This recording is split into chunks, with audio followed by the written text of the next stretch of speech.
Do you believe in the existence of superheroes in this world? Have you ever encountered a superhero with the power of space? The Thunderbolt Superwoman has evolved from a novice into a formidable figure. Possessing 70,000 horsepower and 100,000 firepower, with combat capabilities rated at level. She wields lightning attacks and can soar through the skies and traverse the earth. With a touch of elegance and a hint of wildness, her powers encompass the ability to contain all things within her space. This superwoman selflessly rescues people from disasters without seeking any reward and combats evil and crime, earning her the esteemed title of a national hero. Chapter 1. The rescue at the fire scene. The superhero appears. Help! Is anyone there? Please save me. From a towering 20-story building, thick smoke billowed, and flickering flames could be faintly seen through broken windows. Several individuals clung to the ledges, frantically waving their arms and calling for help, while a crowd gathered below, watching anxiously. The wail of fire engines grew nearer as firefighters swiftly set up ladders and hoses, working tirelessly to rescue those trapped inside. 1, 2, 3. Just as a stout and hefty individual, trapped and on the verge of rescue, was about to be saved, the rescue rope malfunctioned, sending him and the firefighter plummeting towards the ground. Accompanied by gasps from both above and below, a tragedy seemed imminent. Some bystanders even closed their eyes, unable to bear the sight. Although air cushions had been deployed on the ground, the height of the building, combined with the strong winds, made the potential for disaster unimaginable. At that moment, a figure darted through the air, catching the two falling individuals and landing gracefully on the ground, depositing the unconscious man safely before gently setting down the firefighter. Everyone stood in astonishment, eyes wide and mouths agape, frozen in disbelief. What was happening? Was this a hallucination?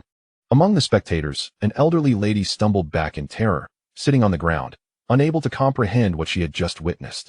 She wanted to scream, but found herself voiceless. Suddenly, someone slapped their own face, questioning whether they were dreaming. It was simply too unbelievable to grasp. No safety ropes, no protective measures, and yet, she had flown through the air. Not only could she defy gravity, but she had also caught two falling individuals midair. The combined weight of two adults surely exceeded 400 pounds, while the firefighter was of normal height and build, and the rescued individual was notably hefty as well. How could this be possible? Such an extraordinary phenomenon unfolded before them, leaving the crowd in a state of shock. The onlookers stepped back, their expressions a blend of astonishment, curiosity, disbelief, and even fear, as they scrutinized this remarkable figure. She was a tall and voluptuous woman, her sky-blue hair flowing with the wind, adorned with an exquisite white feather mask that fluttered gently in the breeze.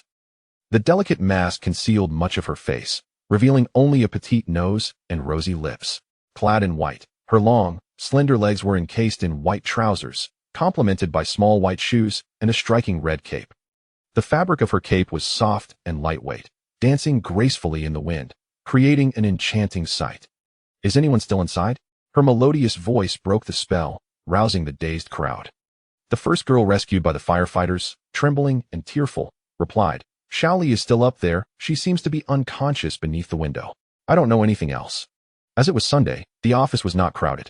After finishing a project, a few employees were too exhausted to move and, when the fire broke out, found themselves unable to escape through the door, clustering by the windows instead. Without hesitation, the masked figure soared back into the air, entering the building, and soon returned, cradling an unconscious girl in her arms. Her cape billowed behind her like a red flag, fluttering in the wind. At this moment, the ambulance arrived, and the medical personnel stood agog, mouths agape, unsure of how to respond to the miraculous sight before them. What are you all waiting for? The injured need immediate attention. Act now. A gentle command snapped the medical team back to reality, and they hurriedly took the unconscious girl, implementing emergency measures. The superhero then ascended once more, re-entering the building to check for any remaining victims. After a brief interval, she descended, holding another man and handing him over to the medical staff.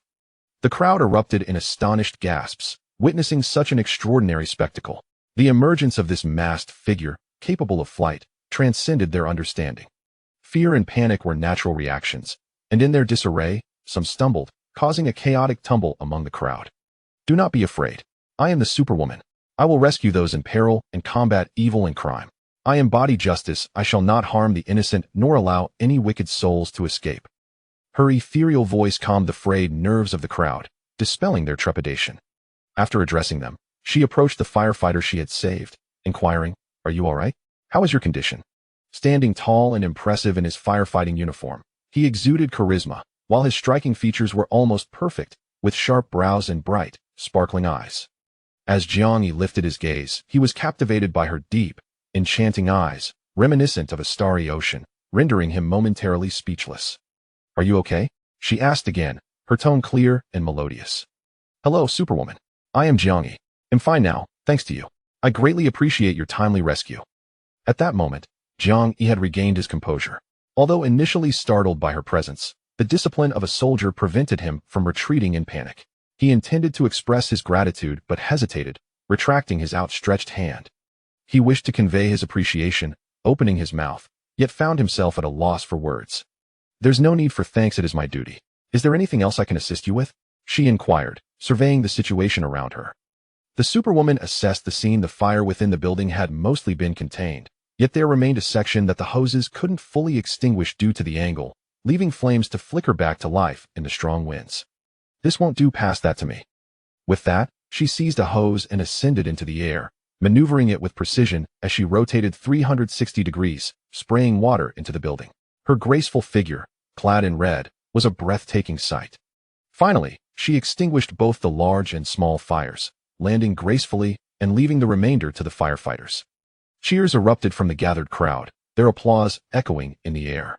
Gradually, the initial fears of the elderly women dissipated. Some recorded the event on their phones while others gazed in awe, forgetting their earlier astonishment and terror. In place of their initial trepidation, the crowd now harbored a sense of mystery, curiosity, admiration, and respect for the Superwoman. Indeed, every individual harbors a dream of being a superhero. Who wouldn't yearn to soar through the skies, vanquishing evil and upholding justice? Witnessing the emergence of a true superhero is a source of profound admiration and envy. Only the sight of the superheroine spinning around and soaring into the clouds, vanishing from view. Chapter 2. Exploded. The frying pan is on fire. Indeed, an explosion. Ever since the heroic figure was spotted at the fire scene yesterday, and the video of her rescuing people and extinguishing flames was uploaded, the entire nation has erupted in excitement. The views have skyrocketed into the tens of millions, with major news outlets eagerly sharing the report. Discussions abound. Who is this superhero? Where did she come from? How did she take flight? Is the superheroine an extraterrestrial being? Recently, unidentified flying objects have been appearing across various regions. Could they be brought by her? Some commenters even remarked, "We now have our own superhero in China, as she speaks our language and dons the attire of our people." The superheroine declared her mission to uphold justice and vanquish evil. Instantly, a sense of pride swelled within the populace, causing them to walk with newfound confidence, their spirits lifted. However, a faction of skeptics emerged, questioning the authenticity of the video. Many voiced doubts, claiming it was fabricated or merely a product of special effects. Is this all just hype? Can anything be genuine on the internet anymore? How could a person possibly fly, especially while holding someone? What about the force of gravity? Creating videos today is a matter of minutes with AI face swapping, skin smoothing, and beauty filters. The internet is filled with stunning figures, leaving one to wonder about the reality behind the images. Some streamers have become so enamored with their filtered appearances that they are startled when they turn off the beauty enhancements, struggling to recognize their true selves. Witnesses present at the fire scene stepped forward, affirming their presence at the event, stating that the video was indeed real. A superheroine had come to their rescue, extinguishing the fire and saving lives before soaring away. In summary, opinions were sharply divided, leading to heated debates online that nearly caused smartphones to overheat. At the fire station, Jiang Yi reflected on the harrowing moments depicted in the video, recalling how surreal yet vividly real the experience had been. He understood that, had it not been for the superheroine, he would have undoubtedly met a tragic fate from such a high fall. He pondered how devastated his mother would be if he were lost, particularly since his father had been a firefighter who had perished heroically during a rescue operation. He had feared he might suffer a similar fate, only to be saved unexpectedly by the superheroine. He felt relief that tragedy had been averted, and he longed for the day he could express his gratitude to her. His mind wandered back to the moment when she ascended the high building, entering the premises to rescue those trapped inside, wielding a hose to spray water from above. The image of her striking figure filled him with joy. Although he had not seen her true face, she had etched a beautiful illusion in his heart. In truth, his colleagues envied him for having had close contact with the superheroine, eagerly asking him what it felt like to be lifted by her. Some even fantasized about how wonderful it would be if they were in his place. Jiang Yi shook his head with a wry smile. What could he possibly say? The flames had roared, and he had been gripping a hefty individual. There was little time for contemplation. In that fleeting moment before the fall, his sole focus had been to hold onto the larger man, determined not to let go. Then, he felt a hand grasping him, and in an instant, they landed safely on the ground, leaving him in a daze until he regained his footing. Subsequently, they all engaged in firefighting efforts, aided by the superheroine who helped maneuver the hoses in the air to extinguish the remaining flames. Then, with a swish, she flew away, leaving no trace behind. If only he could encounter the superheroine again one day, he would surely express his gratitude, perhaps even treat her to a meal, chuckling at the thought. Meanwhile, the superheroine, the subject of fervent discussions, reclined leisurely on her bed, casually scrolling through videos while munching on crunchy almonds and savory cashews. The lively debates and comments on her video amused her greatly. She contemplated creating a Chinese superhero online account to assist users with inquiries or respond to calls for help. However, the video's explosive popularity felt akin to having dropped a bombshell. After seeing claims of video fabrication, she pondered for a moment before diving into the comments section with her alternate account. Hey, don't quarrel. I was there too. I have first-hand accounts to share. Really? Is that true? Please tell us more. The online community eagerly awaited the truth. It was indeed a real superhero. You have no idea how perilous it was.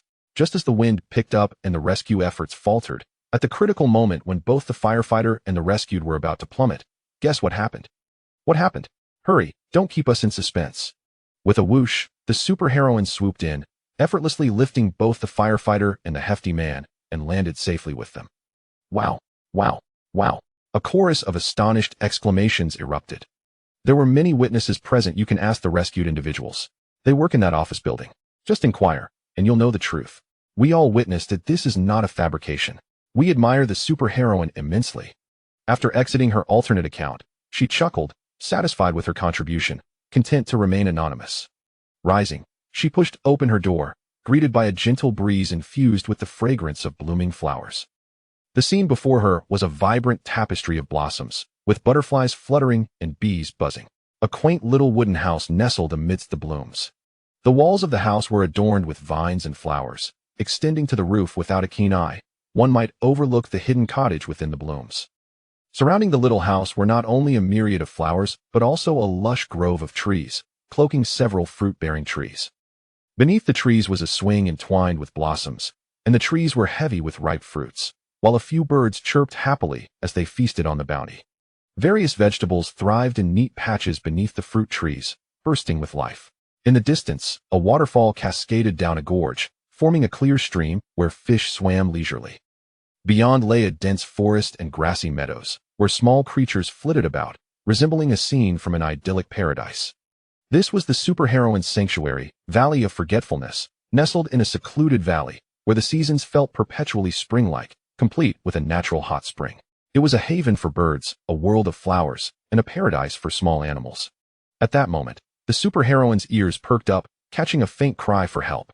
She quickly donned her battle attire and soared into the sky, following the sound. Chapter 3. The reappearance of the Superwoman at Tianmen Mountain in the sky. The Superwoman soared, searching for the faintest whisper of a distress call. Her ears, typically attuned to sounds from dozens of kilometers away, could extend their range to over 50 kilometers, capturing any biological sound emitted, whether from land, sea, or air. As she approached the vicinity of Zhangjiajie, the cries became clearer. She descended, slowing her pace. The area was dense with mountains and trees, and the deeper she ventured, the more the towering trunks obscured the sunlight, casting a dim and chilly atmosphere. The Superwoman's vision and hearing were harmoniously aligned, enabling her to see far and fearlessly navigate through darkness. She could scan human anatomy and penetrate obstacles as if her sight were akin to light itself. Ahead, she spotted a flash of bright yellow fabric. Upon closer inspection, she discovered a woman, tattered and ensnared in the branches of a tree, her clothing torn and her body marred with numerous wounds. Approaching carefully, she observed that despite the woman's ragged attire, it was evident she had been performing in a wingsuit flight. The woman lay with her eyes closed, her breathing faint. "Hey, are you all right?" the Superwoman softly called. The woman struggled to open her eyes and managed to murmur, "I need help." Before she could finish her sentence, her head drooped, and she fell silent once more. A quick examination revealed that she still clung to life. There was hope yet. The superwoman retrieved a small, dark pill from her pocket, gently grasped the woman's jaw to pry her mouth open, and placed the pill inside, coaxing her to swallow it. This was the resurrection pill. Crafted from the essence of the Tian Shan snow lotus, Kunlun dancing orchid, deep-sea blood coral, Antarctic starry pomegranate, northern mountain snow swallow's nest, and ginseng, among other precious herbs. As long as a person or creature still drew breath, this remedy could revive them, sustaining them until proper medical attention could be administered. Should they be beyond breath, however, there would be no hope left. The superwoman scanned the woman's body once more. Aside from fractured limbs, there were severe internal injuries. It seemed she had met with an unfortunate accident during a wingsuit performance nearby, landing in this secluded area. The high mountains and dense forests, adorned with peculiar rock formations, made it nearly impossible for the average person to find this place. Even if rescue teams were to arrive, they would likely miss the crucial window for saving her. Fortune smiled upon this woman, as she had been discovered by the superwoman. Though her injuries were grave, she was still alive. As the medicine took effect, the girl began to regain some mobility. The superwoman gently extricated her from the branches, enveloped her in a large, soft blanket, and cradled her in a princess hold. Ascending slowly into the sky, carrying an injured individual, she dared not fly too swiftly, but eventually reached the vicinity of Tianmen Mountain, where many awaited anxiously. They were aware that those who had flown out were missing and were desperately devising plans for rescue. Suddenly, the crowd gasped in astonishment, their eyes widening in disbelief. "What is that?" they exclaimed as the superwoman approached, her red cape billowing behind her, black hair streaming in the wind, half of her face obscured by a feathered mask, and cradling a form swathed in a blanket, hovering gracefully in the air. The onlookers fell momentarily silent, only to erupt in a frenzy akin to water splashing into a hot pan. "Oh my goodness! My dear grandmother! What a shock! What disbelief! What astonishment!" Various emotions and exclamations filled the air. "Is that a superhero? A Wonder Woman? Oh, mother, I have succeeded. I have witnessed a living superhero." A piercing female voice rang out, nearly breaking the sound barrier. "Where's my phone? Hurry! I'm going insane," came another deep male voice. "Everyone, please be quiet. I am Wonder Woman. I discovered her in the valley. She is injured and requires immediate medical attention. Is there an ambulance nearby?" Wonder Woman raised her voice to drown out the cacophony. The crowd was captivated by her melodious and enchanting voice, so delightful that the earlier screams faded into utter silence. Some stared in awe, while others captured the moment with photos, videos, and live broadcasts. Wonder Woman raised her voice once more. "Who is the team leader in charge?" At that moment, a figure stepped forward, saying, "Hello, superhero. I am the team leader. The ambulance is standing by. Allow me to escort you." Wonder Woman approached, gently placed the injured individual into the ambulance, entrusted them to the doctors, and then soared into the sky, disappearing until her crimson silhouette faded from view. A group of people remained in a daze, gazing blankly, unable to comprehend what had just transpired. The images, videos, and live broadcasts of the Wonder Woman's appearance and rescue incident from Tianmen Mountain spread rapidly across the internet, igniting a frenzy, no mere bubbling pot, but a veritable explosion of excitement. Suddenly, it felt as though no number of pots could contain the fervor. The public grew increasingly frenzied, and since the event had been live-streamed, no one dared question the authenticity of the footage. People fervently shared, reshared, and debated, with the most pressing inquiries revolving around the identity of Wonder Woman. How did she defy gravity? Was she an extraterrestrial? What did she truly look like? Was there one Wonder Woman or two? Both appearances of the superheroine were distinctly Chinese. How did the upper floors know? Because she donned Chinese attire and spoke in Mandarin. I suspect there are two Wonder Women, as the one at the fire scene had sky blue hair, while the one just now sported black locks. Some argue there are two, while others insist it is one, creating a divide into two factions, each fervently defending their stance. Chapter 4. A daring rescue in midair. The morning valley was vibrant with life. The early birds sang joyfully, industrious bees busied themselves among the blossoms, and little squirrels peered curiously from the trees, observing the bustling figure beneath the fruit trees. A woman clad in a red outfit and shorts hummed a cheerful tune as she merrily gathered vegetables, surrounded by a garden of cucumbers, persimmons, eggplants, and peppers, alongside a trellis of oil beans, with a patch of chives nearby dotted with clusters of lanterns, some of which had already turned yellow and fallen to the ground. I plucked 2 cucumbers, intending to enjoy a refreshing cucumber salad for lunch. In a casual manner, I also gathered a large persimmon, wiping it on my clothing before taking a bite. Its texture was grainy, with a delicate skin and a generous, mildly sweet yet tangy filling. Such pure, natural produce, free from pollution, pesticides, and hormones, is simply delightful. Beyond the cucumber salad and wood ear mushrooms, I also craved braised pork ribs with green beans and potatoes. The thought made my mouth water, as I had not indulged in them for several days. Who would have imagined that this enigmatic heroine thrives on meat? With that in mind, I filled half a basket with green beans and proceeded to dig up a few potatoes. Today would once again see my belly pleasantly full. At lunch, I may have overindulged slightly. The tender pork ribs braised with potatoes and the succulent green beans were utterly delectable. The ribs were fragrant, the green beans robust, and the potatoes delightfully soft. A refreshing cucumber salad with wood ear mushrooms provided a crisp counterbalance, accompanied by a substantial bowl of rice that gleamed with cleanliness. Perhaps a leisurely flight would assist in digestion. I wondered if the medicinal herbs I had discovered in the mountains were ripe for harvest. Donning my mask and cape, I took to the skies, gliding toward my destination with a leisurely pace, mindful not to startle those below and disrupt their daily lives.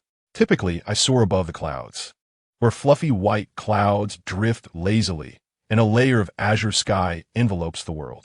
Occasionally, various aircraft pass by, but at my usual speed, I seldom cross paths with them, and the passengers remain oblivious to my presence. However, today, I flew at a slower pace. As I passed a commercial airplane, I noticed an unusual sound from its engines. Pausing in the air for a moment, I contemplated before deciding to follow it more closely. Inside the aircraft, passengers were engaged in various activities. Some were resting, while others chatted. A girl adorned with a lovely bow gazed excitedly out the window, eagerly anticipating a reunion. Business people pondered the success of their transactions, and every so often, a beautiful flight attendant glided by, creating an atmosphere of warmth and joy. Suddenly, the plane jolted, experiencing turbulence, and a deafening roar filled the cabin as it plummeted. Panic ensued, with gasps echoing throughout as a wave of terror washed over everyone. Hearts racing as thoughts of mortality flashed through their minds. The aircraft teetered dangerously before stabilizing, yet the mechanical failure remained unresolved, posing a threat of explosion. In a swift motion, I emitted a unique sound wave that penetrated the fuselage, causing all on board to lose consciousness, rendering the passengers invisible. Approximately a minute later, a tremendous explosion reverberated through the air, echoing across the skies. When rescue teams arrived at the scene, they found only the wreckage of the aircraft and scattered luggage, with no trace of the passengers. Following relentless searches by firefighters and military personnel, the entire crew was eventually located in a valley several kilometers from the crash site. Inside a large tent, all the passengers lay beneath blankets, breathing steadily as if in a deep slumber. After a preliminary examination by medical staff, it was determined that none were injured. A multitude of individuals gradually regained consciousness, inquiring as to why they found themselves in this peculiar place. All were enveloped in confusion, utterly unaware of the circumstances that had transpired. They only recalled the aircraft experiencing a malfunction and losing consciousness at the very moment of its descent. Upon being informed that the plane had indeed crashed, yet miraculously, no lives were lost, they lay there, unharmed, overwhelmed with astonishment. Tears of joy streamed down their faces as they celebrated their unexpected survival. However, the specifics of how they arrived there and how they survived the calamity remain a mystery to all. In the aftermath of the incident, news reports and videos regarding the plane crash proliferated across the internet. Among them, the most sensational was a clip of the plane plummeting directly downward, inadvertently captured by a surveillance camera. The footage revealed the aircraft in free fall when, at a critical moment, a figure emerged from the sky, catching the descending plane. The video was briefly obscured, but when it resumed, the plane was seen crashing into a forest. An investigation by the relevant authorities, employing specialized methods, revealed that the figure who caught the aircraft was none other than the enigmatic superheroine who had appeared twice before. Cloaked in a mask that concealed much of her face, her long black hair flowed in the wind, and her striking crimson coat billowed like a banner as she grasped the falling fuselage. Aside from the obscured segment, the subsequent footage depicted the aircraft crashing and exploding, with the superheroine having vanished without trace. The implications of the video were clear. The survivors were undoubtedly linked to the superheroine. However, how she had safely rescued them and placed them in that secluded valley remained an enigma, leading to the classification of the incident as a supernatural phenomenon.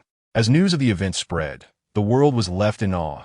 No one could fathom how the superheroine had managed to rescue all individuals in that fleeting moment. Nor was there clarity on the events that had transpired. What was certain was that every soul aboard the ill-fated flight had emerged unscathed. This incident not only generated explosive headlines within China, but also garnered international attention, with foreign netizens expressing envy that the superheroine hailed from China. The mysterious figure transformed into a national hero, inspiring some to form a superhero alliance, declaring their unwavering admiration for her. In a matter of moments, news about the superheroine caused online servers to crash. Meanwhile, the superheroine herself leisurely soared to the mountains, gathering ripe medicinal herbs before returning to her tranquil valley of forgetfulness. Content to remain hidden from the accolades. Chapter 5. A vigorous strike against human traffickers amidst the fervent discussions among netizens nationwide. An officially certified online account for the Chinese superheroine emerged, seemingly providing a home for her legion of admirers. Enthusiastic fans flocked to the account, inundating it with an array of questions. Superheroine, how tall are you? What is your weight? Where do you come from? Are you an extraterrestrial? Did you arrive in a flying saucer? The superheroine humorously responded, "Guess."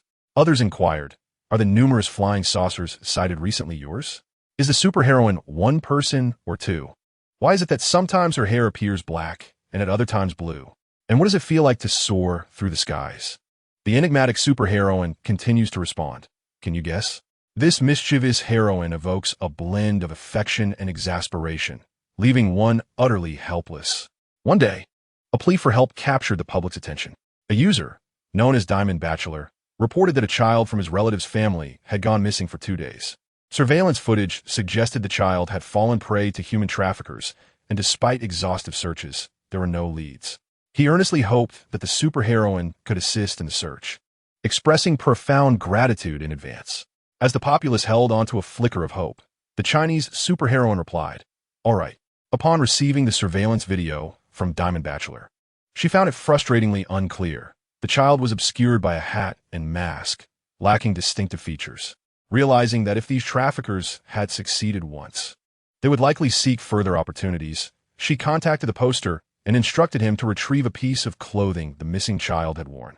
They arranged a time and place to meet and donned her disguise. Soaring through the air, she arrived near the location of the missing child.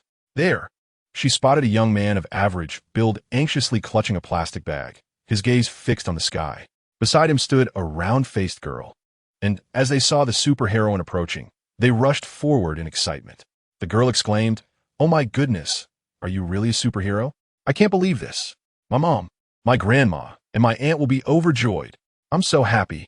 Brother, pinch me. Is this real?" The girl, bubbling with enthusiasm, fished out her phone, eager to share the moment on social media. "Superhero Miss, stay calm. Your excitement could scare the birds from the trees. I assure you, I am indeed the real superheroine," she declared. Turning to the bewildered young man, she inquired, "Are you Diamond Bachelor? You posted the plea for help, correct? Do you have the items I requested?" "Yes, that's me. I'm Diamond Bachelor, and that missing child is my aunt's grandson, only 4 years old. Here is his photo and clothing," he replied, handing over the plastic bag containing a small garment and a picture of the boy. "Please take this and await further news. For now, let's keep this information from the child's family to avoid unnecessary hope." The superheroine accepted the bag and waved goodbye, leaving the siblings in awe as she soared into the skies. Arriving at a mountaintop, she opened the bag and gently inhaled the scent of the clothing. Indeed, you read correctly. Her sense of smell was far more acute than that of a dog. One might say, 1,000 times more sensitive, capable of tracking scents for hundreds of miles. Meanwhile, several dozen kilometers away, in an inconspicuous residence, Thick curtains enveloped the room, dimly lit by a haze of smoke and the intoxicating aroma of alcohol. A woman diligently set a plate of freshly cooked dishes on the table, where several individuals were engaged in revelry. "Brother, there are already 4 or 5 little ones in the cellar. It's enough to fill a cart. Let us send them away tonight, or they will keep crying. And I fear for their safety." A gaunt man with a dark complexion said to the burly man sitting across from him, "I've been feeling uneasy lately, sensing that something is about to happen. I told you to administer some sedatives, did you not?" The burly man retorted angrily, "I gave them a little, but not too much. If I do, they'll become dazed, and we won't fetch a good price. Have you forgotten the last time we overdid it? That little one nearly perished." The dark-skinned man replied weakly. Nearby, another man spat out a leaf of greens and said, "Let us eat quickly. Once we're full, we can act tonight. Drink less. We cannot afford any delays. Come, let us have our meal." As the night deepened, shadows danced under the trees. A van stealthily exited the small courtyard, while an unseen figure soared silently through the air. The vehicle had left the village and was navigating the dark path flanked by riverbanks when the driver, the dark-skinned man, suddenly slammed the brakes. The burly man, dozing in the passenger seat, jolted awake, roaring in fury. "How are you driving? You nearly knocked my head off. Boss, it seems someone is blocking the road ahead." The dark-skinned man's voice trembled. The burly man peered through the headlights and saw a tall, slender shadow standing in front of them. The night breeze lifted the figure's coat, making it billow, while her red attire glowed like a flame against their dark souls. "Who goes there?" the burly man inquired. "Your grandmother," came a crisp and melodious voice. "Oh, it's a woman. That sweet voice is quite enchanting. Let's go check it out, brothers," he said, grinning with a crooked smile. The men leapt from the vehicle, wielding their clubs. Before them stood a figure resembling a slender poplar, her arms crossed, a feathered mask obscuring much of her face, draped in a red cloak. Her flowing black hair made her look like a dark night sprite. At that moment, the dark-skinned man felt a flicker of familiarity, but could not place where he had seen her before. "Well, my lady, what brings you here at such an hour? Playing tricks? Are you hoping to engage us in some games?" He leered, baring his yellowed teeth. The leader of the human traffickers, slightly inebriated, was oblivious to the peculiar sight of a solitary woman standing there at midnight. "Enough chatter. Leave the children in the car, and you shall not escape," she declared. Springing forward, with swift kicks, she sent them sprawling to the ground, their clubs clattering uselessly to the ground. The burly leader took a punch before he hit the ground. Dazed, seeing stars, and perhaps even visions of his great-grandmother, his body feeling as though it had been thoroughly dismantled. His companions fared no better, every movement bringing them excruciating pain. At that moment, the fallen dark-skinned man suddenly recalled a viral video he had seen recently. "Boss, she can fly. I remember now. She is the legendary superheroine from the internet. She is the real deal." The burly man lay on the ground, contemplating life. Having sobered up somewhat, he managed to catch his breath, only to spit out a mouthful of blood along with a few teeth. His mouth, gaping open, letting the cool breeze as he pondered the concept of a female superhero. Recently, he had been preoccupied with abduction schemes, leaving him no time to watch videos. However, the pain rendered his entire face numb, making speech impossible. Against these worthless foes, he had exerted merely a fraction of his strength, yet they lay incapacitated on the ground. Had it not been for his desire to uncover the underlying trafficking network, he would have shattered them into pieces, akin to something that could not even be crushed by a pestle. The female superhero brandished a metal chain, binding them securely. One hand gripped a cluster of these miscreants, while the other lifted a cargo truck, within which 5 children lay in a disheveled slumber. She ascended directly into the night sky. Fortunate it was nighttime, for the spectacle by day would have been nothing short of sensational, accompanied by chaos, explosions, and a cacophony of excitement. At the entrance of a certain bureau, a small cargo truck landed softly on the ground. With a resounding thud, the chains released 4 men who tumbled to the earth. The on-duty officer, startled, peered closer, only to behold the legendary female superhero hovering in midair. "These individuals are traffickers," she proclaimed.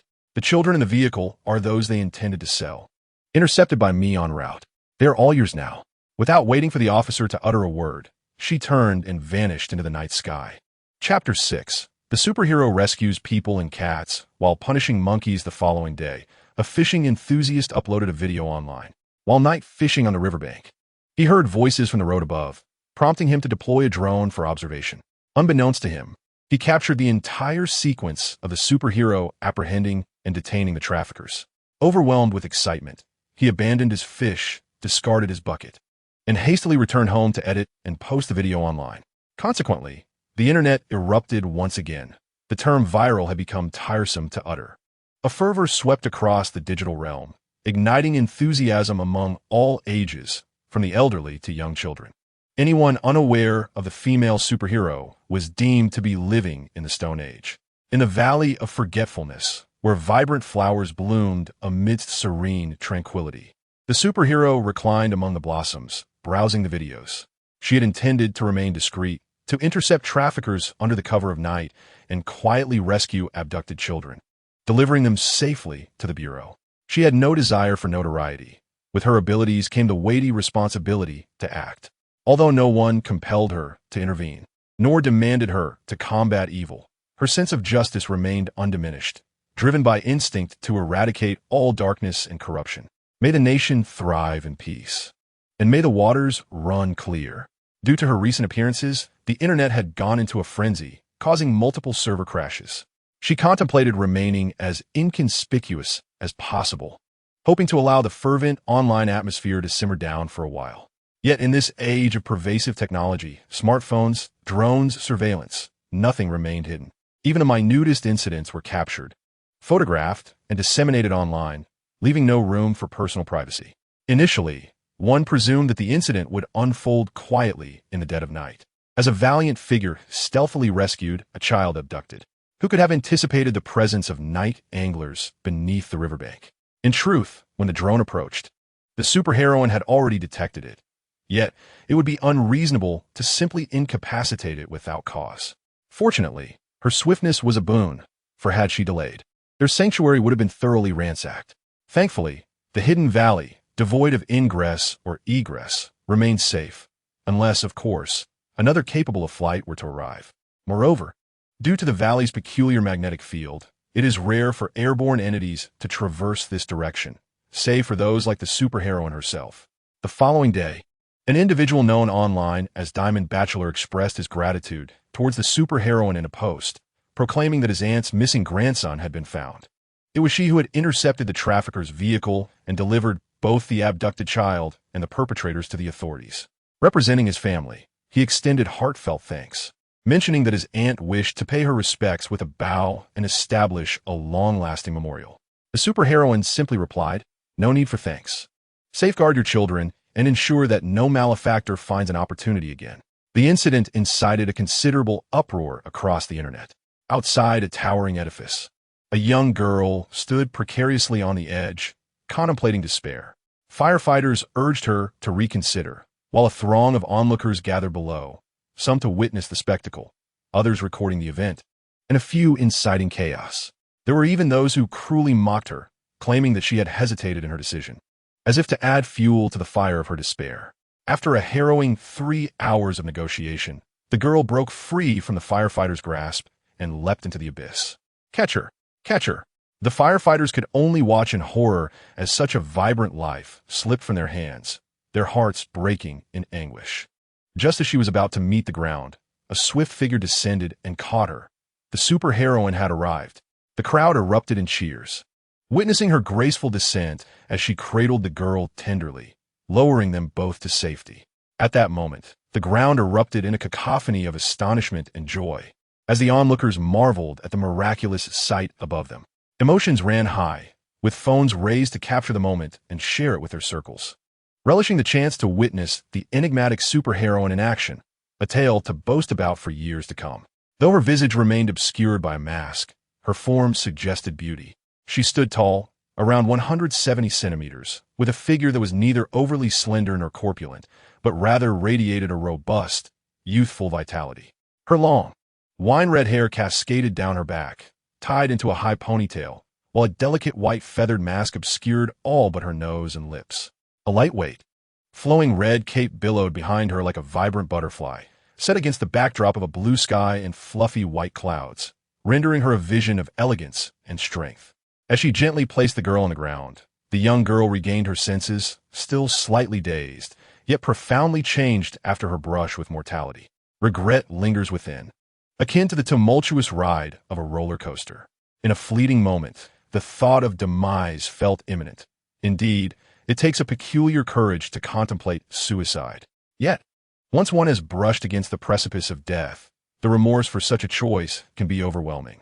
Tragically, many who contemplate ending their lives, despite fleeting moments of regret, find themselves devoid of the chance for redemption. She was fortunate, saved by the superheroine, who granted her a second chance at life. The superheroine stepped back, gazing at her intently.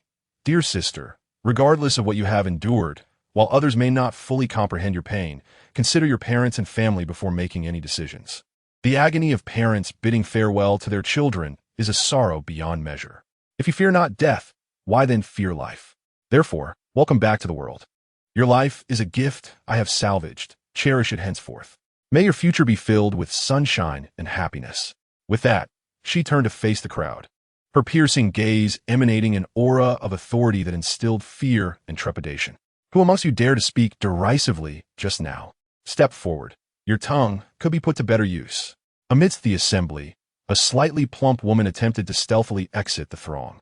However, just a few steps away, a chill ran down her spine as she was abruptly lifted and flung into the air. "Oh my goodness, help!" she shrieked. With a resounding thud, she crashed to the ground, the scent of urine wafting through the air. The superheroine retracted her hand, revealing not a mere chain, but a gleaming gold chain, an emblem of her unyielding strength. Such morally bankrupt individuals, akin to human traffickers, are not worthy of direct confrontation. Stand up. Do not feign ignorance. As an adult, you must take responsibility for your actions. Immediately, the crowd, captivated by the superheroine's melodious voice, felt a strange enchantment. Yet the woman, overwhelmed by a sharp pain in her mind, found herself involuntarily slapping her own face. Despite her reluctance, she could not resist the compulsion.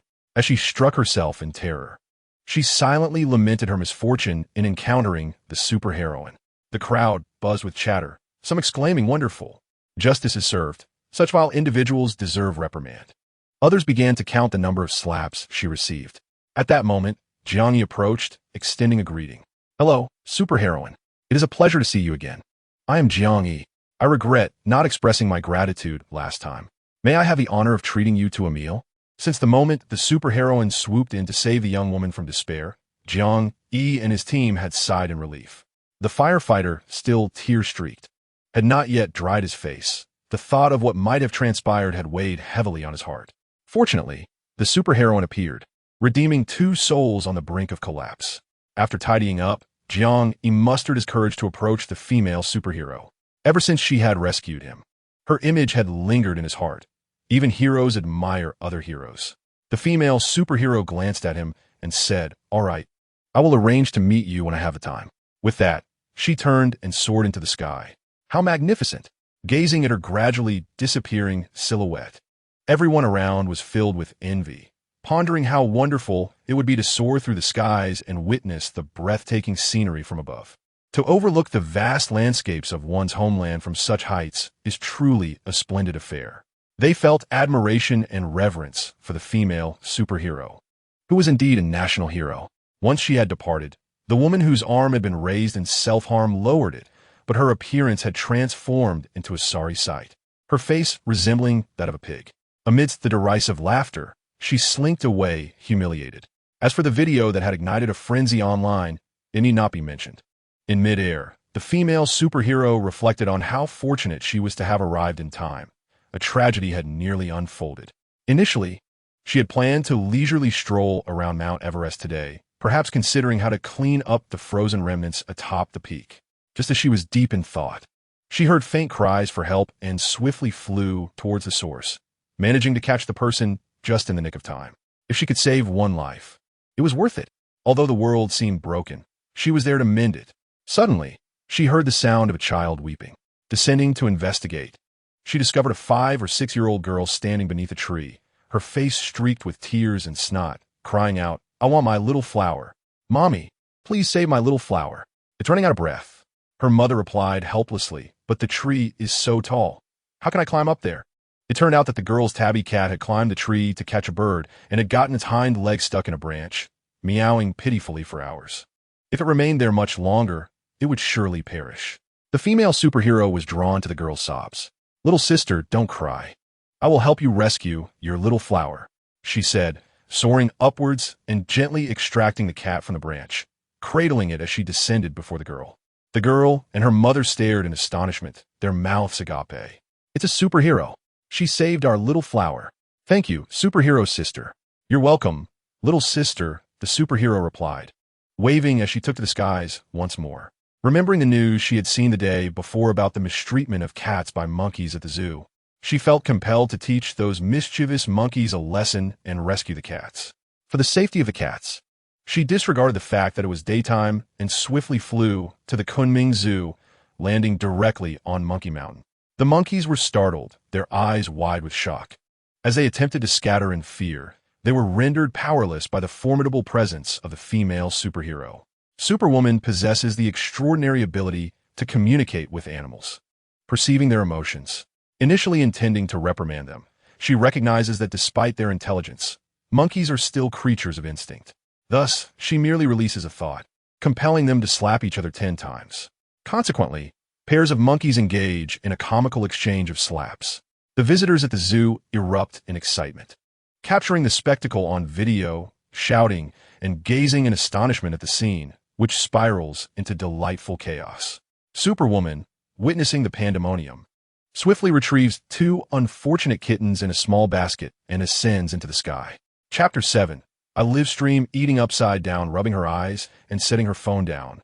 Yun Feiyong stepped onto the balcony to admire the flowers in her pots.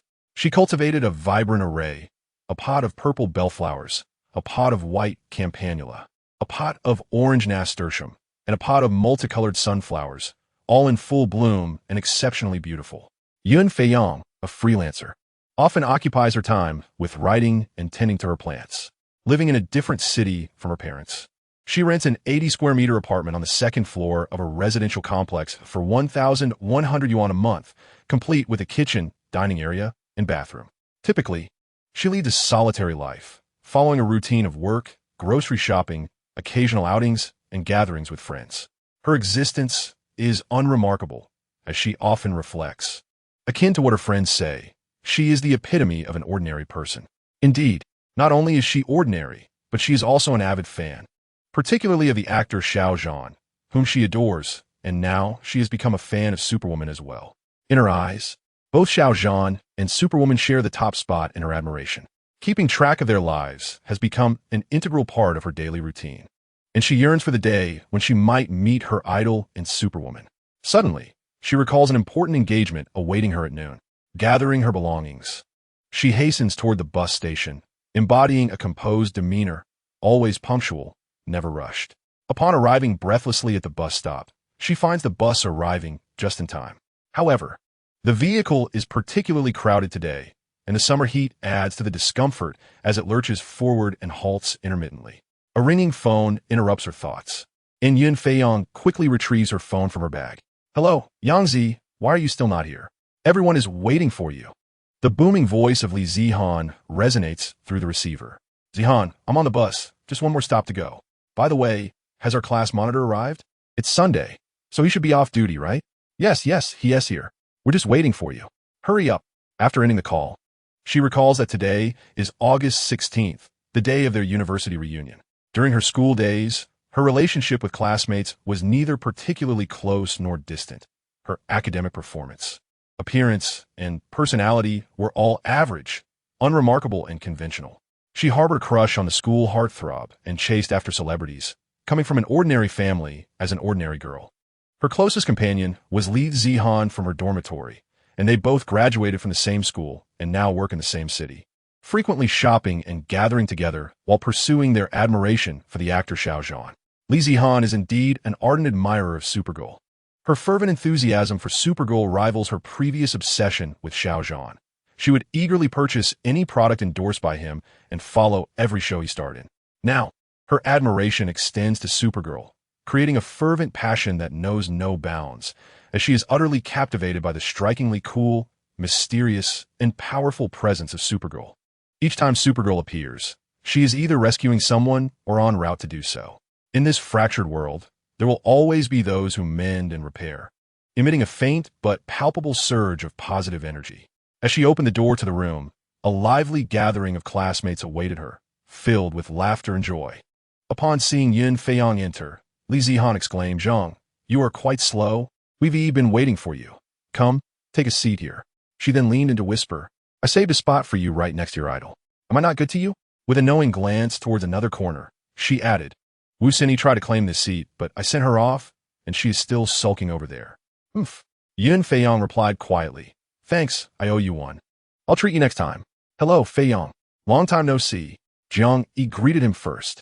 "Hello, Jiang Yi. Though it can't be said it's been too long. I saw you not long ago." Yun Feiyong replied with a smile. "Oh, where did you see me?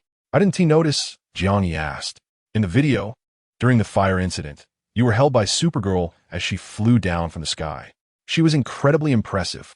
Yes, we all saw it. Supergirl is so amazing and cool. From that moment, I was utterly smitten. She is my idol, my hero. In my eyes, Supergirl is as significant as Xiao Zhan," Li Zihan declared, clasping her hands to her chest, her eyes sparkling with admiration. At the mention of Supergirl, the classmates became animated. "Me too. I fell for Supergirl at first sight. My phone's wallpaper is a picture of her," Zhou Zishuan exclaimed, displaying his phone screen, which indeed showcased an image of Supergirl. "The internet is flooded with videos and photos of her, and even a casual screenshot is strikingly captivating. Simply too cool. By the way, Jiang Yi, you're the first among us to have had a close encounter with Supergirl. What was it like?" they asked eagerly. "Did she swoop down from the sky? That must have been thrilling." "Yes, please share your experience. We all want to hear." They gazed at him with anticipation. Jiang Yi's cheeks flushed. "What is there to say? I was solely focused on saving lives, completely on edge. Only when the rope malfunctioned and I began to fall did I think I must hold on tightly. There was no time to consider anything else until I landed. It took a moment to realize I had been saved by Supergirl. Besides, she was only holding my safety harness. What could I possibly feel?" Li Zihan's eyes widened in awe. "Wow, how exhilarating. That was a life-saving moment. What happened next? Did you speak to her? Did you thank her?" "Initially, I was preoccupied with the aftermath of the fire scene and had little time to elaborate. During the second encounter, when I met the female superhero who rescued a girl in distress, I approached her to express my gratitude and invited her to dinner at a later date." "Viang Yi reminisced. Wow, Jiang Yi, you are remarkably bold. What has bestowed such courage upon you? Is it Liang Jingru?" "Li Zian Thiesa. Your audacity is impressive," she added. "The chances of encountering a female superhero are rare. They appear and vanish without a trace. To have met her this time is indeed fortunate, and such opportunities are fleeting. Who knows when we might cross paths again." Jiang Yi felt a rush of warmth at the mere mention of her name. "Oh, why are you blushing? Li Zian Kipat. Could it be that you've fallen for the superhero at first sight? Perhaps, as a gesture of gratitude, you might consider offering your heart in return." "Huh, what fanciful thoughts." Zhou Zishuan scoffed. "You think you could win her over? Even in your dreams, that might be a stretch. I acknowledge you are more handsome than I. But such a powerful and enigmatic superhero is beyond the reach of mere mortals." "Not necessarily," Yin Feiyong interjected, leaning on the table with his chin resting on his hands, his expression filled with longing. "If we have dreams, we must pursue them. Perhaps one day we could truly become good friends with her. I'm starving after that crowded bus ride. Let us eat first. We can chat while dining, right? Regardless of who hopes to win her affection, we must first satisfy our appetites," he suggested. The atmosphere of the gathering was exceptionally lively, revolving around the topic of the female superhero. Zhou Zishuan was particularly animated. Having embarked on a successful career in his family's company after graduation, exuding a lavish lifestyle and changing girlfriends every 3 months. As the evening progressed and spirits rose, he exuberantly declared that he would cover all expenses for their night out. "You all go ahead, I want to join. I have a shift tonight, but I wish you all a delightful time." Jiang Yi raised his teacup in lieu of a toast. "Hey Yangzi, have you noticed? I feel like Jiang Yi is acting strangely, often lost in thought. Is there something troubling him? Have you two made any progress?" Li Zihan whispered conspiratorially to Yun Feiyong. Jiang Yi had once been the epitome of a campus heartthrob, standing tall at 185 centimeters, with strikingly handsome features and an aura of vibrant health and charisma. His myriad talents made him the object of admiration for countless girls, including his dorm mates, Yun Feiyong and Li Zihan. Though Li Zihan possessed both superior looks and family background compared to Yun Feiyong, after bravely pursuing Jiang Yi and facing rejection multiple times, she resolved to abandon her affections, her pride forbidding her from persistent advances. Perhaps her initial attraction was merely a fleeting whim, not genuine affection. Upon realizing that her friend Yin Feiyong harbored deeper feelings for him, she actively sought opportunities to assist her friend in winning over the object of their admiration. However, Yin Feiyong felt increasingly disheartened upon witnessing the multitude of exceptional and beautiful girls who were enamored with Jiang Yi, including the undoubtedly superior Li Zihan, who had also faced rejection, further diminishing her confidence. Feeling quite ordinary in every aspect, I presumed that I stood little chance of opportunity. Thus, I concealed this delicate sentiment within my heart, daring only to contemplate it in secrecy and cautiously approach it on occasion.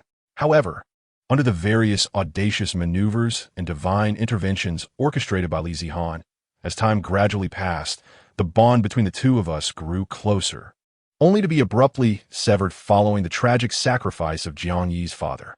After enduring profound sorrow, Jiang Yi resolutely joined his father's fire brigade, dedicating himself to the life of a firefighter, engaging in rigorous training and relentless work, leaving him with scant time to attend to anything else, effectively severing ties with everyone. Now, upon our reunion, everything seemed altered, yet the enduring friendship among classmates remained unchanged. Reflecting on this, Yin Feiyong could not help but smile ruefully. Not only had there been no progress, but the distance had only widened. Aside from sending a few sporadic messages, we had not met for 3 years. In the last 2 gatherings, Jiang Yi had been absent, supposedly due to his duties. This time, he had at least managed to show up. Yet he seemed burdened with unspoken thoughts, rendering him rather taciturn. Though he was physically present, it felt as if we were worlds apart. Hey, take a look at this news. Young Master Qianda is hosting a top-tier luxurious banquet to invite the Superwoman to dinner, exclaimed an excited female classmate, leaping up with her phone in hand. Upon hearing the mention of Superwoman, Jiang Yi abruptly lifted his head. What did you say? Is there news about Superwoman? Just check your phones, replied the girl, engrossed in the screen. Everyone hastily opened their devices to view the sensational news. Young Master Qianda was preparing a lavish feast at the most opulent restaurant in Sky City, extending an invitation to Superwoman, and had left a message on the Chinese superhero network, expressing hope for her response and eagerly awaiting her presence. Upon finishing the article, Zhou Zixuan was the first to voice his dissent. No way, I disapprove. Superwoman absolutely cannot go. On what grounds does he invite her to dinner? Is it merely because of his wealth or his unattractiveness masquerading as charm? I firmly oppose this. Come on, Zhou, sit down. You're about to topple the table. What does your disapproval even matter? Superwoman's decision doesn't require your consent. She might very well choose to accept the invitation, Li Zihan retorted, protecting her cup. Viang Yi, what do you think? Should Superwoman go? You're the first person who has interacted with her on 2 occasions. In your opinion, she probably wouldn't go, right? She is your savior. If you couldn't succeed, why would she? Zhou Zixuan flared up like a cat whose tail had been stepped on. Everyone turned their gaze toward Jiang Yi, seemingly expecting him to provide an answer. With his beautifully shaped brows knitted in contemplation, Jiang Yi pondered for a moment before responding. I honestly don't know. I feel she probably wouldn't go. I feel she wouldn't go either, Li Zihan and Yun Feiyong chimed in unison. I think she might. If it were someone else, I wouldn't dare to guarantee, but perhaps young Master Qianda has a chance. Who doesn't know of young Master Qianda as financial prowess? If only he took a liking to me, I would be set for life, remarked a flamboyantly dressed female classmate with envy. Indeed, that is quite possible. Several others echoed in agreement. In an instant, the room was divided into 2 factions, one supporting the notion that the Superwoman would attend, while the opposing side vehemently disagreed. Each group presented their own rationale and beliefs. Suddenly, with a resounding clap, young Master Zhou struck the table. I wager that the Superwoman will not attend the banquet, nor is it possible for her to do so. If I lose, I shall live-stream myself doing a handstand while eating excrement. Oh, are you playing such a high-stakes game? We dare not engage in that. Let us wager instead on whether the Superwoman can attend. If we lose, we shall merely host a banquet here for 3 days. Is that acceptable? The supporters mocked. Not enough. You must also add 2 more days.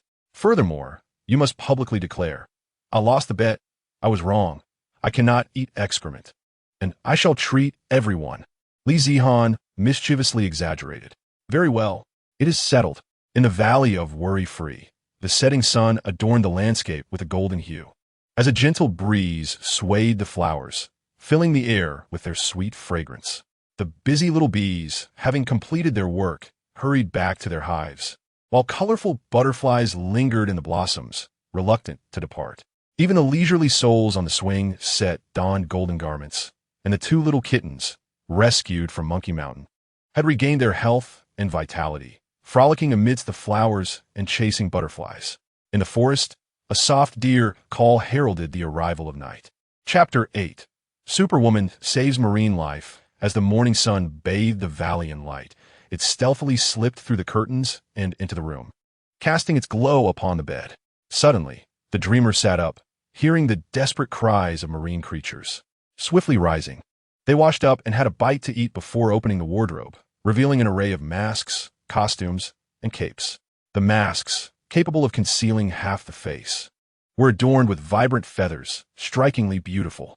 The clothing varied in style, including several sets of traditional hanfu, while the capes, made from soft, flowing fabric, came in colors of red, blue, purple, white, and black, with red being predominant.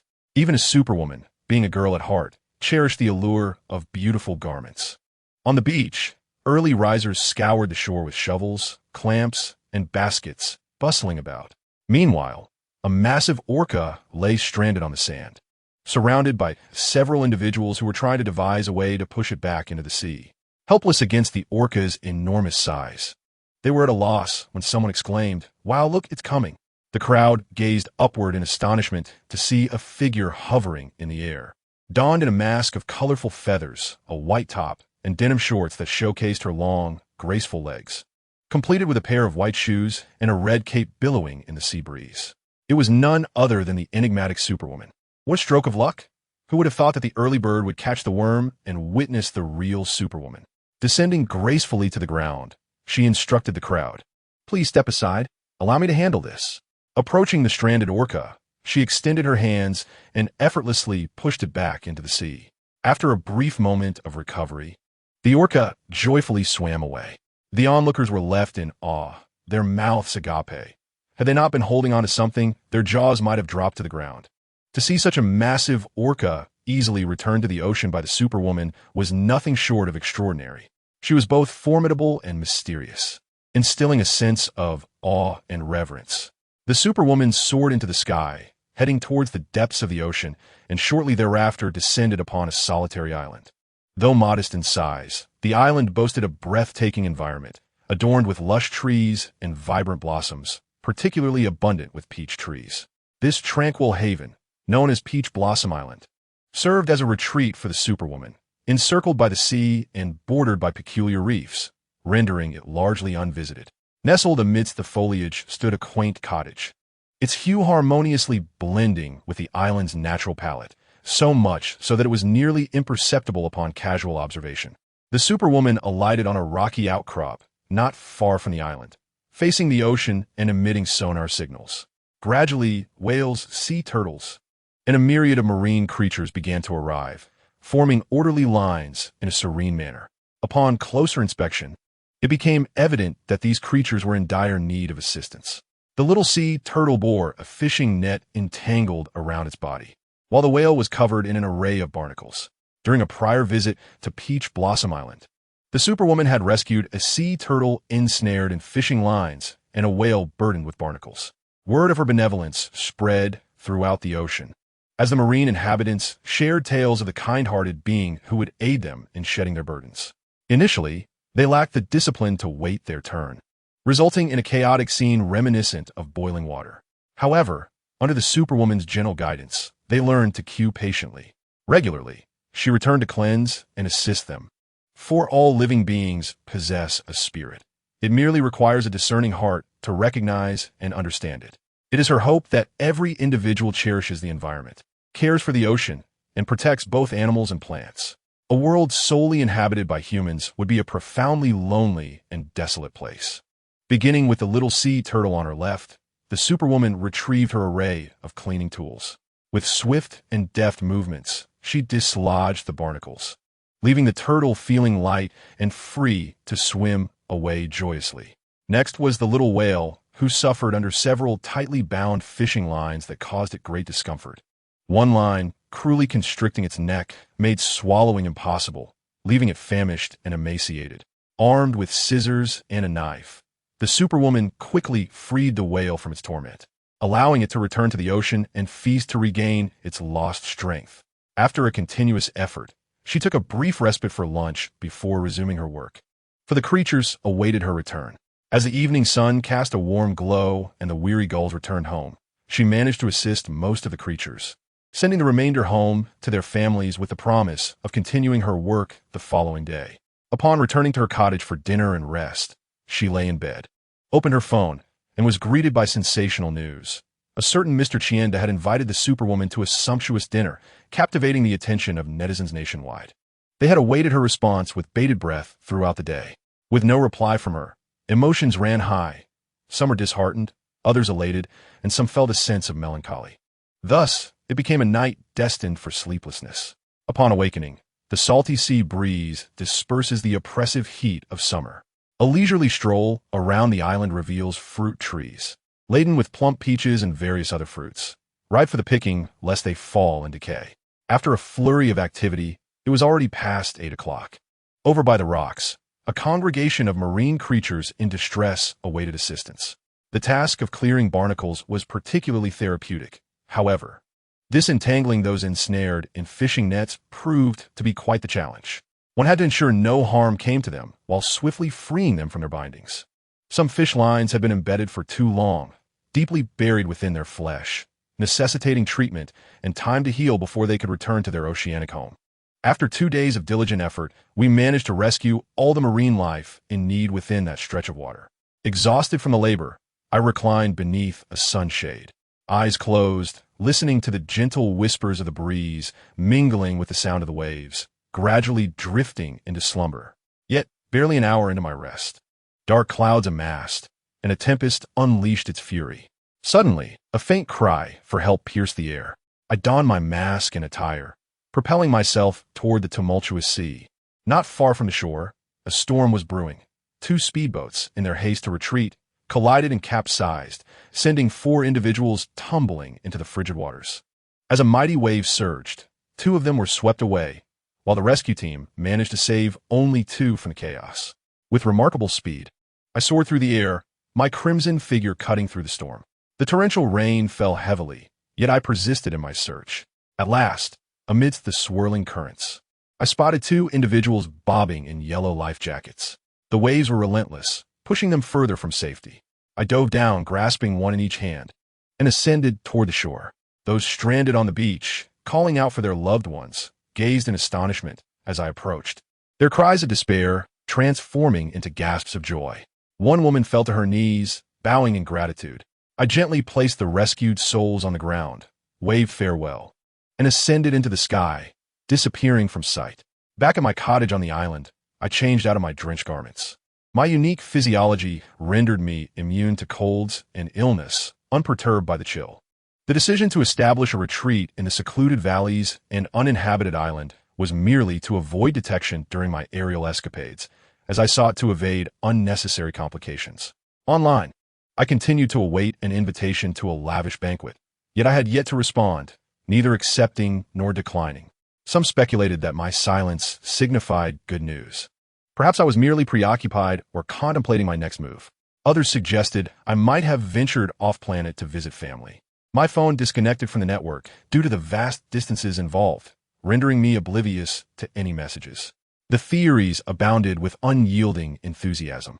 In a corporate office, Josie Xuan chuckled at the news circulating online, addressing his employees with a gleeful laugh. It appears I have won my wager. Victory is within reach. Tonight, I shall host a celebration in advance. He scoffed. Do you truly believe that such a mysterious, powerful, and striking figure as our superhero could possibly desire your humble offerings? What could she, who has witnessed and tasted the finest of luxuries, want with your meager feast? Dream on, and perhaps wait in line. In a certain fire brigade, Jiang, he was engrossed in online news, scrolling through the collection of photographs and videos of female superheroes saved on his phone. At times, a smile graced his lips, while at others, a frown creased his brow. His heart brimmed with unexpressed emotions, and his furrowed brow mirrored his inner turmoil. Just as one concern faded, another emerged. The iron tree blossoms late in spring. Even the seemingly indifferent can possess deep feelings. After spending 2 days on the island, the winds calmed, the rain ceased, and the sun shone brightly. It was time to return to the valley and check on the little darlings. As he soared over the coastline, he spotted a rip current from the air. A small girl in a floral dress was struggling in the water, unnoticed by the throngs on the beach. A rip current, also known as a rip tide, is a narrow yet powerful water flow generated by the interaction between ocean waves and the underwater topography. It typically flows outward from the shoreline, reaching speeds of 2 to 3 meters per second. This current often appears deceptively calm on the surface, concealing its rapid flow and inherent danger. Due to its stealth and swift movement, rip currents usually span 10 to 30 meters in width and can extend from dozens to hundreds of meters in length. Even seasoned swimmers may find it challenging to predict and respond to such currents, necessitating caution during beach activities. Rip currents are a primary cause of drowning incidents at beaches, swiftly pulling individuals into deeper waters and posing a grave threat to coastal tourists and residents alike. If one encounters such a current while playing on the beach, it is imperative to flee immediately, more frightening than a shark. However, if one is unfortunate enough to be caught in a rip current, the first step is to remain calm and avoid directly confronting or swimming against it. Such actions only serve to deplete one's strength. Instead, attempt to swim parallel to the shoreline, aiming for areas where the waves are less turbulent. If escaping to the side proves difficult, one might consider drifting with the current, as rip currents typically do not extend beyond a kilometer. Once the current's force noticeably diminishes, one can then try to swim toward the shore. In any scenario, maintaining composure is crucial. Panic can turn even the most skilled swimmer's situation dire. With the educational segment concluded, a superhero dove into the water, rescuing the small girl, who had lost consciousness from ingesting too much seawater. The superhero lifted her by her ankles to expel the water, then gently pressed her fingers against the girl's chest and abdomen. With a gasp, the girl awoke, and nearby beachgoers began to gather. Among the crowd, a man and a woman rushed forward in tears. "My child, she is my child," cried the mother, trembling in fear, while the father was consumed with guilt. It turned out that he had returned to fetch his phone, leaving the girl alone on the beach. While playing in the water, she had encountered the rip current that swept her into the depths. It's bewildering how parents could leave such a small child unattended on a beach. The superhero sternly admonished, "How could you leave a child alone by the sea? No matter how important your phone is, can it surpass the importance of your child? Such a young one should always be within your sight, never out of your grasp." The surface of the sea may seem tranquil, yet rip currents lurk beneath this facade of calm. What were you thinking as parents? By mere chance, I happened to pass by the seaside and fortuitously discovered a situation. But what about the next time? And the time after that? I cannot be perpetually stationed by the shore, waiting to rescue others. As parents, one must fulfill the utmost duty of vigilance. I wish for there to be no subsequent incidents. Yes, I understand. I shall certainly exercise greater caution in the future. Thank you, Superwoman. The couple, filled with trepidation, clutched their child, nodding repeatedly in agreement and expressing their gratitude. The severity of Superwoman's reprimand was striking. Rarely had she been so stern in the videos circulating online. The irresponsibility of these parents was glaring, as they had nearly lost their precious daughter due to their negligence.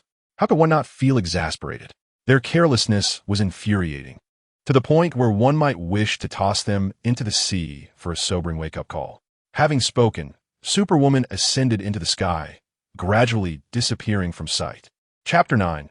She arrived with a basket. The sky was shrouded in a gray haze, resembling an unfeeling hand that obscured the heavens, or a dark cloth that veiled the firmament. Soon, thunder rumbled and torrential rain cascaded down. The downpour intensified, and the terrifying typhoon approached, causing trees to sway perilously, as if possessed by a wild spirit, roaring and brandishing its branches. Floodwaters surged forth relentlessly. Among the affected regions, Zhengzhou suffered the most severe devastation, with news headlines daily broadcasting the catastrophic rainfall that plagued the province.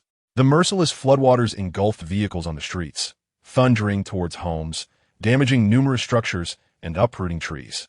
In many areas, the water reached waist-deep, having fallen incessantly for several days, equivalent to a year's worth of rainfall, akin to 106 West lakes pouring into one another.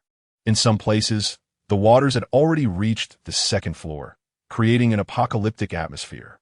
Countless armed police, firefighters, volunteers, and rescue teams rushed to the front line for disaster relief. On the brink of collapse, the roof of a building housed a few trembling individuals awaiting rescue, watching as their space dwindled. If help did not arrive soon, their lives would be in jeopardy. Just as despair settled in, a red figure soared through the sky from a distance. A sharp-eyed observer recognized the feathered mask and joyfully shouted, "It's Superwoman. She has come to save us. How wonderful! We are saved." The group hurriedly rose, but in the confined space, a young boy, lacking sufficient strength, lost his footing and fell. "Ah, Xiaofan!" A plump woman cried out, reaching out to grasp him. Fortunately, Superwoman swooped in and caught the boy, gently placing him back at the edge of the roof. Standing in midair, she held two enormous baskets with one hand. "Do not panic or be afraid. I will transport you to safety," she reassured them. In her haste, she had not procured any other means of transport, so for now, they would have to sit in these baskets, one on each side.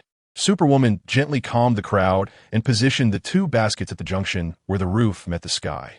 The slightly plump woman clutched her child tightly, trembling with fear and unable to utter a word.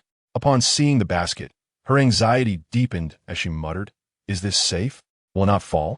Can so many of us really be lifted?" A young man interjected, "We know about the superheroine. I believe in her." He gently assisted his grandfather into the basket, then settled himself beside him. The basket remained steady, unwavering as a mountain. The woman, still hesitant, watched as the superheroine placed another basket atop the roof, urging, "You must hurry up. Many others like you are waiting for rescue. Otherwise, you will be left here to wait." A young boy, his eyes wide with excitement, declared, "I believe in you, superhero sister. I'm not afraid." He eagerly climbed into the basket, encouraging his mother to join him. Reluctantly, she quivered and climbed in, glancing around in terror. "If you are afraid, just close your eyes and hold on tight," the superheroine instructed. With a swift motion, she lifted the two baskets into the air, soaring steadily above the raging floodwaters. The spectators felt the wind howling as the scenery whizzed by, akin to a roller coaster ride. The boy's mother, gripped by fear, tightly shut her eyes. After a moment of flight, they gradually descended to a safe area, allowing everyone to breathe a sigh of relief. A few individuals emerged from the basket, expressing their gratitude profusely. The young boy, reluctant to part ways, exclaimed, "Thank you, superhero sister. My name is Yang Fan. When I grow up, I want to help others like you and become a flying hero. Will you come to visit me when you have time?" At that moment, a profound sense of heroic belief took root in little Yang Fan's heart, blossoming within him. "Goodbye, little Yang Fan." The superheroine waved as she soared into the sky, off to rescue others in need. Since she had come temporarily and lacked other transportation equipment, she had merely reinforced the two baskets slightly. They were sufficient for carrying people. The challenge lay in the basket's limited capacity. Surveying the area from above, the superheroine spotted a submerged truck in the floodwaters. She flew over, detached the front, retaining only the cargo area, and began transporting it to those stranded by the floods. This cargo space could comfortably accommodate around 100 individuals, sturdy and reliable. Flying through the air, the superheroine searched for people to rescue, racing against the floodwaters.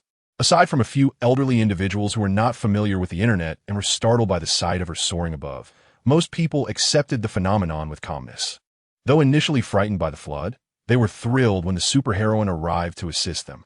The citizens displayed commendable composure, rarely engaging in disputes or chaos, as they formed orderly lines, patiently awaiting their turn for rescue. Due to the ample space of the semi-trailer, a number of young individuals indulged in their aerial fantasies. Consequently, many witnessed a vibrant red figure soaring through the air, transporting a semi-trailer as she diligently navigated various regions, rescuing those trapped by floodwaters, including people, cats, dogs, and even small animals and poultry adrift in the water. Under the vast sky, all lives are equal. Every being deserves respect and should never be forsaken. A bulldozer, laden with stranded individuals, became ensnared in the muddy torrent. The superheroine swiftly transported the people from the semi-trailer to safety, then turned back to lift the bulldozer, flying just above the ground to relocate it to a secure area. Everyone was left in awe. How could such a heavy vehicle be extracted and flown away by this masked heroine? The sheer strength she must possess was beyond imagination, prompting some elderly onlookers to express concern. No matter how formidable she is still a girl. I wonder if her parents will be worried? Gazing at that striking red figure, at that moment, the crowd felt that the flood was not as merciless as they had thought, and the disaster seemed less daunting. The superheroine shone like a ray of sunlight breaking through the clouds, dispelling the gloom brought on by the torrential rains and floods. In one river section, a breach had occurred, and in desperation, people resorted to driving trucks into the gap to stem the floodwaters, all while ensuring the safety of the drivers, which slowed their progress significantly. Just then, the superheroine appeared, effortlessly grasping two vehicles and placing them in the breach. Even after several trucks, the flow remained unimpeded. Everyone understood the high value of the trucks. Why resort to using them to block the breach? The approach taken to seal the Weha breach involved erecting a barrier. Due to an inaccessible section, they could only advance from one end. As the barrier progressed, the gap narrowed, increasing the velocity of the water flow, while the opposite end continued to collapse. In such a critical moment, it was imperative to seal the breach as swiftly as possible. However, amidst the immense torrent, even the large stones at the riverbed were swept away, while throwing stones and sandbags could effectively block smaller breaches. They were futile against larger ones where the force of the water was overwhelming. Mere sandbags and stones would be quickly washed downstream. Consequently, when these methods proved ineffective, the only option left was to utilize trucks, buses, or trains laden with heavy materials to block the breach. Yet this breach had reached over 30 meters, and using trucks was merely a desperate measure. Nevertheless, to ensure the safety of lives and property, it was the most viable solution. The superheroine circled in the air and suddenly flew away. Some onlookers, seeing her depart, assumed she had abandoned them and felt a wave of disappointment, even harboring resentment in their hearts. Just as despair began to set in, a loud voice exclaimed, "The mountain is coming! The mountain is coming!" Looking up, they were startled to see a half-mountain soaring toward them. Upon closer inspection, they realized it was the superheroine effortlessly carrying a small mountain beneath her. Moments ago, several trucks proved futile in their attempts to stem the breach. The superheroine pondered, filling the gap with trucks not only fails to contain the flood but also leads to waste. It would be more effective to excavate a portion of a mountain to seal the breach.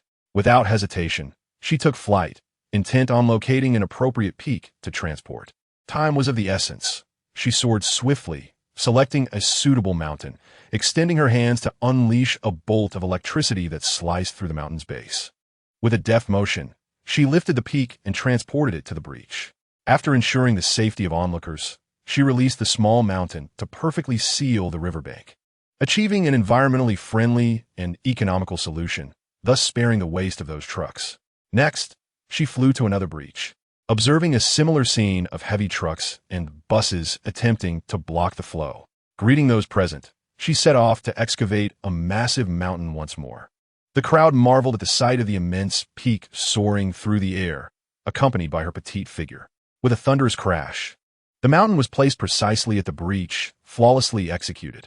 This spectacle was captured by news outlets and media, captivating the nation as they followed developments in the disaster-stricken area. Viewers chuckled and felt moved upon seeing a video filmed from a nearby building, albeit somewhat obscured by the torrential rain. In it, the superheroine held two large baskets in one hand, while grasping a small boy who was about to fall into the water with the other. 4 individuals sat in the baskets, 2 in each, as she effortlessly carried them away. The sight of her rescuing people with the baskets stirred tears of emotion in many. As she pulled a massive excavator from the muddy torrent, cheers erupted from the crowd. When she arrived, carrying a mountain to block the breach, everyone held their breath and clenched their fists in anticipation. Once the mountain was set down, sealing the breach, tears of joy streamed down their faces as they erupted in applause. The superheroine was extraordinary, impressive, and a source of national pride. despite the unprecedented scale of the flood, which had caused extensive economic damage and significant loss of life within the province. Her proactive rescue efforts greatly mitigated the disaster's impact, together with the tireless dedication of firefighters, armed police, and volunteers, and the generous contributions of many. Hope blossomed among those affected as they began to rebuild their homes. Regarding donations, the superheroine focused solely on rescuing. As she had no funds to contribute, she was, after all, quite impoverished and needed to devise a way to earn some money. Lying on a chaise lounge in the valley of worry-free, she contemplated, how might she acquire more funds? Perhaps she could engage in zero-cost purchases from other countries and then sell the goods, selling products from the village of the short to the Americans, then trading American goods with the Russians, and finally exchanging Russian products with the kangaroos. That indeed seemed like a splendid plan. Settled, she decided to proceed with this scheme, a mischievous chuckle escaping her as she startled a pair of colorful birds perched in the trees on a date. Superwoman's altruistic endeavors in rescuing and aiding those in need are entirely selfless. While it is true that money cannot solve every problem, it is equally undeniable that the lack of financial resources presents insurmountable challenges. Superwoman, like all individuals, requires sustenance and basic necessities.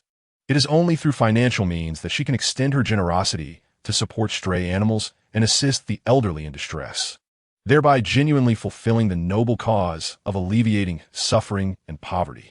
Following her recent philanthropic efforts in disaster-stricken areas, Superwoman embarked on her own journey to acquire funds, humorously likening it to a quest. Chapter 10. Secret Operations of Foreign Nations. The emergence of Superwoman has captivated the public, as she consistently appears in various rescue and relief efforts. Videos depicting her heroic acts proliferate across the internet, generating headlines daily and maintaining an ever-growing fervor among the populace. Each day begins with eager anticipation, as individuals check for the latest updates on her whereabouts. Superwoman has not only captured the attention of government entities, but has also incited a nationwide curiosity, prompting various supernatural research institutions and mysterious agencies to mobilize in pursuit of uncovering her enigmatic origins. Her videos have transcended borders, sparking interest from foreign media outlets, initially circulating among ordinary citizens without drawing attention from relevant authorities. However, the situation escalated dramatically following the viral footage of her rescuing an aircraft. Nations such as the United States, the diminutive village, Kangaroo Land, and Bear Country were suddenly alarmed, realizing the authenticity of the supernatural events surrounding Superwoman. The United States, in particular, had previously disseminated fabricated mysterious videos, mistakenly assuming others operated under similar pretenses. Consequently, scientists and scholars from various countries scrutinized Superwoman's videos, striving to comprehend her origins, the mechanics of her defiance of gravity, and the source of her formidable powers. Despite exhaustive research that left several professors exhausted and numerous scientists bewildered, the answers remained elusive, leading to frustration and desperation. In response, leaders from various nations convened emergency meetings, discreetly dispatching envoys to China in hopes of unraveling the truth behind Superwoman. Their objective was to either persuade her to align with their interests or to acquire samples of her abilities for study, aspiring to replicate her extraordinary powers. The abilities she has already displayed are astonishing enough to captivate the world, and it is conceivable that she harbors even greater, undiscovered strengths. The prospect of possessing Superwoman's prowess is tantalizing. Envisioning global dominance brings joy to their hearts. After their brief deliberations, they celebrated with drinks, confident that their nation's financial and material resources would be sufficient to win her over. Thus, representatives from Bear Country, the United States, the diminutive village Kangaroo Land, and others dispatched their finest elites, even deploying covert assets, all converging upon China with unwavering determination to uncover the secrets of the remarkable Superwoman. Their eagerness to possess every aspect of her being, with some harboring greedy intentions of personal exploitation, was palpable. The final secret directive from various nations: success is the only permissible outcome, while failure is not an option. Should they fail to win over the superheroine to their side, they must devise strategies to obliterate her, ensuring that the people of Huagua do not benefit. A tempestuous battle for dominance is on the brink of unfolding. Even the most clandestine matters can occasionally slip through the cracks, After all, wealth stirs the heart, driven by those who revel in chaos. A whisper of the plan to recruit talents has emerged, igniting suspicion among high-ranking officials and ordinary citizens alike. In a secluded corner of the city, Li Zihan mysteriously summoned Yun Feiyong to a quiet spot, her furtive demeanor evoking a chuckle from Yun Feiyong. Zihan, what is going on? Is there something you can't say over the phone? Why drag me out here in this sweltering heat when I could be enjoying air conditioning and watermelon? They found themselves in a small pavilion in the park, largely deserted due to the heat. Once she confirmed their privacy, Li Zihan leaned in and whispered, Yangzi, have you heard? Several countries have secretly dispatched their most formidable agents to our Huagua to recruit talents. Recruit talents? Who are they after? Several countries? What's the situation? Are you feeling all right? Yun Feiyong responded, playfully touching her face. Oh my, you got makeup on. Let me just stop that. I'm serious. I just learned this confidential information. It said that various nations are covertly mobilizing their forces to entice the superheroine, aiming to have her serve their interests and become a citizen of their countries. What? Is that for real? Who told you? How come I didn't know? If it's a secret, how did you find out? It seems improbable. Hush, keep your voice down. Li Zihan scanned the surroundings. You know, I have a friend with remarkable connections in the underworld. It's rumored that these foreign agents will approach our people discreetly, offering them substantial rewards to act as spies and informants, facilitating the execution of their plans. Wait, Zihan, slow down. You're talking about the underworld and spies. It's quite alarming. Don't interrupt. Let me finish. I was shocked when I first heard it too. It seems that our superhero alliance has caught wind of this as well, but they lack specific details. All we know is that confidentiality is paramount. Understood. I promise to keep it quiet. This matter should only be discussed in hushed tones among trusted individuals, as we cannot ascertain who might be the spy among us. We must protect the superheroine's secrets at all costs.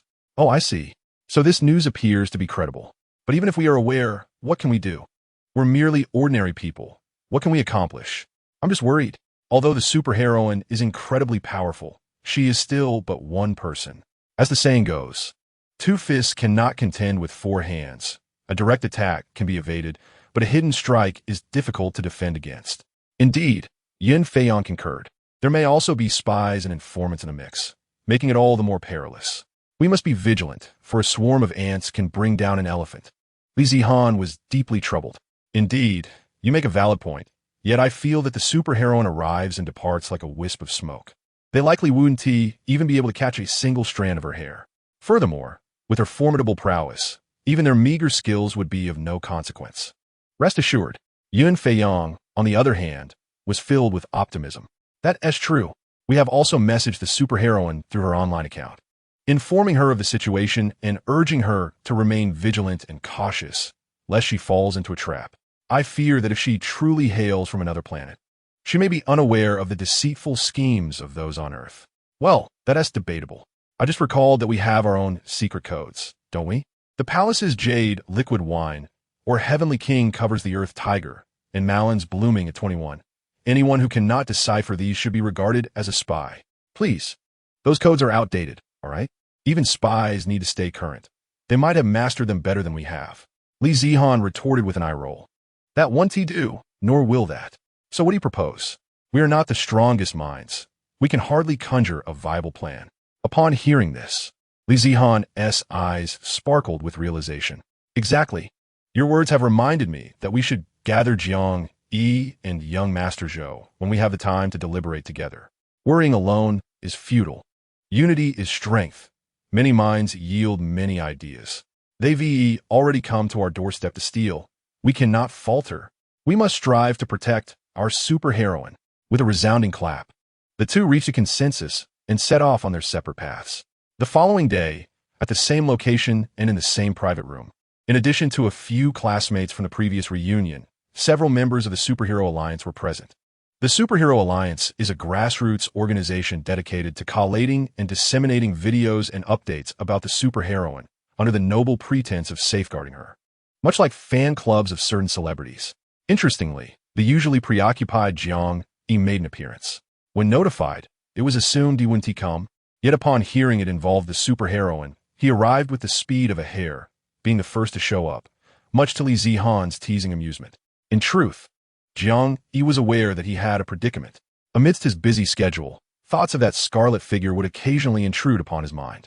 When sleepless, he would reminisce about their first encounter, and even now, upon meeting her again, it felt as vivid as if it had just transpired, despite the passage of time. Rarely one to watch videos, he found himself unable to resist the urge to check his phone for her updates and news. Observing her bustling about, one moment saving a wingsuit flyer in Zhangjiajie, and the next rescuing passengers from a downed aircraft, he was astounded to see that petite figure grasping the massive plane. Then, during their second encounter, while rescuing a girl contemplating suicide, he mustered the courage to speak to her. Hearing her mention the possibility of meeting again filled him with uncontainable joy. He felt as if he could leap to the heavens. Fully aware that her invitation was likely a mere formality, yet he found himself eagerly awaiting it nonetheless. He is aware that he may never receive her invitation, yet he chooses to harbor hope. Upon witnessing her soaring to the province to rescue those besieged by floodwaters, he cannot help but chuckle at the sight of her, initially carrying 2 large baskets. When he sees her flying over with a small peak to block the breached riverbank, he's at a loss for words. A myriad of emotions, gratitude, heartache, and awe overwhelm him. Jiang Yi realizes he is irrevocably captivated. From the moment he first laid eyes on her to their subsequent encounters, his admiration has blossomed into profound love for the superheroine. Although reluctant to admit it, the truth remains, and his feelings were initially ambiguous. The moment Li Zihan informed him about the superheroine and the rival nations attempting to recruit her, an uncontrollable surge of anxious affection erupted within him, leading him to comprehend his true feelings. Yet, he understands the impossibility of it all. Such a mysterious and formidable figure has never truly regarded him. Thus, he buries this intense emotion deep within his heart. During his university years, numerous exceptional young women pursued him, many of whom were remarkably beautiful and accomplished.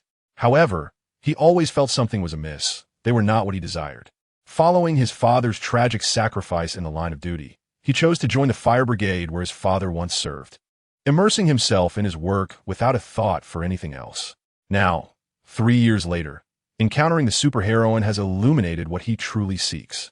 Initially, it may have been a sense of gratitude or a desire for strength, yet over time, he has been irresistibly drawn to her sense of justice and her powerful, enigmatic presence. He finds himself yearning to draw closer and understand her better. In the room, discussions abound as everyone offers suggestions and strategizes on how to thwart the enemy's schemes and safeguard the superheroine, who belongs to China and must not be coveted by foreign powers. Though it is a grassroots organization of superheroes, their collective strength should not be underestimated. This sends young Master Zhou into a fit of rage, exclaiming in frustration, "What nonsense is this? Look at yourselves. How can you expect to win over the superheroine? You're dreaming. Not even her shadow would be cast upon you. If I ever catch them, they will taste my wrath." Jiang Yi reaches out to calm him, saying, "Hold on, sit down and listen to me. I believe the superheroine will not be swayed by foreign nations, and they will not be able to locate her. Even if they do find her, given her current combat prowess, defeating them would be child's play." The crowd murmurs in agreement. Jiang Yi continues, "However, we must remain vigilant against those who might be tempted by monetary gain. Let's establish a secret code known only to us insiders, to share intelligence and remain alert to suspicious individuals. Should anything seem amiss, report it immediately to the relevant authorities. We are merely a voluntary organization, assisting as needed, without any authority to act otherwise. Do we all understand my intent?" Yin Feiyong raised his hand and stated, "I understand. Allow me to share my thoughts. I believe there is no need to be overly alarmed. While it is indeed important to support the female superhero, we must also prioritize our personal safety. After all, we are merely unarmed, ordinary citizens. It suffices to ensure our own safety and avoid causing any trouble for her. Otherwise, is she here to combat adversaries or to rescue us? Wouldn't you agree?" Jiang Yi cast an approving glance at Yun Feiyong and replied, "Well said. I share a similar sentiment. How many of them have arrived? What do they bring with them? Or perhaps they possess some secret weapon. We remain oblivious to their intentions. Therefore, while we uphold the female superhero, our foremost concern must be our own safety. Moreover, they have come covertly and would not dare to act openly on our territory. They can only proceed furtively. Our homeland is now so formidable that they must weigh their own capabilities carefully. Indeed, to speak candidly, isn't there a nation to consider? Even if the female superhero does not formally align herself with the state, there must be some form of communication. Hence, we should not be overly anxious, lest we create disarray and allow others to exploit our vulnerabilities. Yin Feiyong added. Li Zihan remarked, well said, Yangzi, I did not expect you, usually so reticent, to articulate such sensible thoughts at a critical moment. It seems your views align closely with Jiang Yi's. Have you two been conversing in private? Not at all. Captain Jiang is far too busy for idle chatter with me. I merely had a sudden inspiration, he replied, casting a glance at Jiang Yi before falling silent to avoid giving Zihan the opportunity to tease him further. The group then agreed upon a code known only to themselves and specific matters to discuss. After finishing their meal, they dispersed, each returning to their respective homes. In the Wuyo Valley, time flowed peacefully and the scenery remained enchanting. The occasional chirping of birds accompanied the fragrant blossoms and fluttering butterflies, while industrious bees buzzed amidst the floral expanse. Beneath the fruit trees, the female superhero tended to the vegetable garden, reflecting upon the numerous private messages she had received, filled with reminders of concern for her safety, which warmed her heart. She understood that such occurrences would happen whenever she made her presence known, unless she chose to lie idle, ignoring the need for rescue or disaster relief. However, that was not her desire. Her convictions remained steadfast: to rescue the orphaned, assist the needy, alleviate poverty, combat evil, uphold justice, and protect her homeland. She harbored no regrets for her commitment to China, and in her next life, she aspired to be Chinese once more. This was not mere rhetoric or empty slogans. Living in China meant she would never forsake the duty of safeguarding this land and her home, from beginning to end, until the day of her demise. Although she had established contact with the relevant authorities in China and reached some consensus, specifically forming a logistics department for superheroes, she declined an official position. While there were rewards to be earned, the responsibilities were overwhelming, merely a drop in the ocean. She found greater joy in seeking benefits elsewhere without obligations. Resolved, her next course of action was to extract resources from the impoverished village, transforming their comfortable lives into a struggle for survival. You seek to unearth the secret of the female superhero?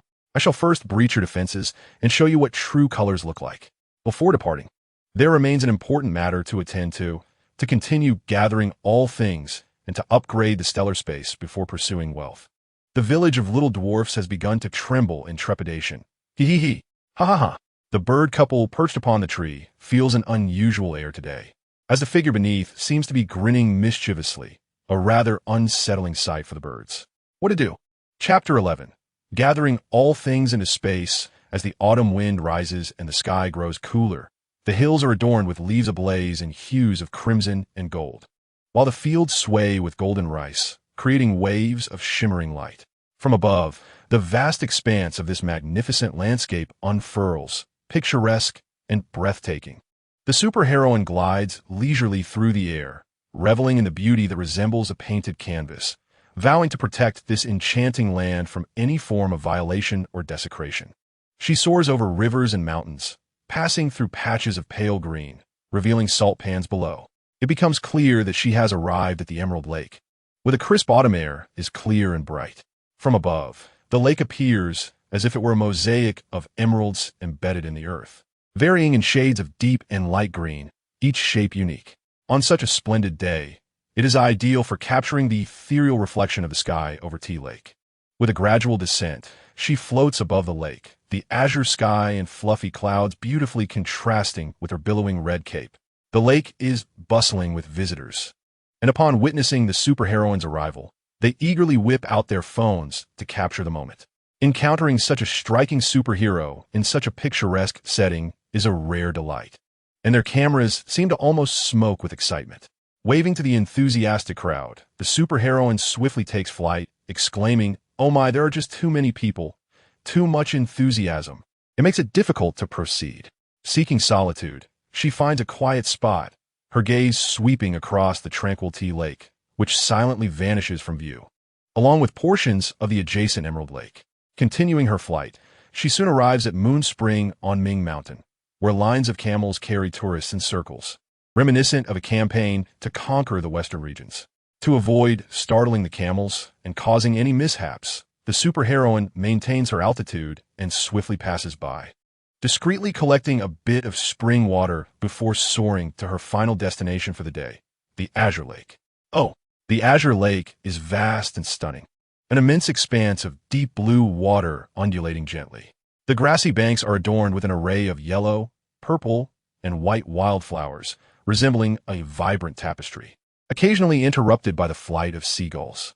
Upon spotting the superheroine in the sky, a few seagulls are startled, nearly losing their footing and plummeting into the lake, only to frantically flap their wings as though fleeing from a predator, their movements swift like arrows released from a bow.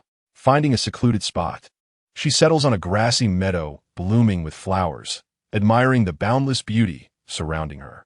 Today, she has come to gather various lake waters, and with a mere glance, a portion of the lake's essence is drawn into her space, rendering her invisible amidst the meadow. In the stellar space, a sphere, half green and half gray, hovers in the air, radiating immense energy, while beneath it stand alive trees sprouting new branches. A surge of potent life force spreads across the land. Beneath the azure sky, adorned with clusters of white clouds, the majestic snow-capped mountains loom in the distance. The boundless fields are a lush green, interspersed with vibrant blossoms that form a breathtaking tapestry of floral beauty across the splendid grasslands. Rivers and lakes, mountains and valleys present a miniature version of Earth itself. The current state of the stellar space is vibrant and teeming with energy, a far cry from its initial barren and lifeless form. In its nascent phase, the stellar space was shrouded in a grayish atmosphere, with a suspended orb of black and gray hues and a solitary, withered tree of life standing despondently, devoid of clouds or winds, enveloped in an overwhelming silence. Within this desolate expanse, one could feel a profound sense of oppression, sorrow, and loneliness. As energy dwindled, the space fell into slumber, only to be awakened by the collection of the world's myriad treasures: soil, grass, flowers, trees, mountains, rivers, snow-capped peaks, and creatures alike. This was the key to revitalizing the stellar space. For the present-day Superwoman, this task was a mere trifle. Yet for the Superwoman of 3 months prior, it was an insurmountable challenge. The space remained dormant, the energy sphere depleted, and only a faint glimmer of vitality persisted at the core of the Tree of Life. The Superwoman's own powers were minimal, rendering that fragile flicker of energy almost negligible. After Nightstar's final instructions, she succumbed to a profound slumber, leaving the Superwoman to face the battle alone. The naive Superwoman could hardly fathom the enormity of the task at hand. Contemplating abandonment, her heart faltered. If she ceased her efforts, Nightstar and his people would remain trapped in eternal slumber. Thus, the resolute and virtuous Superwoman steeled herself for the challenge. Through relentless practice and determination, she exerted immense effort to draw a wisp of breeze and a drop of rain into the space, extracting that minuscule energy to transform her body into one capable of withstanding the rigors of flight, albeit limited to below the clouds. Ascending above the clouds would necessitate further upgrades to the space. With time pressing and the task formidable, she resolved to persevere. Having promised Nightstar, she was compelled to fulfill her commitment. Only by awakening the space, allowing the Tree of Life to take root and flourish into a towering giant, could the energy sphere regain its verdant hue, thereby transforming the space into a new realm that would welcome Nightstar back. She compelled herself to diligently learn various combat skills, to master her superpowers, and to adeptly control the space. She seized moments to practice flying, initially struggling with the force and direction, wobbling unsteadily in the air, often colliding with trees or plummeting to the ground. The first time, she soared high and dived downward. The intense sensation of nearing the earth was overwhelming. A month later, she finally attained a faint semblance of combat prowess, limited to lightning strikes, while her flying speed and technique became increasingly refined. With the ability to utilize aurora flight for 2 hours, the Superwoman embarked on her mission to collect the wonders of the world and elevate the space. Even a mere 2 hours of aurora flight in the early stages brought immense joy to the Superwoman. She soared through the sky, a fleeting shadow, often captured in blurry images by surveillance or mobile devices. Furthermore, to transport anything into the stellar space, one could only do so by touch. Entry for individuals remained impossible. At that time, the Superwoman was rather timid, lacking in combat prowess and flying skills. She was far from proficient, often avoiding daylight and opting to act only in the dead of night. Her initial collection task involved land. The Superwoman swiftly flew to Longjiang, where the black soil was rich and fertile, teeming with life. In April, the black earth still bore a frozen layer, unfit for crops, shrouded in mystery. Under the cool, serene moonlight, it unfolded like a vast expanse of black velvet, evoking a sense of reverence against destruction. The sudden disappearance of a large tract of land would spell trouble. Thus, she could only collect it gradually, stealthily probing the black soil. Once the black earth was secured into her space, her Aurora flight speed increased by an hour. With 3 hours of rapid flight, she could now operate during the day. Her next target was the Lush Plateau, characterized by its intricate ravines and rich deposits. The natural scenery of the plateau was breathtaking, with distinct seasons offering a myriad of colors and fragrances. From above the Lush Plateau, the landscape appeared vast and desolate, with mountains and rivers harmoniously intertwined, a sight to behold. Collection tasks completed. Next, she set her sights on the Gobi Desert, where a vast expanse of sand marked the periphery of the desert. This terrain, composed mainly of gravel and coarse sand, was characterized by its excellent permeability and sparse vegetation, with only a few drought-resistant plants like red willows and camel thorns. While collecting soil, she also gathered a few red willows and camel thorns. Mission accomplished.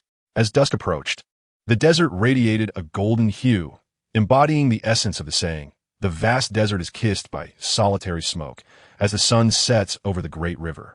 The beauty of the desert was breathtaking, almost suffocating in its splendor. Kneeling on the ground, she felt the scorching yellow sand. Slipping into the poplar forest to gather a handful of soil, adding new colors to her space. Task completed. Once her space was upgraded, she vowed to return to the Gobi Desert, unraveling its mysteries in the Lop Nur and seeking treasures at the ancient Lulan ruins, aiming to transform parts of the desert into lush oases. Perfect. As time went on, through relentless training, the Superwoman grew bolder, often daring to appear during the day, albeit in less populated areas. She ventured to the vast grasslands, her favorite domain, where beneath the azure sky and white clouds, the verdant meadows were adorned with countless wildflowers. Herds of cattle and sheep grazed busily on the tender grass, some basking in the sun, while carefree lambs frolicked across the fields. As the saying goes, the sky is vast, and the wilderness stretches endlessly, with winds brushing the grass revealing cattle and sheep. All the grass and flowers belonged to her. In the early hours of dawn, with a quiet determination, I began the gradual accumulation of the world's wonders. After 3 months, the celestial space has regained a semblance of vitality. The energy sphere now displays a harmonious blend of dark gray and soft green, while the once withered life tree has begun to sprout anew. Yet, entry into this realm remains elusive, for the energy is still insufficient, and it took me a considerable time to realize that mountains and snow peaks were still absent. At the distant base of the Zhu Peak in the Ice Tower Forest, the Superwoman, adorned in a pristine white robe and cloak, soared silently, skillfully gathering what she could along the way, ascending the snow-capped peaks. The landscape was a vast expanse of white, devoid of human presence, allowing her to fly freely at last. She passed the green boots and soared over the Rainbow Valley.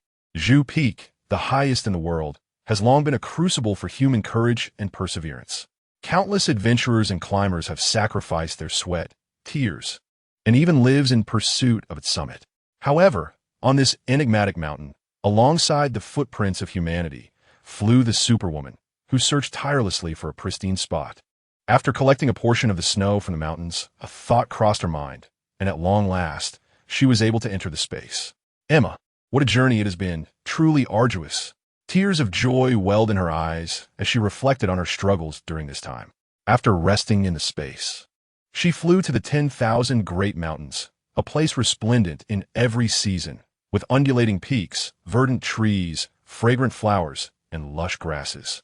Within these mountains lie countless unknown species of flora and fauna, and she eagerly gathered what caught her eye, diligently collecting to augment her strength.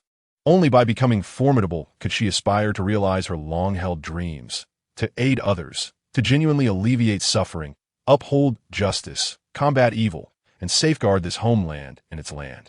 This is the sacred mission of the Chinese Superwoman. Though the world may be in disarray, surely there must be a hero to mend it.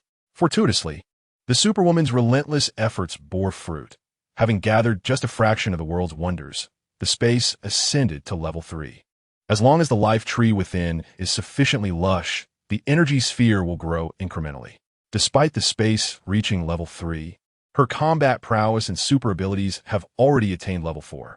While collecting the wonders, her gaze alone could draw them into her grasp, eliminating the need for tactile interaction. She could effortlessly switch her flying speed, unleash lightning strikes at will, and her eyes possess the ability to see through the bodies or objects, while her acute hearing enabled her to detect sounds from afar. Her sense of smell had become increasingly refined, allowing her to track scent from miles away. With multi-frequency sonar, she could induce fainting or awaken individuals, and even perceive the emotions of animals for simple communication. Her thunderous lightning attacks had intensified, capable of coalescing into a lightning whip, and she was currently researching the lightning bow and arrows. With a combat strength of level 5, she possessed 30,000 horsepower and 60,000 firepower. Although the space had yet to reach level 10 and her combat abilities had not attained their pinnacle, with these formidable skills, she was fully capable of confronting various natural disasters, rescuing those in need, upholding justice, and combating malevolent forces. Behold, which criminals now tremble in fear. They would do well to pray that they remain undetected by the formidable Superwoman. At long last, she has emerged, no longer needing to operate in secrecy.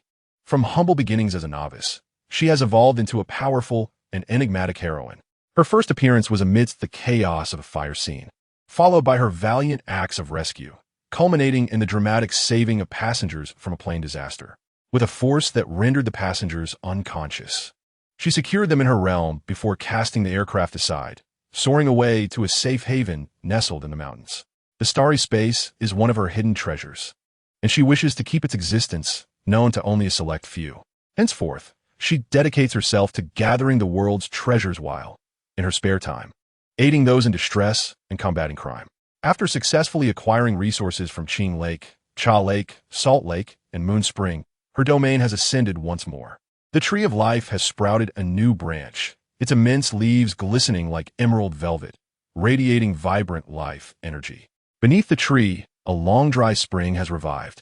Flowing once more, she aspires to reach level 6 soon, enabling her to become invisible and teleport to other lands for her endeavors. With the first stop being the village of little dwarfs, now it is their turn to tremble. Indeed, with her ability to fly, she could engage in her pursuits. Yet the efficacy of invisibility and instantaneous movement surpasses that of mere flight. As a Chinese superhero, being discovered would grant them a reason to escalate matters. And with their watchful eyes, a small misstep could lead to serious consequences. This land is one she guards with utmost devotion, and she cannot allow any harm to befall it. Various factions should have already arrived, although they cannot act overtly. Each must have their own strategies. Let the game commence. Who will emerge victorious remains uncertain. Chapter 12. The rice fields enchanted fairy as autumn deepens. A single leaf heralds the season's change, cascading down to become part of the picturesque autumnal scenery. The leaves fall, signaling the arrival of autumn, as the air turns slightly crisp. I am transported back to my northern hometown, where longing swells within me. How the straight white birch trees shed their leaves. The little country path, bathed in the soft glow of the setting sun, extends the yearning of the wanderer as smoke rises into the sky. Yun Feiyong stands by the window, gazing at the swirling leaves carried by the wind, her thoughts adrift, her heart already soaring towards home. Having traversed countless mountains and rivers, she yearns to return to her parents. She misses her father's delectable fried pancakes and her mother's hearty northeast stew. The pancakes are crisp on the outside, tender within, releasing a burst of flavor with each bite. Another mouthful of the soft, stewed oil beans beckons, and the deliciousness is enough to make one swoon.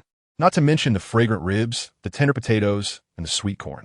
The longing is overwhelming. It is time to go home. I must find my mother, pack my bags, and embark on this urgent journey back to my roots. As she steps onto the path homeward, a nagging feeling arises. Has she forgotten something? Never mind. She shall proceed for now, come what may. Yun Feiyang's home lies on a farm in a northern border town, where the skies are high and clear, the climate refreshing, and the scenery delightful. Verdant grass, blooming flowers, and fluttering butterflies create an idyllic landscape, while the endless fields and lush forests are alive with the melodies of chirping birds, a true paradise on earth. The character of people from northeast China is marked by integrity, generosity, kindness, and diligence. They speak candidly, without unnecessary intricacies, rarely engaging in deceit or treachery, and are devoid of the sordidness and malevolence often found in society. As autumn harvest season unfolds, the fields are awash in golden hues, the heavy rice ears swaying with the joy of impending abundance. The tall, straight poplars lining the roads begin to turn yellow, their leaves fluttering gently in the breeze. In the early morning, standing amidst this expansive landscape, a ray of dawn light bathes the earth, casting a delicate blush over the golden waves of rice. Colorful wildflowers by the roadside glisten with dewdrops, while industrious birds resume their melodies, heralding a symphony of autumn.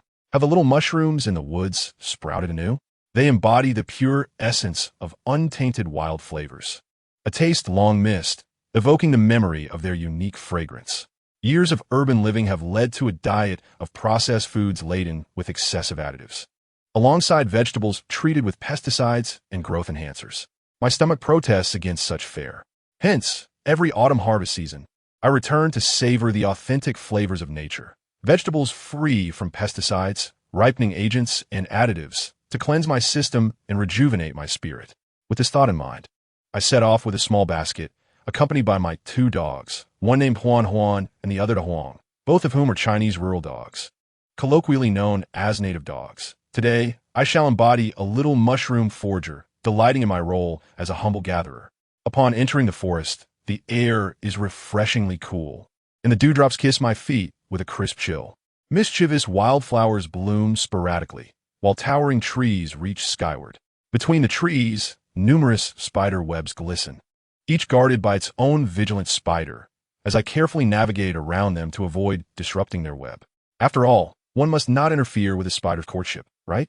Instead, I focus on searching for mushrooms, gently lifting the leaves to uncover a white mushroom, ideal for a delicious chicken stew and a glossy brown one, perfect for sot ing with green peppers. As I venture further, I discover a circle of true mushrooms. This is a thunder mushroom, along with various other types, all sheltering under their little umbrellas, perhaps waiting to be picked and brought home. However, mushroom foraging is no simple task. They often hide beneath the foliage, requiring one to bend low and search intently, squatting down to carefully harvest them without damaging their delicate structure, lest the taste be compromised. Suddenly, I spot a curious specimen, resembling a leg-stretching mushroom, also known as the eye-staring mushroom. My mother warned me that this one is poisonous, leading to dire consequences if consumed. Upon closer inspection, this peculiar mushroom appears as a slender white stalk topped with a round cap, adorned with yellow-brown patterns. Its appearance is unremarkable, unlike the fabled red-capped, white-stem varieties. Yet, the name eye-staring mushroom strikes me as amusing. One could easily jest that if one unwittingly consumed this toxic fungus, it might result in a fatal gaze. Perhaps the poison is so potent that it leaves one unable to close their eyes in death. After a while of foraging, I noticed that my basket was already half full. I kept bending down, squatting, and repeating this motion until my head spun and my legs felt weak. Time to take a break. I heard Xiao Huan Huan and a Huang calling in the distance. They had caught a small, soft, and adorable wild rabbit. However, we decided to let it go. Perhaps its mother was waiting for it, calling it home for dinner. We should return as well. Xiao Huan Huan dashed ahead, while the Huang followed closely. Occasionally, a colorful butterfly flitted around them. The cheerful chirping of magpies in the forest uplifted my spirit, and I couldn't help but sing. When you grow weary of the worldly hustle, join me in retreating to the countryside, where we can distance ourselves from the extravagance of this world. No more storms and rains, no more wandering the ends of the earth. We shall guard a cozy abode and call a home. When you grow weary of the worldly hustle, join me in retreating to the countryside, where we can plant 10 miles of peach blossoms. Suddenly, Our joyous sounds startled the birds perched on trees and disturbed a few wild ducks in the fields, even causing the exuberant Huang to stumble. Today was fruitful. We returned with a basket full of mushrooms, laughter echoing along the way, and hearts brimming with joy. Meanwhile, Li Zihan was engrossed in a live video stream on her phone, featuring a northeastern farm. The title proclaimed, "A superhero version of the rice flower fairy appears in the rice field painting." Beside the farm's technological demonstration field, there was a viewing platform where one could overlook the entire rice field and admire the beautiful rice paddy art. Two northeastern netizens were live streaming, enthusiastically showcasing their beautiful hometown and discussing the rice field paintings. In the video, the rice field, part of the farm's technological demonstration, displayed stunning rice paddy art. On the left, a circular rice paddy painting featured the words "the best granary in the world." Above it was inscribed "the agricultural capital of the world, Beidawan." In the center of the rice field was a painting of a tractor, with a round-faced figure in a hat holding a phone, flanked by three enormous granaries. Above this artwork, bold letters proclaimed, "Digital agriculture brings wealth and friendship." To the right, additional bold letters read, "Black soil granary." Suddenly, the camera captured a figure clad in red, wearing a mask adorned with colorful feathers, gracefully entering the scene. She wore a white crossover top, a light blue skirt, and a flowing red cape, seemingly reveling in the beauty of the rice field art. She floated and spiraled above the rice paddies, occasionally diving down or soaring into the sky, or hovering mid-air, joyfully inspecting her domain. The live stream shook slightly, likely due to the excitement of the person filming. Who could have imagined that the elusive, powerful superhero would appear above the northeastern rice fields? Such an extraordinary encounter is a once-in-a-century opportunity and a rare stroke of fortune. This blessing is yours. Will you accept it? Yes. I shall kneel with both hands to receive it. Beneath the azure sky, amidst the billowing white clouds, she dances gracefully in her flowing crimson attire. As she twirls, the golden waves of rice sway in the breeze, seemingly eager to join in a waltz with the rice blossom fairy. This enchanting scene is further adorned by the exquisite artistry of the rice paddy paintings. Recently, the arrival of a female superhero has been reported in various locales, yet she has yet to grace the Northeast. The anticipation of the Northeastern folks has finally been rewarded, igniting a fervor in the live stream, a celebration for the local community. After some playful moments, the rice blossom fairy took flight, allowing two viewers to finally whisper their thoughts.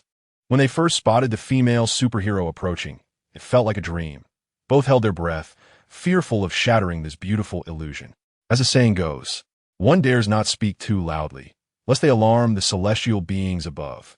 The tremor of excitement was palpable, causing unsteady hands that needed a firm pinch to regain composure and steady the phone. This video, hailed as that of the Rice Blossom Fairy, accompanied by melodious music, has spread across various media platforms, inciting a flurry of shares and likes. In a certain brigade of a northeast farm, the autumn breeze is gentle, and the sun shines brightly.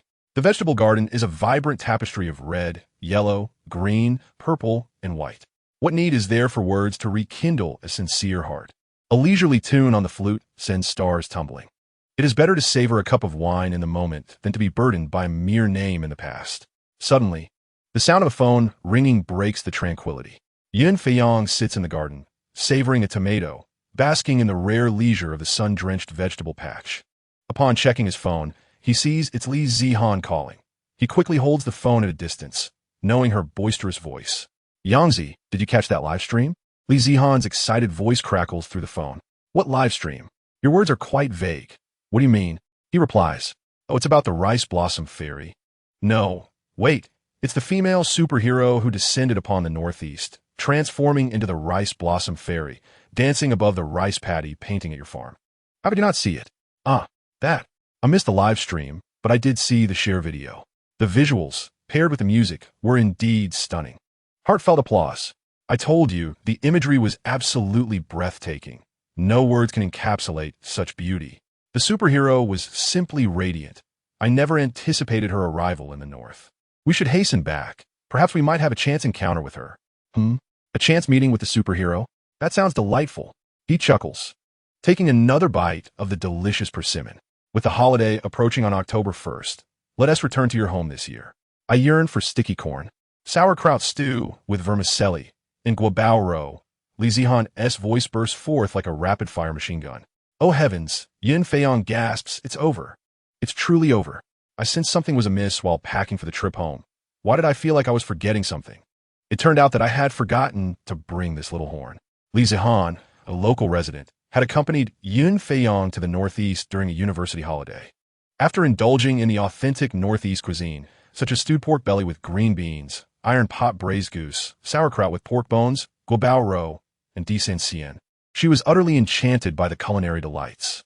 Not to mention the crisp, juicy cucumbers, the thin-skinned and plump red and yellow tomatoes, the deep purple eggplants, the green bell peppers, and the succulent oil beans bursting with flavor, not to forget the remarkably fragrant chives and the sweet, yellow mushrooms, the red, sweet and sour sand fruit, the deep purple, oval-shaped crabapple, the sweet melon that tasted like first love, and various dried fruits, such as hazelnuts and pine nuts, all of which were completely natural, unpolluted, free of pesticides, ripening agents, and other additives, true 3-No products. Then there was the fresh, sweet, sticky corn, boiled to perfection, topped with pieces of sweet, tender pumpkin and potatoes, alongside a few eggplants. Once the lid was lifted, the delightful aroma wafted upwards. While eating, the eggplant and potatoes were served in a bowl accompanied by Northeast-style fried sauce, garlic paste, or crushed chili and cilantro, allowing for personal preference and seasoning. One bite was enough to send her into a blissful daze. The taste so delightful that it made one stomp their feet in joy. After a midday rest, a large watermelon was brought over, sliced open to reveal its red, grainy, and juicy flesh. Each person took half, scooping out the fruit with a spoon, each bite bursting with sweetness. Li Zihan, the little foodie, was utterly elated, her stomach round and full, often needing support from the wall to walk, returning home 3 pounds heavier each time. After experiencing the unique northern cuisine and scenery, Li Zihan fell completely in love with this place, spending her entire summer vacation there during university. After graduation, whenever she had the time, whether during the Mid-Autumn Festival or National Day holiday, she would return with Yin Feiyong for a few days. However, due to unforeseen circumstances last year, she could not make the trip, which left her quite anxious. This year, they had planned to return together, but unfortunately, Yin Feiyong, eager to return home, had completely forgotten about her. Now, she was left waiting for the storm of her fury. Yin Feiyong, with a hesitant tone, said, "My dear Xiaoan, please don't be upset or anxious when I tell you this. You see, the other day I saw the autumn leaves falling, and in a moment of emotional impulse, I just wanted to go home.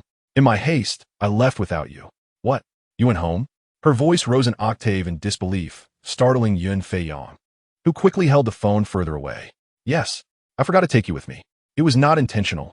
I'm truly sorry. When I left, I sensed something was amiss, but it didn't click until your call reminded me of what I had forgotten. Why don't you just come over as soon as you can?" "Oomph. Yin Feiyong, you're in big trouble. How dare you abandon me to have fun alone? Boo-hoo. You don't love me anymore. You think I'm a burden. Tell me, did you deliberately ditch me? Just wait, I'll make you pay." Li Zihan exclaimed angrily. "I swear, it was absolutely not intentional. I merely forgot for a moment. I was having too much fun when I got back, and before I could even think of it, your call came through. What else could I do? Upon your arrival, I shall treat you to a culinary journey through the delightful street of northeastern delicacies. How does that sound?" Li Zihan immediately brightened at the suggestion. "Yes, that is much better. I shall temporarily forgive you. I have also saved some mushrooms I foraged yesterday for you. I was planning to invite some friends to hunt wild ducks tomorrow, but we shall wait for your arrival to embark on that adventure together." Yin Feiyong, with sincere enthusiasm, coaxed her indeed. "Just ensure you leave some mushrooms for me. I wish to gather them together when I arrive. As for the wild ducks, let them enjoy their freedom for a couple of days before you venture out alone. Beware of my formidable prowess." With a playful huff, she declared, "I shall book my ticket right away. Of course, this is no trouble at all. We are all eagerly awaiting your presence. Not only I, but the mushrooms, wild ducks, sauerkraut, vermicelli, sweet and sour pork, iron pot, and the grand goose are all ready to greet you," Yin Feiyong remarked. After ending the call, he finally managed to send off the spirited young lady. If the flight were this afternoon, with a layover, she should arrive by tomorrow afternoon. Once she arrives, they will gather mushrooms and pursue wild ducks together. Her presence will undoubtedly elevate the excitement to a 5-star spectacle. Chapter 13. The Cunning Wild Ducks in the Northeastern Farm. Which was once a military troop, the area has been developed since the early days of the northern wilderness.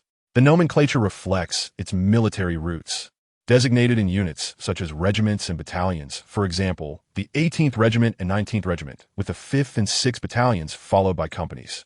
Eventually, it was termed as the main farm and sub-farms, akin to counties, townships, and villages, albeit with differing names, and the previous terminologies are still commonly used. Upon arriving at the station to greet Li Zihan, Yun Feiyong was immediately attended to by her charm. After all, who could blame her for forgetting to bring him along? He must pamper his dear friend. Yun Feiyong inquired, "Shall we head to your home in the city first, or to the old house in the battalion?" "Of course, we shall return to the battalion first. It is far more entertaining there. I want to gather mushrooms and hunt wild ducks. What fun is there in the city?" "Very well. I shall follow your lead. Let's return to the battalion." As the vehicle sped along the road, the landscape outside transformed into a picturesque autumn scene. Flowers still bloomed sporadically along the roadside, while the straight white birch trees exhibited hints of yellow leaves. To one side lay vast golden rice fields, and to the other, ripe cornfields and bean patches, a splendid autumn tableau. Upon reaching home, a fence made of wire and would enclose the area, adorned with climbing purple morning glories and green zucchini vines that intertwined amid the heavy yellow zucchinis, their tendrils cascading down. Golden zucchini flowers sporadically dotted the scene. A gentle breeze stirred, causing the purple morning glories and golden zucchini flowers to sway in a harmonious dance, as if welcoming the distant guest with a playful welcoming performance. Crossing the small stone bridge and entering through the main gate, a path of red bricks stretched ahead. To the right lay a cornfield, accompanied by 2 trellises of beans, one for oil beans and the other for late-season beans. In front of the trellises were plump, glistening cabbages and radishes, along with several mounds of potatoes. On the left stands a trellis adorned with cucumbers. On one side, tender cucumbers are still flourishing, while on the other, aged cucumbers have entered their twilight years. The yellow-brown skin of the old cucumbers resembles the weathered face of a person who has endured many hardships. These old cucumbers are thick, large, and elongated, cascading from the trellis to the ground, with some having already detached from the vine and scattered haphazardly across the earth, a few beginning to deflate. Adjacent to the cucumber trellis lies a plot of beans, flanked by eggplants and peppers, where the purple eggplants and the vibrant red and green peppers hang heavily from their branches. A few persimmon trees stand nearby, laden with plump, translucent fruits in shades of red and yellow, tantalizingly inviting. As one strolls along the red brick path, a grand house atop a high platform comes into view, its walls adorned with a cross pattern of teal and ochre, exuding an antiquated elegance. The ochre window frames and the gleaming glass windows complement the silvery, riveted iron door, presenting an air of magnificence. Surrounding the high platform are flower bricks, encircled by a variety of blooms and grasses, particularly a peony that stands out in its splendor. The ground is also dotted with wild vegetables and flowers, such as dandelions, shepherd's purse, amaranth, and purslane, all thriving in wild abandon.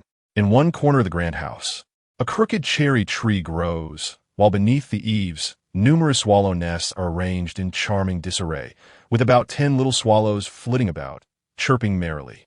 To the west of the house, a vast expanse of tall, vibrant yellow Jerusalem artichoke flowers sways in the breeze, with a few white butterflies fluttering gracefully amidst the floral sea. On the east side, there is a storage shed where a few large gourd plants thrive in front of a patch of lush green chives, their white flowers occasionally attracting bees gathering nectar. Li Zihan enters the house, setting down her luggage without pausing for rest, and immediately plunges into the vegetable garden, gathering cucumbers, persimmons, and gourds. Her hands overflow with produce, reminiscent of a bear foraging for corn, with a trail of fallen items behind her. Could you not use a basket? There are plenty at home. Why must you carry everything by hand? Yun Feiyong, trailing behind with a basket, scolds her as he collects the fallen items. "Oh, it's been over a year since I've tasted these fresh vegetables. I'm eager. Just hand me a basket." "All right, you gather your cucumbers, persimmons, and gourds, while I'll pick the beans, shell the corn, and dig up potatoes. You want to make a stew, right? Let us work together."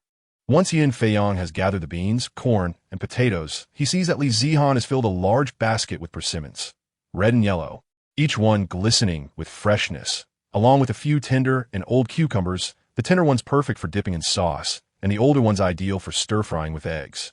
Li Zihan sets down the basket, grabs a smaller one, and crouches in the gourd patch to collect ripe gourds, which have fallen to the ground. This year's gourds are of excellent variety, golden in hue, plump, and sweet. After filling half the basket, she darts over to pick black star fruits, which grow against the wall. The branches are heavy with clusters of green and purple fruits. The unripe green ones are inedible and mildly toxic, while the purple ones are ripe and ready for consumption. The black star fruit, scientifically known as Solanum nigrum, is an annual herbaceous plant belonging to the nightshade family. It typically grows to a height of 30 to 120 centimeters, yielding black-purple berries upon maturation. Both the fruit and leaves are edible. However, the leaves contain a significant amount of alkaloids and must be cooked to neutralize their toxicity. The black star fruit is recognized in traditional Chinese medicine for its anti-inflammatory and swelling-reducing properties, as well as its ability to replenish energy and alleviate coughs and asthma. Picking a generous handful, I popped them into my mouth. Sweet and utterly delectable, the juice stained both my lips and fingers a deep purple. In that moment, I resembled a gluttonous, carefree child, devoid of the poised sophistication typical of urban professionals. Dinner time, we savored stewed pork ribs with green beans and potatoes, braised pork with pickled cabbage and blood sausage, persimmons sprinkled with sugar, stir-fried mushrooms with chili, and various Northeast-style cold dishes, including scrambled eggs with old cucumbers and tender cucumbers dipped in sauce, favorites of Zihan. It was yet another day of a pleasantly rounded belly. After dinner, the two of us settled on the elevated platform in front of the house, where the setting sun cast a golden glow over the small vegetable garden. The sky was ablaze with fiery red clouds, and the swallows had returned to their nests, while the little dishes lingered in the cabbage patch, relishing the tranquility far removed from the hustle and bustle of the city. Here, I felt a profound sense of peace and harmony. Zihan remarked contemplatively, "Yangzi, one day when we tire of the city life, let us return here to enjoy our old age. We could cultivate vegetables and flowers, raise a few chickens, ducks, and geese, just the two of us along with a cat and a dog. What bliss that would be." Yin Feiyong chuckled. "Indeed, it's a lovely notion. However, dreams are often lush, while reality can be stark. After becoming accustomed to the opulence of metropolitan life, it might be quite challenging to endure the solitude of rural living. A brief stay of 10 days or so may be manageable, but over time, I fear you might find the silence unbearable."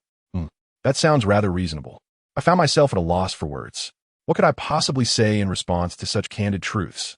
Zihan shook her head in agreement, yet disbelief. Yin Feiyong playfully prodded her. "I speak only of facts. If you keep shaking your head like that, it might just tumble off. Hey, what do you think Superwoman is doing at this very moment? Is she still in the Northeast? Could we perhaps have a chance encounter? I have no idea. I imagine she might be gazing down at us from the moon." I mused. "Really? Has the moon risen? Let us see if it's up there." With that, Zihan jumped up to search for the moon. I was just joking, and you took it seriously. Even if it were there, it's too far to see. However, soon, we shall witness the twin towers reflecting the moonlight. I pointed towards the two telecommunications signal towers ahead. Twin towers reflecting the moon? I hadn't noticed until you mentioned it. I didn't see these towers the last time I was here. Are they new? Indeed, one is for Unicom. The other for mobile, positioned to the left and right, perfectly aligned with our house. When the moon rises to its zenith, it will beautifully illuminate the space between the two towers, creating a picturesque scene. It's quite photogenic. All right then, let us await the sight of the twin towers reflecting the moon, and perhaps see if Superwoman can fly over. What a fanciful thought. It's nearly night. Doesn't she need a rest? After enjoying the twin towers reflecting the moon, let us also retire for the night. Oh dear Yangzi, I've realized that you're merely here to dampen my spirits. Can't you let a person dream a little? I'm truly exasperated with you. Continue dreaming if you must, but the evening air outside is rather chilly. Lying on the bed while dreaming is far more delightful. Come, let us return and indulge in dreams. Oh, almost forgot. When shall we go hunting for wild ducks? Since your arrival, you have scarcely paused. Can you not take a single day of rest? That cannot be, with only a few days of holiday at hand. I must fully savor this experience to avoid feeling regret. How about tomorrow, then? Very well, I shall arrange for it now. Let us return and retire early, replenishing our spirits for tomorrow's wild duck hunt. Another day dawns, roused early by the cheerful serenade of birds. Stepping outside to greet the nascent sun, inhaling the crisp air, my spirits soar. In this idyllic paradise, I cast aside my worries and abandon my sorrows. A group of us, tools in hand, head first to the rice fields where wild ducks abound, sheltered by a grove of trees, providing the perfect concealment. Yangtze, I have heard it said, better to eat 2 tails of the birds that fly in the heavens than half a pound of the beasts that roam the earth. Is this true? Li Zihan chattered on as we walked. Indeed, there is such a saying. The flesh of birds is tender, succulent, rich yet not greasy, lean yet not tough. Wild chicken and wild duck are both delectable, though the former flits about swiftly and is hard to catch, while the latter, being rather sluggish, is easier to ensnare. As we banter and laugh, we arrive at the edge of the rice paddy, beneath a brilliant blue sky occasionally adorned with wispy clouds. The boundless fields of rice sway in the wind, resembling golden waves, brimming with the joy of an impending harvest. Along the embankments bloom yellow, purple, and white flowers, alongside a few redberry bushes.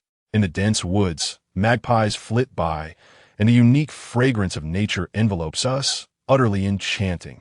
Zihan, how I long to transform into a rice flower fairy, guarding my beautiful and beloved homeland, preserving the tranquility of this paradise. Yin Feiyang sighed. Splendid. Take me along, and together we shall soar to seek out the superheroine. TSK. You truly cannot stray from the superheroine topic, can you? Have you become quite obsessed? Should the day come when you encounter her, will you not be overwhelmed with excitement? As the two engaged in their playful repartee, the tools had already been set down, and everyone quietly took their positions on either side of the grove, eagerly awaiting the arrival of the charming wild ducks. After a long wait, they still had not appeared, prompting the pull of a smartphone to capture the little flowers and amuse the ants on the grass. Oh, how I wish to linger in this carefree moment forever. Yet, this is but a fleeting fantasy. Many aspects of the world are beyond our control. Just then, the wild ducks appeared overhead. Shh! Silence, everyone. Proceed quietly. Do not fire yet. Wait until they enter the ambush zone for a decisive strike. Alas, such joy was premature. These wild ducks, likely frightened by humankind, exhibited acute wariness, seemingly aware of the trap, and hesitated to enter. Cunning creatures, indeed. In a moment of anxiety, Li Zihan inadvertently made a sound. Oh no, the ducks are attempting to flee. Huh, you think you can escape? No chance. I've shut all the doors and windows. Yin Feiyang raised his arm and proclaimed, Comrades, charge forth. For the new China. No. In pursuit of your flesh, a group of individuals surged forth from their ambush, launching an assault on their target. Various weapons were flung into the fray. Alas, Yangtze, I inadvertently tossed my phone instead of my weapon, which I should have held in my left hand. I must retrieve my phone. You must advance. I, too, am devoid of any armament, having discarded everything. Yin Feiyang exclaimed in frustration. Upon noticing the ambush, the wild ducks scattered in a panic. Some, overly plump and somewhat dazed, appear to be sluggish from overindulgence. Excellent. We have found our quarry. The group engaged in a concerted attack, employing nets and forks. Yin Feiyang found herself without any tools. In a moment of misfortune, she accidentally flung one of her shoes, which struck a large, rotund duck squarely on the head, producing a resounding quack as the duck was rendered momentarily unconscious, stars swirling above its head. It almost seemed like it was seeing its ancestors.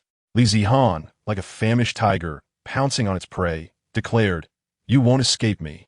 It was heavy and quite corpulent, and she joyfully collected several wild duck eggs. This battle ended in resounding victory. Comrades, let us return home and prepare a grand feast of duck. Chapter 14. The tale of my good friend, the little gray wolf that night. Amid thunder and lightning, fierce winds howled, and the great trees outside swayed precariously, their branches resembling a disheveled specter, terrifying in its dance. Another deafening crack resounded, as if something had exploded overhead. Oh my! Yin Feiyang burrowed beneath her blankets, for she harbored a deep fear of thunder, particularly during such an inky black night where visibility was utterly non-existent. Observing Yun Feiyong concealed beneath her covers, with only her rear end protruding, Li Zihan burst into laughter. I say, Yun Feiyong, you are quite cowardly. At your age, still afraid of thunder. Especially in your own home, surrounded by so many people. What is there to fear? A muffled voice emanated from the blanket. Did you not notice? The thunder is exceptionally loud today, and the lightning particularly bright. I fear a lightning ball might enter the room. Ha! I still vividly recall your embarrassing moment when you first arrived at the university dormitory. It was another stormy night, and you, too, were buried beneath your blankets. Terrified of the thunder, it struck me as rather humorous. Yun Feiyong poked her head from the covers. Indeed, that was the inception of our friendship. I had just left home, stepping into an unfamiliar school and city. On my very first night, the heavens unleashed their fury. Yet it was your comforting presence that eased my fears. Though many years have passed, the memory of that night remains warm in Yun Feiyong's heart. Back at home, whenever thunder roared with ferocity, she would seek refuge in her mother's embrace, where she found warmth and a profound sense of security. After leaving home for school, on her first night in the university dormitory, another dark and stormy night enveloped them. They had arrived early, with no other classmates present, leaving just the two of them in the dorm. Both shared similar personalities, cheerful, talkative, and carefree. Though Li Zihan was more flamboyant, while Yun Feiyong was more reserved, creating a perfect balance between them. As they conversed, they grew closer, fostering a deep understanding of one another. The thunder roared incessantly. Initially, Yun Feiyong managed to maintain her composure, engaging in conversation with Li Zihan. However, as another deafening clap of thunder reverberated through the sky, it felt as if it had detonated directly above them, causing the glass to rattle violently. Unable to bear it any longer, Yun Feiyong buried herself under the covers. Noticing her fright, Li Zihan, whose bed was adjacent to hers, couldn't help but chuckle, but as she observed the genuine fear in Yun Feiyong's eyes, she offered her continuous reassurances. Suddenly, a particularly loud crack of thunder echoed, plunging the room into darkness. Even Li Zihan, who was typically fearless, succumbed to fear, and soon, the two found themselves huddled together on one bed, seeking warmth and comfort in each other's presence. From that moment, they forged an unbreakable bond of friendship, sharing meals, attending classes, shopping, and indulging in the thrill of celebrity crushes, united in their admiration for the star Xiaozhan.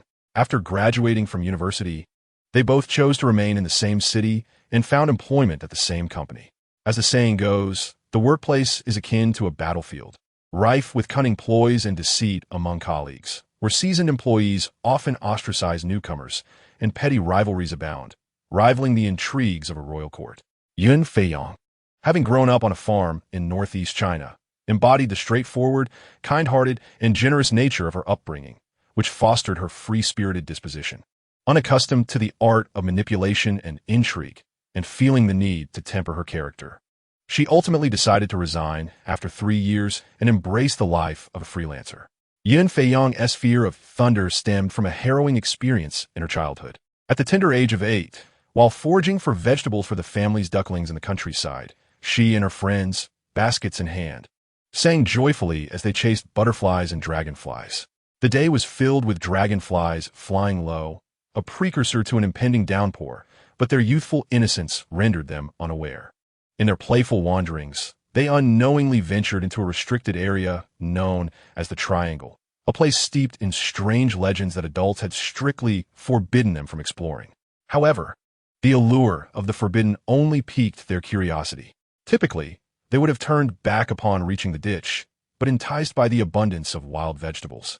A few children hesitated, and under the guidance of their slightly older peers, they crossed the ditch and entered the Triangle, albeit cautiously, to dig for wild greens and play.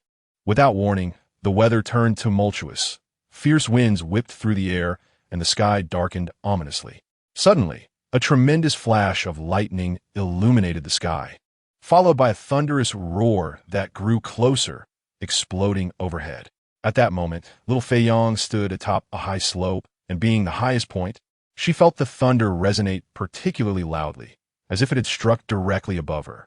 The shock sent a jolt through her scalp, followed by a tingling numbness in her limbs. and she collapsed to the ground, frightened and in tears. Her companions, equally terrified, fled homeward, and although she wished to join them, her limbs felt unresponsive. The thunder continued to crash around her, leaving little Fei Yong in a daze. It was only when the torrential rain began to pour upon her face that she regained her senses, scrambling and rolling her way back home. That night, I was struck by a high fever, feeling as though thunder was reverberating in my head. Despite enduring several days of injections and medication, my condition showed little improvement. My parents were deeply anxious, and in their desperation, they inquired with other children and learned of a place called Triangular Land. There, they consulted a spirit medium who claimed that my soul had been lost. After performing a ritual in Triangular Land, I finally recovered. However, I was left with lingering effects, particularly a profound fear of thunder. As I grew older, this fear gradually lessened. I could tolerate faint rumbles, but the boisterous claps of thunder still unsettled me, especially during dark, stormy nights. As the saying goes, fortune and misfortune are intertwined. Following this thunderous incident, I felt an awakening of my intellect and an acute sixth sense. I became adept at reading people's emotions and even sensed the feelings of animals, which led me to form a cherished friendship. Back then, I was still a carefree elementary school child, enjoying the summer vacation. With idle time on my hands, I would sneak away to the wild fields, referred to locally as Dianzi, which meant a distant, uncultivated area devoid of habitation, adorned with lush grasses and blooming wildflowers, a true paradise for small creatures. However, adults forbade us from venturing there, fearing encounters with lurking wolves that could lead to dire consequences. They particularly warned against crossing the trench, as the howls of wolves echoed ominously in Triangular Land. Yet, my curiosity was insatiable, and one day I clandestinely slipped into the fields again, frolicking amidst flowers and chasing after wild rabbits, thoroughly engrossed in play. While parting the grass in search of wild duck eggs, I suddenly locked eyes with a pair of large, staring eyes, startling me. To my astonishment, it was a dog, but upon closer inspection, I realized it was a charming gray wolf. As a girl from northeast China, it would have been rather amusing had I been unable to distinguish between a dog and a wolf. According to the adults, I should have fled at that moment to avoid becoming the wolf's meal. Yet, I remained still, my sixth sense assuring me that this wolf meant no harm, for it appeared gentle and unthreatening. Neither of us moved, and we exchanged gazes until the gray wolf let out a sorrowful whine, raising one paw. As I cautiously approached, I discerned that its leg was ensnared in a trap, bleeding profusely, a pitiful sight indeed. I felt compelled to help, for even though it was a wolf, I could not simply stand by and do nothing. From a young age, I'd always been a kind-hearted child, but then I hesitated, remembering it was, after all, a wolf, capable of attacking humans. What if, in my attempt to free it, it turned on me? Or perhaps, during the process of removing the trap, it might bite me in its pain and panic? Nevertheless, I resolved to rescue it first and worry about the rest later. I gazed sincerely into the wolf's eyes and said, "Please don't bite me. I will help you remove this trap. If you agree, just nod your head." The little gray wolf stared back at me, seemingly bewildered, and after a moment of silence, I repeated my plea, gesturing to its injured leg. It seemed to comprehend, letting out a soft howl and lowering its head in what I took as a sign of consent. She leaned closer to the little gray wolf, gently placing her hand on its head and caressing it affectionately. How obedient and adorable it was. Little girls are often enchanted by plush creatures, unable to resist their fluffy allure. Knowing that the little gray wolf posed no threat, she felt at ease and set about freeing it from the trap that someone had presumably laid to catch rabbits, which the wolf had inadvertently stepped into. With great effort, she managed to remove the snare. She gathered a few anti-inflammatory herbs, crushed them, and applied the paste to its wounds. Using a small handkerchief, she carefully bandaged the injury and found 2 sturdy branches to brace its leg, securing them with grass rope. The little gray wolf tenderly licked her hand, expressing its gratitude, while little Fei Yong was left breathless from the exertion. Sitting cross-legged before the wolf, she prepared to communicate with her newfound friend. From that day forth, Fei Yong visited daily to care for it, changing its dressings and secretly bringing morsels of meat and food from home. The bond between the girl and the wolf deepened profoundly. Eventually, the wolf's wounds healed, and they became inseparable companions. She named the wolf Fei Jian, for it ran like an arrow released from a bow. That summer, they ran together, howling joyfully, chasing rabbits and driving away wild chickens. It was the happiest and most blissful summer of Fei Yong's life. As time passed, both Fei Yong and Fei Jian grew older. One day, Fei Jian introduced her to his mate, a stunning silver-gray she-wolf whom Fei Yong named Fei Ying. Thus, their trio was formed: Fei Yong, Fei Jian, and Fei Ying, all frolicking together. Tragically, when Fei Ying bore Fei Jian's offspring, she fell into a trap, resulting in the loss of both mother and pups. Fei Jian was heartbroken, and so was Fei Yong. The wolf hung his head low, refusing to eat or drink, while Fei Yong could only lay Fei Ying to rest and offer comfort to her grieving companion. From that point onward, Fei Jian chose not to seek another mate, remaining a solitary wolf. Wolves are known for their unwavering fidelity. They never part from their beloveds in life. If a male wolf dies, a female will never seek another partner, and vice versa, remaining devoted until death. Later, Fei Yong left her hometown to pursue her studies in another place, returning only during holidays. As soon as she settled in, she rushed to the meadow to seek out her dear friend, longing to see her little gray wolf once more. "Fei Jian, I'm back," she called out, her voice resonating through the air. "I'm back. Fei Jian, where are you?" However, after waiting for what felt like an eternity, only startled birds and swaying grass greeted her. And Fei Jian's agile form did not appear. What could be the matter? Typically, a single call would summon him like an arrow in flight. Days passed as she continued to search for and call out to Fei Jian. Her voice echoed hauntingly through the desolate meadow, yet each time, she departed with a sense of regret, leaving behind a trail of sorrowful tears. Perhaps Fei Jian had left this sorrowful place. Perhaps he had followed his beloved into the great beyond. Wherever he may be, she wished for both Fei Jian and Fei Ying to find joy and happiness. At the place where they first met, beside the grave of the little eagle, a floral mound was erected to commemorate her dear wolf companion, who she would visit each time she returned.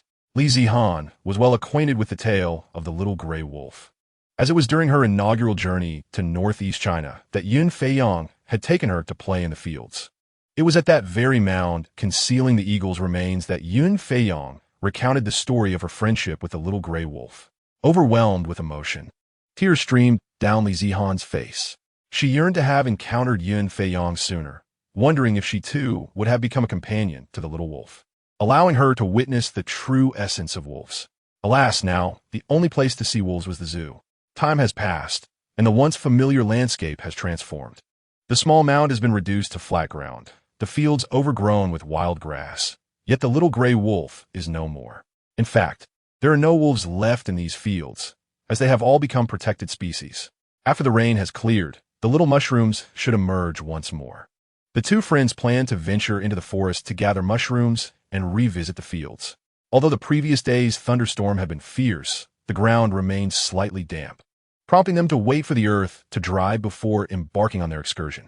Primarily, they sought to reminisce about her little gray wolf friend. Though the couple of gray wolves had long since departed, the joy of those cherished moments remained etched in their hearts.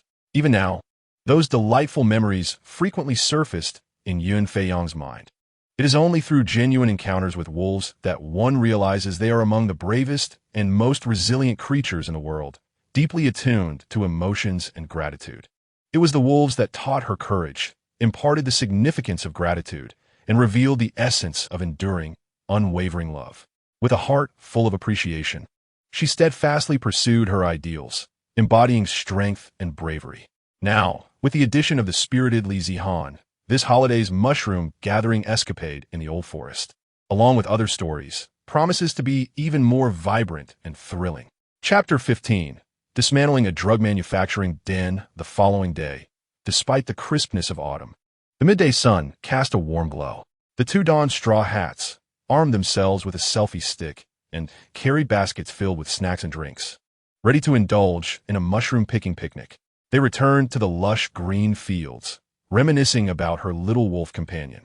It had been quite some time since they had visited these wild grasslands, which had nearly transformed beyond recognition. The grass towered taller than them, and the trees flourished densely. A large flock of crows cawed raucously as they flew overhead, sending shivers down their spines. Li Zihan remarked, "Why do I feel so eerie? I've heard that encountering crows brings bad luck and portends misfortune." To which Yun Fei Yong replied, There's nothing ominous about it. Crows often flock around here without any ill fate. I once spotted a swarm of them in the eastern woods from my home, darkening the sky as if they were convening. Yet, nothing untoward occurred. As they conversed and ventured deeper, Li Zihan pointed out, "Look at those beautiful flowers over there. I'm going to take a picture." Yun Feiyong encouraged her, "Yes, go ahead, but do not wander too far. That area leads to marshlands. If you fall in, we would be in quite a predicament." "Oh, understood. I won't venture too far." Some marshlands appear indistinguishable from ordinary grasslands at a distance. However, as one approaches, the ground shifts beneath your feet, plunging you into the mire, and the more you struggle, the quicker you descend. "Yangzi, come over here and take a look at this flower. It's truly beautiful. The red petals are edged in white, and there are little gourd to top it. Let us dig it up and plant it in the yard so we can admire it every day," Li Zihan exclaimed while capturing photos. Yun Feiyong approached for a closer inspection. "Let me tell you, this flower is called poppy, and it comes in many colors." "Wait a moment, this isn't right." He squatted down to examine the flower more closely. "Goodness, this is not a poppy. It's an opium poppy. How could one be here?" He stood up and scanned the surroundings. "Opium poppy? That name sounds somewhat familiar," Li Zihan remarked, filming a video. As she recorded, she discovered something new. "Yangzi, look over there by the ditch. There are several more. Let us head that way." She began to walk forward. "Zihan, hold on." Yun Feiyong pulled her back and took a few steps forward to peer across the ditch. There were indeed a few opium poppies along the embankment, and upon closer inspection, he noticed that behind the overgrown grass lay a vast expanse of poppies. Yun Feiyong pondered, "This is entirely wrong. There shouldn't be so many opium poppies here. Cultivating too many can lead to severe penalties. How could there be such a large patch? Penalties? Ah, I remember now. Is it the kind that can be processed?" Li Zihan's eyes widened in astonishment. "Yes, that's the one. Come, let us descend into the ditch and I will explain further." The two carefully made their way down. "Yangzi, let us place our things here and check out the other side," said Yun Feiyong. He halted her. "The area above the ditch is a restricted zone. Are you sure you want to go there?" "What restricted zone? You're being so mysterious," Li Zihan teased, playfully leaning against the ditch, attempting to surprise Yun Feiyong. "All right, Zihan, sit down for a moment and explain this restricted zone before we discuss anything else. This ditch serves as a boundary. Beyond it lies an area known as the Triangle Land. According to the elders, it was once filled with burial mounds, mostly unmarked. They say that at midnight, ghostly lights flicker, and one can often hear the sorrowful cries of children, along with apparitions flitting about." Li Zihan feigned a shudder. "Oh, that's frightening." Later, it was said that after the liberation, spies were often present in the Triangle Land, frequently firing signal flares. There were rumors of some formations or ghostly barriers within, causing those who entered to become lost. There are many terrifying legends associated with it, and with the prevalence of wild wolves at the time, it became a forbidden area, seldom visited. Li Zihan's eyes widened in awe. "Such a legendary tale. Is your friend the little gray wolf from that area?" "Indeed, it has been over a decade. Surely there are no wolves left within. Now, only wild grasses and ancient forests remain, and it would be fortunate to encounter a wild rabbit or a duck. But what about later? Are there indeed spies inside? Are there still those legendary entities? What you speak of are mere fables from the past. Who would believe such tales in this day and age? Despite this, very few venture that way. Your words have piqued my curiosity. I long to explore within." Li Zihan expressed a desire to climb up. "Do not be reckless. I must confess, I was struck by lightning at this very spot when I was 8. In my youthful ignorance, I had disregarded the warnings of adults who forbade me from approaching. Naturally, the more they admonished, the more I felt compelled to sneak in. The thrill was indescribable, and your words only heightened my desire to ascend. I fear nothing. Have you forgotten my nickname, Li Daring? Oh, dear fool. You are now a mature adult. Impulsiveness is not a virtue. We must first ascertain the situation before proceeding. Such a vast expanse of poppies surely harbors secrets. I seriously suspect you are more of a simpleton than Zihan, though I lack proof. Now let us focus on the matter at hand." Yun Feiyong retrieved his phone, enlarged the video, and panned the view. He then urged Li Zihan, "Crouch down quickly. Quiet. Cover your mouth. What's wrong? Why the urgency? Cover your mouth. Listen closely, and do not yell quietly. Hum. Li Zihan obediently covered her mouth. "This is bad. We are in serious trouble. This field of poppies is a drug manufacturing site." "Oh." Li Zihan almost gasped in shock, but managed to stifle her voice. After a moment, she whispered, "Is that true?" "Chances are high it is. For within that old forest lies a small cabin where individuals are active. It is highly suspicious to cultivate such a quantity of poppies in such a remote location. What should we do? Should we call the police? That is not feasible. Haven't you noticed? Our phones have no signal here. We can take photos and videos, but we cannot make calls. There must be a device that blocks network signals. But they are committing a crime. We cannot simply ignore it. We must intervene." Yet looking at this vast field, it is evident this operation has been ongoing for a while. How could no one have noticed? Yun Feiyong continued to analyze. There must be insiders within the team who are in collusion. Otherwise, if the police arrive, they might be tipped off and escape. Yun Feiyong, I feel a mixture of fear and excitement. Fear not. We are at a safe distance. This area is quite secluded, and as long as we remain quiet, we should go undetected. Who would have imagined encountering such a situation during our trip to northeast China? The tension is palpable, and I find my excitement outweighs my fear. We must devise a comprehensive plan.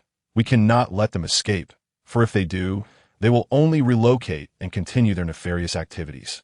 Yun Feiyong pondered the strategy. Yes, we must formulate a foolproof plan and avoid rash actions. Li Zihan echoed fervently.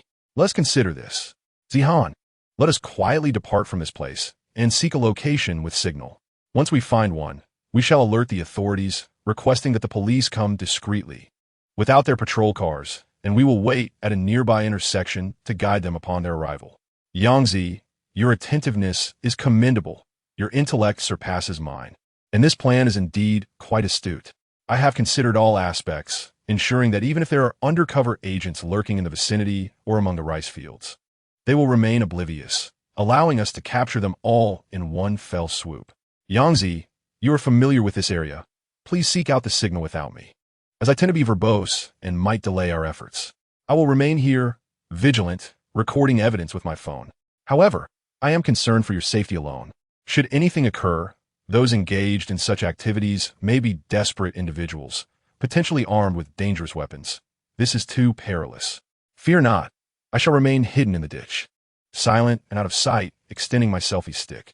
If I can capture this significant news and share it online, I shall gain notoriety. I cannot argue with you. Please, do take care and remain absolutely silent. As Yin Feiyong stealthily departed to find a location with signal, Li Zihan crouched down, securely binding her selfie stick and phone with a strap. The ditch was over a person's height, reaching to her chest when standing. She quietly brushed aside the foliage, seeking the optimal angle, and activated the camera to record. The mere thought of documenting everything and sharing it online thrilled her. She almost wanted to stomp with excitement, but restrained herself for fear of making noise. She began by angling her shot towards the sky, then the flower field, gradually advancing the focus. Suddenly, a crimson figure soared through the air and entered the frame. A red cloak, a white feathered mask, and flowing black hair. Believing she had conjured a hallucination, Li Zihan rubbed her eyes and cautiously peered out. To her astonishment, it was indeed a real, living superheroine. Overcome with excitement, she nearly gasped aloud, quickly covering her mouth.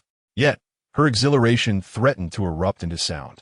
She hastily grabbed a handful of grass and stuffed it into her mouth to stifle her scream. Adjusting her phone for the clearest possible video, she found that the distant view was blurred when zoomed in. Anxiously, she crawled out of the ditch, inching forward through the flower field.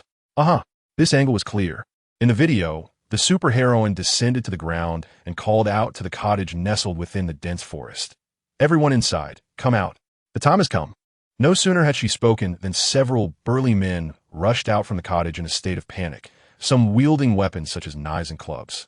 The crowd stared, bewildered at the peculiar figure before them, a tall woman with flowing black hair, her face partially concealed by a white feathered mask that revealed only her rounded, upturned nose and full, rosy lips. She donned a white top, her long legs clad in blue jeans and small white shoes, all accentuated by a grand red cloak billowing behind her in the autumn breeze. Upon seeing that it was a woman, the leading brute scoffed. Well, sister, your attire is quite unusual. Tell me, are you lost in a daze? Would you like me to escort you out?" This group frequently lingered in this area, likely oblivious to the presence of the female superhero, mistaking her for someone from their own ranks who had inadvertently wandered into this place. Their earlier anxiety dissipated, replaced by jovial mockery, with some even retracting their clubs. The superhero raised her shoulders defiantly, declaring, "I am not your sister, by lineage. You ought to address me as Andy. I have not strayed. I am here to disrupt your little gathering." Had her mouth not been stuffed with grass, Li Zihan would have burst into laughter, amused by the unexpected levity of the superhero. She had always presumed the woman to be aloof and formidable, yet here she was, delightfully mischievous and spirited. "Little girl, do not jest. You think you could disrupt our gathering? With that petite frame, I could merely flick my finger, and you would be weeping for your mother." The leading brute grinned.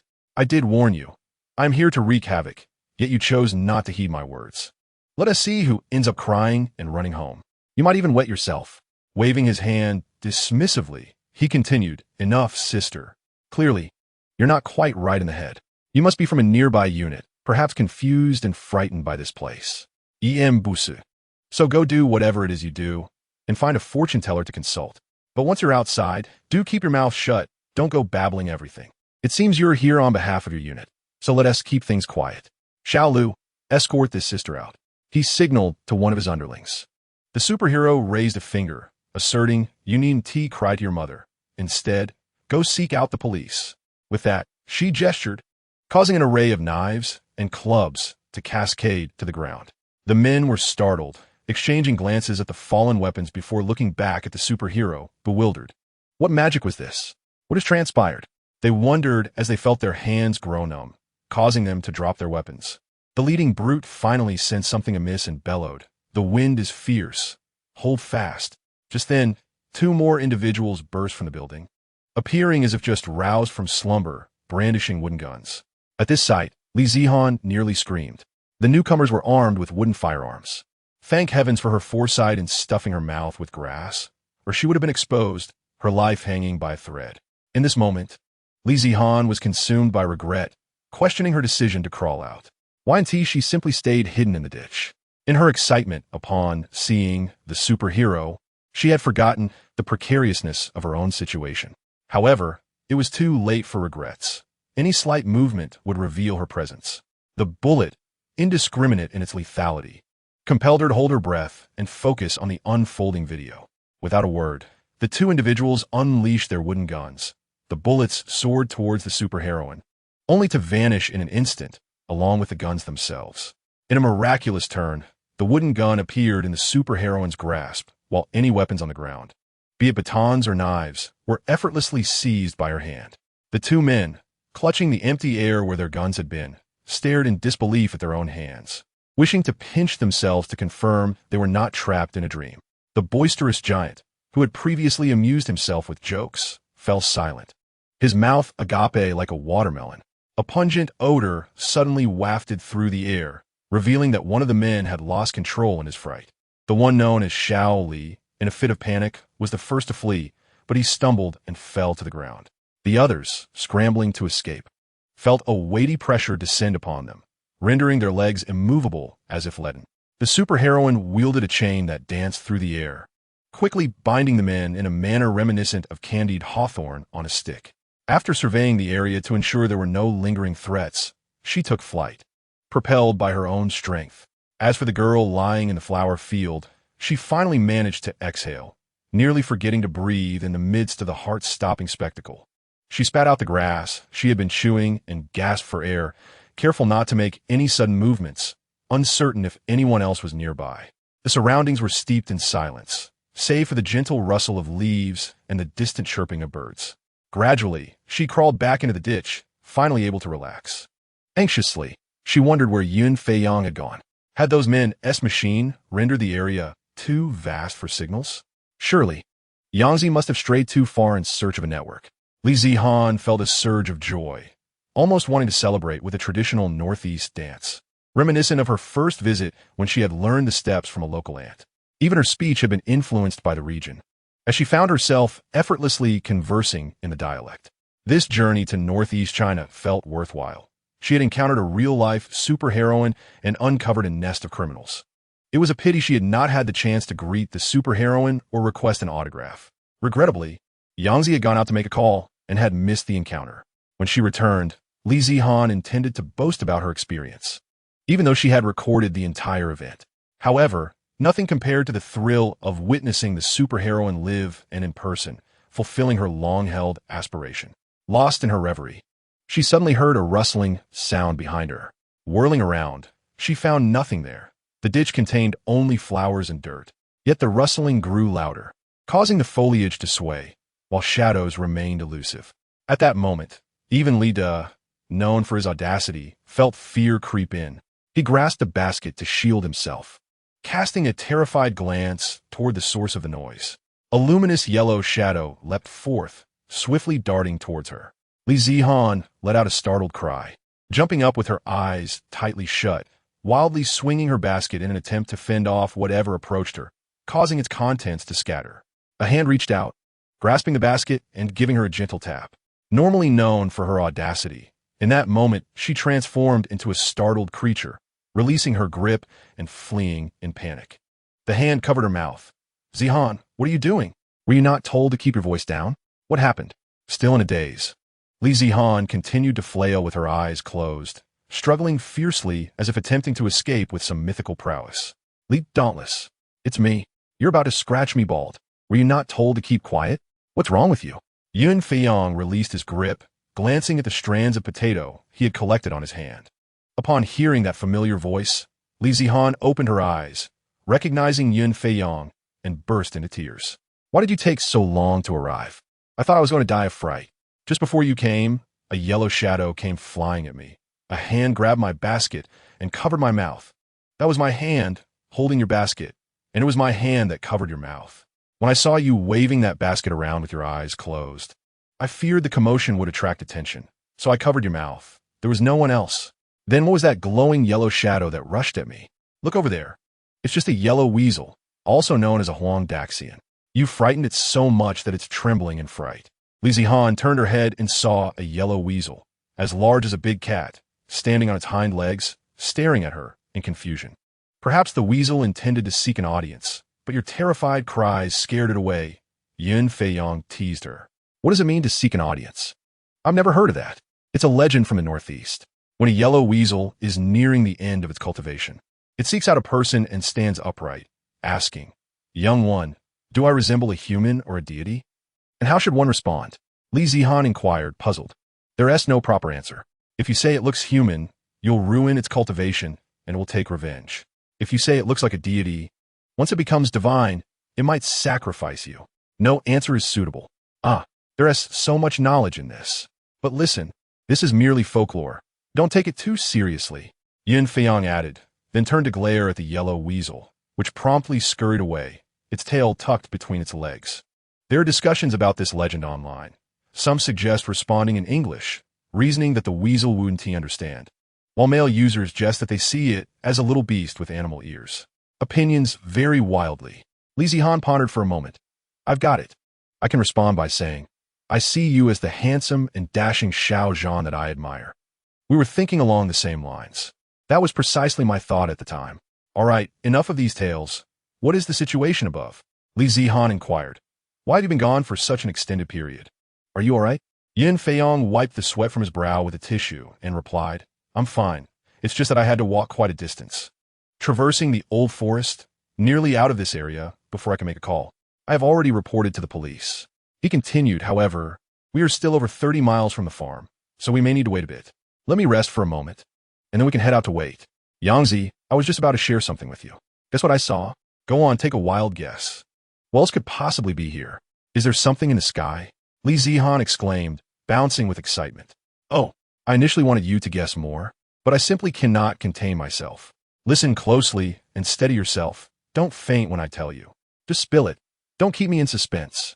I saw a superhero, a real-life superhero, not one from a video.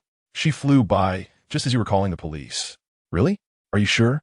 You must be imagining things. How could that be?" Yun Feiyong responded, astonished. "I am simply fortunate to have witnessed her," Li Zihan declared proudly, opening her phone and handing it over. "Here, take a look. The video is proof. You must see it." As Yun Feiyong accepted the phone to watch the video, Li Zihan excitedly explained, "See, I wasn't lying, right? Isn't the superhero incredibly cool? After watching the video, Yin Feiyong marveled, the video is well made, clear, and realistic. It captures you sitting here obediently, which is commendable.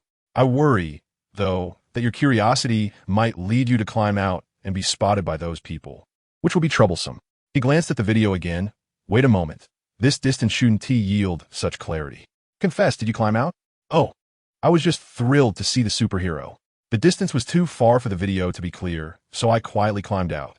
Look, I'm perfectly safe here. You were merely lucky not to be discovered. You know those bullets are indiscriminate. What if one had hit you? When you left, you assured me you would stay put in the ditch, and now you've nearly crawled under their feet. Really, you? All right. I've learned my lesson, and I want to do it again. Think about the future? No, let us not go there. This was already nerve-wracking enough. Next time, be more cautious. Now, let us head out and wait for the police officers. The two ventured out of the area, crossing the old forest to reach the road, where they sat beneath the shade of a tree, waiting.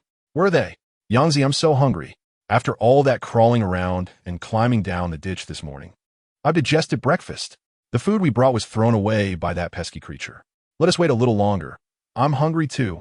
At that moment, the police officer made a call, instructing the two of them to return home first, as earlier, the superheroine had disposed of several individuals at the police station's entrance and explained the situation. He informed them that the area was now devoid of any threats due to the urgent interrogation, fearing that there might be accomplices still present and concern for their safety, advising them to return home as if nothing had occurred to avoid alarming potential adversaries. The following day, multiple police vehicles arrived at the scene, apprehending other suspects and demolishing the opium field. As for the commendations for the two individuals who provided valuable information, that matter shall remain unspoken. Li Zihan was finally able to post her video. Out of concern that her actions might disrupt the police investigation, she had restrained herself from sharing it, feeling an urgency akin to ants on a hot pan regarding such a once-in-a-lifetime event. Once the video was released, its popularity was, as one might imagine, explosive. Regardless, the apprehension of the suspects was solely the work of the superheroine. She was merely a bystander who fortuitously captured the moment on camera, using a secondary account to maintain discretion. The beautiful holiday came to an end, and after experiencing such thrilling events and having a serendipitous encounter with the superheroine, the young woman was in high spirits. Upon returning to the city from the northeastern region, they were treated to a feast of culinary delights.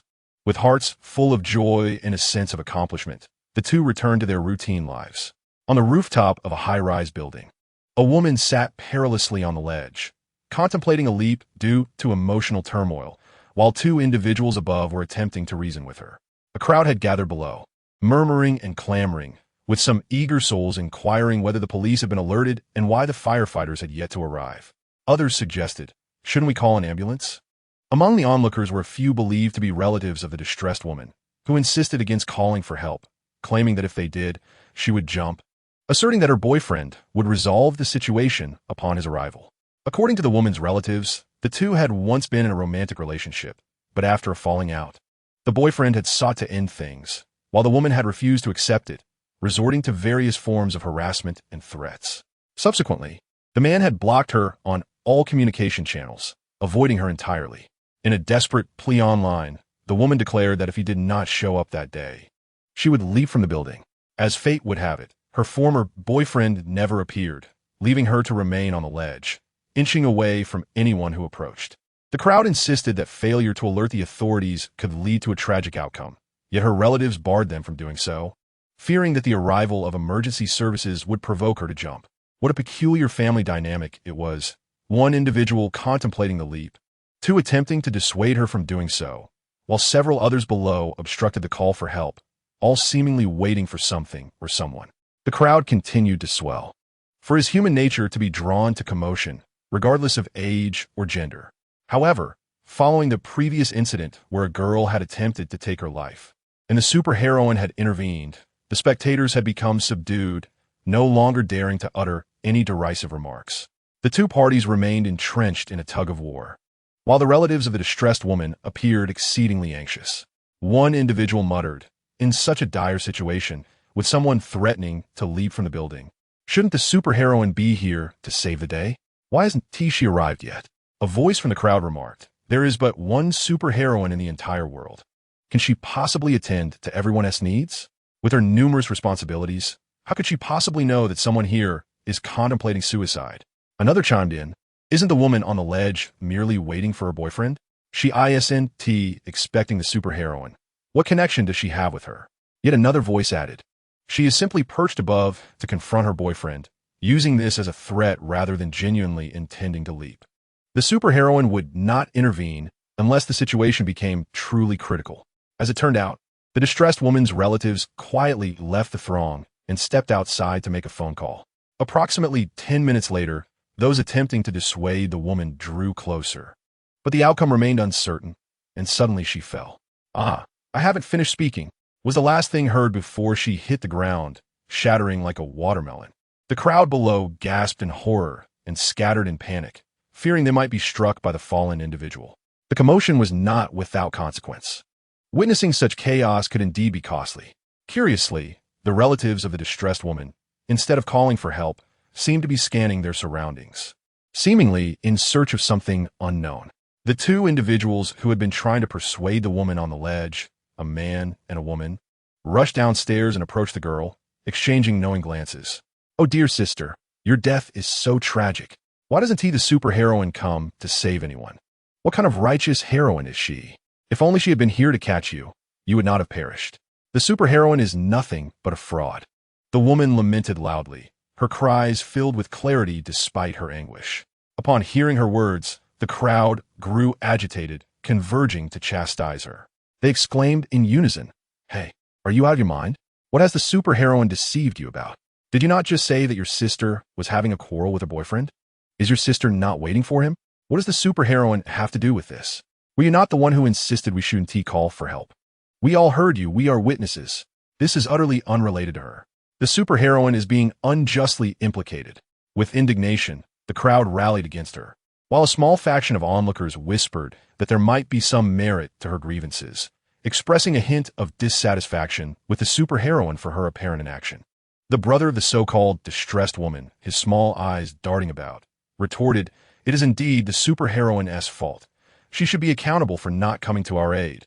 She must take responsibility for my sister's plight and compensate us for our emotional distress." The wailing woman echoed his sentiment. "Yes, yes. Superwoman, where are you? We demand an explanation. Oh, dear sister, your demise is truly tragic. Ah, my short temper flares and my fists are clenched.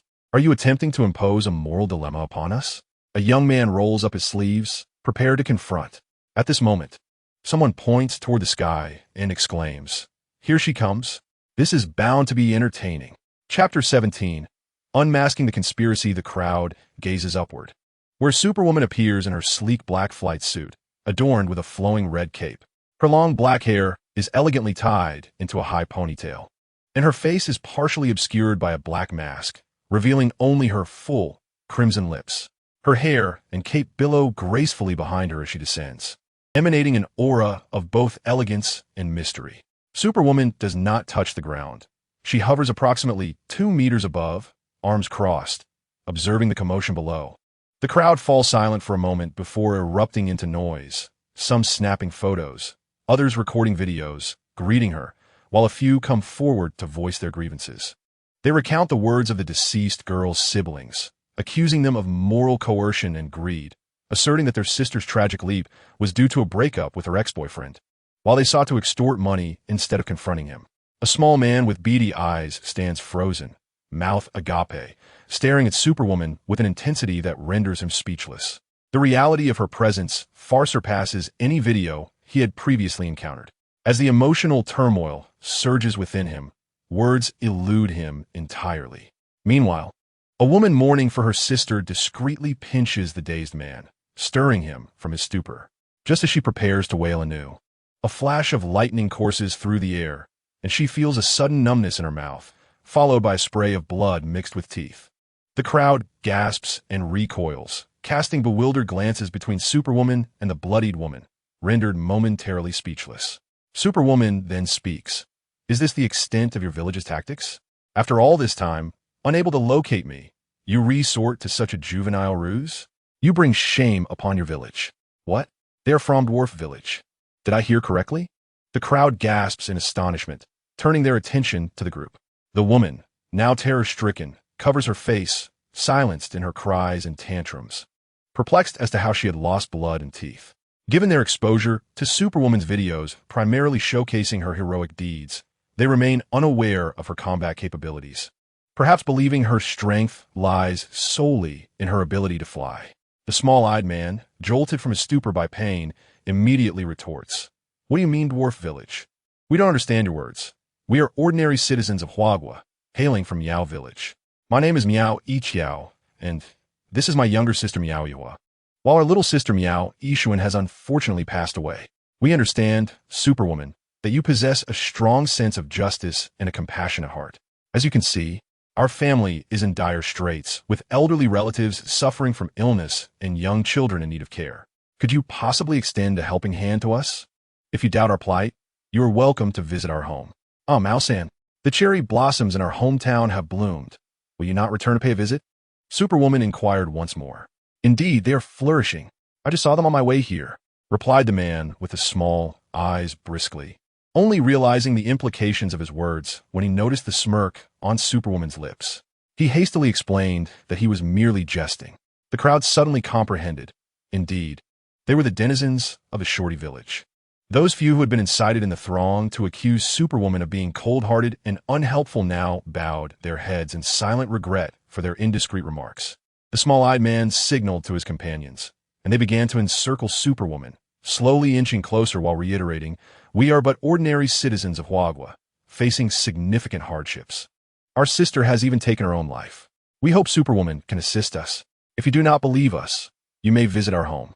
With a wave of her hand, Superwoman declared, "Silence." Instantly, the group knelt upon the ground, attempting to rise but finding their legs burdened as if weighed down by lead, their bodies feeling immovable like boulders. They wished to speak, yet another flash of energy surged through them, causing them to cough up blood, their mouths swollen and painful, rendering them speechless. Surveying the scene, Superwoman noticed that many were raising their phones to capture the moment, some even live streaming. Thus she spoke aloud. "Ensure you hold your phones steadily. Through your devices, disseminate what I am about to say. I am aware that many of you harbor questions. Let us seize this opportunity to clarify everything, treating it as a miniature press conference. I see a few individuals who appear to be journalists. Regardless of whether you're reporters or paparazzi, feel free to step forward. Everyone, please make way for them. There is no need to hide. Come forth openly to record. Today, we are simply addressing the events concerning Shorty Village. I will relay the circumstances surrounding what transpired today. I will not entertain interviews at this moment. Simply listen to my account, and we can discuss the possibility of a press conference at a later date. Today, it is not that Superwoman is cold-hearted and unhelpful. The individuals kneeling on the ground are not ordinary citizens of Huagua. They're sent from Shorty Village, trained operatives, not mere civilians. They arrived with a mission. Their proficiency in Mandarin honed through rigorous practice, surpassing even your own fluency. Under the guise of tourism, they infiltrated Huagua, engaging in covert activities in an attempt to locate Superwoman. Like headless flies, they flitted about, conducting numerous investigations and attempting to corrupt certain individuals, yet they remain utterly lost. Certainly, this transpires on the soil of our esteemed nation. They dare not act overtly, resorting instead to clandestine maneuvers. Yet, their superiors incessantly pressure them to fulfill their assignments. In a state of desperation, after extensive deliberation, they finally discerned a pattern. Whenever there is a need for assistance, instances of suicidal tendencies, or emergencies such as fires, the superheroine is highly likely to manifest. However, in our nation, they cannot contrive an actual conflagration. Thus, they devised a plan centered around the notion of suicide, which they believed to be impeccable. Initially, they expended a substantial sum to procure a woman, the one now lying on the ground. They crafted a narrative, claiming that her boyfriend had ended their relationship, which left her heartbroken and contemplating suicide. To ensure the superheroine would notice, they instructed the woman to make a public appeal through the media, inviting her boyfriend to meet her, thereby drawing the superheroine's attention. The plan was simple. At the moment she was to leap, the superheroine would arrive, and, should she succeed in rescuing the woman, the latter would discreetly affix a tracking device onto her. However, after an extensive performance, the superheroine did not appear. In their desperation, those posing as her relatives took advantage of the moment and pushed the woman off the ledge. They believed that once she fell, the superheroine would come to her aid, allowing them the opportunity to place the tracker.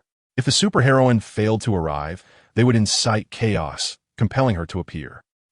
Though their appearance may be unappealing, their aspirations were grand. How could such trivial tactics from a village of diminutive stature deceive a superheroine?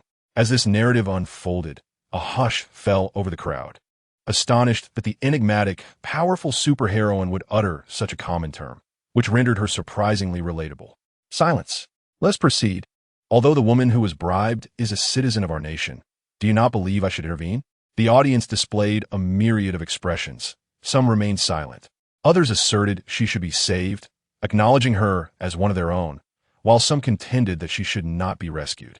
Have you considered, however, that aside from the village of diminutive stature, might there be others from different nations seeking to exploit this opportunity? Who would not covet the superheroine's extraordinary abilities?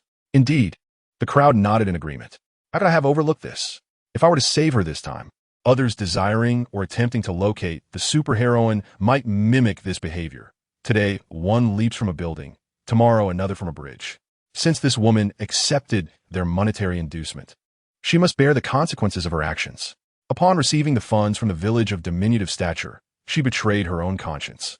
As an adult, she should comprehend the perils of consorting with malevolence, weighing what she stands to gain against what she might lose. Should this incident succeed, it could inspire widespread imitation of the village's tactics, utilizing suicide attempts or other means to fabricate crises in hopes of summoning the superheroine. Thus, the superheroine shall not set this precedent. Her tone abruptly shifted to a chilling seriousness as she raised her voice. Henceforth, should anyone succumb to temptation and accept bribes, resulting in various disturbances, do not blame the superheroine for failing to provide prior warning. From this day forward, should any incidents akin to today as transpire, the superheroine will not only refrain from intervention, but may also lift you up. Do you believe that this elevation is intended to bring you joy? The superheroine will cast you even higher, resulting in a more severe fall. Therefore, do not let fleeting wealth cloud your judgment. Even if someone harbors a wishful thinking to deceive the world, continuing to assist in wrongdoing, if by misfortune you are rescued by the superheroine and discovered to have been compromised for gain, it will not be a matter easily resolved by mere tumbles. I also hope that others who covet the superheroine's powers, whether individuals or organizations, heed everything I have said today. Otherwise, the consequences shall be borne by you. Of course, those who disregard this advice may choose to test it. With that, she raised her right hand, unleashing a bolt of lightning that soared into the sky, accompanied by a thunderous roar that reverberated through the air. The crowd erupted in gasps, scattering in panic, a chaotic scene of pushing and shoving. A few elderly individuals, struggling to maintain their footing, felt a warm aura envelop them, allowing them to stand firm. The superheroine raised her voice, urging everyone not to panic or fear. Although she possesses superpowers, she will never unleash her wrath without cause. She will not bully the weak. As long as you abide by the law and refrain from committing crimes or harming others, the superheroine will not unjustly target a good person. Enough said. Take heed. I apologize for taking up your time. The individuals from the village of short stature shall be taken by me and handed over to the relevant authorities. With that, she flung out a shimmering iron chain, deftly ensnaring the individuals from the village, one hand grasping the chain while the other lifted the woman lying on the ground. Soaring into the clouds, representatives from various nations have already arrived in batches, all well-versed in multiple languages, particularly Mandarin, which they speak with remarkable fluency. Those who engage in such endeavors are not ordinary individuals. They are all professionally trained, not merely jack-of-all-trades, but surpassing the average person. Having undergone a period of intensive training prior to their arrival, they felt invincible, yet the disparity between their ideals and reality is stark. They envisioned achieving great success with their nation's resources, believing they would secure the superheroine for their own country. However, upon arrival, they floundered like headless flies, unable to catch a glimpse of the superheroine, let alone locate her. They searched for clues in every location where the superheroine had appeared, conducting thorough investigations wherever she had been sighted. Some cloaked their intentions under the guise of tourism, others under the pretense of artistic exploration, while some lured others with the bait of monetary gain, leading to the establishment of numerous subordinates. Ultimately, what emerged were reports of the superheroine appearing in various locations, either rescuing others or en route to do so. Yet her precise whereabouts remained a mystery to all. The residents of Dwarf Village, possessing keen insights, were not to be underestimated. No wonder they lacked stature, as they were ensnared by their own cunning. The inhabitants of Dwarf Village, despite their diminutive size, harbored immense greed, desiring everything within their grasp. Since ancient times, they have engaged in rampant invasions, their ambitions far exceeding their physical stature. The people of Huagua harbor deep-seated animosity towards the denizens of Dwarf Village, driven by familial grievances and national resentments. They remember history and remain true to their original intentions. Yet, some individuals, devoid of dignity and integrity, shamelessly prostrate themselves to curry favor, even purchasing toilet seats from those very individuals, only to discover they were made in China. Others don the garb of Dwarf Village, wandering through various scenic spots, eliciting scorn from indignant and righteous elders. Their insatiable greed compelled them to be the first to arrive at the sites of the superheroine's appearances, conducting thorough investigations. Yet they remained perplexed. However, they discerned a pattern. Whenever the superheroine appeared, it was either to save lives or to mitigate disasters. Thus, in a desperate and ludicrous bid, the diminutive ones devised a plan. Yet, to their dismay, their self-proclaimed flawless scheme crumbled, as the superheroine saw through their cunning, leading to the tragic loss of a life due to their selfishness. Awaiting them would be the judgment of the law. Meanwhile, those from other nations, although temporarily restrained, were brewing even greater conspiracies, embodying the calm before a tempest, concealing countless dangers beneath the surface. The superheroine stood alone against these predatory threats, unaware of the impending storm of bloodshed and chaos. Chapter 18. Your presence is my fortune. Following the eruption of the Dwarf Village incident, live broadcasts, videos, and photographs were disseminated, capturing the attention of major news outlets, dominating headlines. Official news websites echoed the headlines. Platforms such as Tangshuan, Tushio, Kuaishou, and Xigua Video all eagerly reshared and spread the news, igniting global unrest. The fervor reached levels reminiscent of the atomic explosion on the Island of Light. Astonishment reigned. How extraordinarily powerful was the superheroine? How did the flashes of lightning and the booming thunder manifest? With a mere wave of her hand, a colossal bolt of lightning and a resounding clap of thunder erupted forth. The chain entwined with lightning was nothing short of spectacular. Some even called out to the superheroine, "How many more abilities and surprises do you possess that remain unknown to us?" After witnessing her mastery over lightning, many began to affectionately refer to her as the lightning superheroine. Others called her the Chinese superhero, for she spoke the language of China and donned traditional attire. Though her face was obscured by a mask, it was evident she hailed from China. Her fans even adopted monikers for themselves. Male admirers became known as Thunderlords, while female supporters were dubbed Thunder Mothers, marking the official birth of the superheroine's fanbase. The special personnel from other nations, who arrived with a mission, have witnessed the video and the declaration made by the female superhero. On the surface, it concerns the village of the dwarfs, but in reality, it serves as a warning to them, acting as a means of intimidation. Initially, they sought to take action and concoct some devious schemes, yet they have chosen to restrain themselves for the time being, opting to wait for a more opportune moment to devise a flawless plan. Those who were overt in their actions have now resorted to covert operations, while those who were already operating in the shadows are exercising even greater caution, fearing that they might inadvertently alert their adversaries. These individuals have undergone rigorous and specialized training.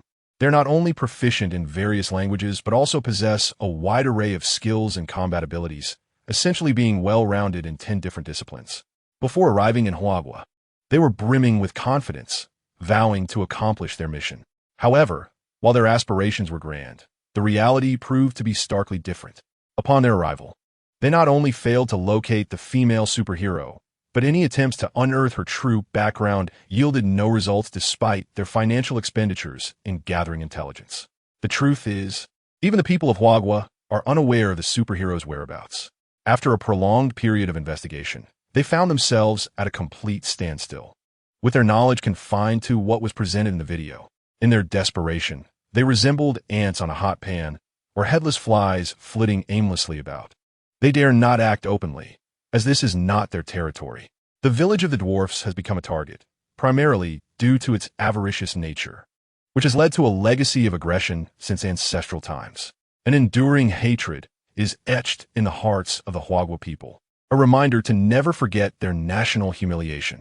Yet, some individuals display subservience, either purchasing toilet seat covers from the dwarfs or donning their garb for photographs in Huagua. Upon closer inspection, the toilet seat covers bore the label "Made in China." Those seen in dwarf attire posing in parks were met with scorn and rebuke from righteous elders. Due to the dwarfs' insatiable greed and selfishness, fearing that other nations might find the female superhero first, they hastily concocted a plan that is both childish and absurd. Following her return from northeast China, Zihan immersed herself in her busy work life, occasionally gathering with Yun Feiyang, lamenting about her parents' incessant pressure to marry. "You're not getting any younger. It's time to find a boyfriend," they insist, hoping she settles down and no longer acts so erratically. "I truly envy you, Yang Yang. Your parents do not pressure you. I really do not wish to be bound by family obligations so early. I dread stepping into the grave of marriage. My parents are not reluctant to urge me to marry. Rather, they're too far away to concern themselves with me," Zihan replied. "Zihan, it has been several months since your last breakup. Has a new suitor emerged? Do you have any prospects?" "Prospects? Ever since I laid eyes on Xiaozhan's striking features. Everyone else pales in comparison. Those past boyfriends were merely trifles. The mere thought of marriage terrifies me. You exhibit classic signs of gamophobia. It seems you simply haven't had enough fun and wish to avoid the shackles of matrimony." Yun Feiyang chuckled. "Yang Yang, you call me fearful of marriage. Aren't you afraid? Have you seen the stories online about those who have vanished? The ones who disappeared into the depths?" Yun Feiyang shivered. "Oh dear. Please do not speak of it. It is too terrifying. Just imagine. Once a woman enters the realm of family life, some may lose their sense of self, becoming a novice mother without work or experience. Merely a weary figure. I, Li Zihan, refuse to accept such a fate. Oh dear, if I, Li Zihan, do not wish for this, neither does Yun Feiyang. After all, what can a boyfriend offer compared to a best friend?" In the past, Li Zihan had dated a few boyfriends, but ever since the appearance of Xiaozhan, she fell for his stunning looks, seeking partners who resemble him. Yun Feiyang, on the other hand, has been rather focused. Ever since harboring a secret affection for Jiang Yi in college, which bore no fruit, she has not contemplated her personal matters further. Both girls are enamored with Xiaozhan. Yet if they are to seek partners based on his looks, it may prove quite the challenge. Li Zihan, with an air of mystery, inquired, "What about you and Jiang Yi? Are you two still in contact?" Yun Feiyang sighed. "No, we have lost touch. We used to exchange a few words occasionally, but now, not a single word has passed between us." Li Zihan remarked, "I sense he has an affinity for Superwoman. Haven't you noticed?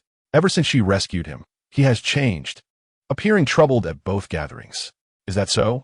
I truly had not observed. He never expressed any admiration for Superwoman. As I recall, Jiang Yi has only met her briefly on those two occasions. With no further interaction, Yun Feiyang responded. Think carefully, Yang Yang. Doesn't he light up at the mere mention of Superwoman? It is said that beautiful women adore heroes, but heroes can also admire heroes. That does seem to be the case. She is indeed remarkable, now serving as the deputy chief of the fire brigade, and her admiration is directed towards someone equally formidable. As for someone as ordinary as me, it is better not to mention any connection with him." Li Zihan scrutinized Yun Feiyang. "Where is ordinariness? You possess both stature and beauty. You simply prefer not to adorn yourself with makeup or extravagant attire. All right, let's speak of something else. Zihan, I recall our idol's birthday is approaching. We must find a way to commemorate it. Oh, I have an idea. What if I leave a message for Superwoman, asking her to run an errand for us and deliver a birthday gift to our idol? Do you think she would agree?" Li Zihan excitedly proposed her brilliant idea. Yun Feiyang rolled her eyes. "You have quite the imagination. I admire your creativity. Why would you think to ask Superwoman to deliver a gift?" Li Zihan raplia mysteriously. "Don't you know?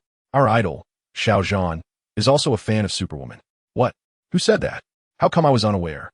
Yun Feiyang exclaimed, her mouth agape in astonishment. I heard it through the grapevine that Xiao Zhan is indeed a devoted admirer of Superwoman. Our idol shares a fondness for another idol. Are you speaking in riddles? Such news is truly explosive. Yang Yang, I must tell you, this information is known only to a select few. Outsiders must remain oblivious. If it were to spread, chaos would ensue. Why is that? The entire nation, even the whole world, adores Superwoman. Why would it lead to turmoil in his case? This is undoubtedly to safeguard Xiao Zhan and protect the female superhero. Just think about it. If the devoted fans of Xiao Zhan were to discover his affection for the female superhero, they might very well turn against her. Indeed, Zihan, your words have illuminated my understanding. Should any unfortunate incident occur, it would be said that the idol bears the consequences of their fans' actions. If certain irrational individuals were to learn that Xiao Zhan also admires the female superhero, it would spell trouble for everyone involved. I do not wish for the idol I cherish to be harmed by their affections. Zihan, have you indulged in some vermicelli today? Huh? I haven't eaten any vermicelli. Why do you ask? If you haven't tea, why are you speaking so circuitously today? Your tongue twisters have left me quite bewildered. You are the one who is tangled up. Your whole family must be in a twist. Let us get back to the matter at hand. I believe that once the female superhero presents a gift, Xiao Zhan will undoubtedly be overjoyed. If our male and female deities can meet, it would bring us great happiness. Wouldn't it? What gift do you wish to present to our male deity for his birthday? Li Zihan stated that she envisioned showering him with a rain of flowers on a special day. He is already strikingly handsome, like a jade tree in the wind. Can you imagine how romantic it would be to have a cascade of flowers fall upon him? What kind of flower rain? A grown man receiving a rain of flowers? Do you have a few screws loose? Have you consulted a doctor? You jest, you rascal Yangzi. Are you hoping to summon my five-clawed divine skill to serve you? Enough with the banter. For instance, Xiao Zhan is currently filming a historical drama. While ordinary people cannot access the filming location, the female superhero can soar through the skies. You are indeed clever. Yin Feiyong gave Li Zihan a thumbs up. Hence, I have entrusted the female superhero to deliver a bouquet and shower him with flowers from above. How magnificent, how grand, how romantic it would be. You truly have an audacious imagination. Your ideas are always rather unique. What can we do? We cannot approach our idol, nor can we intrude upon him. To love him is to support him quietly and care for him from a distance. You've stated that you do not wish to intrude. Yet you ask the female superhero to create a rain of flowers? Is this not contradictory? Oh dear, I understand. Under normal circumstances, we certainly wouldn't intrude. However, a birthday is an exceptional occasion. It occurs but once a year. It's quite understandable. Let us act on this. I shall send a private message to the female superhero and see if she will oblige. Given her busy schedule, how could she possibly agree to such a trivial request? Not necessarily. Have you forgotten that I had a brief encounter with her in the Northeast? How would we know if we don't try? You call that an encounter? You were merely lying on the ground, observing her from afar. She might not have even noticed you. Enough of this chatter. Today, if I do not succeed, I will persevere. No, if I do not succeed, I shall continue to speak. It's worth a try. You, being such a charming and beautiful lady, should have a chance with the female superhero. Last time, there was a post online about a child who had gone missing. And wasn't it the female superhero who responded and helped rescue him? I shall commence posting now. Li Zihan picked up her phone to send a private message to Supergirl. My dear, should I refrain from using my dear? What if Supergirl sees it and feels displeased? What to do? Esteem seems rather cliché. Perhaps I shall stick with my dear Supergirl. I am your devoted fan. You are my ultimate idol. We encountered each other in the poppy fields of Northeast China, though you did not notice me. I was there, watching you. That video of you apprehending the suspect was uploaded by me. We have shared trials and tribulations, comrades in adversity. After all, there's a matter I wish to trouble you with, our idol, the idol of both myself and Yun Feiyong. Mr. Xiao Zhan's birthday is approaching. Could I trouble you to help us deliver a birthday gift? We shall prepare this gift ourselves, a magnificent bouquet, followed by a shower of flowers cascading down. If you agree, please let us know where to place the gift and the time and place for you to collect it. Thank you. Well, I shall write no more than this. Yin Feiyong glanced over, remarking, this is nearly akin to a short essay. You've written so much. This is heartfelt expression. Such sincerity is necessary to touch Supergirl. What if she consents? After all, we have shared hardships. Was it not my video that captured Supergirl apprehending the suspect? Indeed, you are a great contributor. All right, let us return and await news. Within the fire brigade's quarters, Jiang Yi was resting today. He took out his phone and watched the video featuring the apprehension of those from the village of the Short Ones, a lengthy statement. Clad in a black flying fish suit, Supergirl, with a black mask adorning her face and a red cape billowing behind her, hovered gracefully in midair, exuding such charisma. She was utterly captivating. Since the first encounter with Supergirl, he had been drawn to the deep, mesmerizing gaze behind her mask. He had never seen such beautiful eyes. Although the mask concealed half of her face, her eyes remained visible, large, round, and sparkling, with pupils that were black with a hint of light blue. Gazing into those starry, ocean-like eyes, Jiang Yi, who had never before understood the meaning of love at first sight, now finally comprehended it.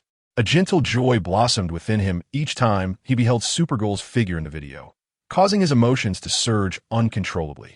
Jiang Yi's slender fingers caressed Supergirl's cheek as depicted in the video. He murmured, "I know that my affection for you is but a fanciful dream.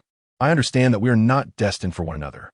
I lack even the opportunity to express my gratitude by inviting you to dinner, let alone anything further.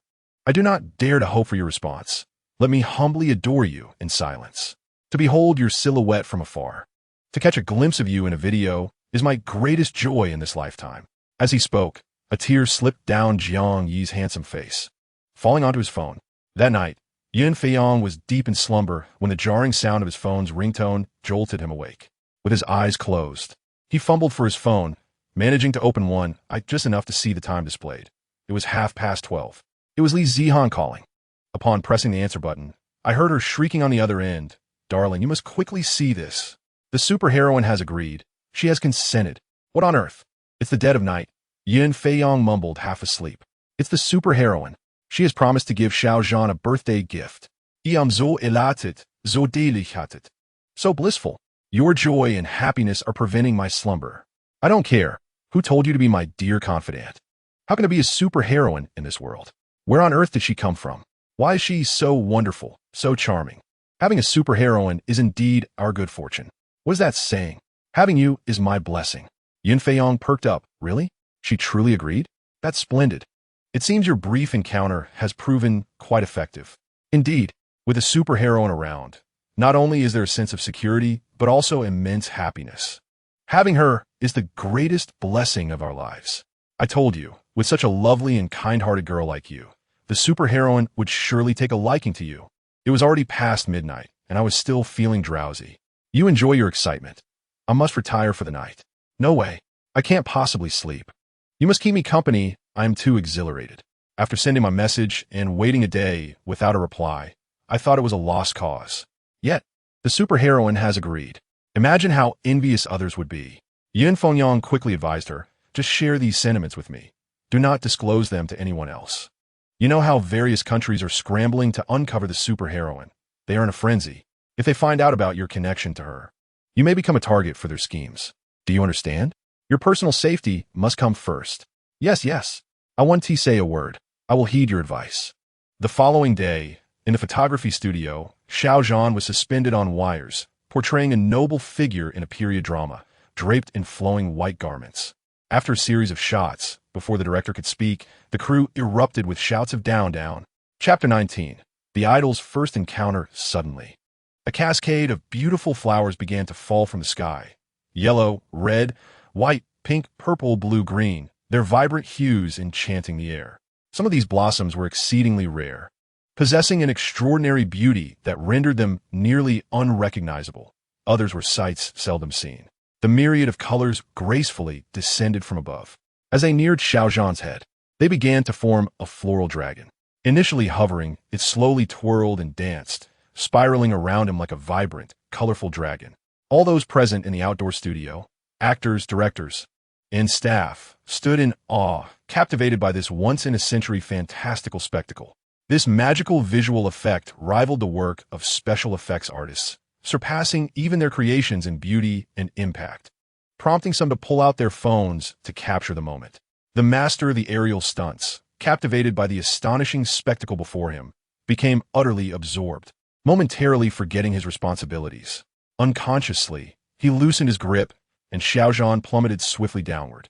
Amidst the crowd's cries, a figure soared through the air, wrapping one arm around his waist while deftly capturing the swirling flowers with the other.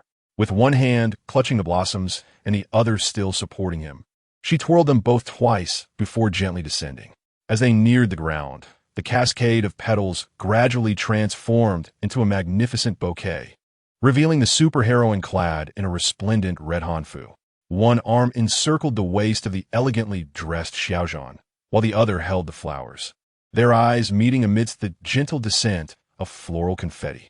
The scene was ineffably ethereal, adorned with flowing garments, a breathtaking tableau of unparalleled beauty. Once they landed and regained their footing, the superheroine released her hold and stepped back, presenting the magnificent bouquet with both hands. "Mr. Xiaozhan, happy birthday," she proclaimed. "This shower of flowers is a birthday gift from your fans, who insisted I deliver it to you as a grand surprise. However, it seems this splendid surprise has turned into quite the fright. My apologies for the interruption." She nodded slightly in apology. After a moment of bewilderment, Xiaozhan took a breath to process this overwhelming shock. No, rather, this extraordinary surprise. Once he confirmed it was not a dream, a smile broke across his face. He was a star, an actor of considerable renown in Huagua, wielding significant influence. Not only was he handsome, but he also possessed commendable values and a principled mindset, making him a refreshing presence in the entertainment industry. Standing over 6 feet tall, he had an enviable physique, with broad shoulders, a narrow waist, and a sculpted form. His long legs were particularly eye-catching, complemented by a flawless facial structure, captivating phoenix-like eyes, a prominent nose, and full, alluring lips. Every aspect of him was perfection, often regarded as a masterpiece crafted by Enwa herself. His smile was particularly enchanting. When he bore a serious expression, he exuded a cool and charismatic demeanor. But when he smiled, he transformed into a radiant young man. His smile could captivate nations, rendering the world around him devoid of color. And even the most barren deserts would bloom with flowers at his joyous expression. His fans adored not only his striking looks, but also his humble nature and commendable character. Xiaozhan's voice was melodious as he expressed his gratitude. "Thank you, superheroine. Thank you to all my fans. This gift is indeed a delightful surprise. No fret at all. I truly love it." The superheroine stepped closer. "There are more gifts awaiting you. Are you on a break now? Since you can perform aerial stunts. I assume you're not afraid of heights? Can you fly?" "Yes, I believe I can." Xiaozhan nodded affirmatively. "Then would you dare to come with me? I'll take you somewhere special, but we must fly. If you're afraid, just pretend I never asked." In truth, Xiaozhan was also an ardent admirer of the superheroine, a fact known to few. As a celebrity, he had to be particularly cautious with all his actions. His greatest wish was to meet Supergirl, not just through a screen, but in the flesh, in reality. To his astonishment, on his birthday, he was granted such a magnificent surprise. The happiness was overwhelming. It mattered not if they flew. Simply being with Supergirl was enough. "I have time now. My next engagement is in the evening, so I am available," Xiaozhan replied. Supergirl turned to the director and requested to borrow him for a while, promising to return him before evening. She then emanated a special thought to everyone present. The director, taken aback, quickly instructed the staff to assist in dismantling the wire and removing the makeup. Supergirl waved her hand and said, "Changing clothes is too cumbersome. There's no need for that. Fortunately, I'm already wearing a hanfu today, which suits the occasion quite well." She then addressed Xiaozhan. "Since this is your first flight, you may feel a bit uneasy. Perhaps it would be better if I carried you in princess hold. Is that all right?" "Of course." Xiaozhan blushed in response. Supergirl then took out a mask and sunglasses, concerned that he might be overwhelmed by the wind or the glaring sun. After he donned the mask and glasses, Supergirl swept him into her arms and gently ascended into the sky. To ease his apprehension, she initially flew at a low altitude, gradually increasing their height as he grew accustomed to the sensation of flight. Xiaozhan closed his eyes, feeling nervous and unsure of where to place his hands. His cheeks flushed. "Hold on tight, handsome. We'll be accelerating shortly," Supergirl teased, noticing his anxious expression. For an ordinary person, flying for the first time would be disorienting. The rush of wind and the dizzying heights could be overwhelming. Xiaozhan's face turned even redder, as if on fire, compelling him to cling tightly to Supergirl's neck. their bodies pressed closely together, and although he wore a mask, the delicate scent of flowers wafted from her, filling his senses. After a moment of tension, he felt as if he were dreaming. The usually composed and rational Xiao Zhan felt as if he had lost his mind. Seeing the Supergirl he had long admired made him so exhilarated that he agreed to join her without hesitation, allowing himself this indulgence. During the initial ascent, he had nearly kept his eyes shut, but once he adapted and opened them, he beheld Supergirl's graceful chin and rosy lips, the rest obscured by her mask. To accommodate him, Supergirl flew slowly, and Xiao Zhan found himself captivated, neglecting to admire the scenery around them. After a while, Supergirl inquired, "Are you tired? We can land for a moment to rest." "I'm not tired. You must be the one getting fatigued from carrying me. A brief rest will be welcome.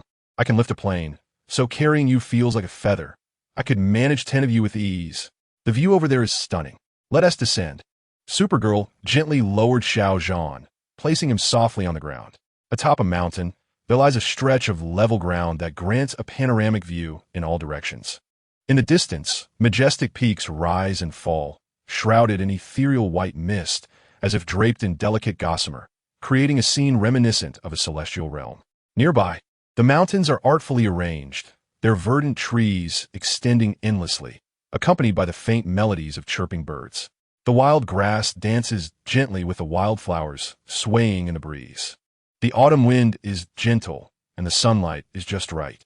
"Are you well?" inquired the superheroine. "Do you feel any discomfort?" Xiao Zhan glanced at her, his eyes behind the mask gleaming like exquisite gemstones, radiant and brilliant, his handsome face flushing. "Thank you. Me perfectly fine. Everything is splendid. It feels entirely different. A unique experience compared to being suspended by wires. Let us sit for a moment," he suggested, gesturing towards 2 adjacent stone slabs. "You are quite brave," the superheroine continued.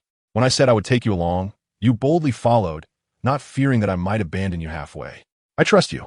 You and T do that," Xiao Zhan affirmed, removing his glasses and mask. "Thank you for your trust. You must be thirsty. Would you like something to drink?" Xiao Zhan looked at the superheroine's empty hands, pondering. What could she possibly have to drink?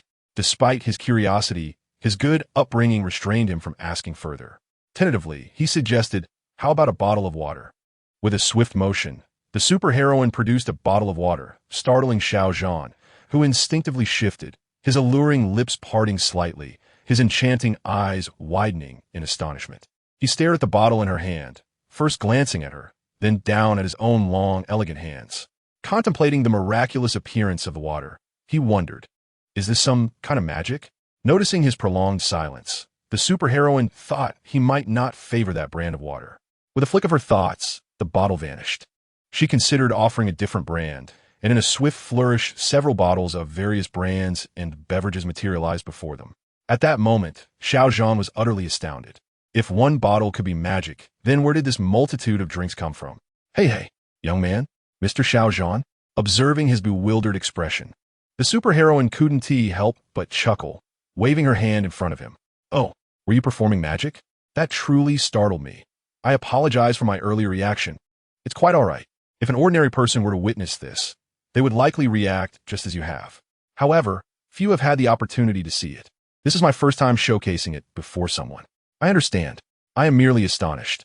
I want to pry or seek out your privacy. When you feel sufficiently at ease with me, the knowledge will come naturally. Nevertheless, I feel honored to be a part of your first display. Thank you. Why such formality? Take whatever you fancy. It's just the ordinary water sold in supermarkets. Completely safe." The superheroine replied, unscrewing a bottle and taking a sip. Xiao Zhan also picked up a bottle, took a sip of water, and said, "In truth, I am also a fan of yours. Although I have never seen you in person, my understanding of you comes from the internet, the media, and the news. Everything you do aligns with our hopes and admiration. You accomplish what we aspire to but cannot achieve. Your commendable actions as a superhero, whether it be saving lives or combating evil, stem from an innate sense of duty. In our hearts, you are the enigmatic and formidable lightning superwoman, a national hero and an embodiment of justice." The superheroine inquired, "A national hero?" "Indeed, in our hearts. You are a national hero because we trust and admire you." After a brief pause, he added, "That is why I dare to walk alongside you, no matter where we go." He then stated firmly, You would never abandon me midway, nor would you forsake anyone. Mr. Xiao, do you realize this is my first time embracing a boy in a princess carry while flying? You are the first. Thank you once again. You have given me your first experience, and it brings me immense joy and happiness. However, I have noticed something.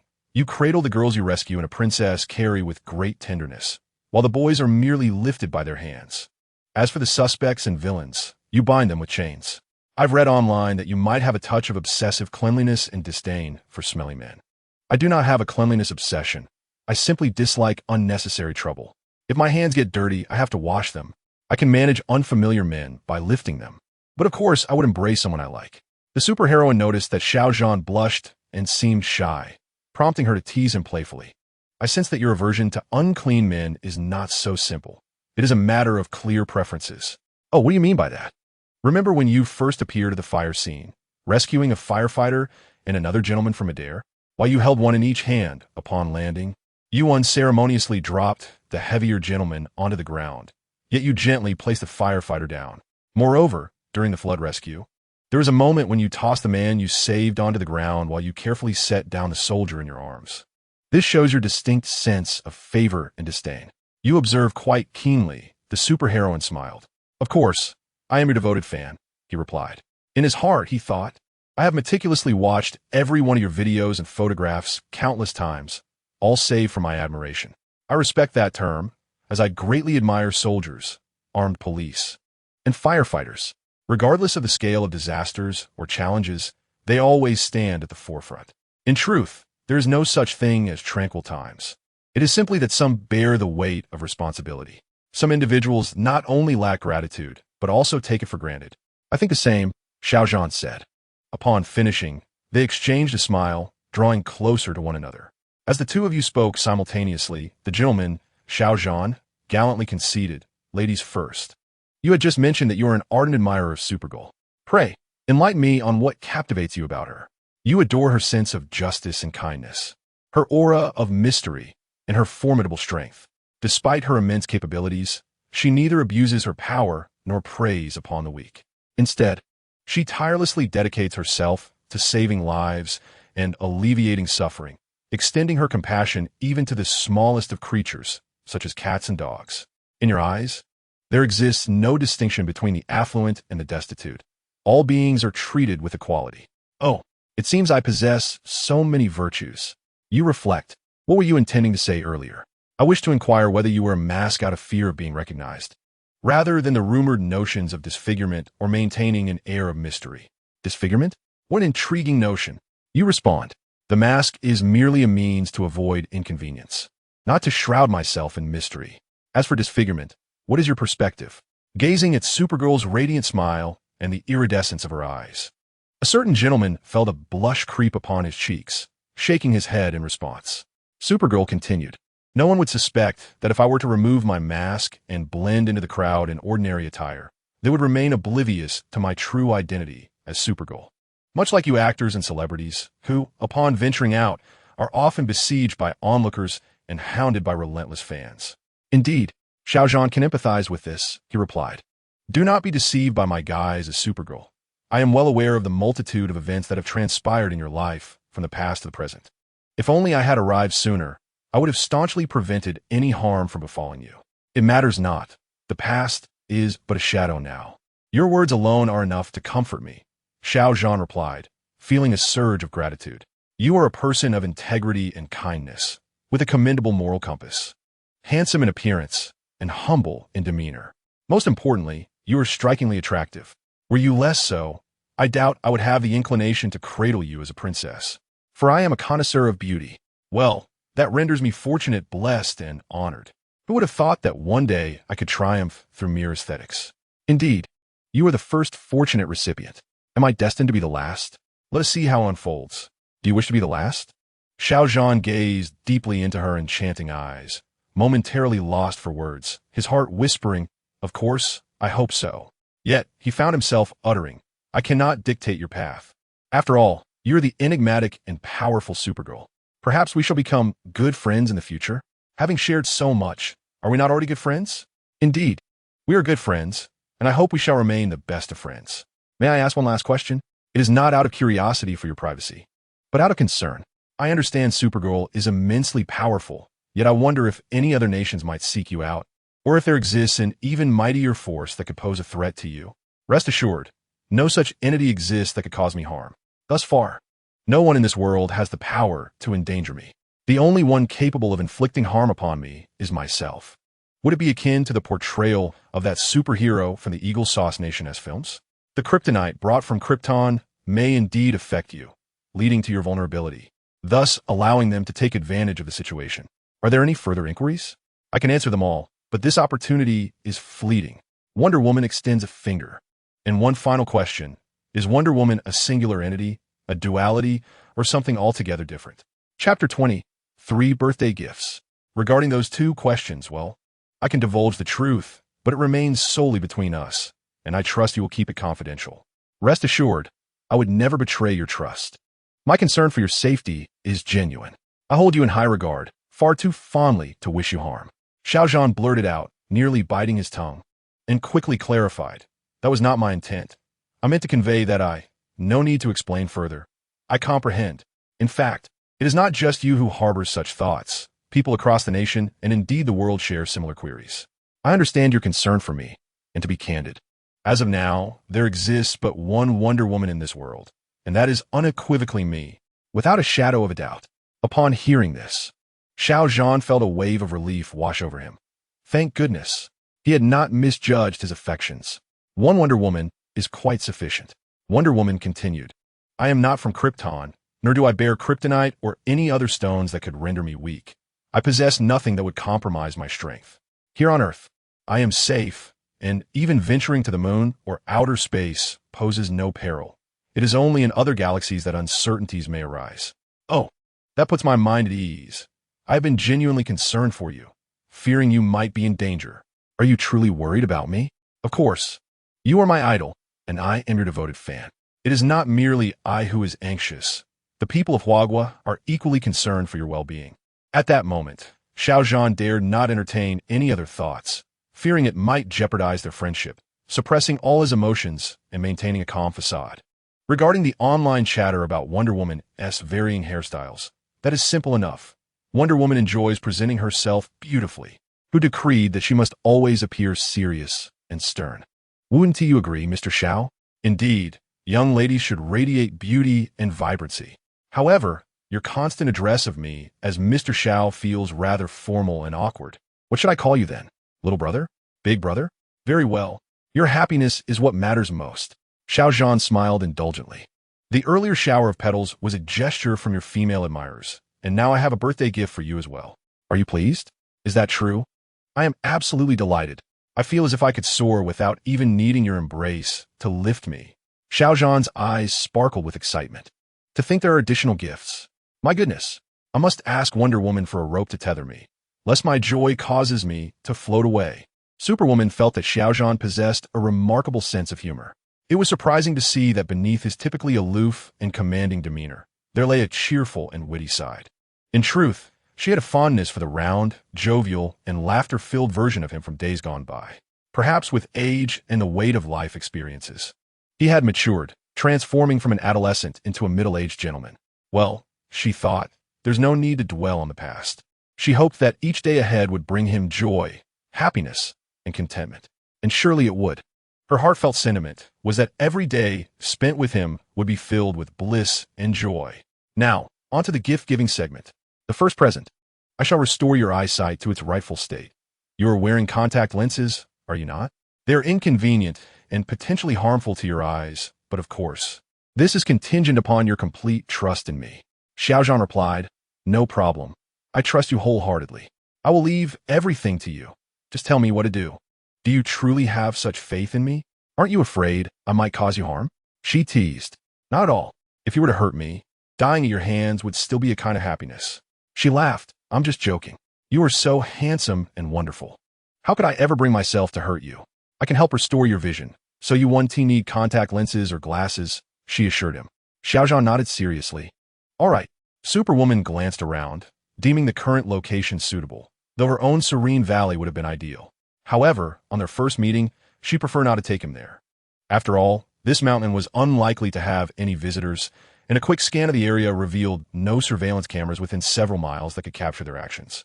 She then advised Xiaozhan, "Whatever you see shortly, do not be astonished or frightened, and please do not speak of it to anyone." With a wave of her hand, a stunning, cohesive structure materialized before them. The wind outside was strong, making it impractical to restore his vision outdoors. Although Xiaozhan was surprised, Superwoman's warning had prepared him mentally. So he remained silent and followed her inside. He thought to himself that being with Superwoman was thrilling and adventurous. He must remain composed, for any signs of panic might irritate her and jeopardize their future together. The interior was immaculate, furnished only with a sofa, a coffee table, and a soft little bed, devoid of any other decorations. "Now lie down on the bed and rest assured. If one tea hurt or itch, it will be over shortly," she instructed. Xiaozhan obediently removed his shoes and lay down. Superwoman began by examining his eyes, first removing the contact lenses before proceeding with the treatment. As she leaned in closely to check his eyes, they were mere inches apart. The proximity allowed him to gaze deeply into her eyes, and he found himself captivated. His heart raced, beads of sweat forming on his brow, and his palms grew clammy from the nervousness. He was already prone to perspiration, but now he was practically drenched. The superhero leaned closely towards him, scrutinizing his face for a prolonged moment. Noticing beads of sweat forming, she delicately retrieved a handkerchief and gently wiped his brow, a refreshing floral scent wafting through the air. Although her mask obscured her features, the contours suggested a striking beauty, particularly highlighted by the captivating gaze of her eyes, which seemed to stir his heart into a rapid flutter. After completing her examination, she produced a small fruit akin to a cherry in size, of a deep crimson hue, and offered it to him. "Consume this," she instructed. Without hesitation, he accepted the fruit and placed it in his mouth, where it dissolved instantly, releasing a sweet, fragrant liquid that slid down his throat.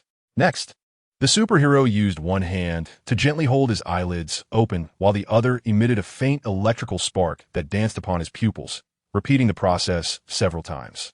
She then retrieved a small dropper bottle, administering its contents into his eyes, instructing him to close them and rest. He felt an initial warmth in his eyes, followed by an invigorating coolness. The aromatic liquid bestowed a remarkable comfort upon his vision. Worn from days of filming, he found himself surrendering to slumber, his handsome visage serene and breathing steady. Time slipped away, and upon awakening, he sat up to discover that his eyesight was astonishingly clear, no longer nearsighted, but rather sharper than ever before. Turning to glance at her, he found the superhero seated on the sofa, engrossed in her phone. "Apologies, I must have dozed off," he admitted sheepishly. "No matter," she replied with a smile. "The potion I provided contains sleep-inducing properties. How are your eyes and body feeling now?" "They're remarkably clear, and my overall condition feels splendid, so invigorated." "Thank you, superhero. I am at a loss for how to express my gratitude. Do not rush to thank me just yet. There is a second gift," she said, extending her hand to reveal an exquisite small box, just a few centimeters in size. Upon opening it, 3 dark, glossy pills were revealed. These are called resurrection pills, crafted from a blend of rare ingredients including Tianshan snow lotus, Kunlun dance orchid, deep-sea blood coral, Antarctic starfruit, and northern mountain snow swallow's nest, along with ginseng, lingzhi, and several other medicinal herbs. These 3 pills are yours. In the event of a life-threatening situation, as long as you draw breath, they can restore you. Infused with spring water, their efficacy is enhanced. Naturally, we hope such dire circumstances never arise. But possessing these pills could be life-saving. Keep one for yourself and gift the other 2 to your parents. And now for the third gift. With a flourish of her hand, a small vial of water materialized upon the table. This is spring water, which can significantly transform your physique. However, refrain from consuming it now, as it will expel impurities from your body. Drink it before bathing, diluting it with just a drop in a glass of water. Once a week, a single drop will suffice. Do not overindulge, for that could lead to considerable discomfort. To gradually transform one's physique, ensuring that others do not perceive any drastic changes is a prudent approach. In this moment, Xiaozhan found himself at a loss for words. The 3 gifts he received were extraordinarily precious, particularly the soul rejuvenation pill. The thoughtfulness of also bringing a gift for his parents was truly commendable. This birthday was unforgettable, and the gifts received were unparalleled. He was uncertain how to express his gratitude adequately. Should he refrain from being so formal? After all, he was merely a fan. Presenting birthday gifts to an idol should be a simple affair. Why make it so heavy with sentiment? Xiao Zhan was tempted to jest, suggesting perhaps that he might offer himself in gratitude for such kindness and gifts. But he refrained, fearing that uttering such words could shatter this rare and beautiful moment, potentially jeopardizing their friendship. Contemplating this, he decided to dismiss the thought, muttering that it was nothing and that they could discuss it another time. With 3 birthday gifts delivered and the token from his female fan in hand, he felt his mission for the day was accomplished. Glancing at the time, he inquired if there were any places she wished to visit. He offered to take her there. "For now, I'm content to be here with you," she replied. "You still have filming to do, so let us dine and leave afterward. I wouldn't want you to return on an empty stomach." With a mere thought for dishes, 2 bowls of rice, and a large bowl of soup appeared on the table, accompanied by a beautifully adorned birthday cake. After their meal, they made a wish as they blew out the candles and savored the cake. In his heart, Xiao Zhan wished to see the superheroine often. Though he harbored feelings for her, he dared not express them, content with simply being able to see her regularly. "Let us go. It's time to say goodbye. I'll escort you back.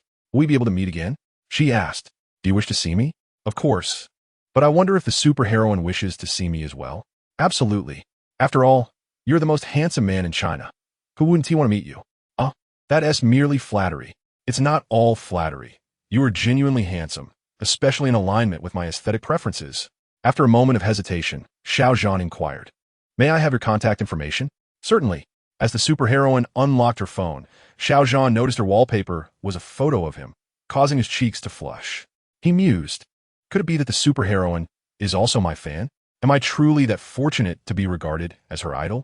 He decided to dismiss the thought, and they exchanged contact details. The superheroine said, "When you have free time, let me know where you'd like to go, and I'll take you, whether domestically or internationally. Once you have consumed the elixir and transformed your physique, I will take you soaring above the clouds. If you wish to visit the moon in the future, that is also possible, although your current condition does not permit it." Xiao Zhan asked, "So are we friends now?" "Indeed, we have always been," she replied. "Why do you keep asking? Don't you believe it? If I wish to see you in the future, will that be possible?" Superwoman remarked, "If you reach out to me when I am not occupied, I shall come and fetch you. However, for your safety, it would be prudent to keep this matter from others. Today, however, since I have already accompanied you, I fear they have seen us and perhaps captured videos, and it is likely that the news has spread." "Are you referring to the crew members?" "You need not worry, for I have imposed a restriction upon them. Within 8 hours, they shall not speak of this. Allow me to escort you home. It has been too long, and should any ill-intentioned individuals discover us, it would not bode well for your safety." With a graceful flourish, Superwoman concealed the surroundings and lifted Xiao Zhan into her arms, ascending gently into the sky. As they soared back, Xiao Zhan sincerely wished for time to slow, longing to remain in the presence of his idol a while longer, hoping that this moment might last forever. After a brief flight, she safely returned Xiao Zhan. In the studio, since Superwoman had departed with him, everyone felt a haze of confusion, wanting to express that they had seen her. Yet, when they contemplated doing so, the words eluded them, and even the thought of sharing a video seemed futile. They ultimately chose to dismiss the matter from their minds. Upon Superwoman's return, they still felt a desire to speak, yet were at a loss for words. In truth, Superwoman had already imposed a mental restriction upon them when she left with Xiao Zhan, instructing them not to indiscriminately discuss the events of the day until her return. Now that she was back, she sent another mental command. Should anyone wish to share a video, they were to edit it to depict only the moment of descent, deleting all else. The narrative would be that a certain actor had fallen due to a wire malfunction and was fortuitously rescued by Superwoman. This way, Xiao Zhan would remain safe and undetected, while simultaneously generating buzz for the production. A perfect win-win scenario. After orchestrating this plan, she waved farewell and ascended into the sky, only to hear the faint cry of a little whale in distress, prompting her to hasten toward the source of the sound. Chapter 26. Monitoring earthquake wave warnings. Is something significant occurring? What exactly is this major event? You're making me anxious. Do not be alarmed. It is merely that on the day we return from the village, I passed through an area that exhibited unusual activity, likely a precursor to an earthquake. Can you be certain? Xiao Zhan inquired, his anxiety palpable. At present, I cannot be definitive. I sensed movement in the tectonic plates only while traversing the sky. If we could indeed predict such events in advance, the lives saved by evacuating those in the earthquake zone would be immeasurable. I share your thoughts. Yet I cannot disclose this until I am certain. The panic it would incite could be catastrophic. Fly, if it is indeed a precursor to an earthquake, how many hours in advance could you issue a warning? With my current abilities, I can provide a maximum warning of 2 hours. As you know, the Earth's crust is in constant motion. I can only ascertain the likelihood of an earthquake 2 hours prior to the seismic waves arriving. 2 hours is still a substantial window. If everyone remains vigilant and evacuates swiftly, we can avert numerous calamities. The crux of the matter lies in the fear that some individuals may not take this situation seriously. They may only realize the gravity of it when calamity strikes. Additionally, there are elderly individuals who are understandably concerned about safeguarding their possessions. If it indeed comes to pass, how will you, Fei, communicate this? Surely, you wouldn't expect me to announce it with a loudspeaker, would you? Laughs? I have indeed contemplated such a notion, but I am confident that you will devise alternative methods. Xiao, you are quite amusing. Though I cherish my independence and resist constraints, I'm also a person reliant on both my country and family. Let's not forget, I'm a superhero of China. Yes, I understand. As Chinese citizens, we take immense pride in our identity. And the existence of superheroes in our midst further enhances that pride. To speak candidly, but please keep this between us. There exists an official department dedicated to the logistics of superheroes, which provides the female superheroes with the support and assurance necessary to engage in their noble endeavors without hesitation. Oh, I see. That reassures me, for I feared you might be fighting alone. Despite your remarkable strength, the comfort of having a support system is irreplaceable. In comparison to nature, humanity appears minuscule. Natural disasters and man-made calamities can strike at any moment. The seemingly tranquil earth conceals lurking dangers. The consequences of earthquakes and floods are unfathomable. However, do not overexert yourself, Fei. Each time I witness you bearing the weight of mountains, ships, and planes with your petite frame, it truly tugs at my heartstrings. Since I possess this ability, I cannot afford to squander it. Lying idle and neglecting my responsibilities is not my desire. I am determined to utilize my superpowers to save as many lives as possible. For every individual has the right to exist. You articulate this beautifully, Fei, yet my worries persist. Fear not, for I am here, no matter what transpires. I shall ensure your safety. Thank you, Fei. My concern is for you, not out of fear of anything else. Xiao Zhan gazed deeply into the eyes of the female superhero, his own eyes glistening with emotion, brimming with affection that seemed ready to overflow. It was a rare sight to see the female superhero blush. Though her mask concealed much of her face, a hint of rosy color was evident on her exposed chin. The two exchanged glances, and in that moment time seemed to stand still. The gentle breeze caressed the waves, while the returning seagulls softly called out. After escorting Xiao Zhan back, the female superhero soared to a location that piqued her curiosity. While returning from Gizi village, she had passed through there and found the place peculiar. From her aerial vantage point, it appeared as if tectonic plates shifted slowly. Upon closer inspection, it was nearly imperceptible. She crouched down to listen and detected unusual sound waves. Could this be a precursor to an earthquake? The female superhero ascended further, surveying the area from a greater height, and confirmed its strangeness. She resolved to investigate further by daylight. If it truly was seismic activity, timely warnings would be imperative. Even a 2-hour advance notice could mitigate the disaster's impact on the populace, for with current scientific methods, precise predictions remain elusive. It is only possible to predict the likelihood and intensity of earthquakes. Thus, seismic forecasting remains in a developmental phase, unable to accurately foretell the occurrence of such natural phenomena. Although there have been instances where earthquakes have been successfully anticipated, such as the emergence of discernible precursors in certain regions, like fluctuations in groundwater levels and ground fissures, most earthquakes remain unpredictable, even with the most advanced technology and equipment. Consequently, the current focus is on enhancing post-earthquake emergency response capabilities rather than on prediction. The following day, The superheroine soared once more over the vicinity, noting an absence of any remarkable reactions. It appeared she might have misjudged the situation or misinterpreted the sensation she felt. Only upon confirming the reality of an earthquake could a timely warning be issued. Uncertainty in this regard could incite panic and complications. Were there any volcanoes in the area? The superheroine circled above, observing that there were indeed no volcanoes, neither dormant nor active. Yet, why did she continue to feel an oddity about this place? Aside from the possibility of an earthquake, no other explanation seemed plausible. Should an earthquake occur, it would pose severe threats to human life, inflict substantial harm, and result in financial and material losses. With timely warnings, most individuals would likely heed the call to evacuate, though a small fraction might stubbornly cling to their possessions. Impervious to reason, faced with such obstinacy, the superheroine felt powerless. She resolved to contact the appropriate authorities to relay her findings, urging them to remain vigilant and prepare for the immediate evacuation of residents in the affected areas should an earthquake be confirmed.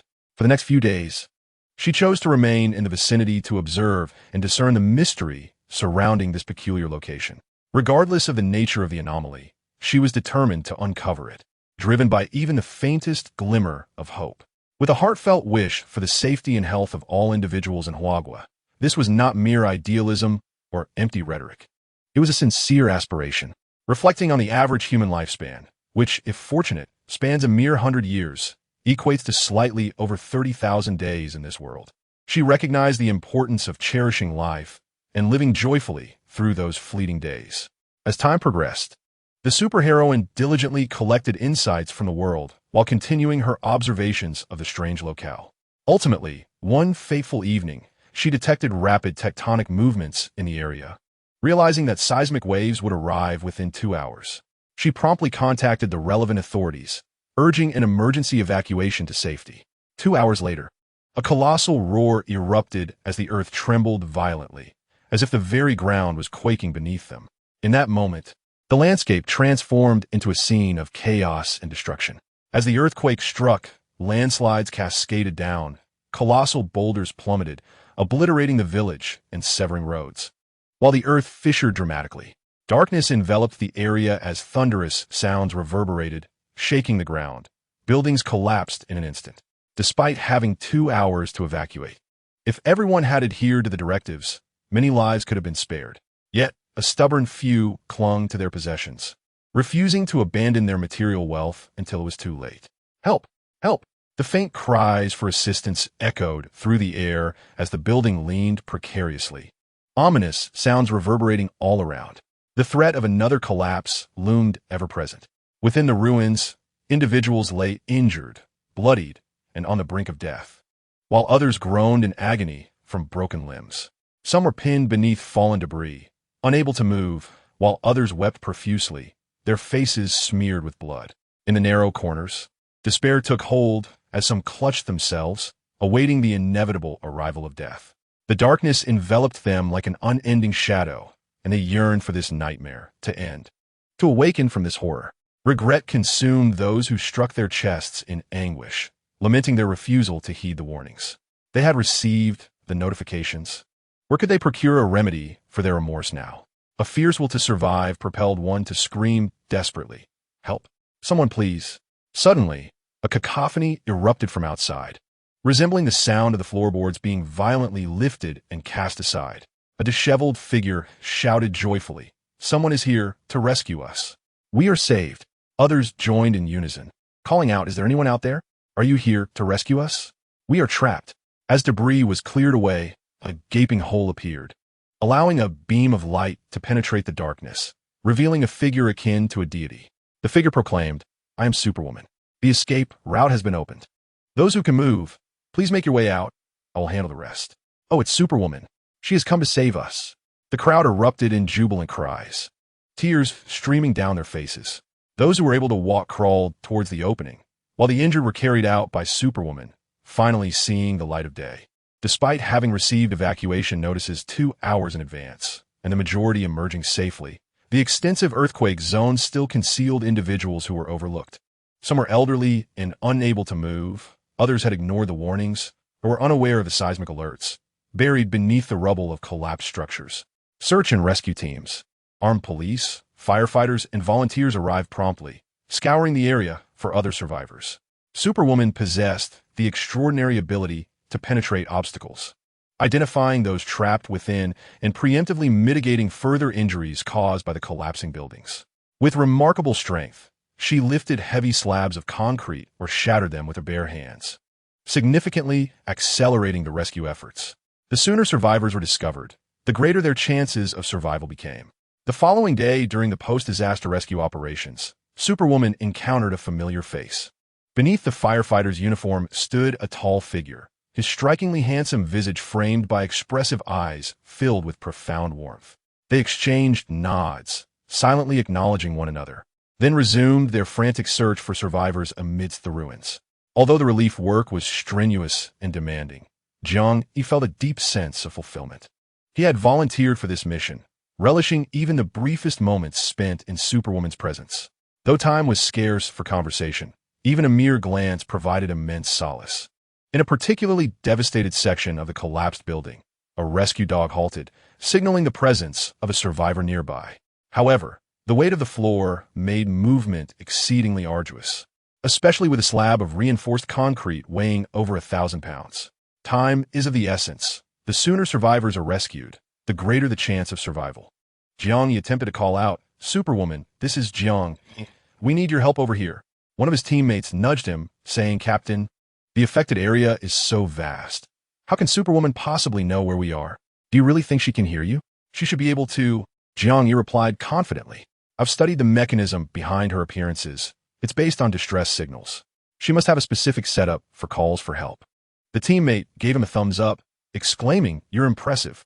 Gazing at the sky, Jiang murmured, "Here she comes." Superwoman descended from the heavens. Casting a glance at Jiang, standing there unscathed, mistaking him for someone in peril. Understanding the urgency in her eyes, Jiang pointed towards the massive slab and said, "It's trapped inside there." Superwoman instructed, "Everyone step back 2 meters." With her penetrating gaze, she located the trapped individuals and chose a position that would not endanger their lives. Examining the colossal rock, her right hand gathered energy, forming a pry bar as thick as an arm. She inserted it into a crevice, lifting one corner, and then meticulously carved out an opening.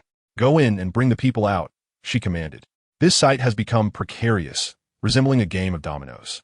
Even the slightest movement could trigger a cascade of collapses.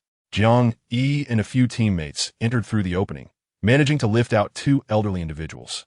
Once they confirmed that everyone was safely evacuated, Superwoman released her grip and soared into the sky, a thunderous rumble echoing as the debris settled.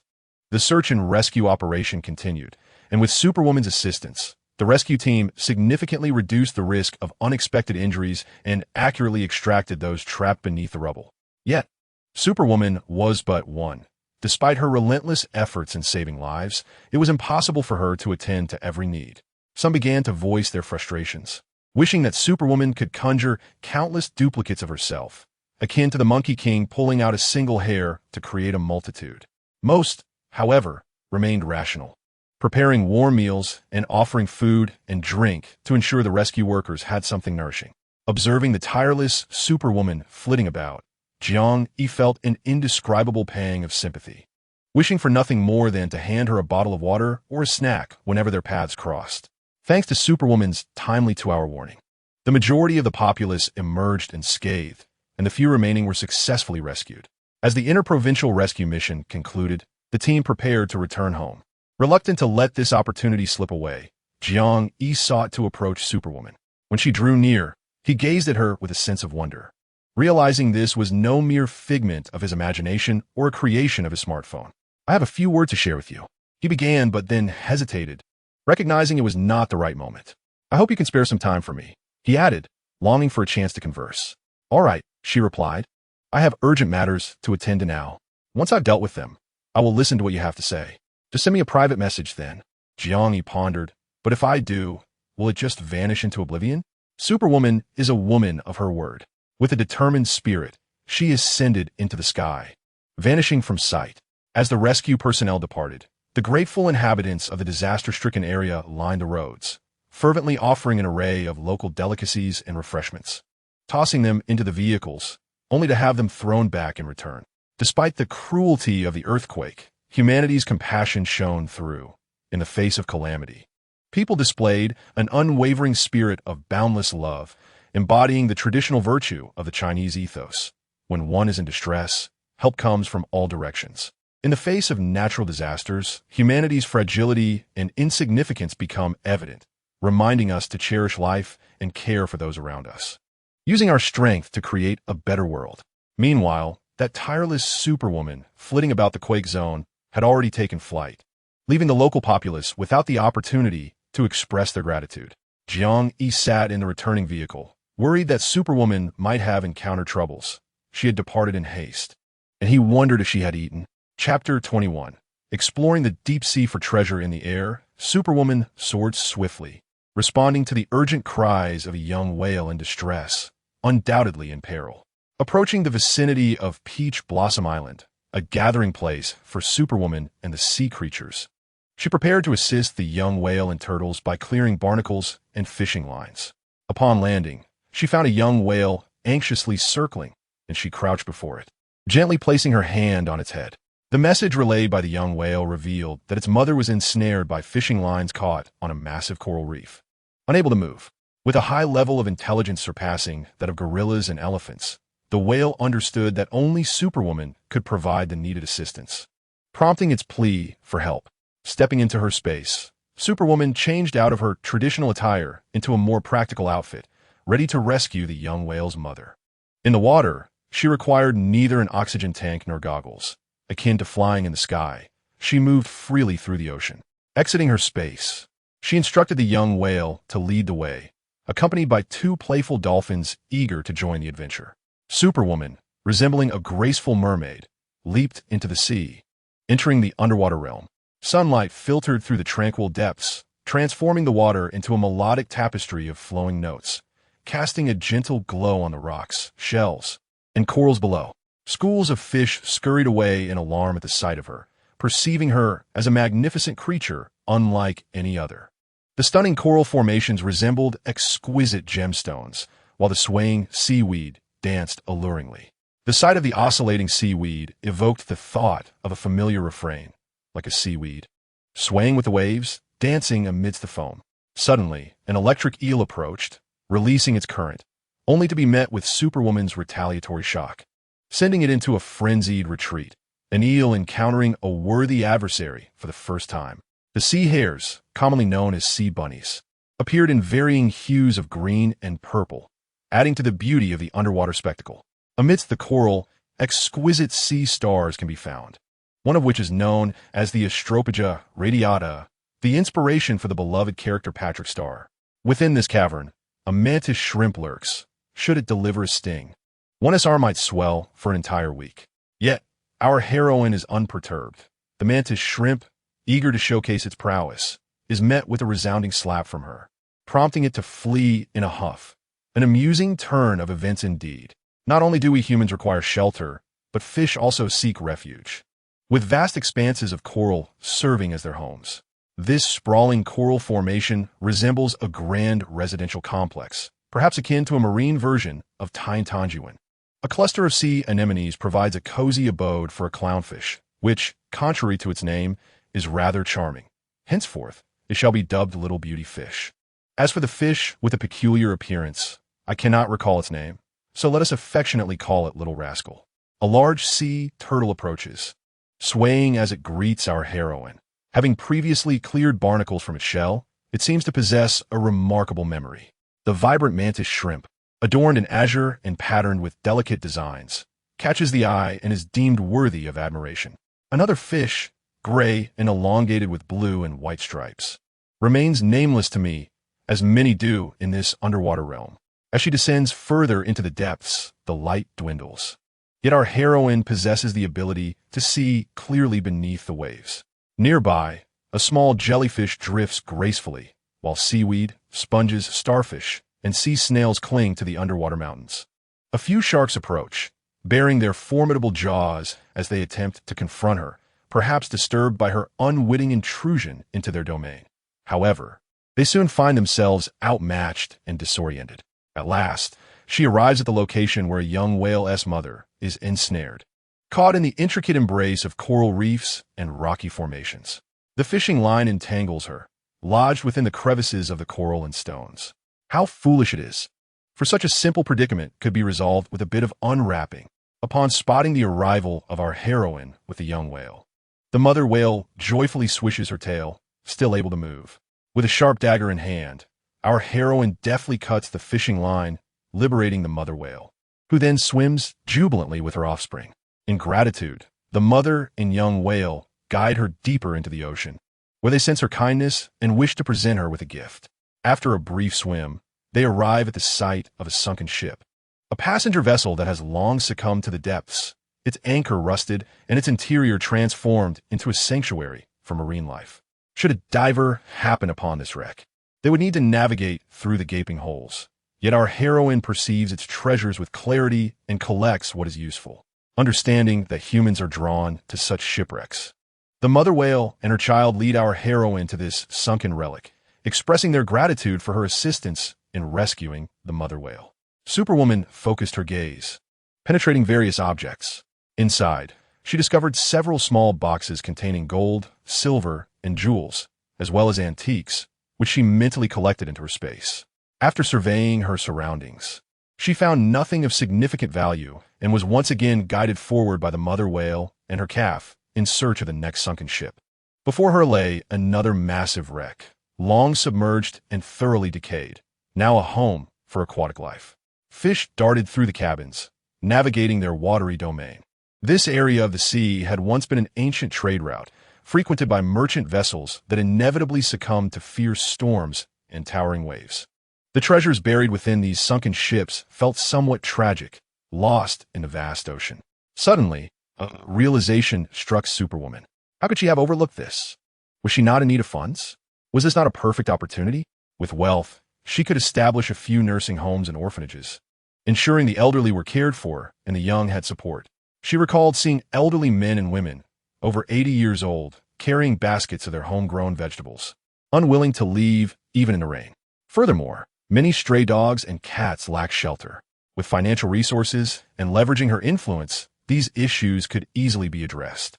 She contemplated the establishment of a superhero fund, a means to gently tap into the wealth of the affluent. Previously, she had dismissed such interactions, rejecting their pleas for assistance.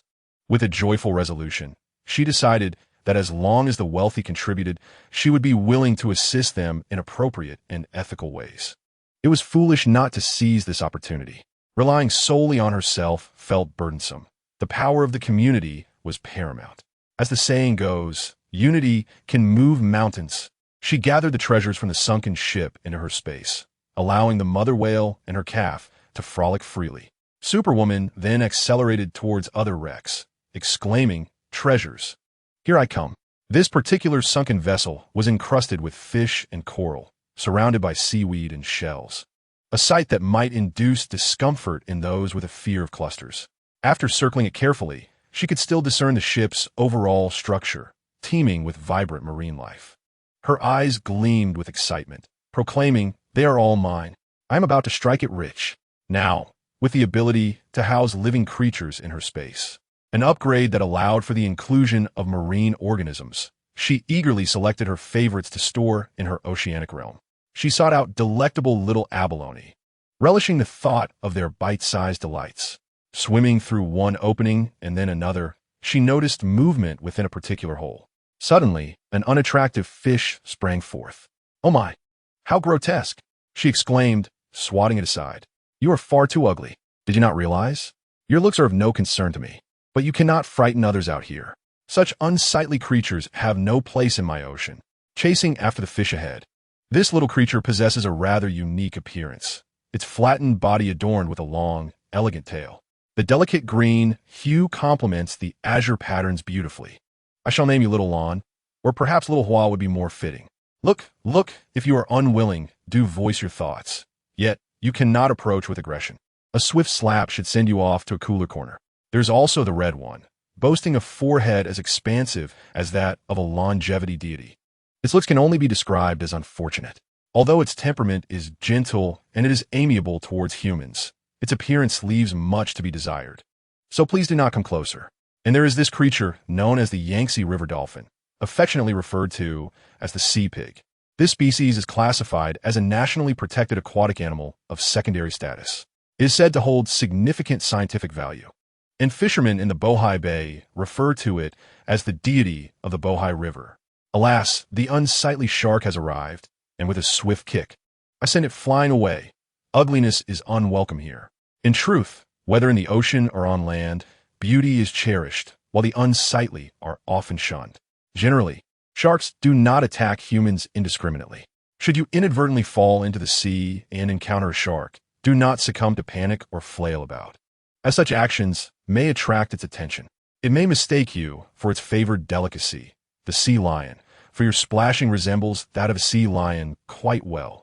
I also caution you not to lose control of your bladder, for even your urine can lure sharks. If a shark does decide to attack, strike forcefully at its snout, eyes, and gills. Once these sensitive areas are impacted, the shark will likely retreat.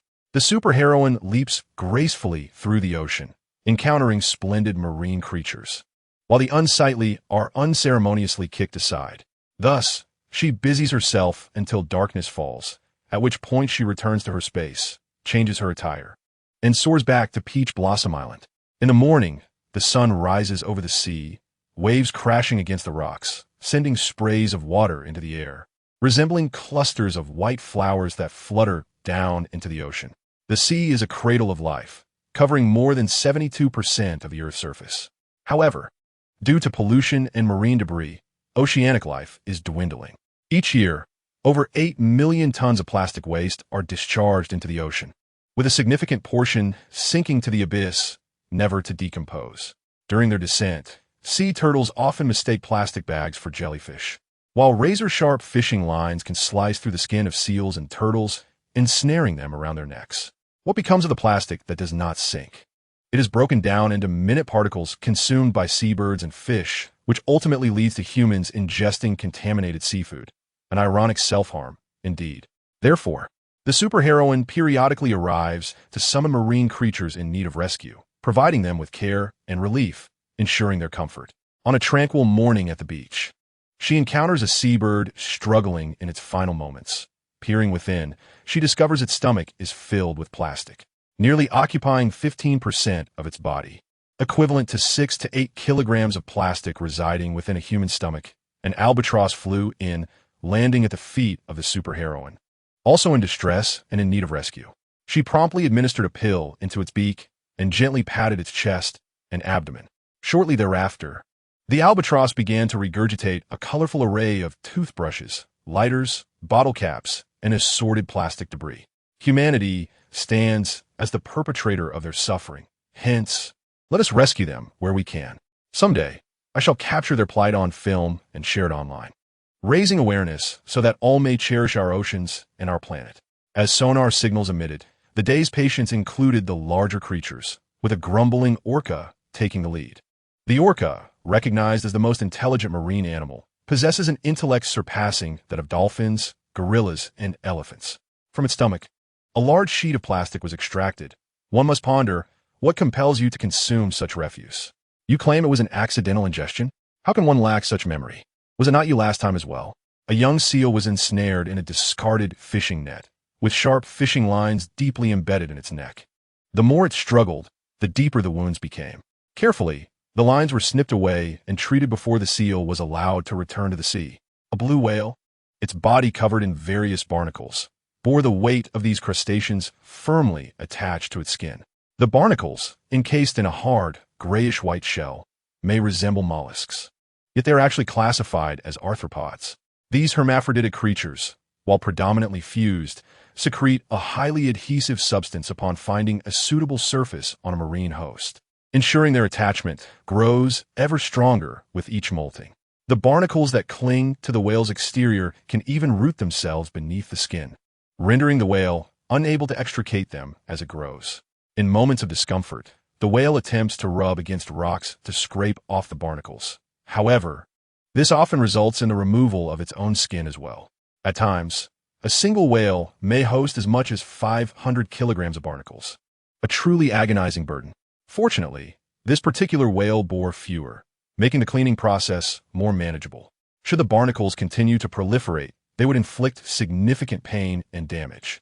Given the whale's immense size, a small knife would prove ineffective. Thus, an electric knife was utilized, channeling electrical energy into a blade-like form for greater efficiency.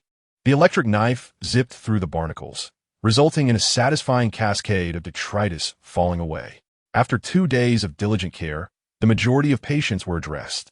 Today, a torrential downpour prompted a day of rest on Peach Blossom Island, where thoughts turned to indulging in a seafood feast come midday, though the festivities had yet to commence. Chapter 22. Light amidst the storm upon the vast and boundless ocean. Dark clouds enveloped the entire sky, and in the distance, a flash of lightning cleaved the heavens, tearing through the heavy cloud cover and illuminating the pitch-black surface of the sea. Following closely, a thunderous roar echoed as the furious winds howled, surging forth with an unstoppable force, intent on annihilating all in their path. Enormous raindrops battered the sea's surface, while monstrous waves surged violently, tumultuously rolling and casting sprays of seawater into the air. The scene of this maritime tempest was as terrifying as an apocalyptic vision, instilling a profound sense of dread and despair. A ship was engulfed by the towering waves, its cabin in disarray, and one side of the vessel had begun to tilt, gradually descending towards the abyss, on the verge of sinking into the ocean's depths. Amidst the storm, the passengers aboard were soaked to the bone, appearing utterly disheveled. Some clung desperately to the railings, while others wept in despair, their faces marked by anxiety and fear. They all huddled together at one end, struggling helplessly, fervently praying for rescue to arrive swiftly. As a colossal wave surged, the ship rocked violently, and a small girl, lacking the strength to maintain her balance, was thrown perilously close to the edge. At that moment, a tall man nearby lunged forward, grasping the girl and pulling her back to safety. But he himself was caught by a powerful recoil, toppling overboard into the treacherous sea. The girl, now saved, cried out in anguish, and just as despair enveloped the crowd, a figure descended from the heavens, catching the man who was about to plunge into the depths. The Chen Xiao smiled, closing his eyes as he awaited the icy embrace of the ocean. He had anticipated the possibility of being flung from the ship when he saved the girl. Yet he harbored no regrets. The sight of the girl's panicked face, drenched either by rain or tears, reminded him of his own sister, who had once cried out in similar desperation amidst the waves. If the girl were to survive, it might serve as a remedy for his regret of not saving his sister, freeing him from the shackles of guilt. Thus, he resigned himself to fate, accepting that he might soon reunite with his sister. To his surprise, instead of the frigid waters, he found himself enveloped in a warm embrace. As he opened his eyes, he beheld an intricately patterned white mask and lips that resembled plump, glistening jelly. A mask?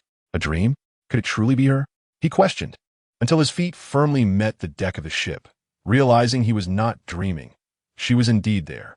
At that moment, a young man aboard the ship pierced through the rain and fog, catching sight of the crimson figure amidst the storm, and exclaimed in astonishment, "It's a superhero. The lightning superwoman has come to rescue us. We are saved. We are saved." In that instant, it felt as though the oppressive darkness lifted, and the tempestuous winds and rains ceased, as the superhero's presence radiated like a warm ray of sunlight, piercing through the thick, dark clouds. The superhero ascended into the air, soaring to the tilted end of the ship, grasping the railing with both hands and lifting it upward, pulling the vessel's precarious end back above the waves, restoring its balance. Then, she retrieved a long rope, binding everyone together and securing it to a stable point. As the rope passed in front of the man she had just rescued, he exclaimed loudly and rapidly, "Thank you for saving my life, Superwoman. I am Hua Chen Xiao. Hua from Hua Yuanjia. Chun from morning, and Xiao meaning valiant. Remember my name? Hua. Chun. Xiao." The Superwoman cast a glance at him. The young man's features were strikingly handsome, especially his eyes, which sparkled like the stars in a clear night sky. His face was sharply defined, and with his well-shaped lips, he resembled a beautiful youth who had stepped out of a comic book. Despite the rain-soaked dishevelment, he exuded an oddly captivating beauty, a peculiar blend of innocence and desire. Continuing to secure the rope, she moved to the other end, faintly hearing the beautiful youth's murmurs, though I narrowly escaped death.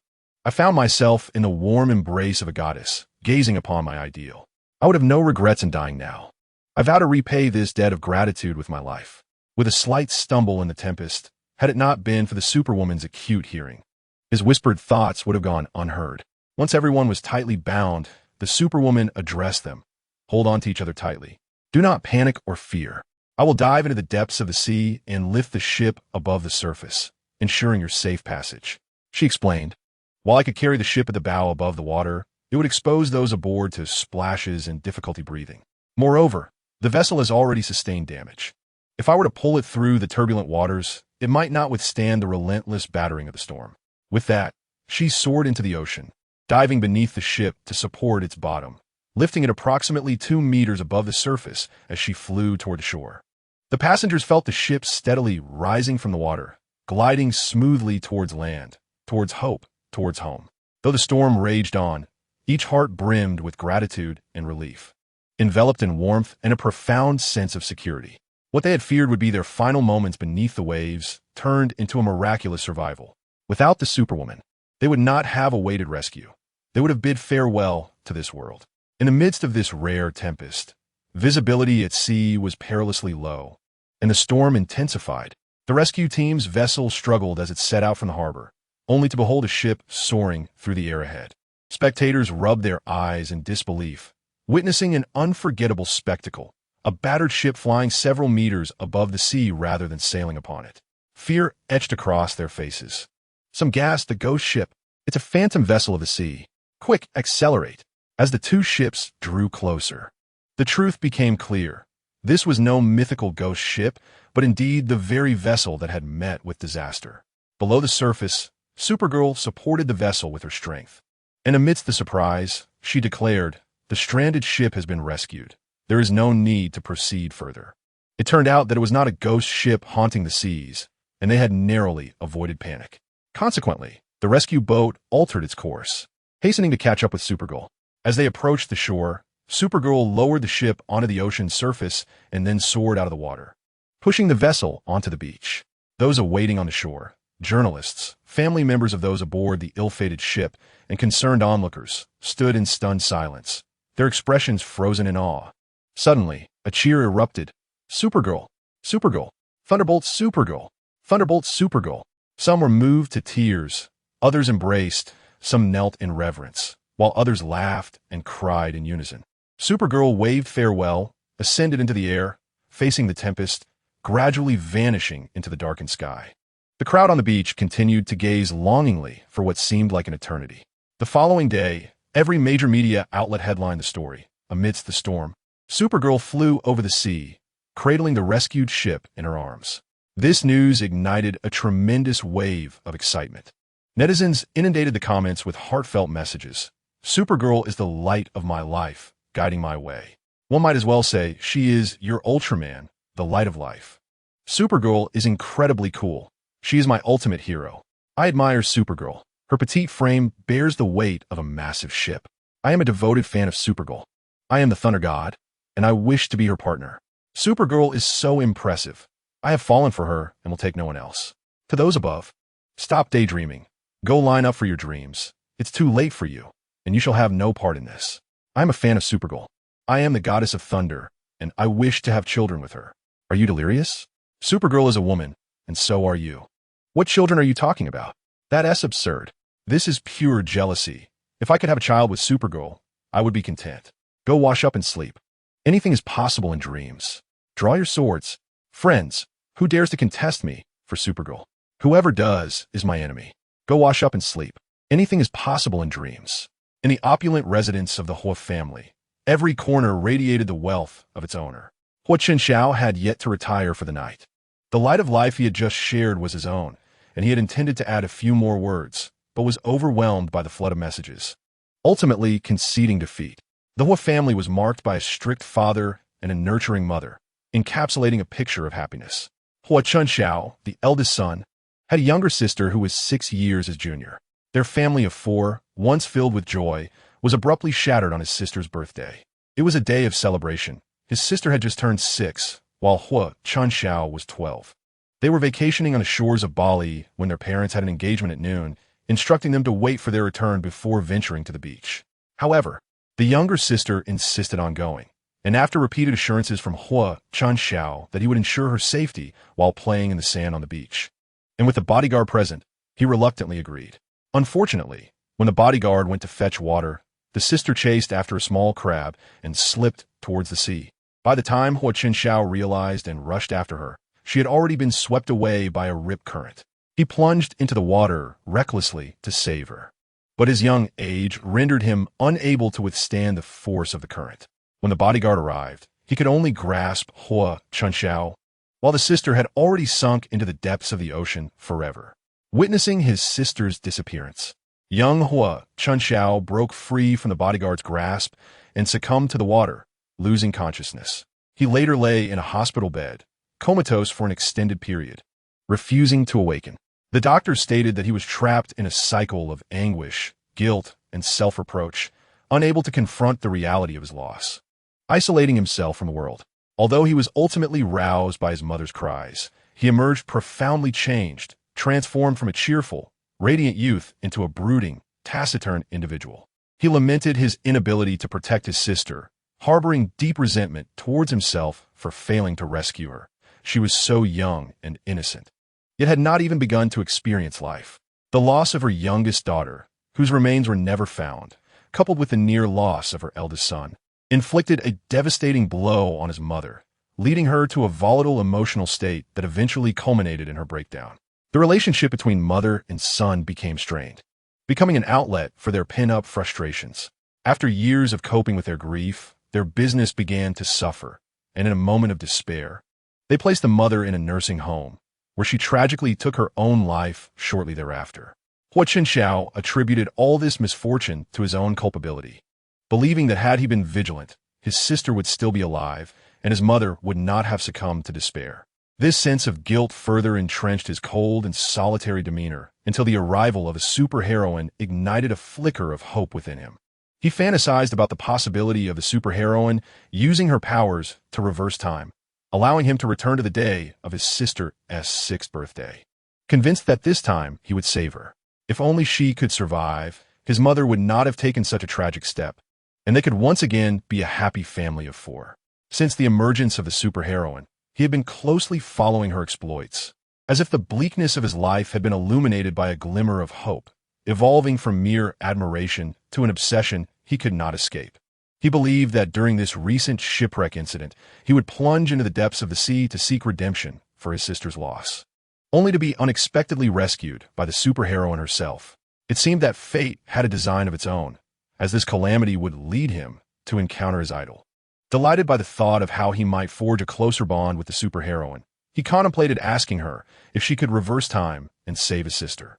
He envisioned that, in gratitude for saving his sister, he could offer himself in return, dreaming of a future where he could be with the superheroine forever, not merely as her partner, but as someone who would stand by her side for eternity.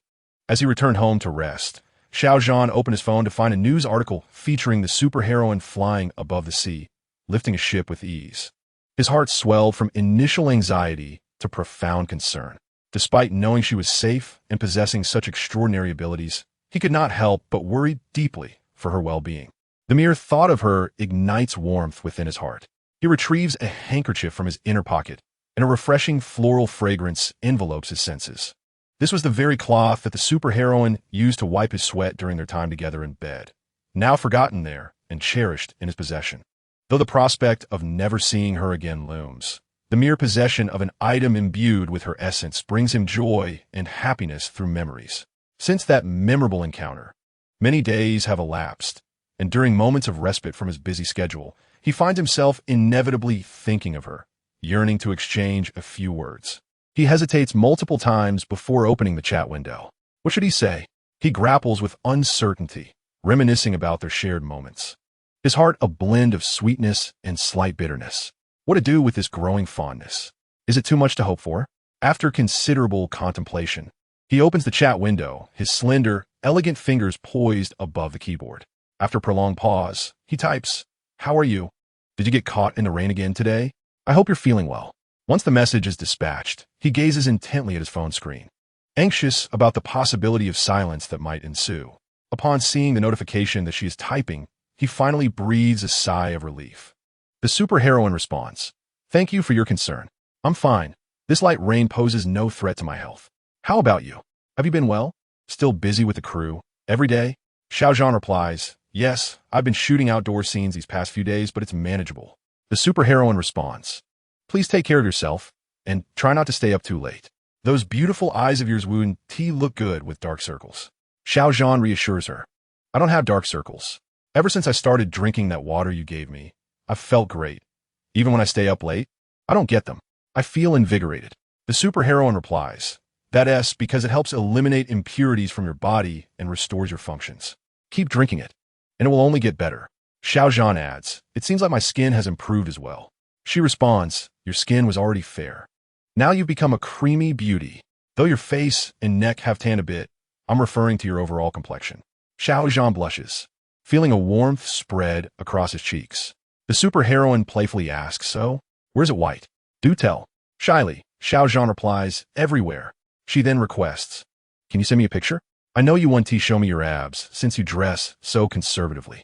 Xiao Zhan smiles inwardly, thinking how adorable she is. Why not just ask directly for a picture of his abs? The desire to share a photo is strong. Yet his face feels as if it's on fire from embarrassment. After a long silence, he responds, "I'll send one in the future, I promise." The superheroine then teases, "Can't you give me a little something beforehand?" "What kind of something?" Xiao Zhan inquires, intrigued. She replies, "Well, just tell me how many abs you have." Xiao Zhan answers, 6. She responds, "That's good. It's not the legendary 12-pack. I really don't like that many." This brings to mind a novel I once read, where the domineering CEO possessed a chiseled physique reminiscent of a corn cob.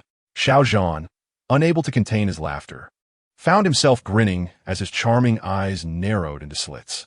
The two conversed for an extended period, culminating in Xiao Zhan's inquiry about their availability the following Saturday. The female superhero responded enthusiastically, "That sounds delightful. Where'd you like to go?" Initially, he penned a message stating that as long as they were together, any destination would suffice, but upon reflection, he opted for a more succinct reply, "Anywhere is fine." The female superhero replied, "I will take you to a breathtaking place. But it's a secret for now. You'll discover it when we arrive." Xiao Zhan responded, "All right, good night." To which she replied, "Good night. Sweet dreams." Gazing out at the darkened sky, he silently mused, "You are the light of my life, illuminating not only the shadowy paths ahead, but also guiding my journey. Regardless of the challenges and hardships that lie ahead, perhaps even through murky and bleak terrains, I shall forge ahead with this light as my beacon."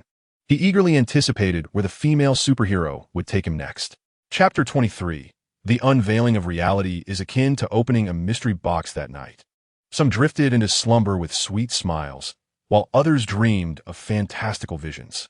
Some remained online, buzzing with excitement. In the city, Li Zihan returned home in a daze, worn out from the relentless demands of her newly appointed superior, nicknamed the Annihilator. The relentless pressure from the office led to behind-the-back complaints, while outwardly, colleagues maintained a facade of respect. After enduring a barrage of reprimands, they finally produced a satisfactory work proposal that appeased the Annihilator. Tomorrow promised a respite, a welcome break from the frenzied pace that had left her oblivious to the latest news, anxious not to miss any captivating moments involving her idols. After refreshing herself, she comfortably settled in a bed and opened her phone, first perusing entertainment news. Rumor had it that actor Xiao Zhan was filming a period drama when a mishap with the rigging caused him to plummet towards the ground. Fortunately, the female superhero intervened just in time. The video depicted her in a resplendent red hanfu, one hand clutching a bouquet while the other embraced the slender waist of the actor clad in elegant white attire. The pair, one in red and the other in white, gracefully descended amidst a flurry of blossoms, creating a breathtaking tableau that could only be described as a masterpiece. She longed to compose a poem in tribute, yet her limited literary prowess left her with nothing more than an exclamation of astonishment. Another headline that captured her attention reported on the female superhero soaring above tempestuous seas, supporting a ship from beneath during a storm. The word admiration had become tiresome to her. Li Zihan felt a surge of fervor, an overwhelming desire to share this euphoric sensation with someone. Yet she realized the young lady would likely be asleep by now. Disturbing her would yield no favorable outcome for herself. Oh well, she thought, fatigue settling in. I shall rest and plan to reach out tomorrow. The following day dawned bright and temperate, perfect for embarking on an adventure. At precisely noon, a friend online decided to meet in person, prompting the young lady to summon her courage. Li Zihan recently became acquainted with a charming young man on a dating app, and they had been conversing for 2 months. His voice was sweet and soft, calling her big sister with an endearing tenderness. Alas, she had a penchant for such youthful charms. Hey, young, do you have time today at noon? Li Zihan inquired. I have an appointment, though I must make time regardless. What are today's instructions? I've been busy working on proposals, and we haven't caught up in days. After watching 2 significant news stories last night, I felt quite elated and wanted to share that with you, replied Yang. My dear lady, please share your thoughts quickly. I'm quite occupied. Not so fast. This is something that must be shared in person, along with another matter. What other matter? Is it of great importance? Well, I've arranged to meet that charming young man at noon today. She confessed, excitement bubbling within her. Wait, you're going to meet a stranger? In this day and age? Are you serious? Are you all right? I'm perfectly fine. I simply adore charming young men. Where on earth do you find such young men? I hope he is not a catfish, because I hate for you to arrive only to discover a less than appealing individual. I examined his photos closely. They seem genuine. If he turns out to be unappealing, we shall pretend not to know him. Do you have a video chat? What if he is a middle-aged man with a sweet voice, but an unattractive appearance? I intended to video chat, but I thought it would be more thrilling to maintain an air of mystery. Meeting in person is like opening a surprise box. It adds to the excitement. Go ahead and indulge in your adventure, but be cautious. You might end up in a precarious situation. That was the very reason I invited you along, for courage. If he truly is charming, I shall shower him with affection. If he is a middle-aged man, we can simply make our escape. Escape? It's not guaranteed we can get away. With our athletic prowess from school days, how could we possibly be outrun by a middle-aged man? Li Zihan employed her most charming tone. Darling Yang, please accompany me. It would mean the world to me. All right. Enough with the puppy eyes. I'll join you, for I would worry about your safety otherwise. Let us meet at our usual place at 11. You are the best. With that, she hung up with a laugh. Charming young man, here I come. At 11, upon their meeting, Li Zihan immediately began to share her excitement and joy. Yun Feiyang was soon swept up in her enthusiasm, and they animatedly discussed the recent news and the metaphorical storm that had swept through their lives. As they reveled in their conversation, they lost track of time, only to realize it was past noon. She had arranged to meet her charming young man at 11:30. The two hurried to the CF, with Li Zihan heading toward the designated spot, while Yun Feiyang chose a nearby seat that afforded him a clear view. Upon reaching the agreed-upon location, Li Zihan spotted a slender, handsome young man, approximately 18 or 19 years of age, already seated there. The tall boy, with his fair complexion and round face, possessed a pair of large, expressive eyes that seemed to hold a depth akin to an autumn lake. Pouting his plump, rosy lips, he gazed at her with a sense of grievance. Indeed, he embodied the type of adorable puppy that Li Zihan favored. Upon seeing him, Li Zihan paused momentarily, perhaps taken aback by his youthful demeanor, which was unexpectedly innocent. The boy exclaimed, "Good sister, is that you? I am your little fluffball. I thought you weren't coming." His voice was sweetly tender, imbued with an almost childlike softness, and his eyes glistened with unshed tears, ready to spill over in a moment of vulnerability. Oh dear, a little fluffball indeed. Yun Feiyang rubbed her arms, feeling the goosebumps rise, shuddering slightly. What on earth was this little puppy? He was no more than a freshly weaned bundle of joy. Would he burst into tears with just a gentle poke, like a little one with hiccups? How terrifying. Perhaps the air conditioning was set too low, sending chills down her spine. Noticing her reaction, Li Zihan shot her a sideways glance, understanding Yun Feiyang's expression, and shrugged her shoulders. Little fluffball, I apologize for being late. I am indeed your good sister, known online as Wolf Grandmother. No doubt about it. The goosebumps that had dissipated earlier returned with a vengeance to Yun Feiyang's arms. What kind of names were these? A fluffball and a wolf grandmother? Zihan ought to be called a trimmer instead. If this continued, her ears might very well decide to run away. She would have preferred to meet a middle-aged gentleman with a sweet voice and a dark complexion. At least they could make a swift exit together and avoid this torment. Just as she contemplated a way to discreetly slip away, she turned and spotted a familiar figure in a nearby booth. To confirm her suspicion, she subtly moved closer when the server approached, peeking over, and indeed it was Jiang Yi. This busy individual, known for his relentless work ethic, was surprisingly seated here at leisure, a sweet smile gracing his handsome, rugged face as he gazed at his phone. Such a blissful expression seemed incongruous on his strikingly masculine features, a rarity indeed. Yun Feiyong perked up her ears, recognizing that he was watching a video of a female superhero. Just as Li Zihan had mentioned, he had an affinity for female superheroes, even indulging in their videos at this very moment. Before long, a delicately dressed woman with short hair approached, not particularly tall, but accentuated by her heels. Her appearance average, but her makeup sufficient. After surveying her surroundings, she approached Jiang Yi directly.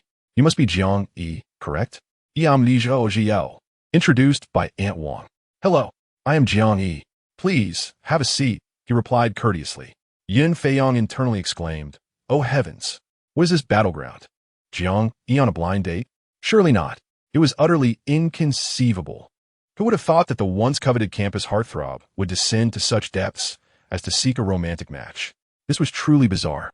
Jiang Yi set aside his phone and gallantly inquired what she would like to drink. The woman replied, I want to have anything to drink. Since this is a blind date, let us be straightforward. Aunt Wang mentioned that you work in firefighting. To be frank, I find your job rather unsatisfactory. It appears excessively perilous. However, considering your handsome appearance, I suppose I can tolerate it. Jiang Yi furrowed his brow, but made an effort to endure. Jiang Yi, do you own a vehicle? Yes, I possess one. How much did it cost?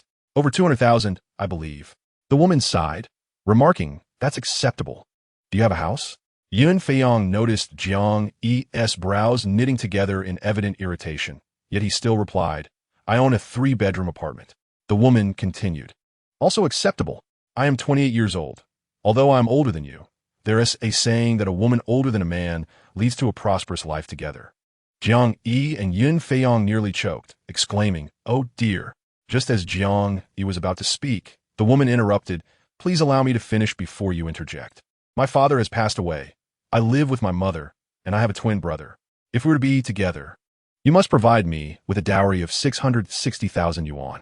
This dowry is intended for my brother to secure a future bride for him, and you must also assist him in purchasing a house and a car. Since my brother and I are twins, my mother says I took nutrients from him in the womb, and now he is frail. She believes I owe him, and I cannot bear to see him suffer. After our marriage, my mother will live with us, as she requires my care due to her ill health.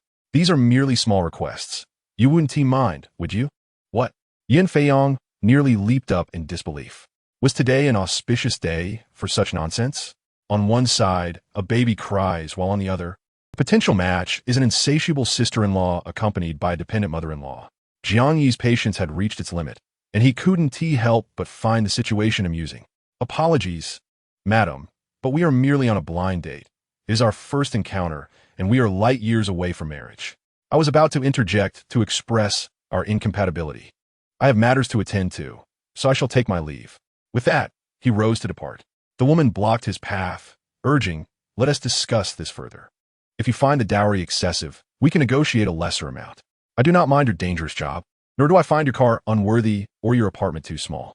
Why do you hold such high expectations? Yun Feiyong could no longer contain his laughter, nearly collapsing in mirth. Upon hearing the laughter, Jiang Yi looked up, his face shifting through shades of red, green, blue, and purple, resembling a palette. Yun Feiyong, what brings you here? Oh my, this is too hilarious. Jiang Yi, you're making me laugh. Ha ha ha. Jiang Yi shook his head in exasperation, waiting for her to finish her laughter. I accompanied Zihan. I had no idea you were on a blind date today. What a coincidence. The short-haired woman, upon seeing Yun Feiyong, became incensed. Jiang Yi, what is the meaning of this? Aunt Wang told me you had no girlfriend. Why are you on a blind date with another woman? You're a fraud. Just as Jiang Yi was about to respond, Yun Feiyong interjected. Indeed, I am indeed his girlfriend. What of it? Look at your appearance, lacking in physique and charm alike. It's merely a matchmaking affair, and you seem quite confident about it. Upon our first meeting, you demanded 660,000, insisted on managing your brother's wedding, and expected me to buy him a house and a car, all while supporting your mother. What is with that large face of yours? I asked, Dear lady, does your household lack a mirror? A mirror? My home has a mirror. But what does that have to do with matchmaking? The woman questioned. What I mean is, if you lack a mirror, have you never looked at yourself? You might want to check just how large and thick that face of yours really is. Are you adorned with gold edges or something? Why do you consider yourself so valuable? You may be petite, yet you demand a towering stature. Your calves are short, yet your strides appear long. Your looks are rather unremarkable, yet your expectations are quite lofty. You resemble a toad that has leapt upon a foot, unbothersome yet bothersome, who stumbled and let you leap into existence. The woman, unable to retort, pointed angrily at her, stammering as she stomped away, threatening to complain to Aunt Wang. Jiang Yi observed Yun Feiyang's animated expressions, both astonished and amused. He had never witnessed this side of her. Her audacity held a certain charm. Yun Feiyang said, I apologize for disrupting your matchmaking session. It was unintentional. It's challenging to contain myself in the presence of such peculiarities. It's a wonder Aunt Wang could even find someone like that. It's quite all right. Thank you for coming to my rescue. Viang Yi replied. In the past, the dashing campus heartthrob like myself did not require matchmaking, yet here I am, at a loss. Why at a loss? Jiang Yi inquired. Didn't you always prefer long-haired beauties with long legs? This woman has short hair and stout legs. Surely she isn't to your taste? Stop teasing me. I'm merely compelled by my mother's insistence. She has already made arrangements with Aunt Wang, and if I do not attend, she threatens to despair. You know, since my father passed, my mother's health has not been well. I cannot afford to upset her. I heard you fancy Superwoman. Are you truly considering settling down with an ordinary person and starting a family? Who told you that? Jiang Yi's face flushed crimson. I shan't reveal my sources. The entire world seems to know. Yun Feiyang teased. Well, Li Zihan, did you not say you were accompanying her? Jiang Yi changed the subject. Look over there. Jiang Yi followed her gaze. Li Zihan was chatting with a handsome youth. I came with Zihan for a face-to-face meeting, only to find her with a weeping little bundle of joy. A face-to-face meeting? What little bundle is weeping? You workaholic. You wouldn't understand, even if I told you. Upon noticing Jiang Yi, Li Zihan approached, asking, Jiang, what a coincidence to find you here. Yun Feiyang recounted the earlier events, causing Li Zihan to burst into laughter. Then she addressed the little boy, saying, Dear brother, you should return home. I have matters to attend to today. We shall meet another time. The little boy, reluctant, pouted with tear-filled eyes, clutching Li Zihan's clothing tightly. Li Zihan widened her eyes and declared, If you refuse to listen, I shall ignore you from now on. The little fur ball, filled with grievance and tears, turned back 3 times as he walked away. Li Zihan let out a sigh of relief. Finally, he's gone. I want to shake him off earlier. He was simply too terrifying. Isn't that the little puppy you adore? Yun Feiyang teased. Don't mention it. The little puppy I referred to is supposed to be adorable and obedient, not this whiny creature who cries at the slightest provocation. This is not a little puppy. This is Lin Dayu's brother, Lin Dai. Life is like unboxing a mystery gift. No one knows what they will get until it's opened. Zihan, I would rather have a middle-aged man with a dark complexion and a sweet voice. Hearing about your little fur ball makes me feel faint. Then Li Zihan turned to Jiang Yi and asked, Do you still need to go on blind dates? Aren't there plenty of options available to you? Before she could finish her sentence, Yun Feiyang pinched her from behind, silencing her. It's complicated, Jiang Yi shook his head. Li Zihan nonchalantly remarked, Let's not dwell on that. Since we ran into each other by chance, why not gather together and find a place to eat and drink, forgetting about this chaotic situation with the little fur ball? Perhaps another day. I need to return and calm my mother down. That woman complained to Aunt Wang, and I don't know what nonsense she said. Aunt Wang will surely inform my mother, and I fear she will worry. Let's arrange to meet another time. Then you go ahead. We will continue our fun. They parted ways, reveling until dark. As the night grew cool and quiet, a sudden clattering sound echoed from a dim alley. Chapter 24. The fall of the 2 corner villages, a woman dressed in a short skirt and high heels was running in panic, gasping for breath while glancing back. She had just encountered a robbery and, in a moment of desperation, followed advice she'd read online, throwing her bag in the opposite direction, hoping it would distract her assailant long enough for her to escape. However, once the man picked up her bag, he resumed his pursuit. Despite the distance, he was tall and fast. Her attire restricted her movement. She contemplated removing her shoes to run faster. But the pain from her feet slowed her down even more than if she had kept them on. She wanted to scream for help. But this was a desolate demolition site, virtually deserted at night. It was wiser to conserve her strength and run. The man caught up to her, reaching out to grasp her shoulder. In a moment of despair, a heavy thud echoed as something fell to the ground. Turning back, she saw the man rolling on the ground, clutching his severed arm, his mouth agape in pain, yet unable to scream. Looking around, she noticed a figure standing amidst the night, cloaked in black, a mask concealing their identity, their cape billowing in the wind like a hawk. Thunderbolt Woman. The name escaped her lips, and the tension in her heart finally eased as she collapsed onto the ground, tears streaming down her face. She seldom traverses this alley. However, today, due to urgent matters at home, she decided to return early. Passing by a construction site, she fell victim to an attempted robbery and assault. The female superhero said, "Dear young lady, remember never to wander through this vicinity again. This is what one might call an urban veil of danger, particularly perilous for young women. Do not weep. Gather your belongings and hasten home. Just a few more steps towards the light, and you shall be safe. Go." The young woman repeatedly expressed her gratitude, picking up her bag and stumbling towards the illuminated path. The superhero then dispatched a chain to apprehend the assailant, preparing to deliver him to justice. Rescuing was merely a matter of convenience. The remainder would be left to the authorities. That night, the police were busy accumulating a myriad of suspects outside their precinct. The superhero received a private message from a woman claiming to be the one she had saved the previous night. She shared her story. "My name is Lu Hong. I worked late yesterday when my mother called, distressed about my child suffering from fever and gastrointestinal issues. In my urgency to return home, I took a shortcut. This child belongs to my sister, Lu Qing, who left a year ago to seek work alongside her friends. Initially, I received updates, but gradually, all communication ceased. I am uncertain if she was trafficked or deceived into going to northern Myanmar, leaving her child in my mother's care. My mother, consumed with worry, fell ill, and the child is also unwell. I implore the superhero to assist in locating my sister." The superhero instructed her to find a piece of clothing that her sister had worn close to her body and to care for her mother and the child while awaiting news. Although the garment had been separated for a year, it still retained a faint scent, which would suffice. The superhero took the clothing, inhaled its fragrance, and commenced her scent-tracking mission. She followed the trail through increasingly desolate areas, venturing deeper into the mountains. One mountain led to another until she arrived at a secluded valley enveloped by peaks. There, the faint scent intensified. She had arrived. Navigating through dense woods and around a bend, she discovered a peculiar village, shrouded in thick fog with a labyrinthine layout resembling a low-grade bagua formation. It was undetectable from the ground, but aerial views revealed its entrance. No wonder it was so elusive. This was no ordinary village. The village was eerily silent. The superhero's keen gaze pierced through numerous obstacles until she finally discerned a woman chained in a hidden corner of a pig pen. Upon closer inspection, she found several women trapped in various cellar corners. Some were unrecognizable, their garments tattered and barely covering them. Strangely, the village had more men than women, with most males in their 40s, while the majority of women were elderly, over 60, with no elderly men present.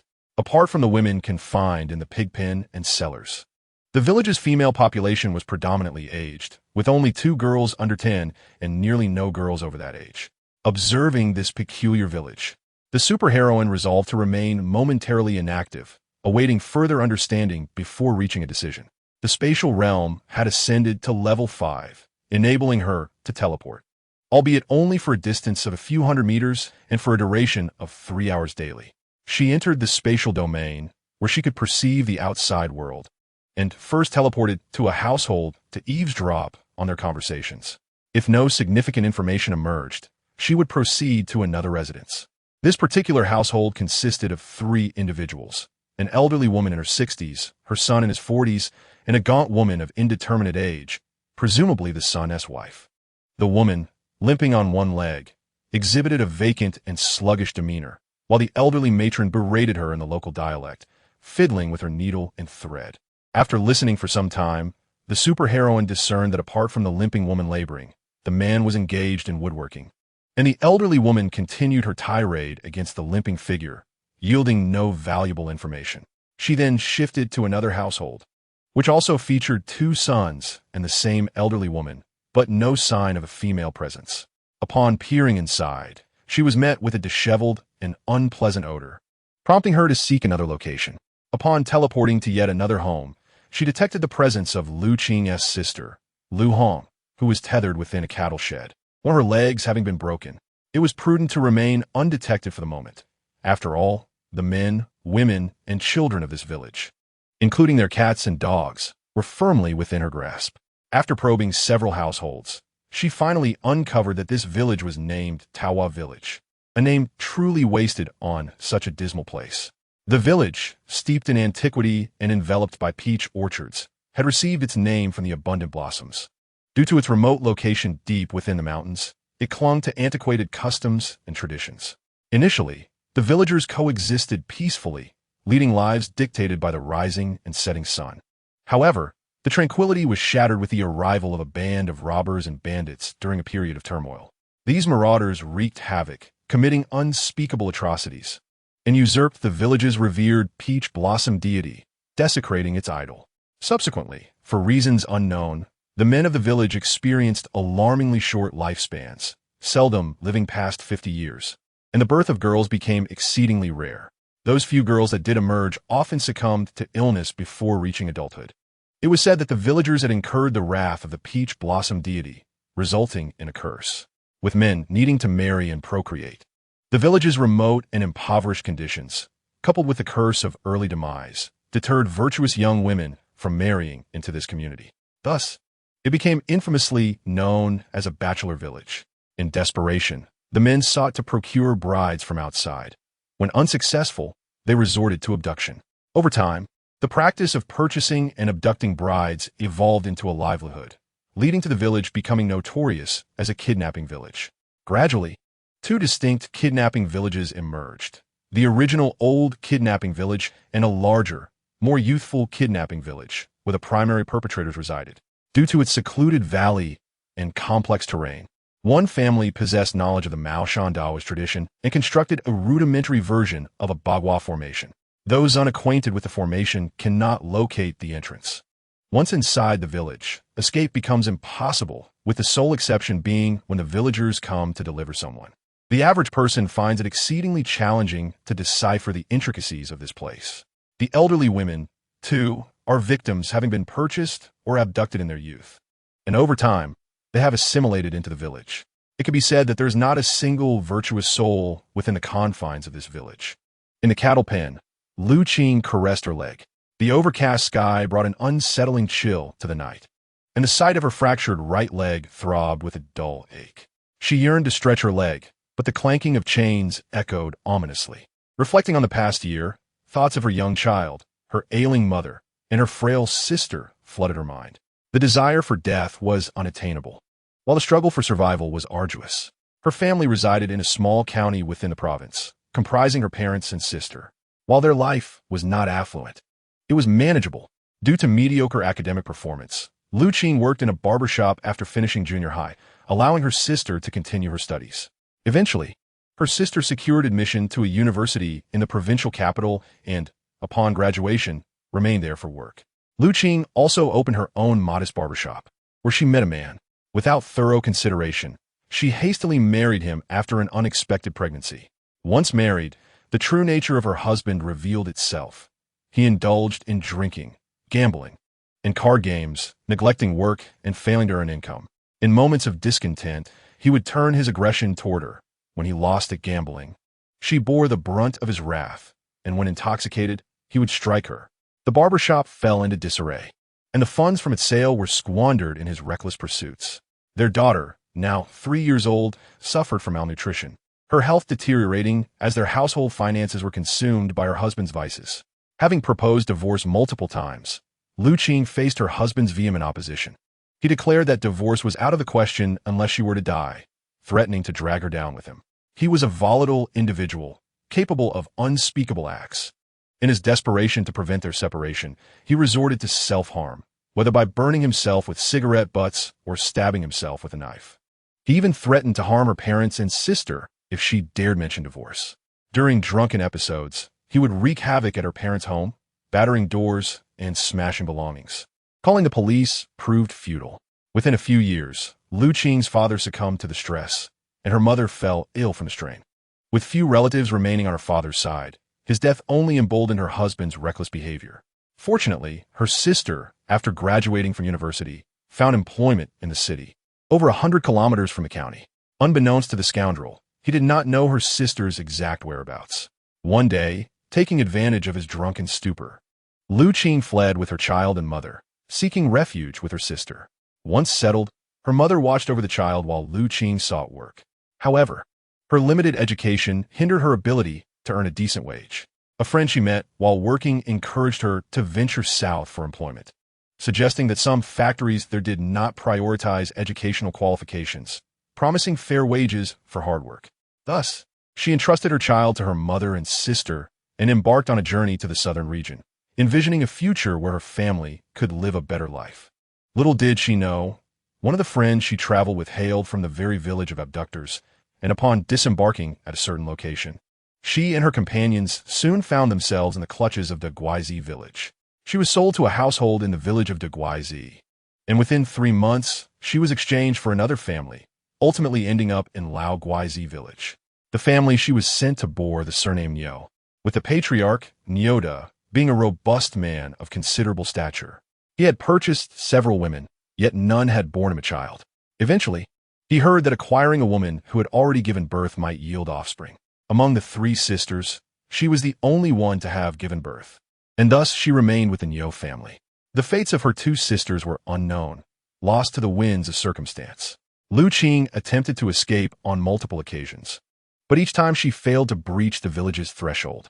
Ultimately, she suffered a grievous injury, her leg broken, and she was confined within a cattle pen, subjected to Niu Da's relentless torment. By day, she toiled under the weight of iron chains, and by night, she was coerced into bearing children. She lamented the cruelty of her existence. Fate had dealt her an unjust hand. Not only was she ensnared by a callous husband, but after barely escaping that hellish existence, she fell prey to human traffickers.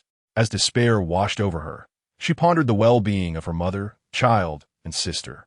How could she possibly break free from these iron shackles and escape the embrace of these relentless mountains? Perhaps, before she could burst forth from this prison, she would perish, becoming a wandering soul in torment. The female superhero resolved to first confront the evils of Lao Guizi village, followed by those of the Guizi village. Although there were no virtuous souls among them, the sheer number of villagers made it imperative to remain discreet. She decided to contact the police for assistance, requesting that they await her at the village entrance in their vehicles. Despite her preference for solitary endeavors, she understood that in critical moments, one must rely on the strength of their country and community. She then flew to the Guizi village to assess the dire situation. Conditions there were even more deplorable than in Lao Guizi, with 6 women and several children confined in a cellar. Those deemed sellable had been sold, while others were dismantled for parts. She coordinated with the relevant authorities and the police to prepare multiple vehicles at the mountain's entrance, for the treacherous terrain rendered access by car nearly impossible. A large truck was arranged to accommodate over 20 officers, accompanied by 2 journalists who were there to document the unfolding events. The public had a right to know about such a significant case. The female superhero positioned the truck strategically, allowing the police officers and journalists to conceal themselves in a safe location. Channeling a surge of electric power, she unleashed a low-grade bagua formation, causing the entrance to collapse with a resounding crash. Hearing the commotion, the villagers, armed with makeshift weapons and a few crude firearms, gathered at the village's edge. Beyond the shattered threshold stood a woman clad in a mask, her long hair tied back in a ponytail, and her red attire billowing in the wind. In this isolated mountainous region, they had no inkling of the superhero's identity, thus they felt no immediate sense of alarm. The leader, Nyoda, clumsily articulated a question in his dialect, essentially inquiring about her purpose. The female superhero, uninterested in his ramblings, raised her hand, causing the villagers to feel an inexplicable chill. Glancing down, they were horrified to find their hands and weapons lying on the ground. Stunned into silence, they were caught off guard as a sudden throbbing pain surged through their heads, rendering them unconscious. Subsequently, the superhero cast aside the chains and, alongside the police, began to throw them into the back of the truck. Then, dragging the carriage toward the village, she walked while rendering all the villagers unconscious, swiftly filling the vehicle with people. Leaving the officers waiting, the heroine delivered the carriage to the police station at the mountain's entrance and returned with a bundle of clothes and medical personnel. She effortlessly lifted the entire ambulance and flew into the village, setting it down gently before proceeding to rescue the women trapped in the pigsty, cattle pen, and cellar. Most of them were grievously injured, both physically and emotionally, some barely clinging to life, in dire need of medical attention and warm clothing. With a flick of her hand, beams of laser light severed the heavy iron chains, ropes, and belts that bound them. The heroine approached Lu Qing, revealing that it was her sister, Lu Hong, who had sought help, which led her to find Lu Qing, and she inquired in detail about her situation. She urged Lu Qing to return home and live well with her mother and children, to forget all the pain endured, for today marked the beginning of her happiness. Following the same method, she dismantled the larger village, eradicating the long-standing menace of both villages, leaving the aftermath to the police. After concluding the matter of the village, the heroine soared to a small county city. Chapter 25. A day trip to Peach Blossom Island in a small county city over 100 kilometers from the province. Around 10 o'clock at night, a drunken man staggered along, cursing and swaying. He kicked at a passing dog and spat at pedestrians, who kept their distance. Recognizing him as a drunkard, unable to find his way home, he wandered aimlessly until he stumbled into the moat, falling into the water, and was discovered the next morning, lifeless. The following day, a significant news story erupted, revealing that a local police department, in collaboration with the heroine, had dismantled a major human trafficking ring, apprehending all the criminals and obliterating the two notorious villages that had plagued the area for years. Lu Qing had returned to the city and was receiving treatment for her leg at the hospital. Reflecting on the past year, she never anticipated that the heroine would not only rescue her sister, but also extricate her from that dark hell. The gratitude of the mother and daughters toward the heroine was beyond expression. Lu's mother even knelt on the ground, bowing multiple times to the heroine on the news broadcast. Little did they know, an even greater surprise awaited them. A relative called to inform them that her scoundrel husband had drowned in the river, asking her to return to handle the arrangements. Upon receiving the call, Lu Qing was momentarily stunned, struggling to believe her ears. After confirming it 2 or 3 times, she erupted into a whirlwind of joy, laughing and crying simultaneously. Finally free from the wretch, she could return home without fear, no longer threatened or abused. She would no longer need to wander and hide. If it weren't for him, she would never have left her hometown, nor would she have gone south to work, or been trafficked into the mountains. The family embraced each other, overcome with joy and tears. Supergirl once remarked that the day she was rescued marked her day of happiness. And indeed it was. Tomorrow is Saturday, a day promised between Supergirl and Xiaozhan, who agreed to take him to a special place. They arranged to meet in a location devoid of surveillance. Supergirl teleported there, and Xiaozhan had already donned his hat, mask, and glasses. Supergirl lifted him in a princess carry and soared into the azure sky. Having gained experience from their previous adventure, Xiaozhan felt less anxious and shy, willingly drawing closer to his goddess, his arms tightly embracing her neck. When not stealing glances at Supergirl, he admired the landscape below from their aerial vantage. The vast and picturesque expanse of Huagua unfolded beneath them, a breathtaking tableau of nature's splendor. They glided leisurely through the skies, and thanks to the transformative elixir he had consumed, Xiaozhan had adapted to aerial flight. He could soar higher among the clouds, free from the prying eyes of surveillance or cameras, all while reveling in the beauty of the scenery. Thus, they arrived at Peach Blossom Island, now a private sanctuary owned by Supergirl. The island's beauty was akin to a living painting, although the outside world was already embracing the chill of late autumn. Peach Blossom Island remained warm as spring. The peach trees, nourished by the elixir, were in bloom again, vegetables thrived, and fruit trees bore abundant harvests. Every corner of the island was a marvel to behold. Supergirl gently set Xiaozhan down and asked, "What do you think? Isn't my Peach Blossom Island beautiful?" As he admired the breathtaking vistas, Xiaozhan sincerely exclaimed, "It's stunning, exceedingly beautiful, just as I envisioned a paradise would be. This is my dream island." Supergirl replied, "This is one of my places of respite. There are many more to explore." and I'll take you to see them when the opportunity arises. Though Supergirl concealed her face with a mask, Xiaozhan dared not ask her to remove it, perhaps waiting for the moment when trust would allow him to see her true visage. The two busied themselves in a small vegetable garden, harvesting ripe produce for their midday meal before venturing to the orchard to collect the ripened fruits. With time still on their side, Supergirl proposed, "Shall we? Let me take you to meet my good friends." "Your good friends?" "Now," Xiaozhan inquired. "Yes, it's not too far. You'll know when we arrive, and I'll introduce you to them." This time, Supergirl did not lift him in a princess carry, but instead wrapped one arm around his waist. "Are you ready? Let us take off." As they ascended, they leisurely admired the seascape before landing on a rocky shoal surrounded by the ocean. Here, they were embraced by the sea, with only this small patch of rocks providing a haven.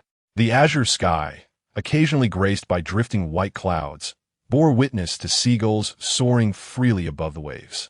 Supergirl whistled, and several seagulls approached, landing gracefully on her outstretched arm, all of whom she had once rescued.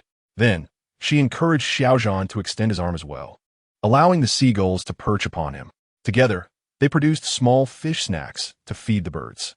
After playing for a while, a sonar sound echoed, as if the sea had come to life, teeming with sea turtles, whales, sharks, dolphins, and an array of marine creatures, gathering in a splendid procession around them.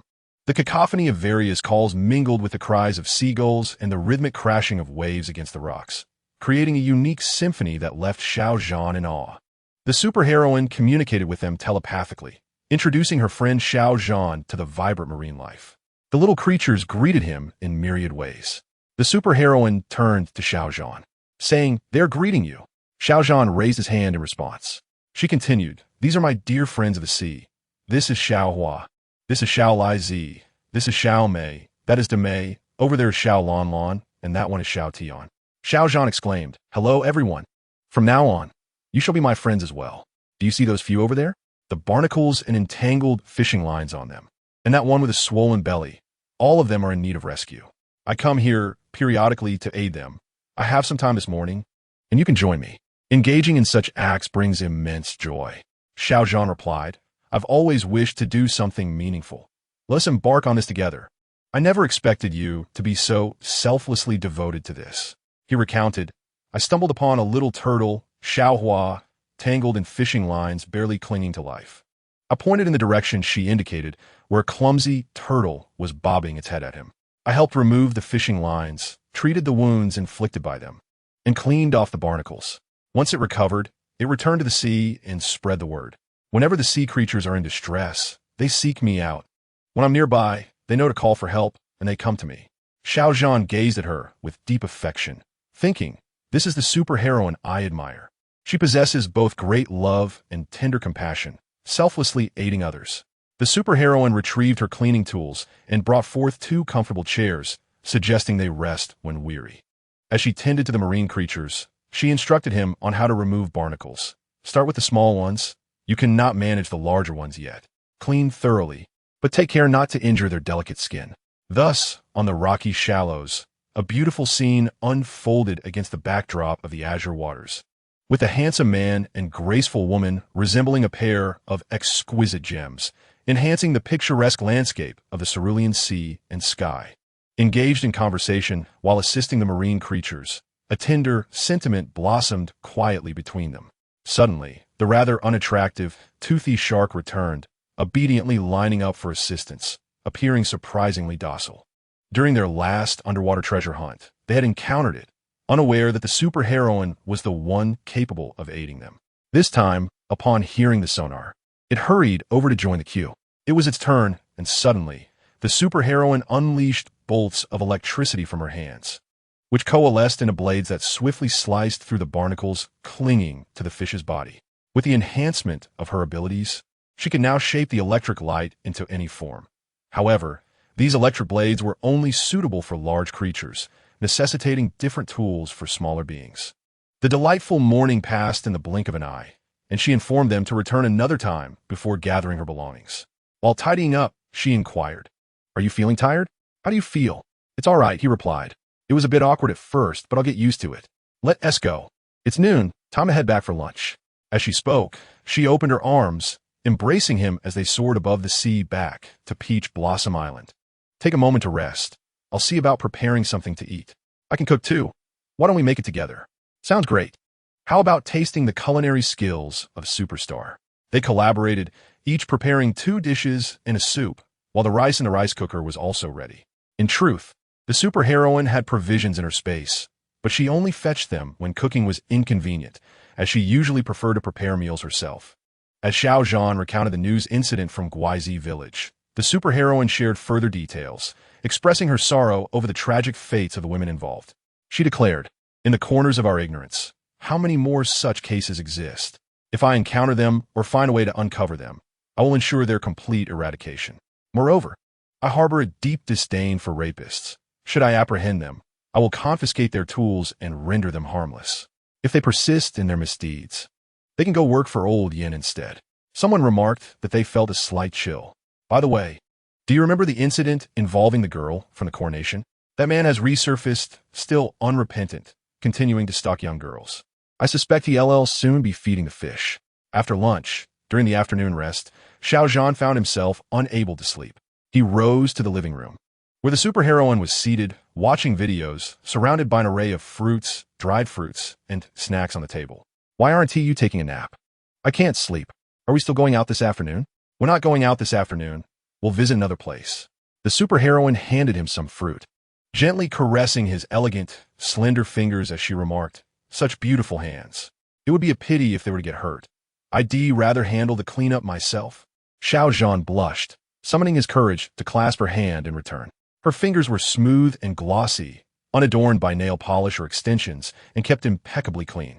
He pondered in silence, astonished that such a delicate pair of hands could wield the power of thunder and lightning, and after much contemplation, he could not discern from where this electrical force emanated.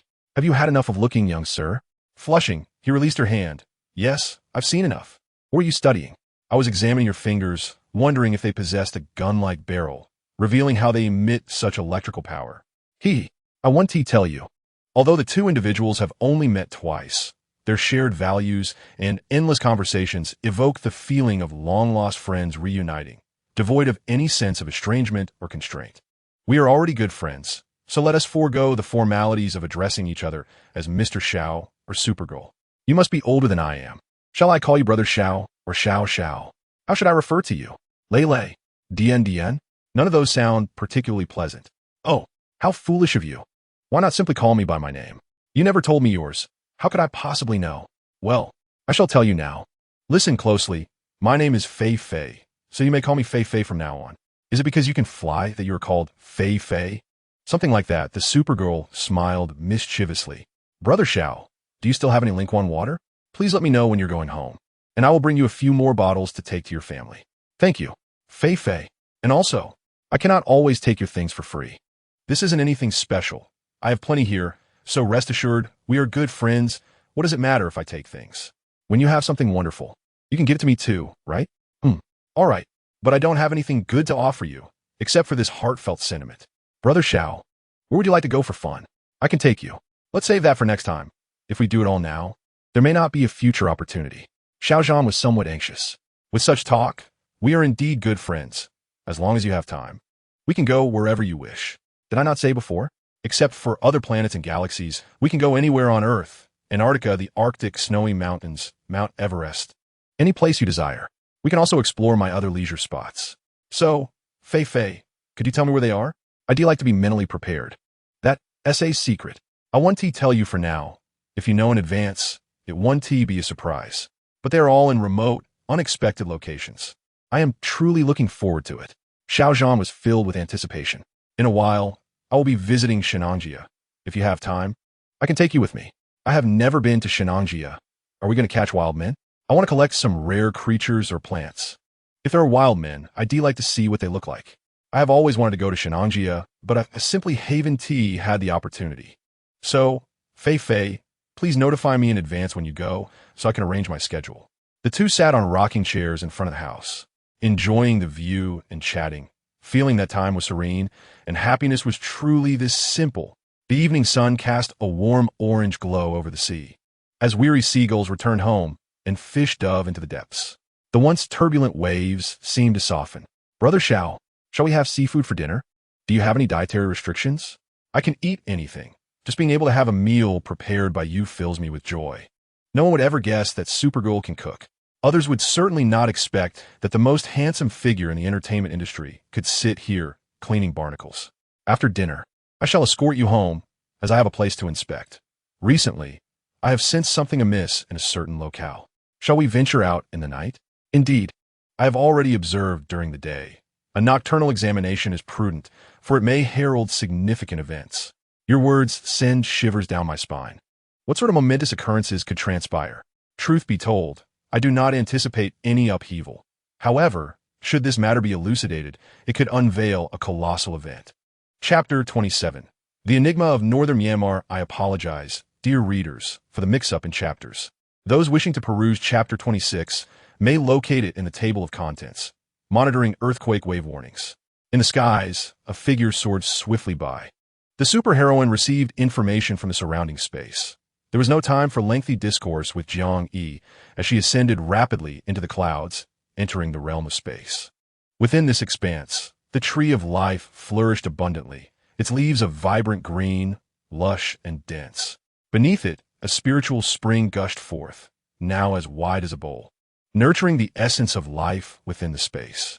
The floating energy orbs, once tinged with dark gray at their bases, had predominantly transformed into a brilliant green, exuding vitality. I wonder how Nightstar and the others are faring. The space is on the brink of reaching level 6, at which point the teleportation function will be fully unlocked. Yet we are still in need of certain materials, necessitating a journey to the borders.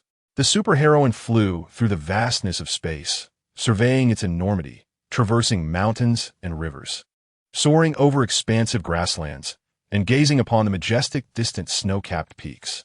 On the periphery of this realm, several hazy areas indicated the polar regions. These zones remain locked due to insufficient level. Thus we must venture to the Arctic and Antarctic to gather the necessary supplies. Within the space, there exists a cold storage, a temperature-controlled repository, and an armory. Currently, only the temperature-controlled facility houses prepared meals and an array of food and drink, while the armory contains advanced weaponry, beyond what this blue planet could possibly manufacture. Alighting at the space villa, the superheroine proceeded to the orchard, approaching a tree adorned with fruits in white, red, black, purple, blue, green, burgundy, flaxen, and chestnut hues. She plucked a pale green fruit and tossed it into a basin, the water transforming into a delicate green, which, when used to wash her hair, rendered it a soft green. Regardless of the water, be it from the rain, the sea, or any other source, should one wash their hair with the colored fruits, the hue remains unchanged. To achieve a red tint, simply toss a red fruit into the water, and the hair will assume the desired crimson shade. This tree is known as the dye fruit, entirely natural and devoid of additives, gentle on the scalp and body. If time is of the essence, one may easily extract the juice from the dye fruit and apply it, ensuring convenience and safety. Having attended to her appearance and taken a brief respite, she prepared to gather materials from the borders, where a particular resource essential to the space awaited.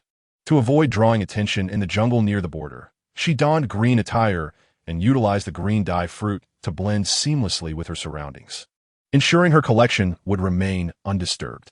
Upon the completion of this gathering, the dormant robots within the space would awaken, tending to the cultivation of crops, flowers, and trees, thus liberating her hands for leisure and repose within the realm. Supergirl must strive. In a desolate place, the cries of children echoed from a few dilapidated two-story buildings. A bearded man was violently scolding several children, aged between 5 to 8, who huddled together in terror, sobbing. The man, in a fit of rage, wielded a whip, cursing, "Shut up, all of you. If you keep making noise, I'll throw you to the wolves in the mountains." A pale-faced man approached him, saying, "Old 3, their essay call from over there. They want 2 kidneys and 3 hearts.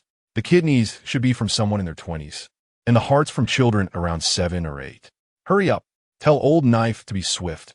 Once it's done, send them off immediately. Don't delay." "Understood, second brother. The incubator should be back. I'll find Old Knife. He has been a bit sluggish lately," replied the bearded man. "There is no other option. Only Old Knife has the skills. We rely on his expertise. Make sure he gets a good one.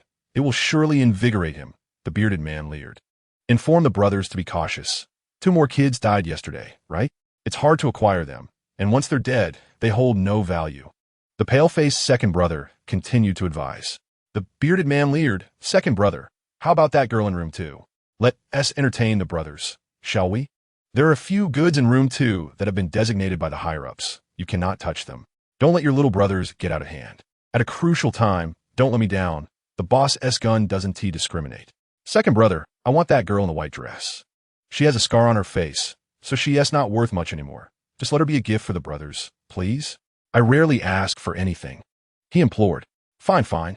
Just be careful and don't cause any fatalities. A scarred face can still be useful for other purposes, like phone scams, responded second brother. Inside room 2, several young and beautiful girls were bound with ropes, their mouths stuffed with rags, each displaying a look of despondency and terror as they awaited the unbearable torment and fate that awaited them. One girl, dressed in a white dress, was tied up separately. Her once pristine dress was now soiled, and her beautiful face bore traces of tears, her large eyes devoid of brilliance. A gruesome scar marred her forehead, swollen and purple. Yet her innate beauty still shone through. Thinking of the bearded man's gaze made her feel nauseous. That lascivious stare seemed intent on stripping her of her dignity. Ming Shiner, at the tender age of 19, hailed from a wealthy family. She was raised in comfort, free from worries about food or drink, adored by her parents and cherished by her brother. Though her personality was somewhat spoiled, she remained innocent, lively, and kind-hearted, ever eager to lend a hand. At school, she was a radiant figure admired by many. Ming Shiner had a classmate named Ma Chunmei, who came from a less fortunate background. Ever since they met, Ma Chunmei had sought to ingratiate herself with Ming Shiner. In return, Ming Shiner did her utmost to assist her, offering her clothes, shoes, food, and even expensive cosmetics. As the holiday approached, Ma Chunmei expressed that her hometown was particularly beautiful, abundant in her favorite fruit, wax apples. She remarked that those purchased from stores were often treated with chemicals to hasten ripening, lacking the delightful taste of freshly picked ones. She invited Ming Xiner to her family's orchard to savor the fresh fruit, followed by a visit to a charming small town near the border where her aunt resided. This town was exceptionally picturesque, ideal for a vacation getaway, and afterward they could return to school. Ming Xiner hesitated, considering that her parents and brother would likely disapprove of her venturing out alone. Ma Chunmei suggested that she keep her plans a secret from her family until they arrived at their destination, reasoning that they would be unable to intervene then. Ming Xiner, having been overly sheltered by her family, typically traveled alongside her parents and brother, rarely embarking on solo adventures. This yearning for excitement and spontaneity would soon set the wheels of her fate in motion. Accompanying them were 2 other girls from their class. Upon reaching the southern border town, they barely had time to appreciate the scenery before being warmly welcomed by Ma Chunmei's aunt, who led them across the border into northern Myanmar.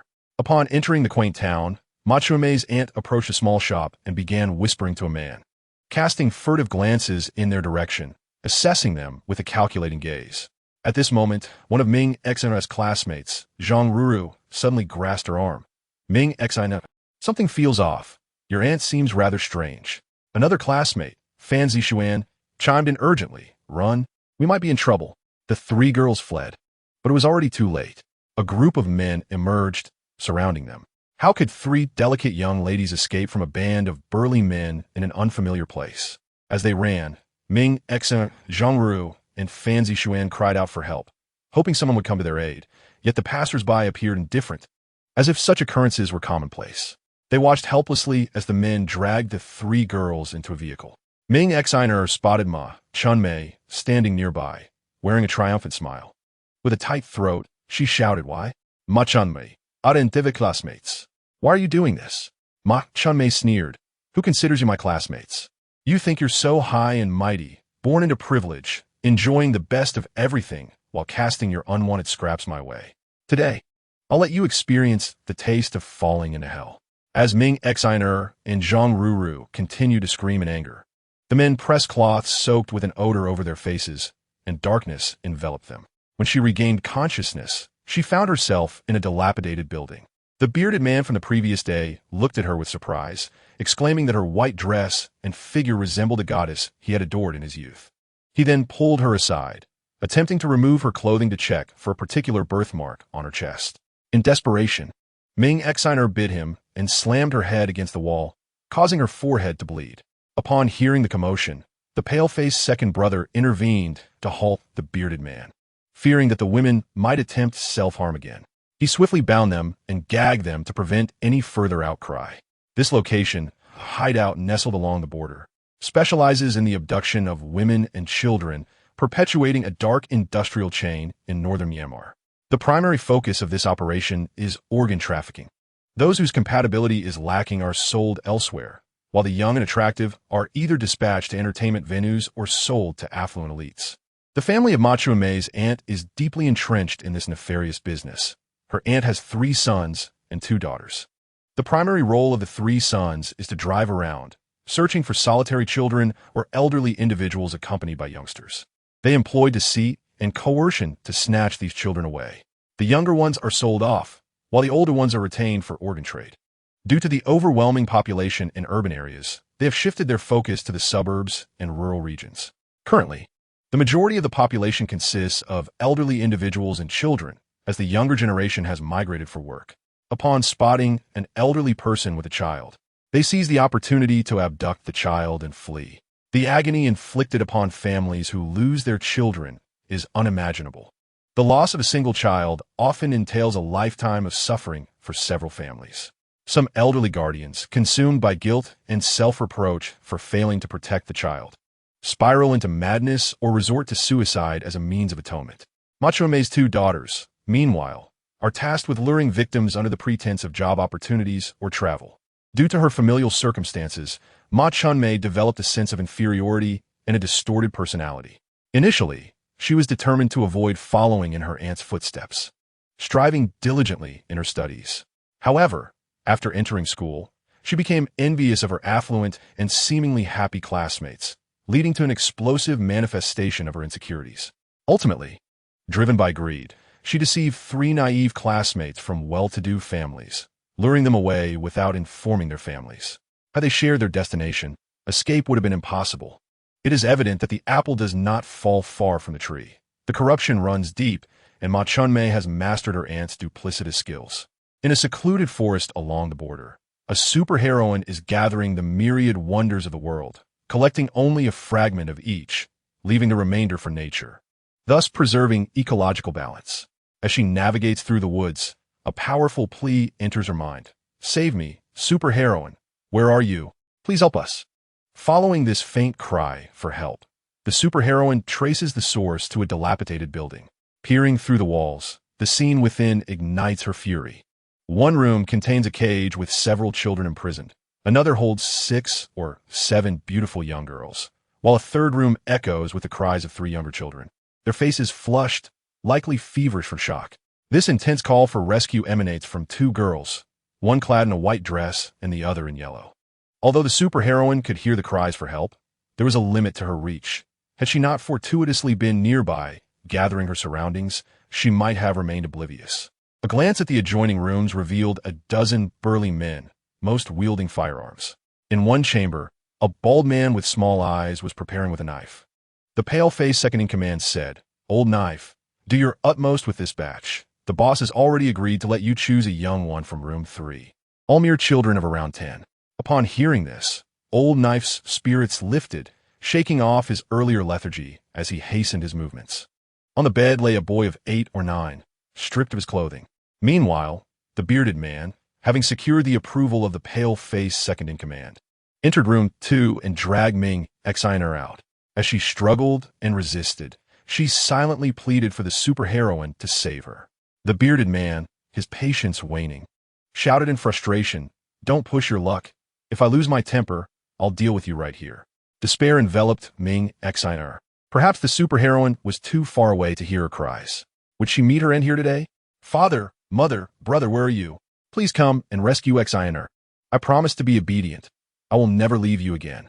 I know I was wrong." She wept profusely.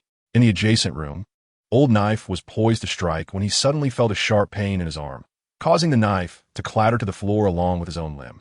Moments later, flashes of electricity danced through the air, and Old Knife's head was severed from his body, which subsequently shattered into several pieces.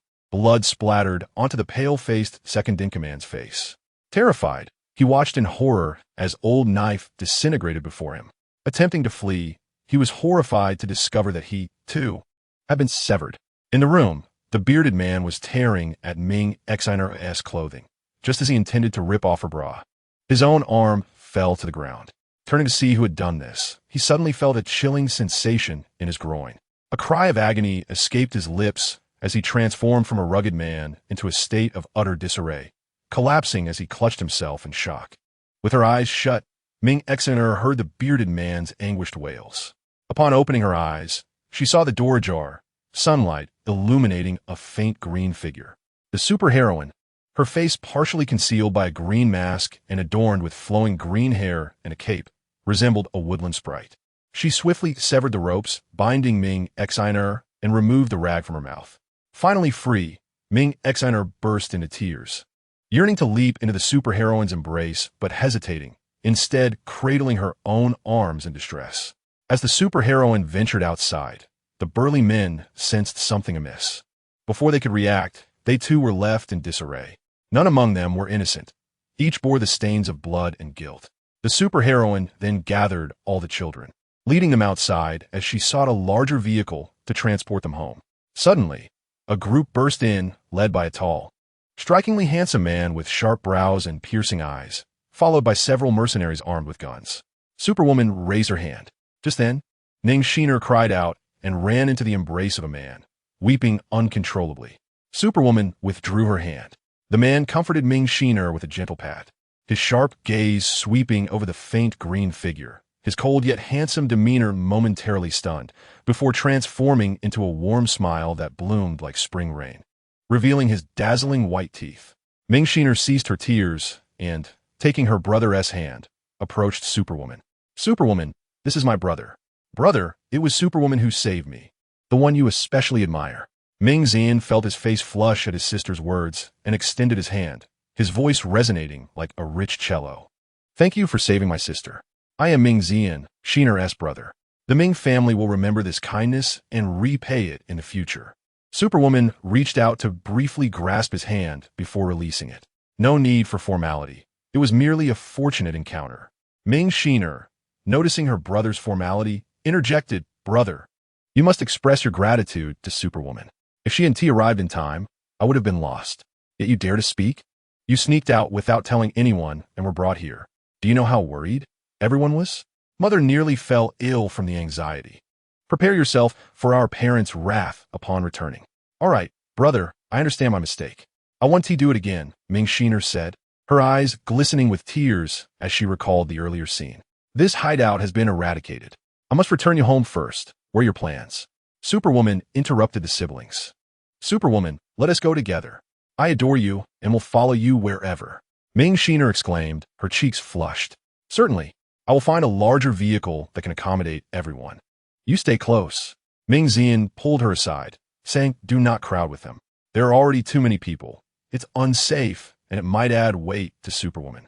But I want to be with Superwoman, brother. It's not every day one gets to see the real Superwoman. Xiner, listen to me. There will be other opportunities.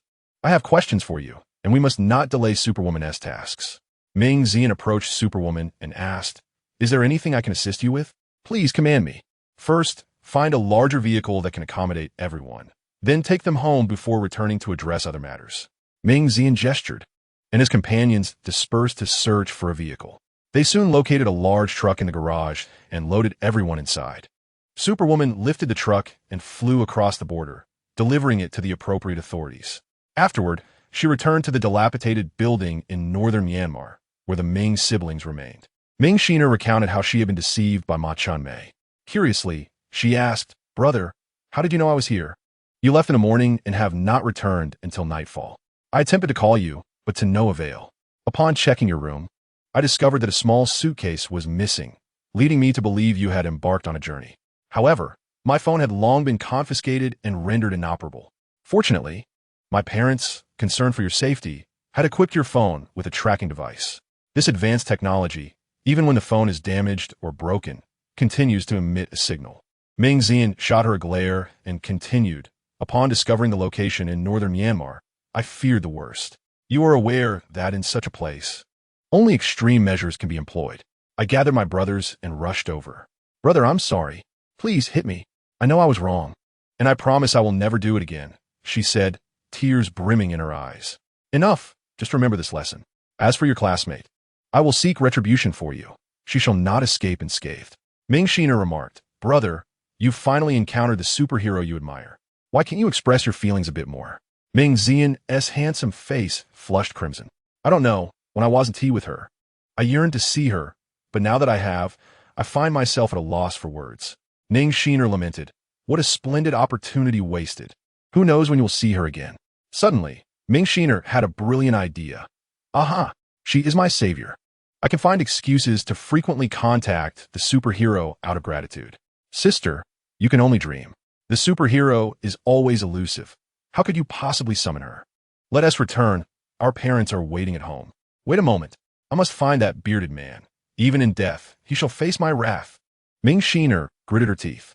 She dragged the unconscious bearded man out of the house. He had now been rendered powerless, a mere shadow of his former self.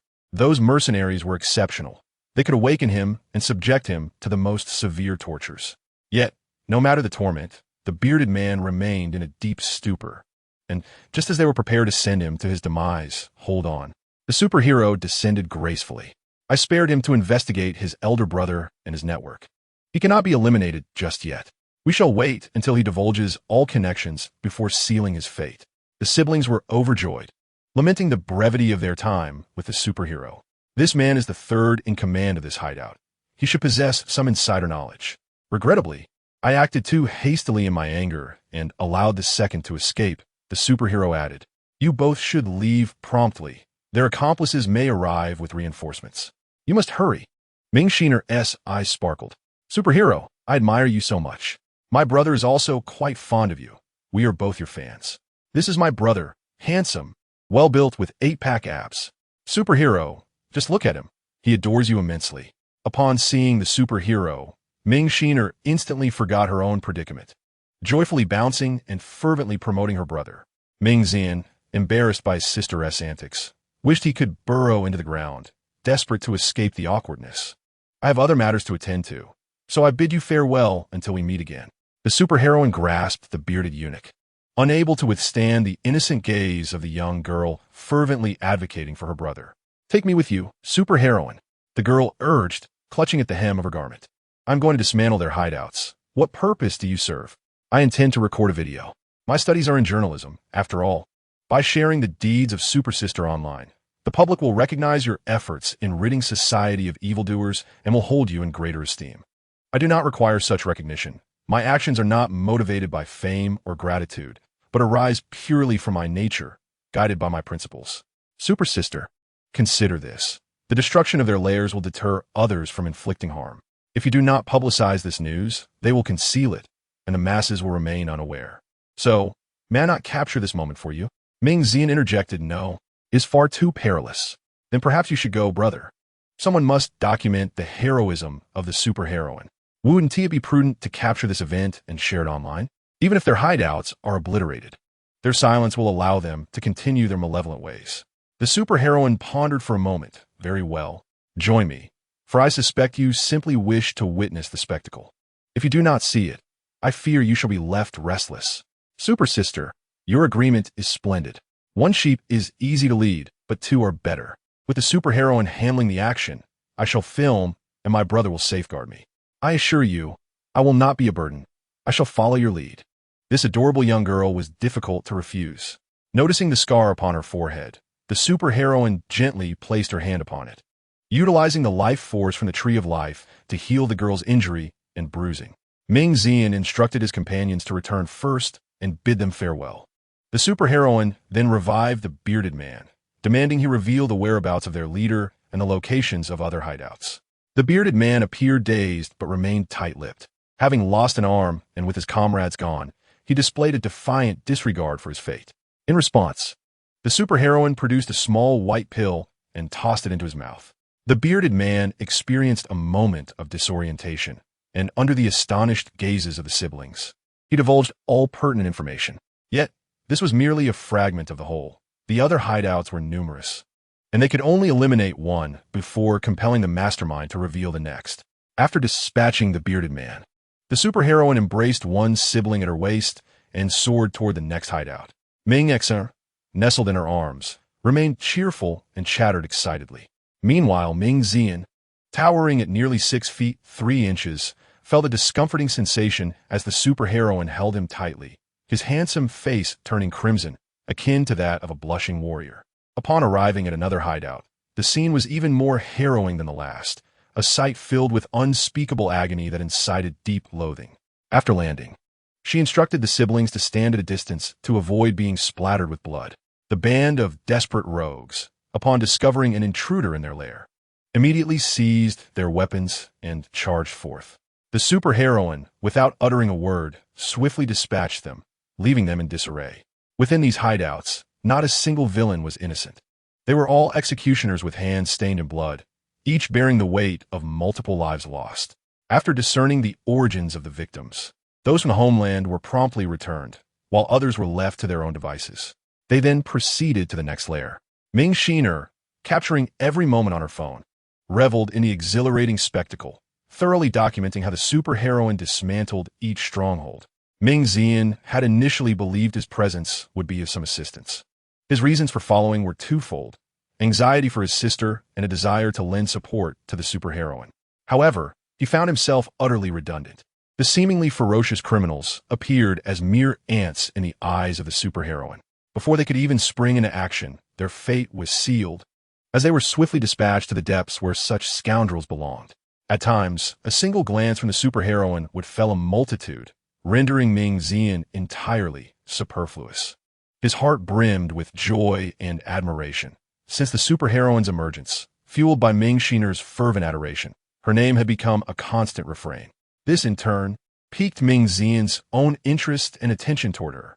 As he delved deeper into her actions and principles, he increasingly recognized their shared ethos. Both possessed a profound sense of justice, a sense of duty, and a willingness to rescue others from peril without expectation of reward, embodying a spirit of ambition and valor. This rekindled his own sense of righteousness from his days as a soldier, stirring a deep admiration that gradually blossomed into reverence and affection. By the time this stronghold's demise was complete, the superheroine was interrogating the next, methodically exposing the criminals one by one, ensuring none could evade justice. Divine retribution may be delayed, but transgressors ultimately face their reckoning. The cycle of fate is unerring, and those who commit evil will eventually meet their end. This particular hideout housed the most tragic of captives. Several young women had been tortured beyond recognition. Witnessing their plight filled Ming Xiner with dread. Had it not been for the superheroine, she might have shared their fate. Faced with such indignities, she would have surely contemplated ending her own life. The superheroine, seeking vengeance for these victims, refrained from sending the perpetrators to their demise. Instead, she incapacitated them, allowing the liberated victims to exact their own retribution. Those capable of movement lunged forward, striking with fists and feet. Some, lacking strength, resorted to biting, determined to inflict pain. With tears in her eyes, Ming Xiner documented the scene, occasionally joining in with kicks of her own, while Ming Xian, fueled by indignation, also took action. The villains, silenced by the superheroine, writhed in agony, unable to utter a sound. Thus, the entire dark industrial chain in northern Myanmar was obliterated, along with other illicit operations. Once the aftermath was resolved, the superheroine escorted the Ming siblings back home. In the tearful gaze of Ming Xiner, resembling pearls in their silent weeping, she reluctantly released her grip on the superhero's attire only after repeated assurances that the superhero would make time for their meeting. The poignant farewell was marked by an overwhelming sense of reluctance. As for Ming Xian, he stealthily observed the superhero, maintaining a respectful distance and silence. Yet the suppressed affection in his eyes betrayed the turmoil within his heart. A series of photographs and videos circulated online, sending shockwaves across the globe. All the dark hideouts in northern Myanmar were obliterated, vanishing overnight. These videos unveiled the nefarious methods employed by criminals and the harrowing conditions of those who had been abducted and deceived, inciting widespread anger and sorrow. Fortunately, all were rescued by the superhero and returned safely to their homes. Yet, while lives were saved, could the psychological and physical scars be healed? The traumas endured would linger as shadows. And what of those who had already perished? How could justice be sought for them? The superhero, mindful of these considerations, sought the consent of some survivors and gently bestowed upon them a thought to erase their painful memories.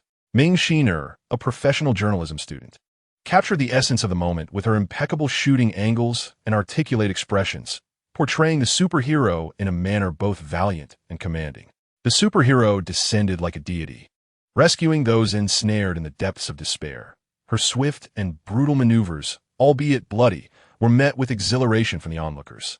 Those who witnessed the video erupted in applause, indignant at the villains, while their admiration and reverence for the superhero surged like an unstoppable tide. Another wave of fervent admirers flooded the internet with declarations of devotion, echoing sentiments of Nanqing, no marriage, and other similar infatuations.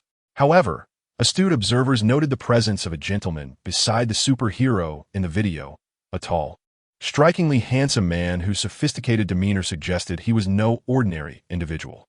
Though his appearances were few, his protective stance beside the superhero piqued curiosity, prompting inquiries into his identity.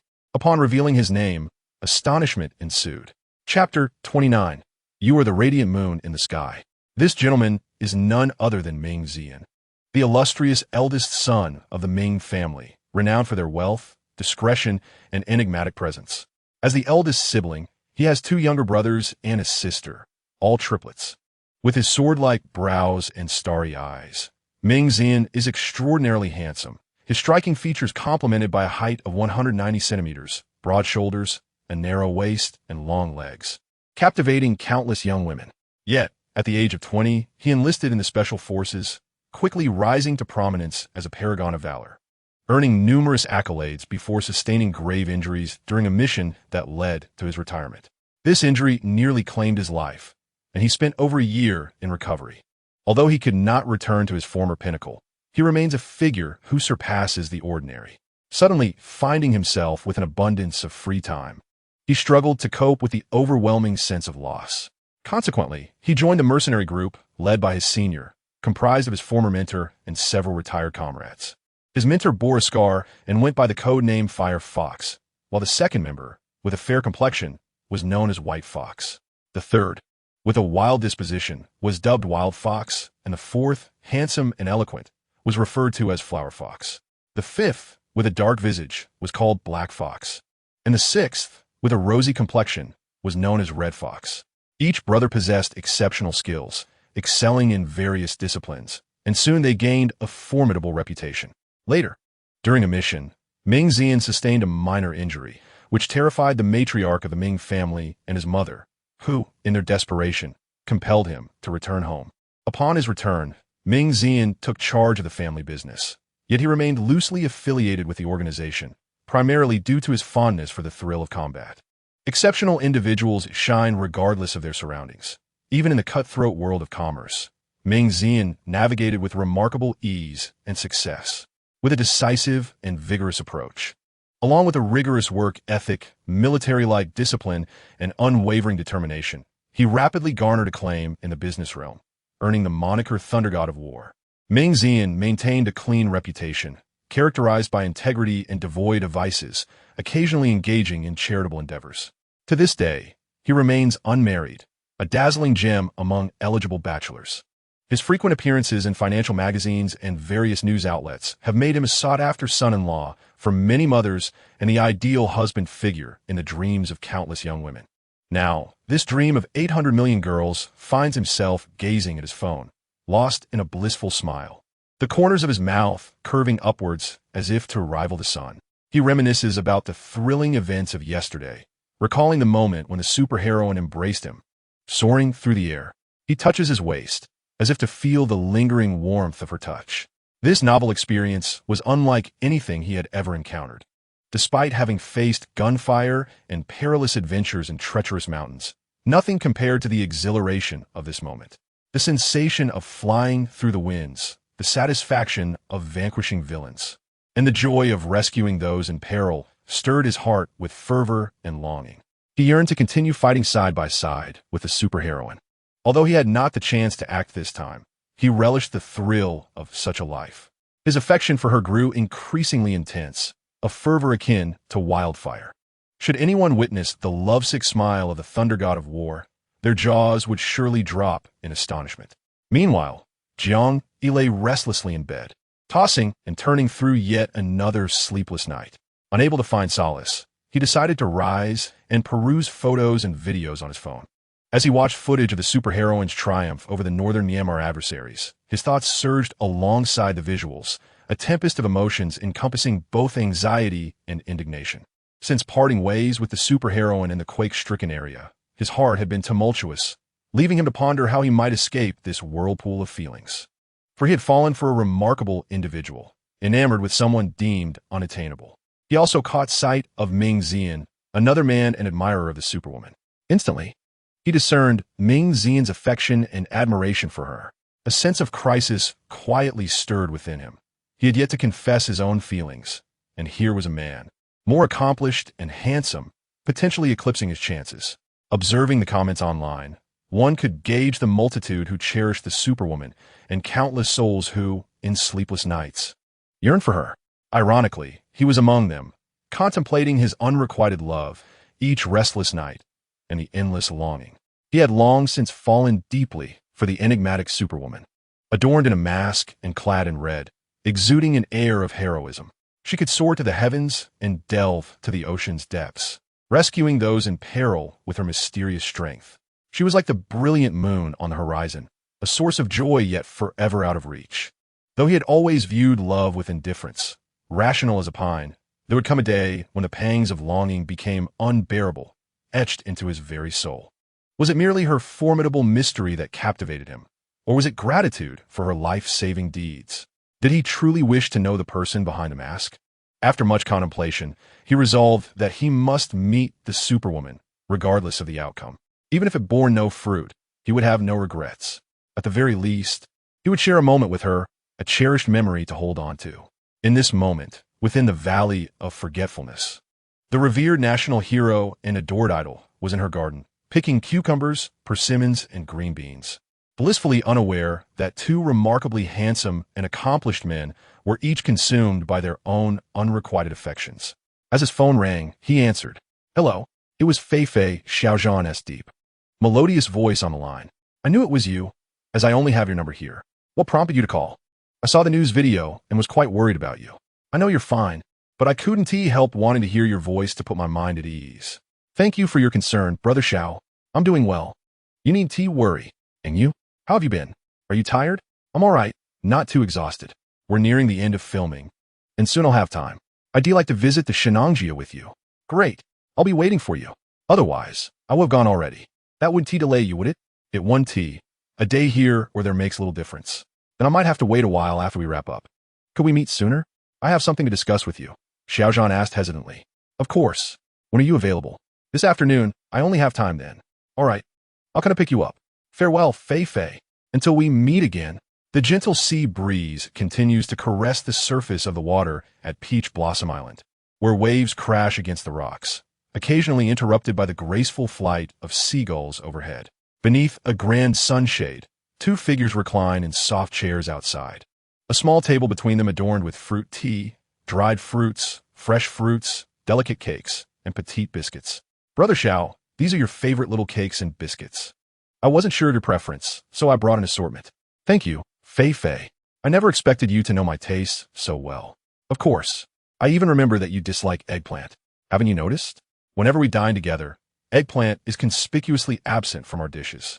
Xiaozhan gazes at her with a smile in his eyes, a wave of happiness washing over him, surprised that this superheroine remembers his preferences. By the way, Brother Xiao, didn't you mention you had something to discuss with me? Xiaozhan casts a glance at her, before turning his gaze toward the sea, pondering how to broach the subject. Not speaking leaves him perplexed, yet revealing his thoughts might upset her. He questions whether he has the right to address this matter. What are you staring at, Brother Xiao? Are there little cakes and biscuits in the sea? How could there possibly be cakes in the ocean? Xiaozhan turns to her. You seem so lost in thought. Gazing at the sea, I imagine there might be cakes hidden within. I was actually contemplating something else. Xiaozhan gazes into the superhero's jewel-like eyes, once again at a loss for words. My goodness. Brother Xiao, Just say what you wish to say. I won't harm you. What are you afraid of? With a bite of his lip, Xiao Zhan gathers his courage and states, I wanted to inquire about the gentleman in the video from northern Myanmar who appeared beside you. What is your connection to him? Oh, so that's what you were curious about. I thought it was something more significant. What did you expect? I didn't expect anything. I only learned from the comments that he is an exceptionally remarkable individual, tall and handsome. How did he come to be by your side? Are you also wondering about his relationship to me? I wish to ask, but hesitate to do so. He stands by you in a protective manner, even if he hasn't taken action. Is that so? I hadn't noticed. I'll take a closer look at the video later. Though you two did not converse in the video, the way he gazes at you, being a man myself, I recognize that look as one of affection. You seem to have observed quite closely. It must have been deliberately captured by the person filming, a declaration of possession. But isn't that likely to incite jealousy? Clearly, I was not mistaken. It seems this gentleman genuinely cares for you, even contemplating a declaration of intent. Xiao Zhan's expression grows wistful. There are many who admire me. Oh, I see. Are you perhaps feeling jealous? I am not. I lack that right. The saying goes, you are like the resplendent moon in the sky, distant and untouchable, beautiful and enigmatic beyond reach. Compared to the moon, we are but mere clay on the ground. Such words are spoken, almost diminishing oneself to the dust. How could someone as exceptional and handsome as you possibly be likened to mere mud? If there were indeed such beautiful mud, people would surely scramble to take it home. Since no one is vying for it, why not? Fei, you take it home? After saying this, Xiao Zhan blushed and gazed ahead, looking at the sky and the sea. Yet he dared not look at the female superhero. Well, are you not sitting on my chair right now? And what about the mud on the ground? I do not recall having embraced any mud from the earth. Upon hearing this, the corners of Xiao Zhan's mouth lifted, mirroring the wings of a seagull. Then, Fei, you still haven't mentioned how you came to be together? How did you meet? It was on that day when I was gathering plants in the mountains near the border. A faint thought of distress reached me. Following that thought, I traced it back and discovered the hideout. That thought was emitted by Ming Shiner. Ming Shiner? Xiao Zhan interjected. Ming Shiner is the one who filmed the videos. All those photos and videos were taken and disseminated by her. She is a freshman at a certain university, majoring in journalism and media. During her vacation, she was persuaded by her classmates to travel and ended up being trafficked to northern Myanmar. She nearly fell victim to the male assailant at the hideout. And perhaps her instinct for survival in that critical moment allowed her plea for help to transcend the mountains and reach me. Fortuitously, I was nearby. What about that gentleman in the video? His figure is almost omnipresent in the footage. You both appeared in various locations together. You must have carried him while flying, right? Oh dear, you show no concern for the lovely Ming Shiner and only inquire about that gentleman. Are you interested in him? I am not, I do not. I only have affection for women, not men. I absolutely do not like men. I merely asked out of curiosity. Xiao Zhan hurriedly clarified. Do not be anxious. It was a jest.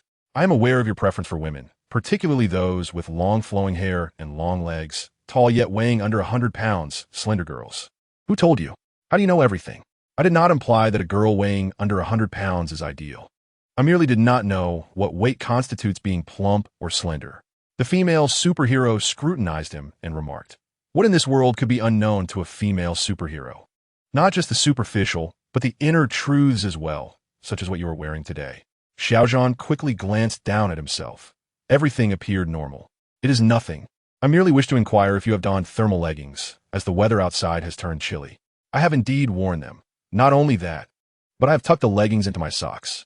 Fei, you have led me astray again. Let us return to discussing that gentleman. The female superhero smiled at him. He is Ming Shiner's brother, Ming Jian. What is there to elaborate on?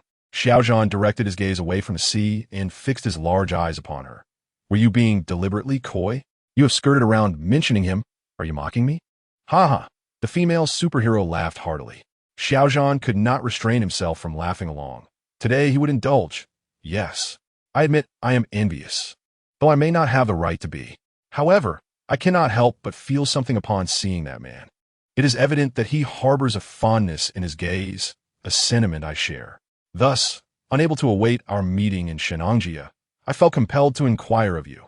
Upon uttering these words, my hands intertwined, I lower my head, my cheeks flushed, as if awaiting judgment. After a prolonged silence, I timidly lifted my gaze. only to find the sparkling eyes behind the mask of a formidable woman, glimmering with mirth as they regarded me. "Enough of the jesting," she said. "Your brother has gone in search of his sister. I have just resolved matters with those ruffians, and he arrived with his comrades. Had it not been for his sister's call of brother, had it been just a second later, I might have taken action myself." Brother Xiao, witnessing that scene, incensed me to the point of fury. I wished nothing more than to reduce those scoundrels to mere fragments. The footage captured on video pales in comparison to the outrage felt in person. "I understand, I truly do. You have always been so kind-hearted, discerning between love and hate with clarity. In matters of right and wrong, you stand resolute, showing no mercy to wrongdoers. This is why so many admire and revere you. Thank you for your understanding. In truth, it is nothing extraordinary. It is simply that Ming Xian wished to capture the moment on video for the public. And her brother, concerned for her safety, accompanied her. Then why the assertion of dominance?"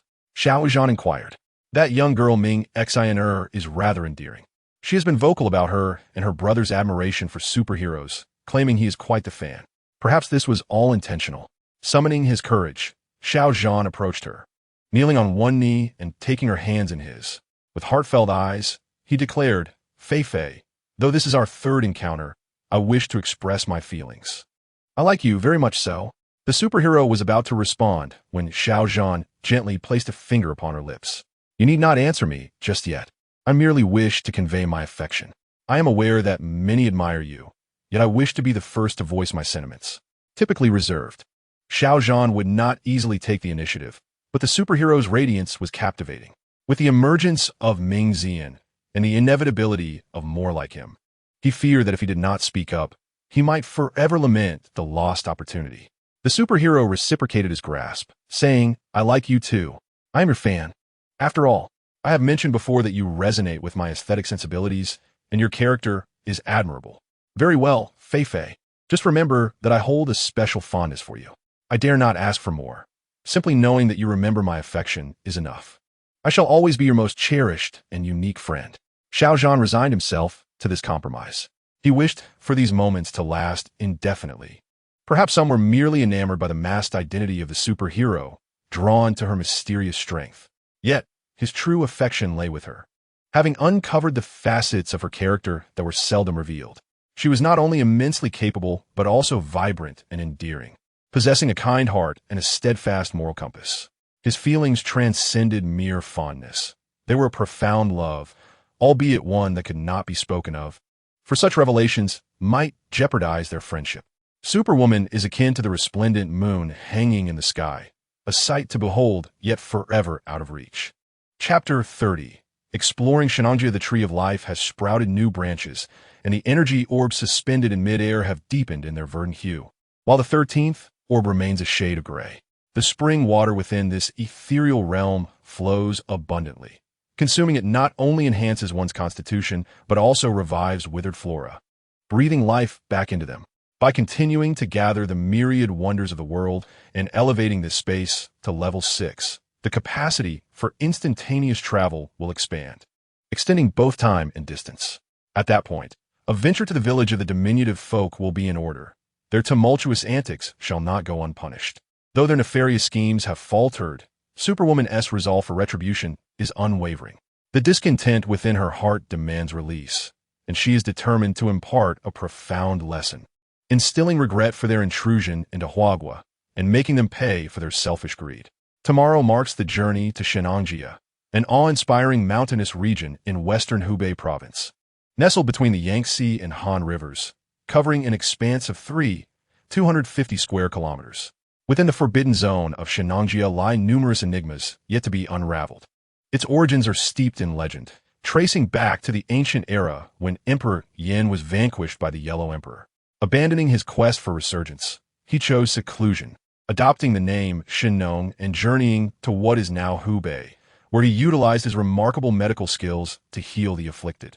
To ascend the perilous cliffs in search of rare herbs, he constructed 36 ladders, climbing them to gather medicinal plants.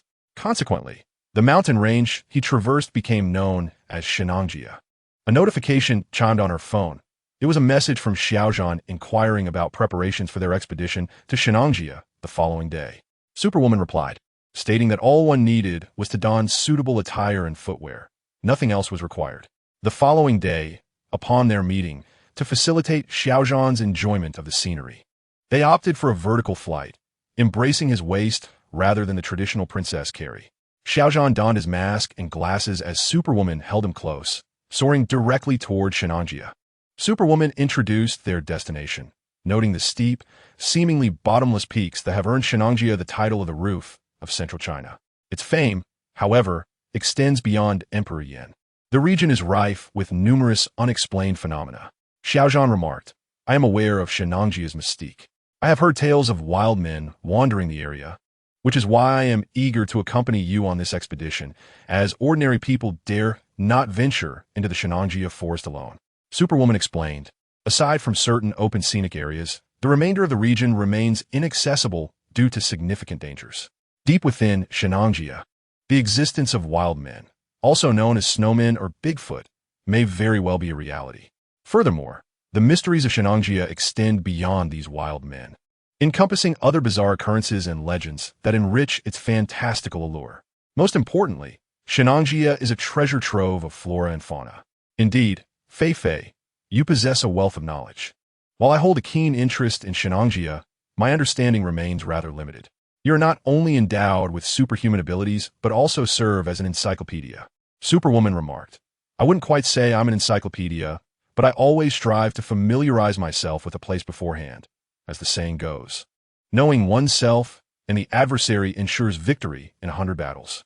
She suggested a leisurely exploration of the open scenic areas.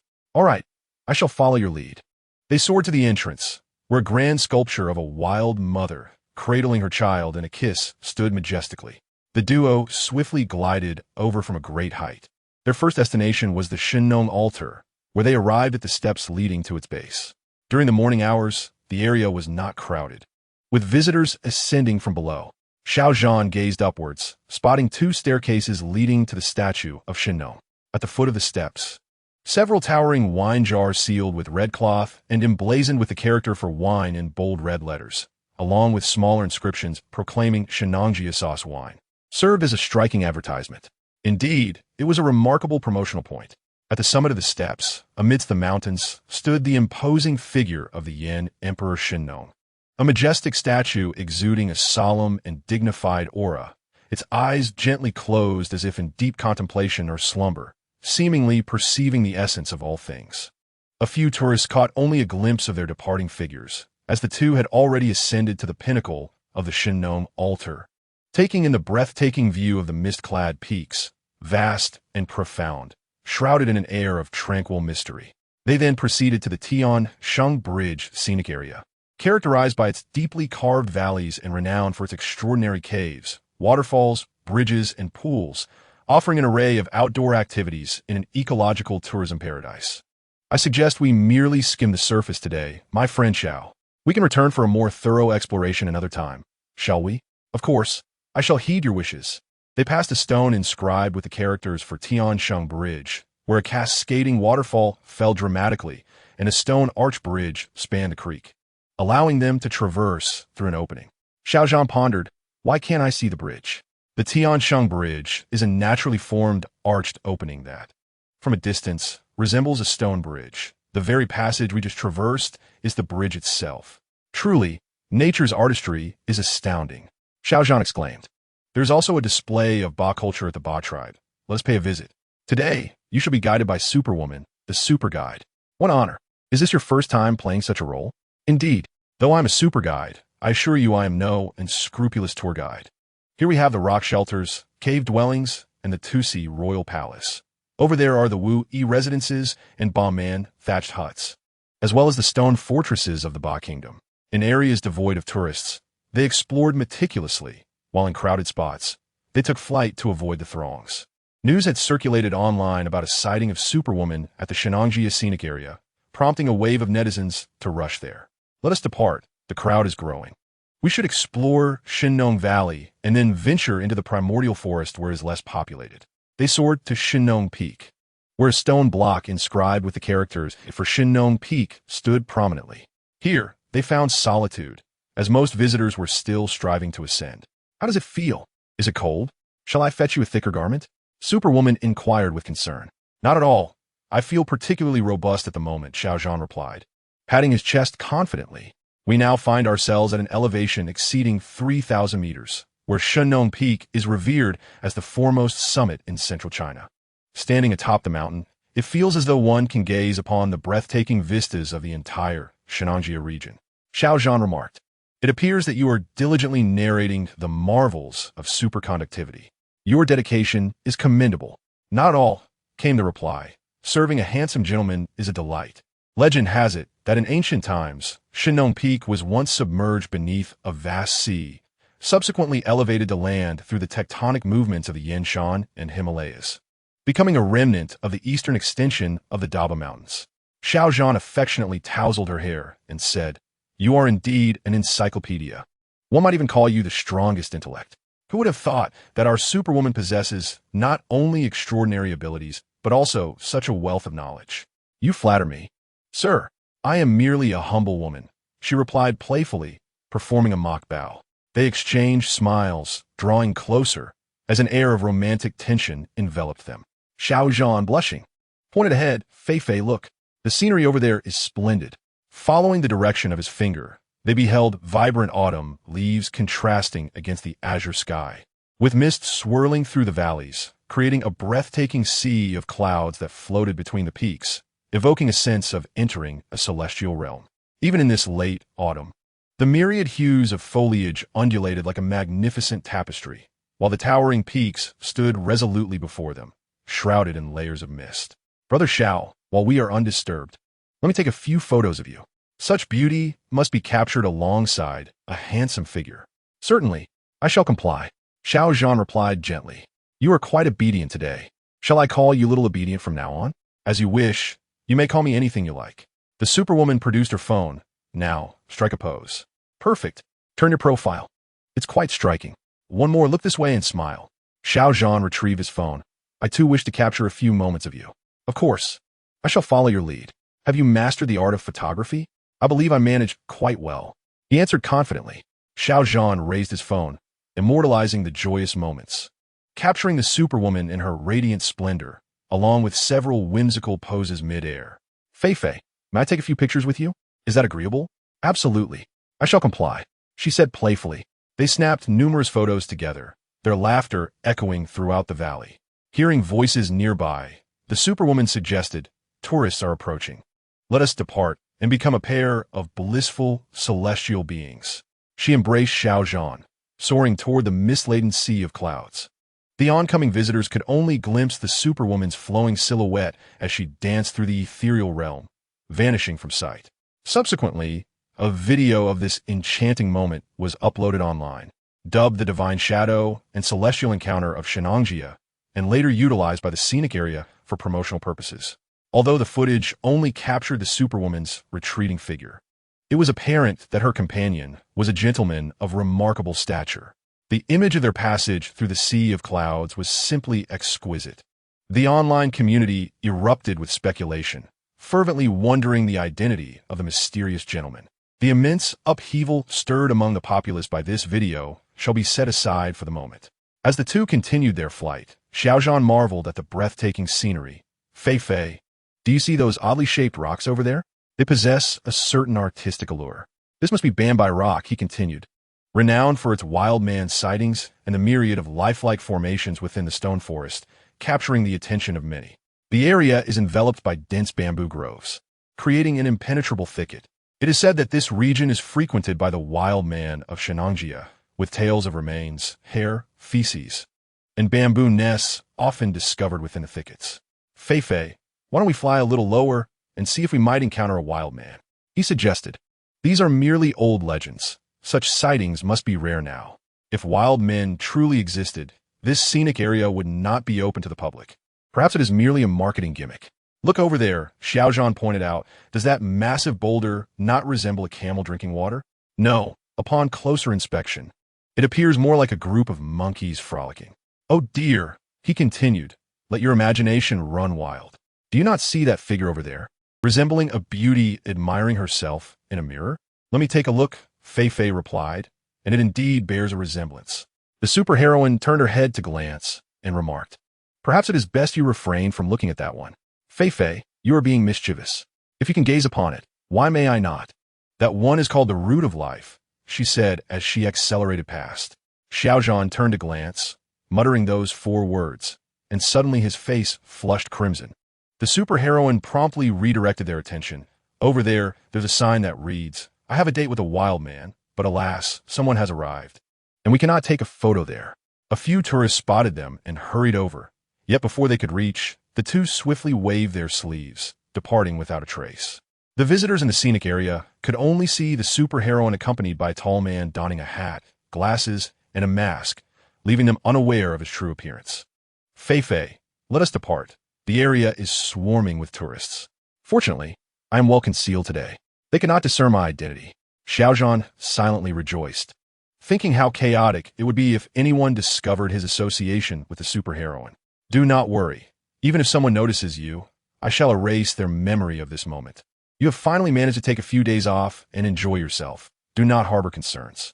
Upon hearing this, Xiaozhan's face turned pale, and he trembled as he asked, "You can erase people's memories?" "Indeed. What of it?" Noticing his unusual demeanor, the superheroine landed atop a deserted mountaintop. Xiaozhan removed his mask and glasses. The superheroine was about to inquire about his drink when she saw him biting his lower lip tightly. Startled, she quickly reached for his lips, asking, "What are you doing? Why are you suddenly tormenting your own lips? Release them." In a sudden burst of emotion, Xiaozhan embraced the superheroine fiercely, holding on tightly as if he wished to meld their bodies together, trembling uncontrollably. A warm stream trickled down the superheroine's neck. "What's transpired? Have you seen a wild man that frightened you to tears? If you tighten your grip any further, you might end up with 2 superheroine halves, one at the waist, the other below." Xiaozhan released his grip and turned away, wiping his eyes. The superheroine glanced back, noticing the redness around his eyes, a clear indication that he had been crying. It is often said that a man's tears are not easily shed. "You little crybaby, off with you," she teased, playfully poking his handsome face with her finger. Xiaozhan grasped her hand tightly, his expression earnest as he said, "I apologize for my lack of control just now. I have but one request. I hope Fei will promise me this." "Speak, I am listening," she replied. "You must promise me first." He felt his eyes welling up again. "All right, I promise you, just tell me." The superheroine assured him, "If Fei ever ceases to like me, or if I inadvertently upset you, please let me know so that I may change. But please, do not erase my memories if you would." "Oh my heavens! When did I ever say I would erase your memories? What on earth is this?" "I'm not suggesting that you do so now, but I fear that if you no longer care for me in the future, you might choose to erase my memories, as if nothing had ever transpired." "Well, I hadn't considered that, but you have presented me with an intriguing proposal," she mused, resting a delicate finger on her chin. "Fei, I am not jesting. I earnestly request you, even if that day comes, please do not erase my memories. Allow me to cherish these beautiful recollections. I cannot bear the thought of existing without memories of you. Even if you no longer like me, you may cast me aside, but just seeing you, remembering you, is all I ask. I cannot endure a void where my memories of you should be." Goodness, I scarcely know what to say. Perhaps you should take a sip of water before continuing? The superheroine wiped away an imaginary bead of sweat. "If you refuse my request, I might as well leave from here right now to spare myself a future filled with unbearable torment," he declared, stepping forward. "Wait, please don't jump," the superheroine exclaimed, wrapping her arms around his slim waist. I promise. Is that not sufficient?" From her hidden perspective, Xiaozhan secretly smiled, relishing the rare warmth and happiness of her embrace. "Fei, I am not deceiving you. If that day truly arrives, I shall jump from this very spot. I stand by my word. I would rather hold on to sweet memories, even if they are painful, than exist without your memories." All right. I will heed your wishes. Whatever you say goes." With a swift motion, Xiaozhan planted a kiss on her forehead. He had intended to kiss her cheek, but the mask obstructed his lips. He had hoped to take her out today for a joyful adventure. Yet here he had transformed a sweet little darling into a tearful one, and even earned a kiss for his troubles. Xiaozhan thought to himself, in truth, he longed to kiss those lovely, plump, rosy lips, but fearing her wrath, he dare not. "Here, little crybaby, have a sip of water, and let us venture into the primeval forest. I wish to gather all that nature has to offer." Who cried, "Do not call me a little crybaby." "Oh, my dear little one, we are about to venture into the primordial forest, where countless unknown dangers lie in wait. Might we truly encounter wild men? Are you frightened? With Fei by our side, what is there to fear in the most treacherous of terrains? You will protect the little one, won't you? Rest assured, with me around, not a single hair shall be harmed."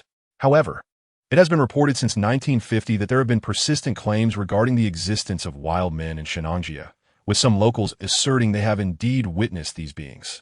Yet, these remain mere legends, for none have ever been captured. Had there been, the news would surely have spread far and wide. Xiao Zhan adjusted his mask and glasses. Deep within the primordial forest of Shenanjia, there exists a plethora of essential flora. Regardless of the peculiar tales surrounding Shenanjia, they pose no challenge for our intrepid heroine. Ready yourself. Let our adventure commence. Up we go. Embracing Xiao Zhan at the waist, the superheroine soared towards the enigmatic Shenanjia, a place of towering mountains and dense forests. A veritable paradise for flora and fauna. As they traversed the layers of clouds, it felt as though they were gliding through a realm of enchantment. The mysterious Shenanjia lay hidden beneath the mist, and the chill in the air became increasingly palpable. Gradually descending into the jungle, they maintained a low altitude. In a picturesque autumn forest, draped in a golden cloak, Fei exclaimed, "Look, is that a golden snub-nosed monkey?" Indeed, it was quite adorable. With its silvery face and golden fur, a long tail that surpassed even that of the monkeys found on a May mountain. "Hello there." The superheroine greeted the golden monkey, perched precariously on a branch, nearly lost its balance, but fortunately managed to grasp the trunk with its arm. "Little one, would you like a pet squirrel?" she inquired. "Where is it?" "I don't see it," came the response. "Over there on the tree, with its bushy red tail and white face." "No, just admire it from afar. I can never keep it alive. Let us descend. Those flowers are quite lovely."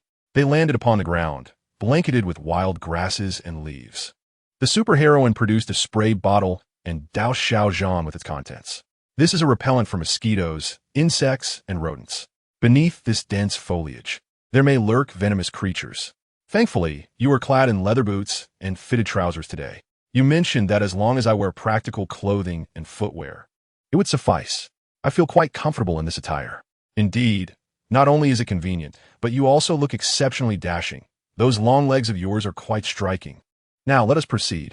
Before them lay a cluster of pink flowers with 5 petals and golden stamens, swaying delicately in the breeze, a stunning sight to behold. The superheroine's gaze swept across the area, and a small patch of flowers vanished from view. Although Xiao Zhan had witnessed her abilities before, the sudden appearance and disappearance of objects still left him in awe. His beautiful, large eyes scrutinized the superheroine, as if he longed to reach out and discover where those wonders had gone. A bird, adorned in a striking blend of red and black with golden feathers atop its head, perched on a branch, curiously observing the duo.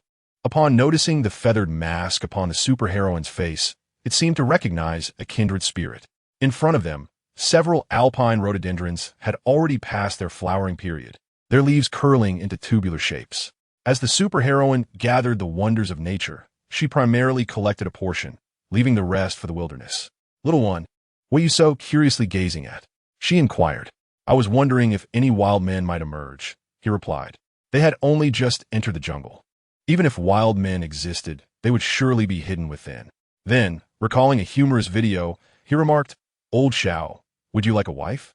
Perhaps we could catch a female wildling for you." With a gaze imbued with affection, Xiao Zhan surveyed her and replied, "Yes." Ideally, she would wear a mask, clad in black attire with boots, and draped in a red trench coat.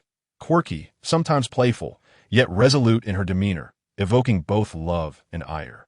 "Wow, you're impressive. Effortlessly articulating so much without missing a beat. Your delivery is remarkable. Aren't you tired or thirsty?" she asked, neither weary nor parched. "I am merely awaiting my future wife," he declared. "Oh, look at you, not a hint of embarrassment today. Your boldness is commendable. Has Liang Jngr inspired you?" she teased. "Oomph. With a thin skin, one ends up with nothing. Not even a shadow of a wife can be grasped. Only with a thick skin can one hope for a future," Xiao Zhan whispered. "Enough of the jesting. Let us proceed. Come closer, and let us explore further. Although there have been no reports of wild men in recent decades, that does not imply their absence. Xiao Zhan feigned trepidation, entwining his fingers with her delicate hand, and continued, perhaps it is merely a promotional gimmick. Otherwise, who would venture here for tourism? Not entirely. In the past, there were tales of wild men, with hundreds of large footprints, numerous strands of hair, and many droppings, along with forest cabins they once inhabited. Such phenomena cannot be mere fabrications. If there were cabins, they must have been built by humans. Animals do not construct shelters, do they? Xiao Zhan mused, shaking their hands with a cheerful demeanor. Indeed, the traces of these creatures suggest the presence of wild men. Yet, curiously, despite 3 years of research by scientists, none have ever encountered a wild man. Could it be that these beings possess exceptional evasion skills? Perhaps they conceal themselves in the depths of the jungle, wary of being captured for study? Even after the expedition concluded, the wild men remained elusive, leaving this enigma unsolved. They must be quite intelligent, adept at counter-surveillance, Xiao Zhan remarked. Though the legends surrounding wild men remain unverified, many villagers claim to have seen them. Perhaps they are merely individuals who sought refuge in the mountains during times of conflict. Regardless of their existence, we shall see when the time comes. As long as there was space to be filled, the superheroine absorbed everything within her sight. They ventured deeper into the thicket, where the sunlight was obstructed, casting a shadowy and chilling atmosphere around them. A small snake, approximately 17 centimeters in length, coiled upon a rock, its vibrant red body motionless, its cold gaze fixated upon them. The superheroine shielded Xiao Zhan behind her and said, "It's rare to encounter such a vividly red snake. Let us determine its species." After waiting for a while, the snake remained motionless. Fei Fei pondered whether it had already perished, for it was inconceivable that a snake would not attack upon seeing a human. "It is not dead. Do not come out," the superheroine instructed, encasing Xiao Zhan within an electric net for protection. She then directed a pulse of microcurrent towards the diminutive serpent, which instantaneously disintegrated into hundreds of tiny insects. After a brief interval, they reassembled into a snake and gradually slithered away. Xiao Zhan, astonished, inquired, "What kind of snake is this? Is it an insect or a snake?" The sight was rather unsettling, evoking a sense of claustrophobia. He recalled having seen such a creature in documentation, where the research team had dubbed it the fragmented snake. It resembled both an insect and a snake and possessed a remarkable ability to decompose and reconstitute itself. Yet its true classification remained an enigma. As they retracted the protective barrier, the two continued their exploration into the forest. Suddenly, a flash of white darted past and settled upon a tree. It was a white golden monkey. Xiao Zhan retrieved his phone to capture the moment. "Be cautious not to disturb that spider web. There lies a colossal white spider. Beware lest the spider's spirit consumes you," the superheroine cautioned. "Yes, I'll be careful," Xiao Zhan replied as he filmed the surroundings. "Fei Fei, come over here. I've discovered a white squirrel." "Little darling, a white squirrel is quite rare. Would you like me to catch it for you?" "No, it looks rather peculiar. Why are there so many white animals? Is it due to albinism? Let me think. I believe I've come across information stating that many white animals have been found in the Shenanjia forest area, which is thus referred to as the home of white animals. A more credible theory posits that the forest's dense canopy prevents sunlight from reaching the ground, possibly causing the animal's fur to turn white. Fei Fei, I find this explanation somewhat plausible." After a midday meal and a brief respite, the two ventured deeper into the dense woods. The superheroine was gathering various specimens while Xiao Zhan filmed the breathtaking scenery, occasionally capturing glimpses of the goddess herself. Suddenly, his phone revealed an extraordinary sight. Enlarging the video, he discerned a city atop a distant peak, where the inhabitants donned bizarre attire that seemed neither ancient nor modern. Upon witnessing this, Xiao Zhan exclaimed, "Fei Fei, do you see that? There's a city." "A city?" The superheroine turned to follow his gaze, her expression instantly grave. "Something is amiss. Why do their garments appear so strange? They bear no resemblance to styles from either the past or the present." Xiao Zhan felt a chill run down his spine. "Fei Fei, do you not find this peculiar? How could there be a city here? It feels so out of place. Let's investigate." The superheroine guided Xiao Zhan towards a mountain peak. However, as she reached out to touch the city walls, they vanished before their eyes. Furrowing her brow, The superheroine contemplated. This seems reminiscent of the legendary ghost market, akin to a mirage, yet distinctly different. Xiao Zhan suggested, perhaps it is merely an illusion caused by mist and miasma? The mist and miasma hold no sway over me. While you may experience hallucinations, I am utterly impervious to such illusions. According to the information I have encountered, the ghost market manifests in a most peculiar manner. At times it hangs on the horizon like a cinematic curtain, and at other times it appears abruptly beside individuals, enveloping them in a dreamlike haze. Is it truly that extraordinary? Xiao Zhan's sensuous lips parted slightly.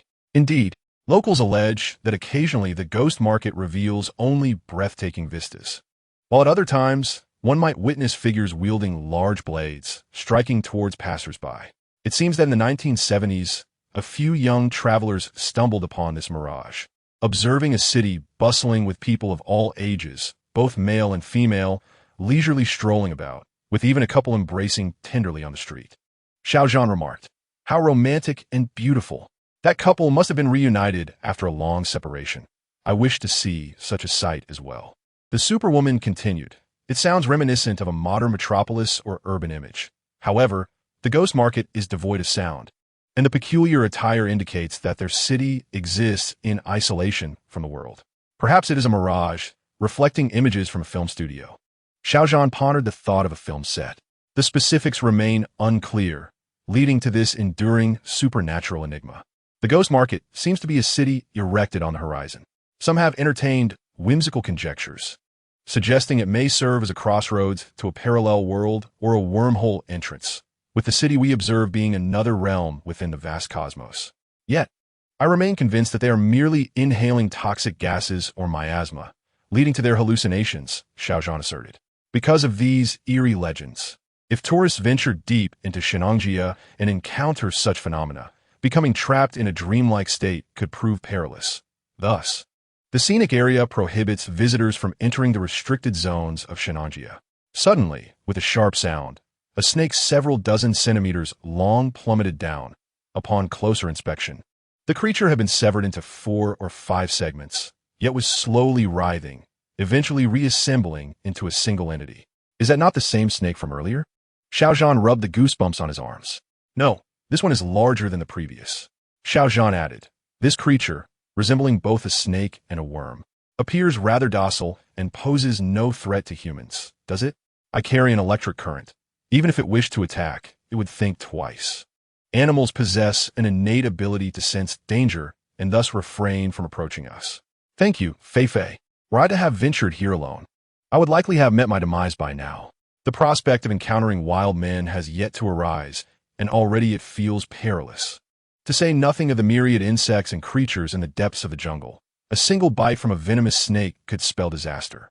Indeed, aside from these animal factors, the dense foliage of the jungle obscures light, leading to the presence of marshy terrain. The paths I guide you along are the safest. Furthermore, the terrain of Shenangjia is exceedingly complex.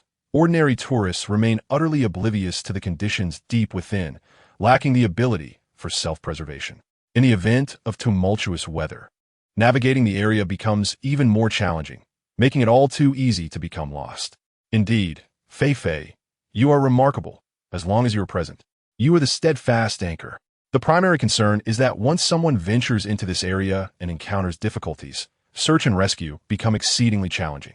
Thus, for safety reasons, ordinary individuals are prohibited from exploring the depths of Shenangjia. Xiao Zhan suddenly pondered, Fei Fei, do you find this city familiar? Is it conceivable that it hails from your planet? Our planet? The Superwoman cast a curious glance at Xiao Zhan. My intention is not to pry into your privacy, Fei Fei. It merely struck me suddenly, without any ulterior motives. Xiao Zhan hastily clarified. You appear startled. I have not insinuated anything else. I merely find your thought process intriguing and quite unique. I was merely concerned you might misinterpret my curiosity about your privacy. Then, dear Xiao, do you wish to know? She inquired. While I am indeed curious, should you choose to disclose anything, I shall listen. If you prefer to remain silent, I will not press further. Very well. Should the opportunity arise in the future, I shall share, she replied. Now let us venture further inside. Fei Fei, this flower is exquisite. Do you desire it? It appears to be the 7-leaf one-branch flower. also known as zhonglu, a plant belonging to the lily family. Although it bears the name seven-leaf one-branch flower, it can possess anywhere from 4 to 14 leaves. It is a valuable medicinal herb. I believe I have heard of it. It is rather renowned, though I have never encountered it before. How fascinating it is. Look at this one. It is quite peculiar. What is its name? This is called Ghost Jiao, also known as Jiangbian Iwan Shui, belonging to the Berberdaceae family. Its medicinal properties peak in late autumn. Fei, can we consume these mushrooms? Shall we gather some? Let me check. This should be the linden flower mushroom, which is quite palatable. Consuming it will not lead to any adverse effects. Fei, you are so knowledgeable. You recognize everything. I admire you greatly. It's quite simple, really. One glance is sufficient to remember. While you can recall it after a single glance, the average person may not retain everything after just one observation. It simply illustrates the distinctness of a superhero's intellect compared to that of an ordinary person. Fei, my admiration for you continues to grow. What should I do? Relax. Let us proceed.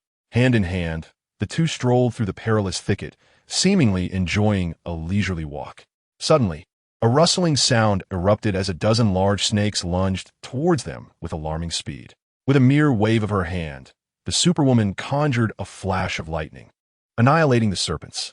Fei, are these snakes the remnants of the shattered one we encountered earlier? Not at all. The fragmented snake was red, while these are grayish-black. All of these species are venomous.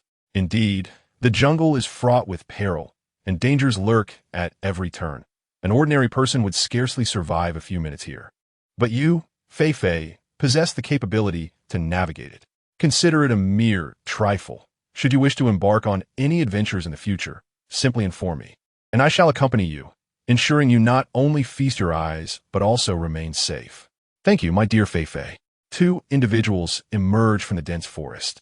The mountains ablaze with autumn hues, a breathtaking spectacle unique to the autumn of Shenlanjia. In the distance, the peaks rose in layered grandeur, adorned with a vibrant palette of colors, the entire landscape radiating an extraordinary charm of autumn. Fei, shall we not venture into that forest anymore? No, we shall not. It is a rare occasion for me to bring you out for leisure. I cannot have you perpetually following me through the thickets. Let's explore elsewhere. It matters not.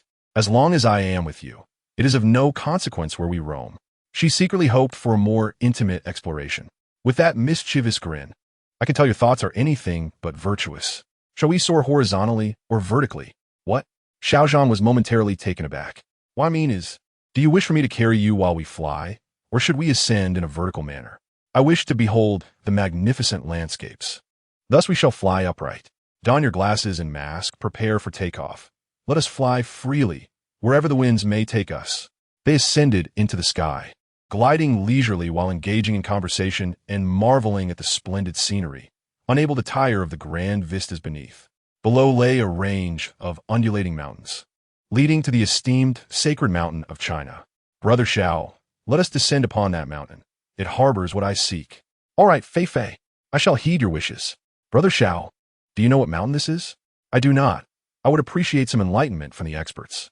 This mountain has long been recognized as the source of dragon veins, celebrated as the foremost sacred mountain in China, steeped in numerous mythological tales passed down through generations. Furthermore, it is frequently depicted in many fantastical martial arts novels as an ideal locale for training, thus shrouding it in an aura of mystery. Then shall we descend and seek for martial arts manuals within the caves? Very well, as you wish. Hold on tight. We are about to dive. They landed on a high ridge, where the heroine remarked on the myriad legends and mysteries that enveloped the place. I am familiar with this site. I once watched a drama where a character intended to invite me for a role, but alas, our schedules did not align. There exists a valley here, where neither ordinary folk nor animals dare to tread. Why is that, Fei? If I told you, it would frighten you. It matters not, for you are by my side. Your words only heighten my curiosity. I have heard that a colossal and terrifying beast carcass was discovered in that desolate valley. According to expert examinations, the creature had only recently perished, struck down by lightning. Struck by lightning? You are the lightning superwoman. Surely you are kin of thunder? Your unusual thought process is returning. Whether or not I am related, you will soon find out. It is said that peculiar occurrences abound in that valley. A shepherd, missing for many days. was eventually found dead within the valley, yet his body bore no wounds. Is it truly so extraordinary?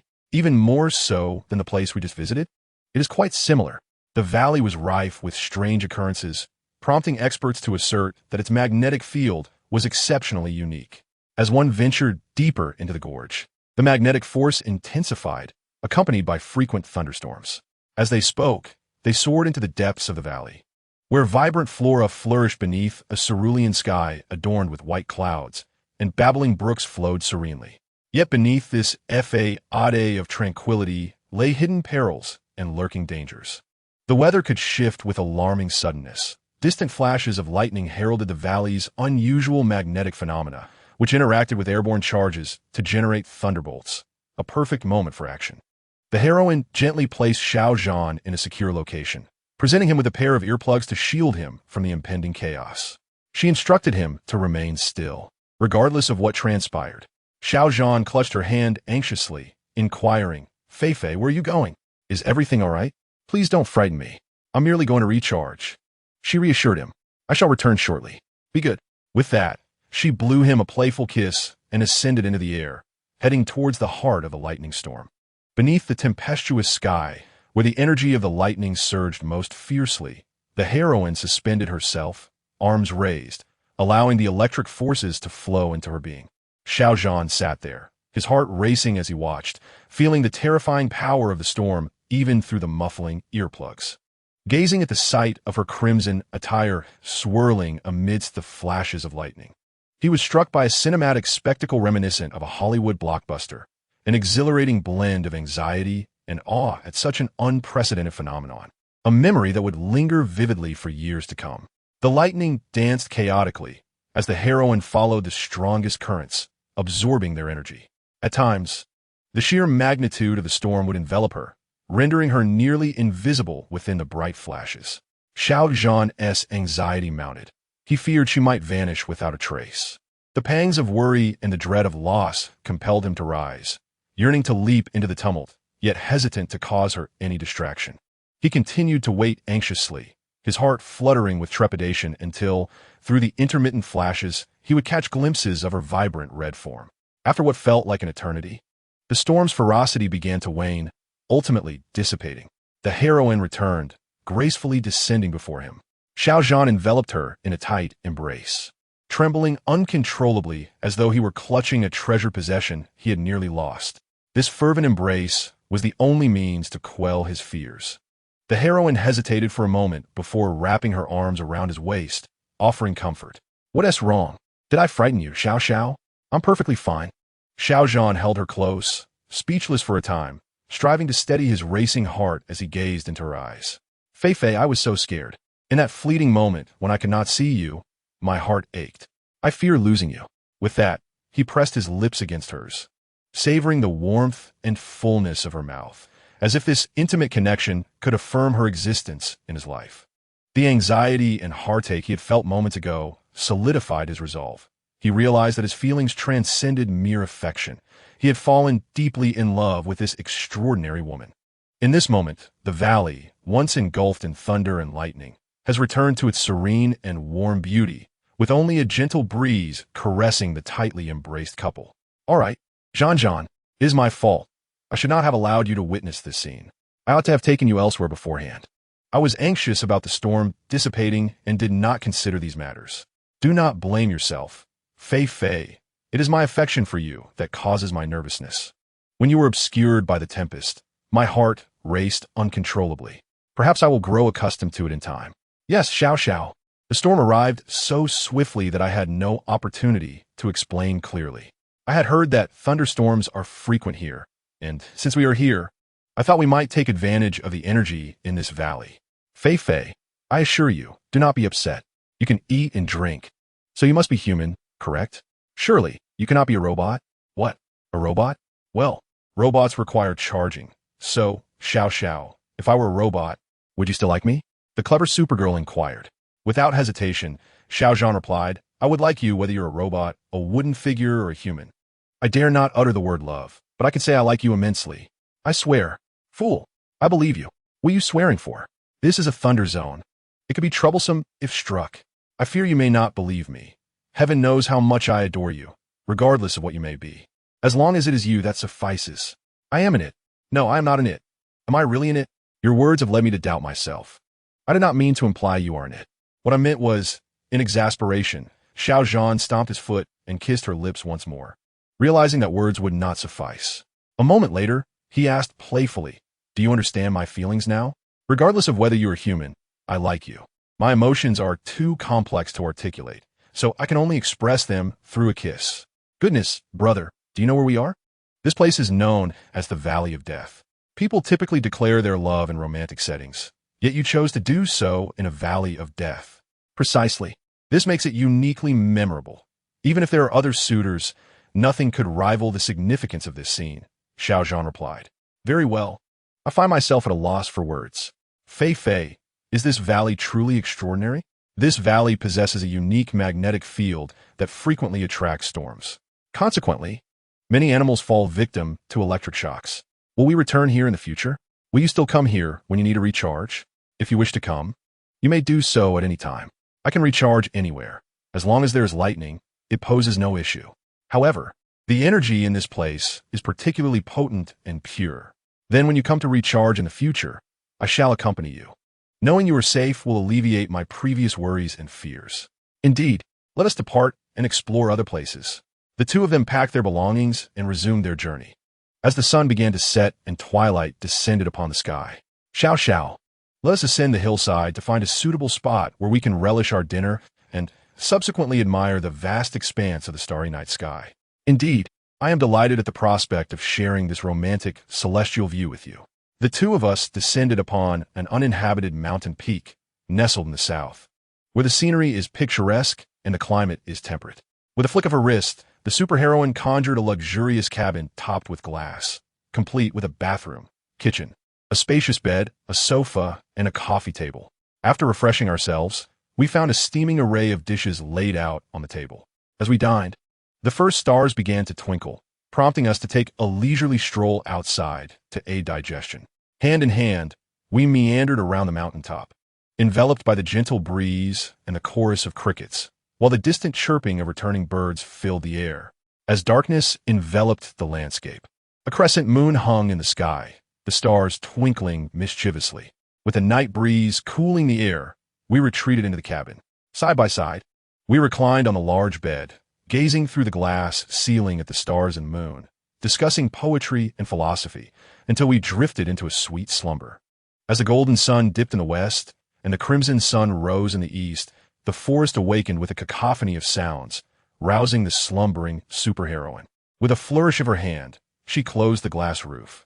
Admiring the serene visage of the sleeping beauty beside her, she took in the enchanting sight, dark brows, long lashes resting on her eyelids, a straight nose, and lips that curled slightly upward as if still lost in delightful dreams. Although they had shared a bed under the stars, Xiao Zhan had been the epitome of a gentleman, merely embracing her before settling down to sleep.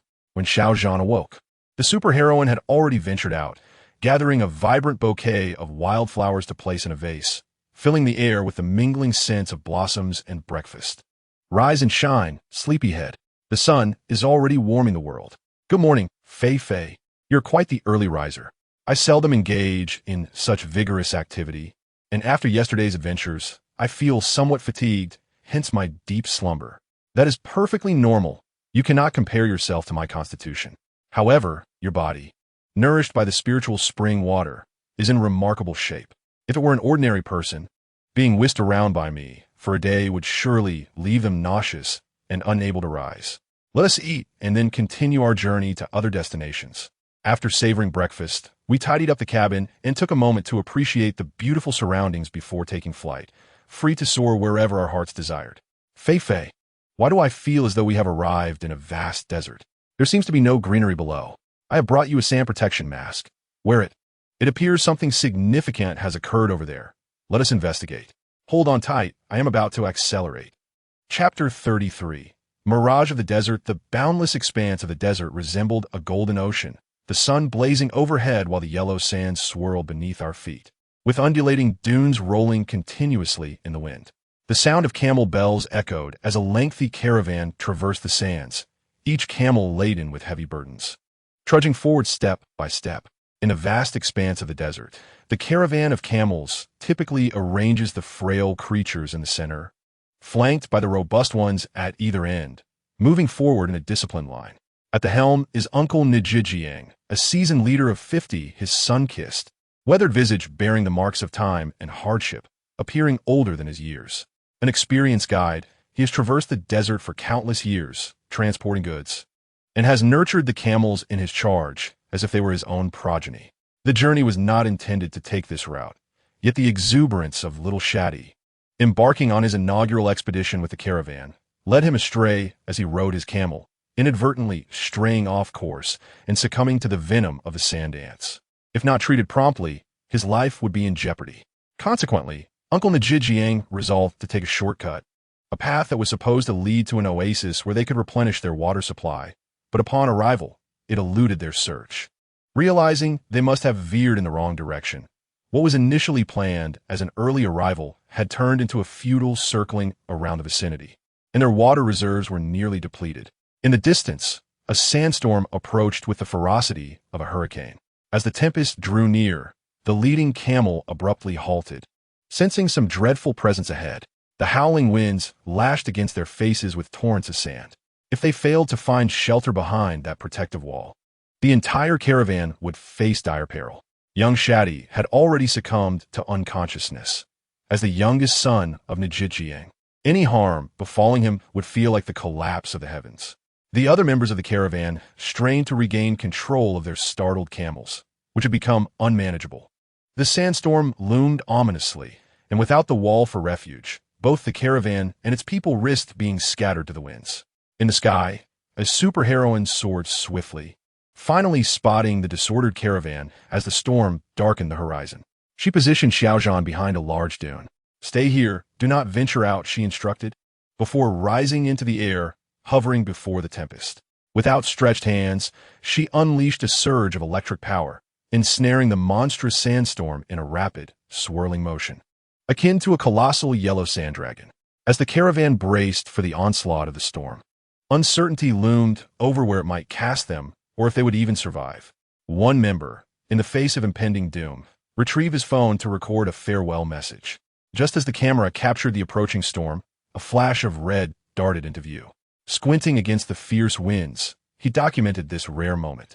The mighty sand dragon, propelled by the superheroine's force, soared 2 meters away from the caravan, with a thunderous lightning crackled at its core, causing the dragon to shatter instantaneously. The grains of sand dispersed, cascading down to form a towering sand mound. The superheroine gracefully descended onto the golden peak, her crimson attire billowing like the wings of a soaring eagle. This enchanting scene left everyone in utter astonishment, their eyes wide and mouths agape, unable to regain their composure. The superheroine, the Lightning Woman, the young man filming exclaimed fervently, "Uncle, we are saved. It is the Lightning Woman who has rescued us." Uncle Nijishing replied, "Esteemed superheroine, greetings. You have saved the lives of our entire caravan, and I extend my heartfelt gratitude on behalf of my companions." All members of the caravan knelt on one knee, their right fists pressed against their left chests in a gesture of appreciation. "Your life-saving grace is a monumental favor, and we shall surely repay it. Please accept our highest respects." "Dear uncle, there is no need for such formality. I merely passed by and lent a hand. It is of no consequence," the superheroine responded. "I am Nijishing, the leader of this caravan, and these camels are my loyal companions, while these individuals are my dear friends." "Uncle Nijishing, how did you come to traverse this perilous route?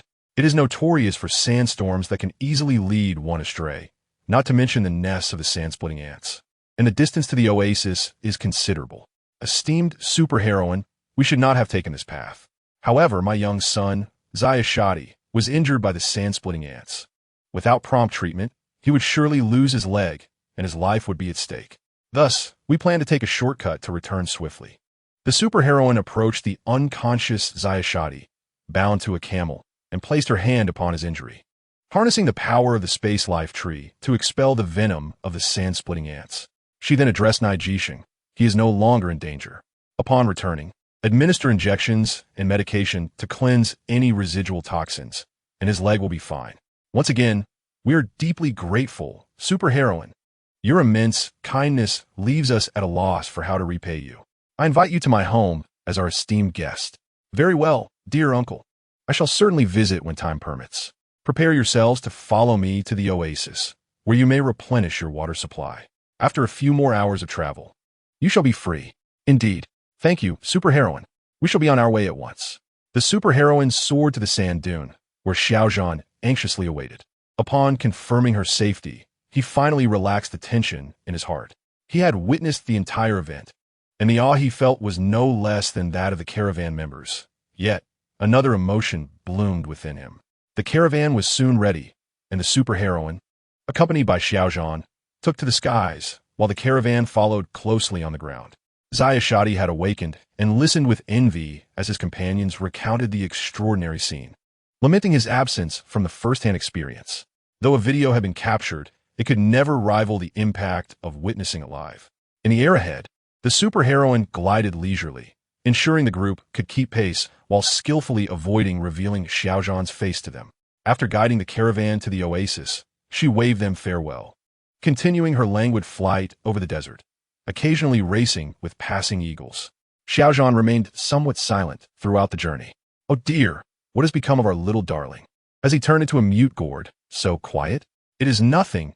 I was merely a bit worried about you, suddenly overwhelmed by an indescribable emotion. I have reassured you that I will be fine. Shall we hasten to catch up with that soaring eagle ahead and have it entertain you to lift your spirits? An eagle? Internally. Oh really? Is this how we play? You all are so lofty and carefree. Do I not have my pride? The two descended upon another verdant oasis, a vibrant sanctuary amidst the desert, teeming with lush grasses and shaded trees. Let's rest here for a while, Ajahn. What would you like to drink? Are you hungry? Would you care for something to eat? Fei, I am not hungry at present. Let us just have some water. The scenery is quite lovely here. Aside from the small creatures drinking water, there are no other humans around.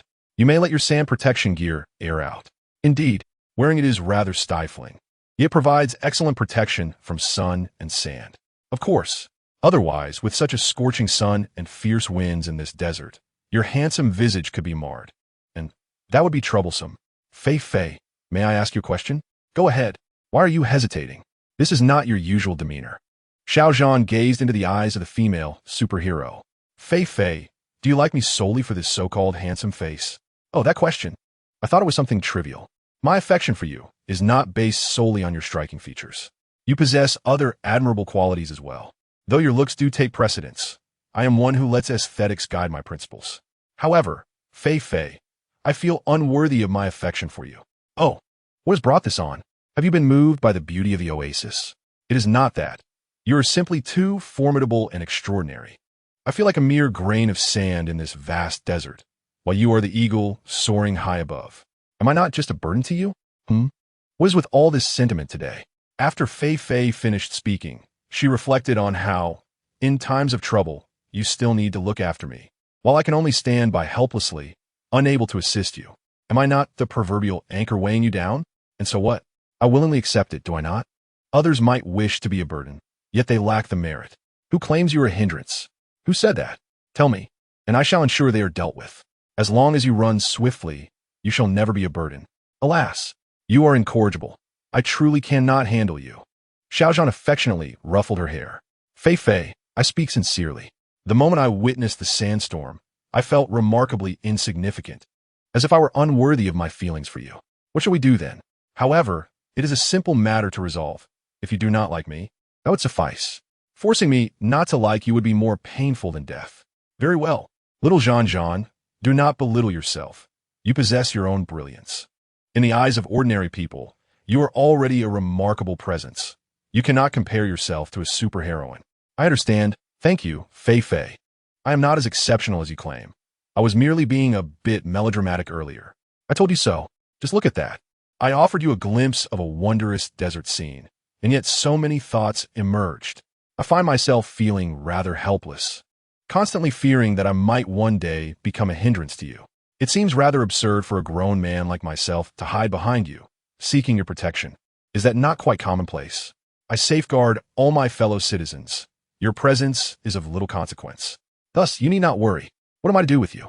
Fei, Are you doing this intentionally? I often feel as though our conversations are akin to a chicken speaking to a duck. Oh, look, a flying saucer in the sky. A flying saucer? Where? Over there to the right front. Before us materializes a cityscape, its pavilions and towers ethereal and elusive, like a mirage.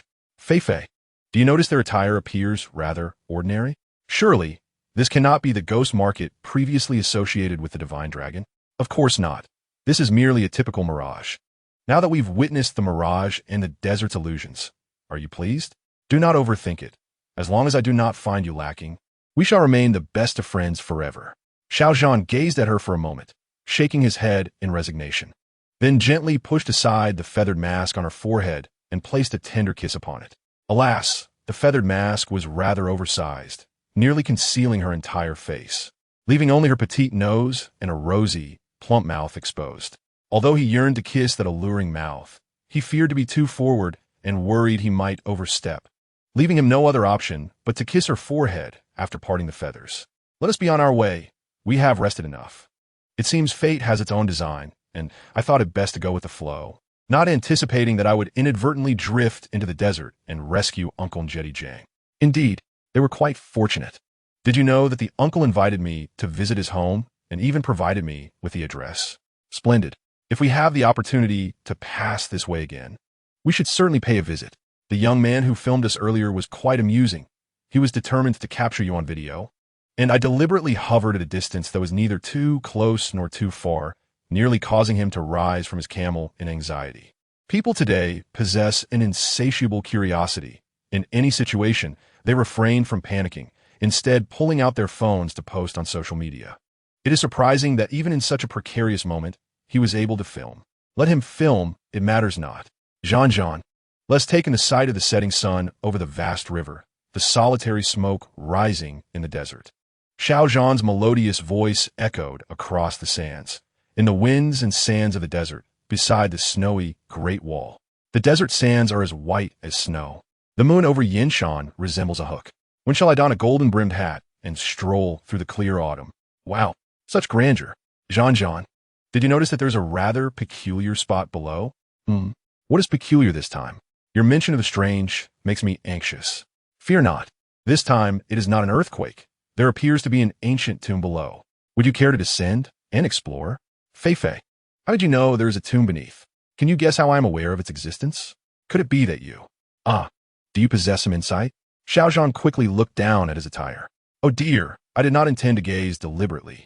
Rest assured, if I wished to behold the naked form, I could simply look around, as they are abundant on the streets. Would I still require my eyes? Hee, mischievous Feifei, little crybaby, where has your mind wandered? Have you gazed upon the sands too long, causing your thoughts to turn to shades of yellow? As we descended, the superheroine waved her hand, revealing an opening from which a damp, musty aroma emanated. After a brief moment, the two descended. Proceeding downward, they encountered a lengthy corridor adorned with various sculptures.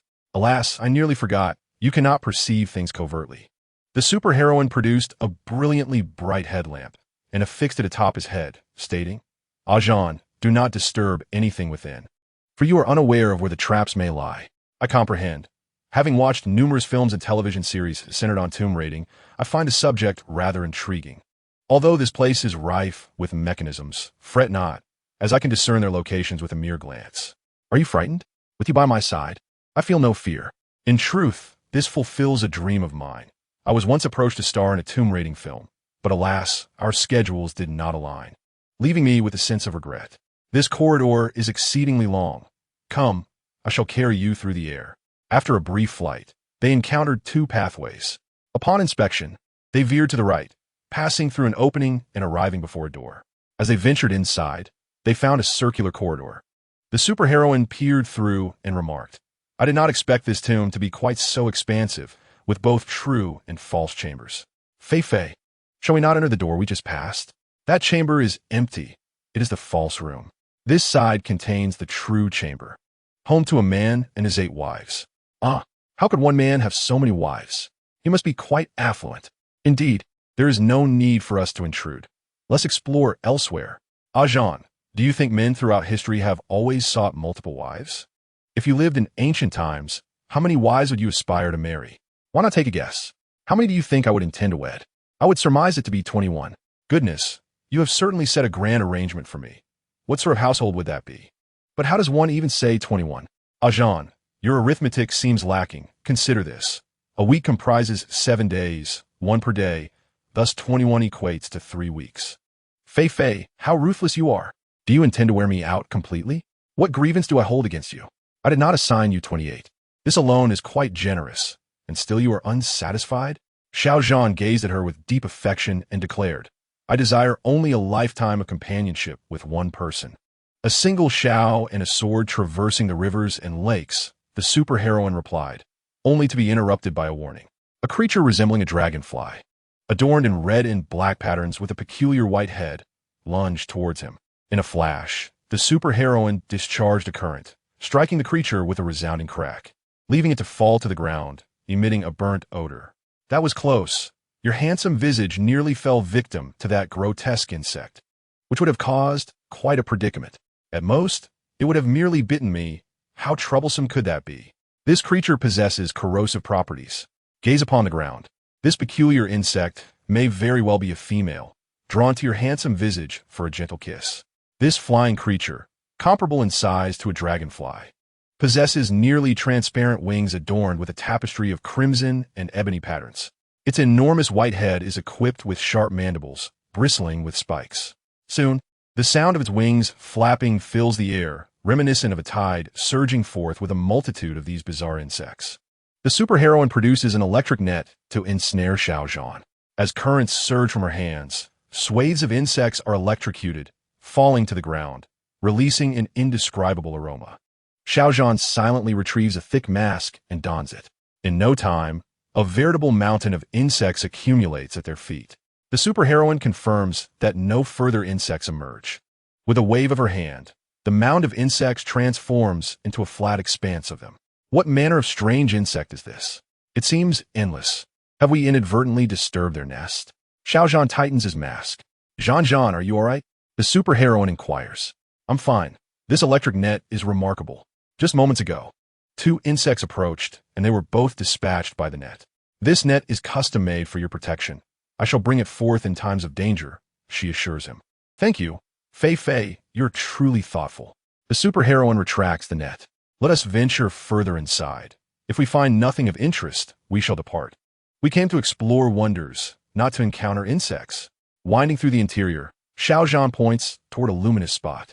There lies a magnificent queen flower, particularly beautiful. It's in your favorite hue of purple. The superheroine responds, How do you know I adore purple? Wait, how can there be a queen flower here? Why have I not seen it? Is it not there? A purple queen flower, as large as a basin. I shall pluck it to present to Fei. Xiao Zhan gestures with his hands to indicate its size. As he speaks, he removes his mask, smiling broadly as he strides forward. Halt, Zhan. Xiao Zhan. Do not advance any further. The superheroine glances in the direction of the queen flower and firmly grasps his arm. She retrieves her phone, switches to video mode, and queries him, What do you intend to do? I'm going to pick a flower, he replies, attempting to move forward. The superheroine holds him back, continuing to film. What flower? Where are you going to pick it? Over there? There's a purple queen flower, as large as a basin. I will gather it for Fei. Once more, Xiao Zhan gestures to emphasize its size. The superheroine implores, Might you consider gifting that purple queen flower to me? Xiao Zhan breaks free, insisting, Do not restrain me. I must procure the most beautiful and exquisite queen flower for my beloved Fei. It is not for you. The superheroine clutches his hand while capturing the moment on her phone. Xiao Zhan's complexion flushes, a smile gracing his lips as his gaze becomes dreamy. The superheroine inquires, Who is your beloved Fei? She's the one I cherish most dearly. I am quite fond of her. I shall confide in you. I've already fallen deeply in love with her. Does Fei know of your affections? I am uncertain. She likely does not know, but perhaps she does. Does she truly know or not? Xiao Zhan tilts his head in contemplation. It is rare to witness such an endearing side of him, and the superheroine finds it quite amusing. She continues to inquire, Does your beloved Fei hold feelings for you? Does she love you? He responds, She must like me. She has expressed her fondness. As for love, perhaps not. I cannot sense it. Then why not ask Fei if she loves you? I dare not inquire. I'm afraid I cannot ask. What are you so afraid of? Is your beloved Fei a fierce tiger? Will she devour you? No. Fei is certainly not a tiger. She is the most beautiful, adorable, and formidable person in the world. If she is indeed the most beautiful, adorable, and formidable, why do you hesitate to speak with her? I fear she may strike me. I fear she might be displeased. I fear she may ignore me. If she ignores me, my heart will ache. He gently tapped his chest. And if, in the future, Fei truly ignores you, what do you intend to do? A pained expression crossed Xiao Zhan's face as he murmured, life would be worse than death. I might as well perish. The superheroine paused for a moment before declaring, very well, let's seek out Fei. No, I must first pluck the most exquisite royal flower and then find Fei. I wish to present the most beautiful bloom to the most beautiful her. Then take a good look at who I am, the superheroine said, leaning closer to him. Xiao Zhan glanced at her and suddenly exclaimed with joy, you are Fei. I shall fetch flowers for you. As he approached the large, basin-sized purple royal flower, the superheroine stood in front of him, recording the moment. He knelt down, fervently tugging at the flower, exerting himself to uproot it. Once he succeeded, he raised it solemnly before her, saying, dearest Fei, I admire you, I love you. This is the largest and most beautiful royal flower. I have plucked it for you, hoping you will cherish it.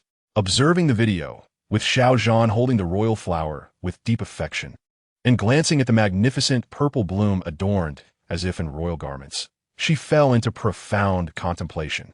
She then produced a vial of spring water and sprayed it on Xiao Zhan's face. The icy water caused him to shudder, and his eyes gradually cleared as he puzzled. Fei, why did you splash water on my face? Look ahead, where are we? Xiao Zhan leaned forward, and to his astonishment, the ground before him had vanished, revealing a dark, chilling abyss that seemed endless. Fei, how do we end up here?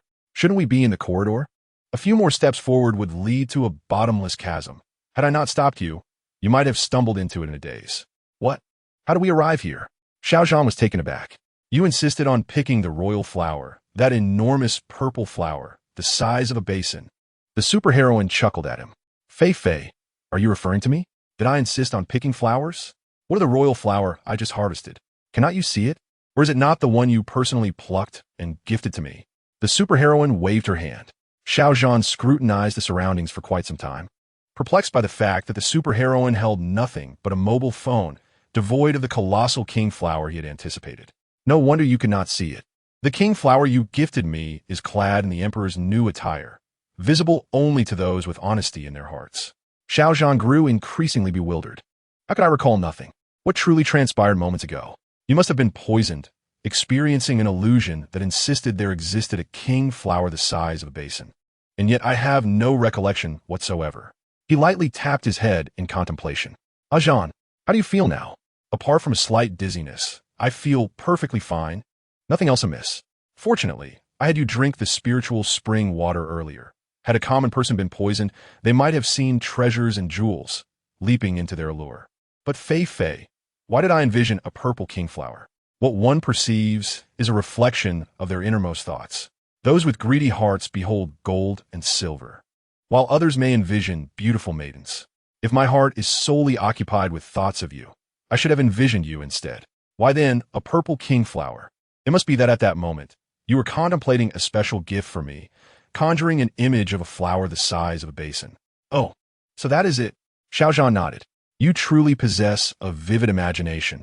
However, I never mentioned my fondness for purple. How did you come to know? Beyond your crimson cape, your attire predominantly features shades of purple, occasionally green or black. Moreover, the majority of flowers cultivated on Peach Blossom Island are purple, as are those in your abode. You observe quite keenly, the superheroine mused, though she wondered why he would present her with such an unsightly king flower. Fei, I have always been earnest about everything concerning you. Yet what precisely was the nature of my affliction? Perhaps it was the bizarre insect from earlier, their scent overwhelming from my excessive roasting. I knew the insects were corrosive, yet I was unaware they could induce hallucinations. Upon detecting that strange odor, I immediately donned a mask. Your mask was merely a common one, insufficient against toxic fumes. I too was remiss and should have procured a proper gas mask. Thankfully, you are unharmed. I believe the spiritual spring water had fortified your constitution, Yet it seems you consume too little. Upon your return, you must increase your intake. Understood. I shall heed your advice. So Fei, in my hallucinatory state from the scent of the poisoned insects, did I utter anything or behave inappropriately? Indeed, you did. I recorded it all on my phone. You were utterly hilarious, insisting there was a king flower. When I looked, there was naught but emptiness. It was clear you were hallucinating, so I had to document it. After all, you don't often find yourself in such a state. Xiao Zhan felt his cheeks flush and his heart race, pondering whether he had said or done something inappropriate. How embarrassing. Fei, could you possibly show me the video? I won't show it, but I would love to take it out to enjoy when I have some leisure time. Ha ha ha. The giant purple king flower is as large as a basin. The superheroine chuckled. You little rascal, Fei, but as long as you find joy in it, it is indeed worth it to bring a smile to a beauty. Let us venture forth. Do you see the light above? It appears to be a thief's tunnel. Those treasure seekers certainly know how to find spot. Once we descend from above, we could easily plummet into an abyss. The superheroine tightened her embrace around Xiao Zhan and ascended toward the light. Outside, there lay a small hillock, nearly devoid of greenery, save for a few desiccated poplars and some sand willows. Fei, have we traveled this far? Indeed, the tomb owner is wealthy, and the burial ground is vast. We only flew a short distance within, yet it is evident how expansive it is. It is already past noon. Let's find a place to dine. They located a flat area and set up a small shelter. After washing up and enjoying their meal, they took a moment to rest. Xiao Zhan inquired, Fei, where do we head next? Let's fly wherever the wind takes us. We shall embrace spontaneity. Fei, look, the mirage has manifested once more. The two sat side by side in front of the small shelter, gazing at the enchanting illusion. Oh, Zhan, I see that this mirage resembles the ancient Lulan. I know where we should go now. Let us journey to Lulan and the Lop Nur. They retracted the small shelter and took flight toward Lop Nur. Azon, Bud. This is the boundary where the Hami Danan Lake Gobi meets Lop Nur. This is the Yaden landform. It is so desolate here. With only expansive sand dunes and bare branches, Xiao Zhan surveyed the surroundings. The superheroine activated her superpower. The Lop Nur region comprises the Black Gobi, saline, and alkaline particles, and the Mu Tag Desert. When observed from an international satellite at an altitude of 900 kilometers, Lop Nur resembles a grand ear. One day, when the opportunity arises to journey into space, I shall see if Lop Nur truly appears like a large ear. I have also seen that satellite image. But how could such peculiar landforms exist? I wonder how they were formed.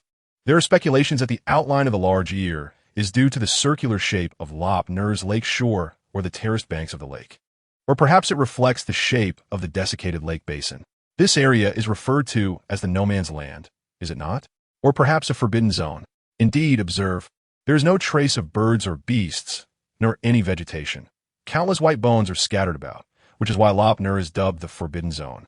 Fei, I recall a news story from some time ago about someone who drove through Lop Nur and met with misfortune here, correct?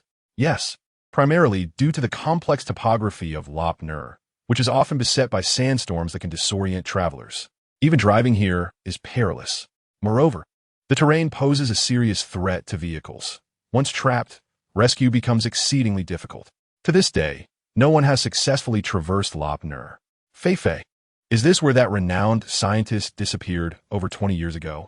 Indeed, that incident remains an unsolved mystery to this day, and many wondrous legends abound here, such as the twin fish jade pendant and tales of the Lop Nur's demise.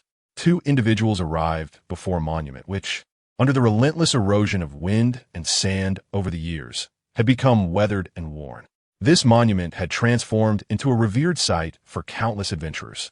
Once, the Lop Nur was a vast expanse of azure waters, but as time passed, it gradually desiccated, leaving behind concentric circles of salt crusts as the water evaporated. Nature is truly marvelous. Humanity is but a mere speck of dust. Were it not for your guidance, I would never have had the opportunity to behold such wonders. Zhan, I shall take you in search of the beauty of Lulan. What manner of beauty could compare to the one beside me? With an abundance of beauty to behold, I shall only sip from a single ladle. Very well. I shall fetch you a ladle the size of a wash basin shortly. Fei, you little rascal. Must we revisit that matter? Xiao Zhan's cheeks flushed. As they soared over the ruins of the ancient city of Lulan, the remnants now lay in crumbling disrepair, with many structures collapsed, leaving only a few forlorn walls standing amidst the yellow sands. From above, the entire city of Lulan appeared square-shaped, encompassing approximately 100,000 square meters. The somber grandeur of the ancient ruins presented a desolate and tragic sight, devoid of life, embodying a palpable sense of melancholy. To what end does the vassal state return? Lulan's fate remains unavenged. After countless battles in the yellow sands, I shall not return until the city of Lulan is reclaimed. With 15 on one side and 3 or 4 on the other, we shall take Lulan. The superwoman gazed at the ancient ruins and inquired, Ajahn, do you know why the beauties of ancient Lulan were so striking? I truly do not know. I have not studied it. Only that a certain princess from the Shawa cemetery is quite renowned. It is because at that time, many were of mixed descent from northern Europe and Mongolia, which rendered the Lulan beauties with fair skin and deep-set features exceptionally beautiful. Now that you mention it, I believe I have seen their digitally restored images online. They were indeed stunning. 2 female mummies unearthed in Xinjiang, originating from the vicinity of Lop, Nur, include one known as the Shaohua Princess, dating back over 4,000 years. The Shaohua Princess was merely 20 years old at the time of her passing, with flaxen hair and remarkably long eyelashes, astonishing all who beheld her beauty.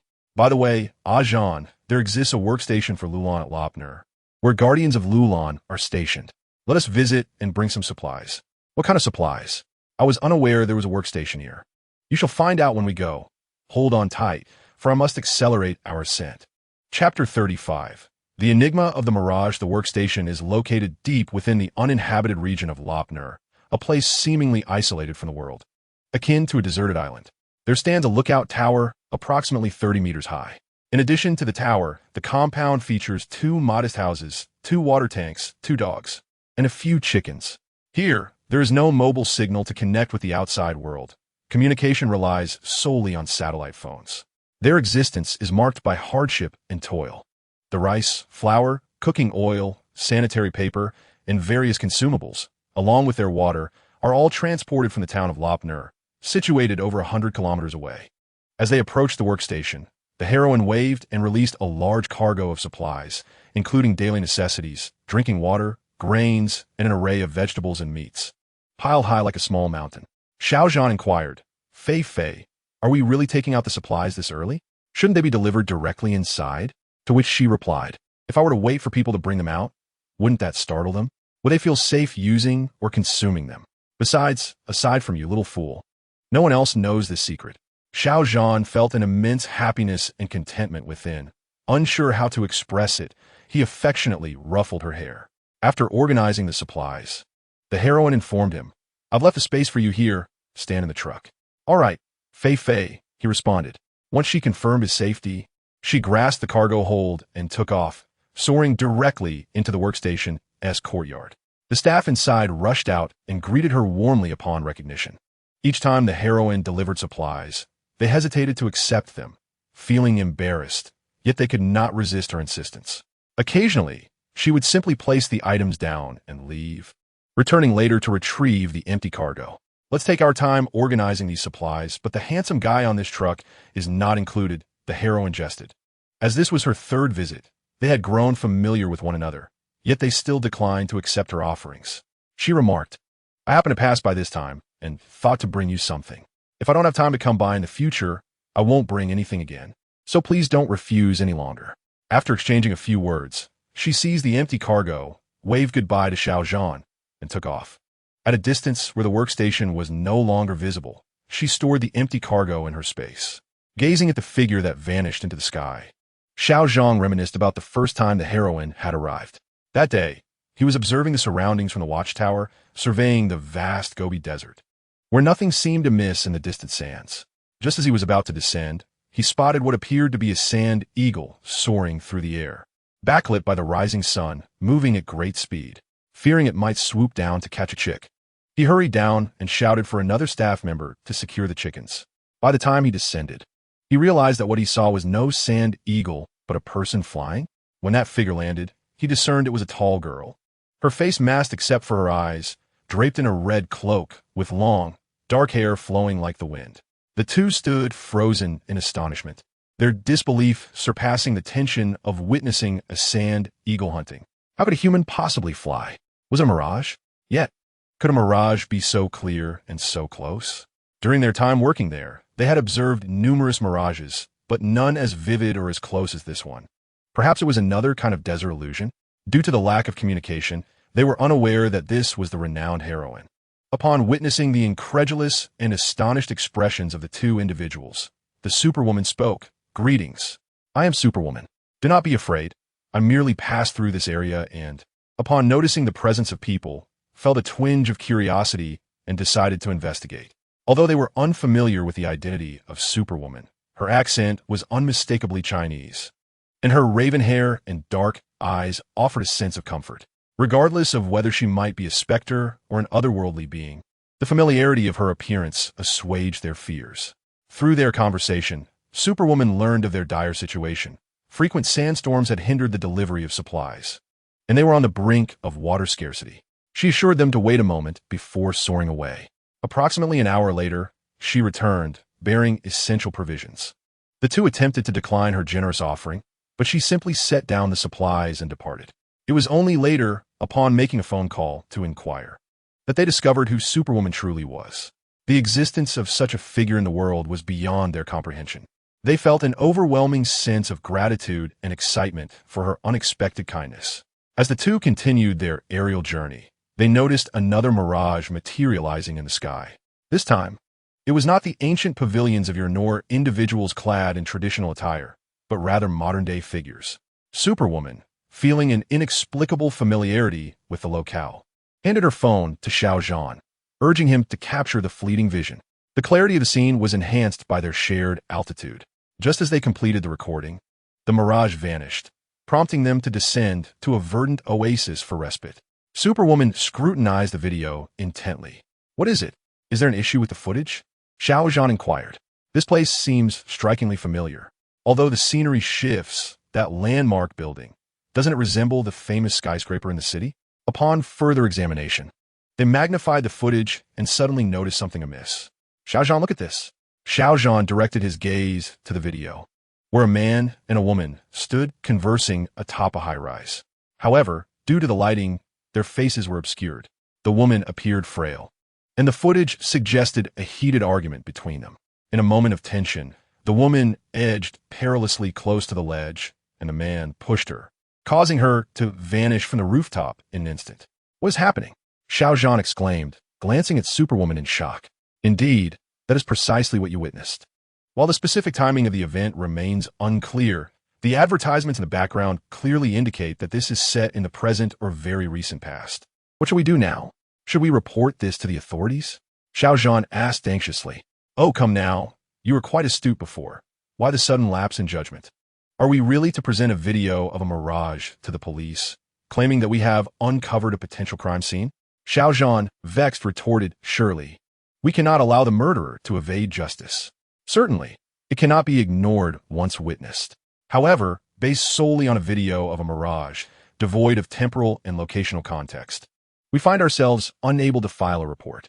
We must resolve this matter independently. That said, Fei, have you decided to take charge of the situation? Can I be of assistance?" "For now, it isn't necessary. You should focus on your work. This isn't a distant city, not within your reach. Once the holiday concludes, I shall escort you back, and I will then visit the city myself." "Zhan, I sense that these two individuals are likely in a marital relationship. The woman discovers her husband has taken a mistress, leading him to a fit of rage, thus plotting to murder his wife. Yet, Fei, I find this notion somewhat flawed. If the man has indeed strayed, why not simply file for divorce and allow both parties to move on peacefully? Surely, it should not escalate to such dire consequences. What if the woman is unwilling to divorce, or if the man is at fault, caught in wrongdoing? Once divorced, he might stand to lose everything. Fei, you are quite astute. You even grasp the nuances of marital law. Let me share a secret.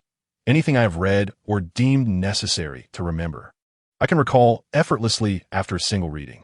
The superheroine pointed to her head. Xiao Zhan couldn't help but wish to touch her silken hair. "You've ruffled my hair again," she teased.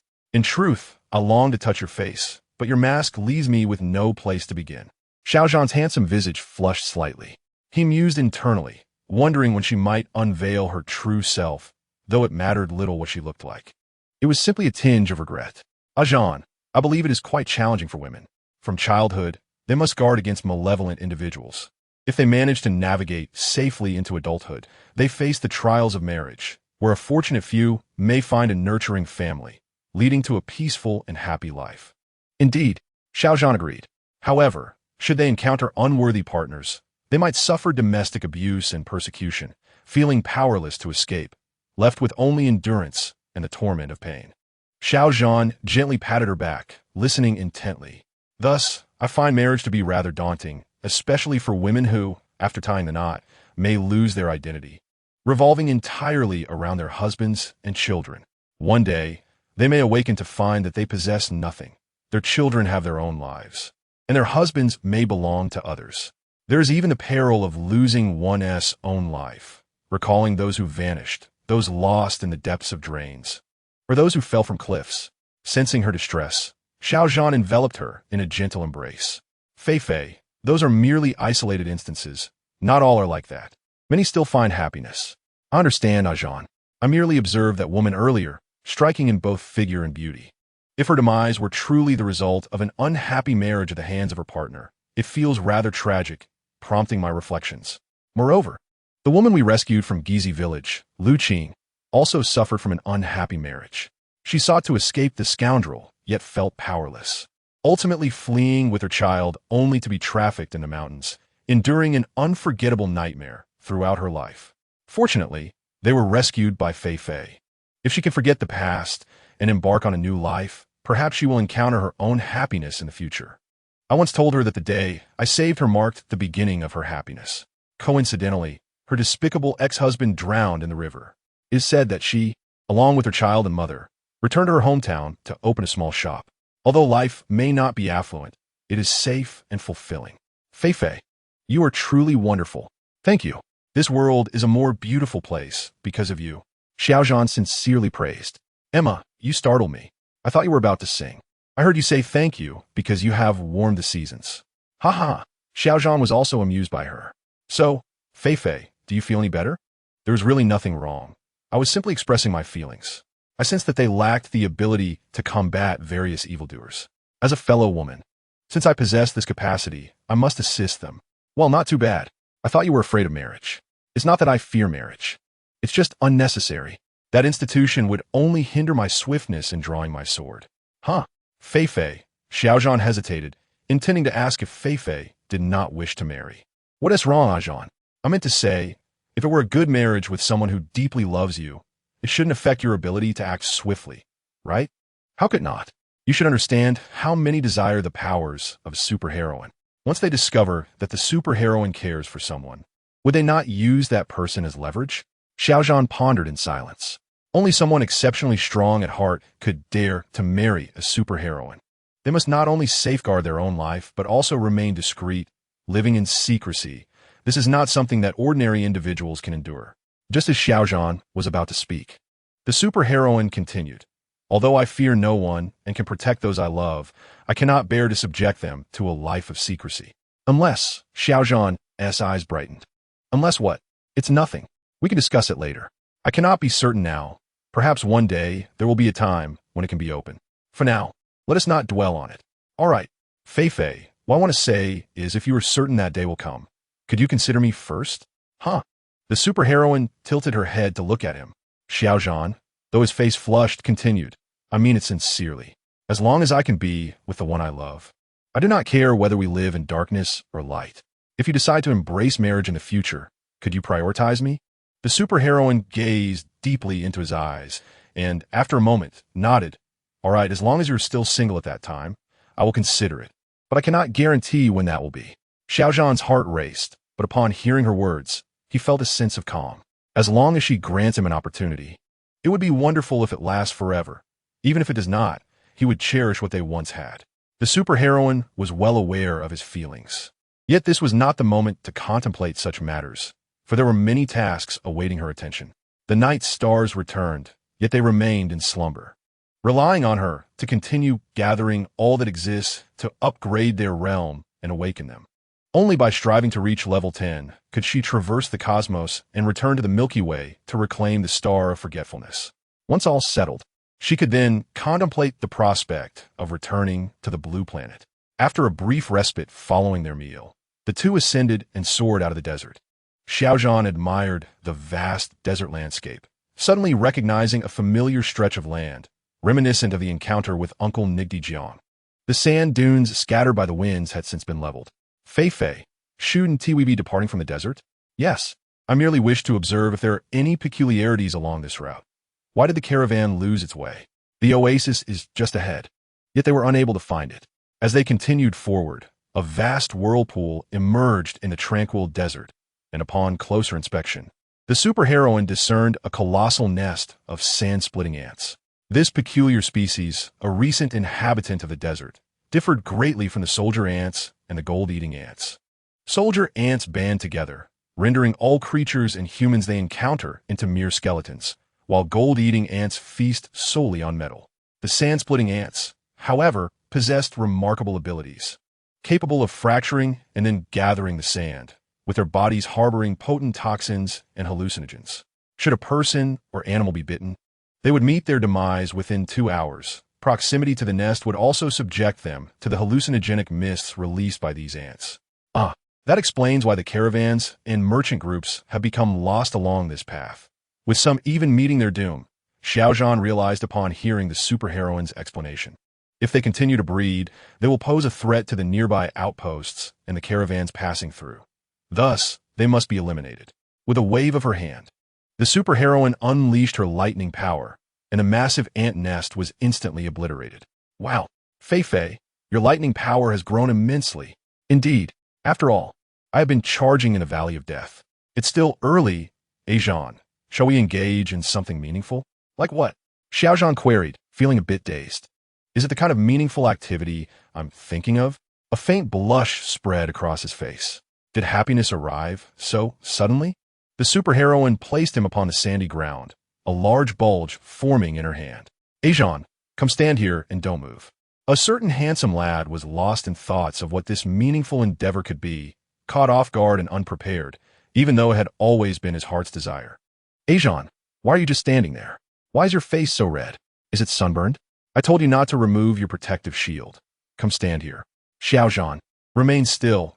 I will fly over there to scatter seeds, and I fear I may misplace them. You will serve as a temporary marker. In truth, it was unnecessary for him to act as a marker. It was merely to provide him with a sense of participation. The superheroine flew back and forth, scattering seeds and watering them with the essence of the sacred spring. Both tree and flower seeds would take root and sprout even in the desert, once nourished by the sacred water. Once the trees and flowers flourish, the caravan and trade routes shall no longer lose their way. Guided by these verdant pathways, they will discover the oasis. Suddenly, Superwoman had a revelation. Zhan, stay here and do not move. I shall return shortly. With that, she soared into the air, clutching a handful of seeds, dancing in circles as she scattered them, then meticulously watering them with the sacred spring water before returning. Fei, what were you doing over there?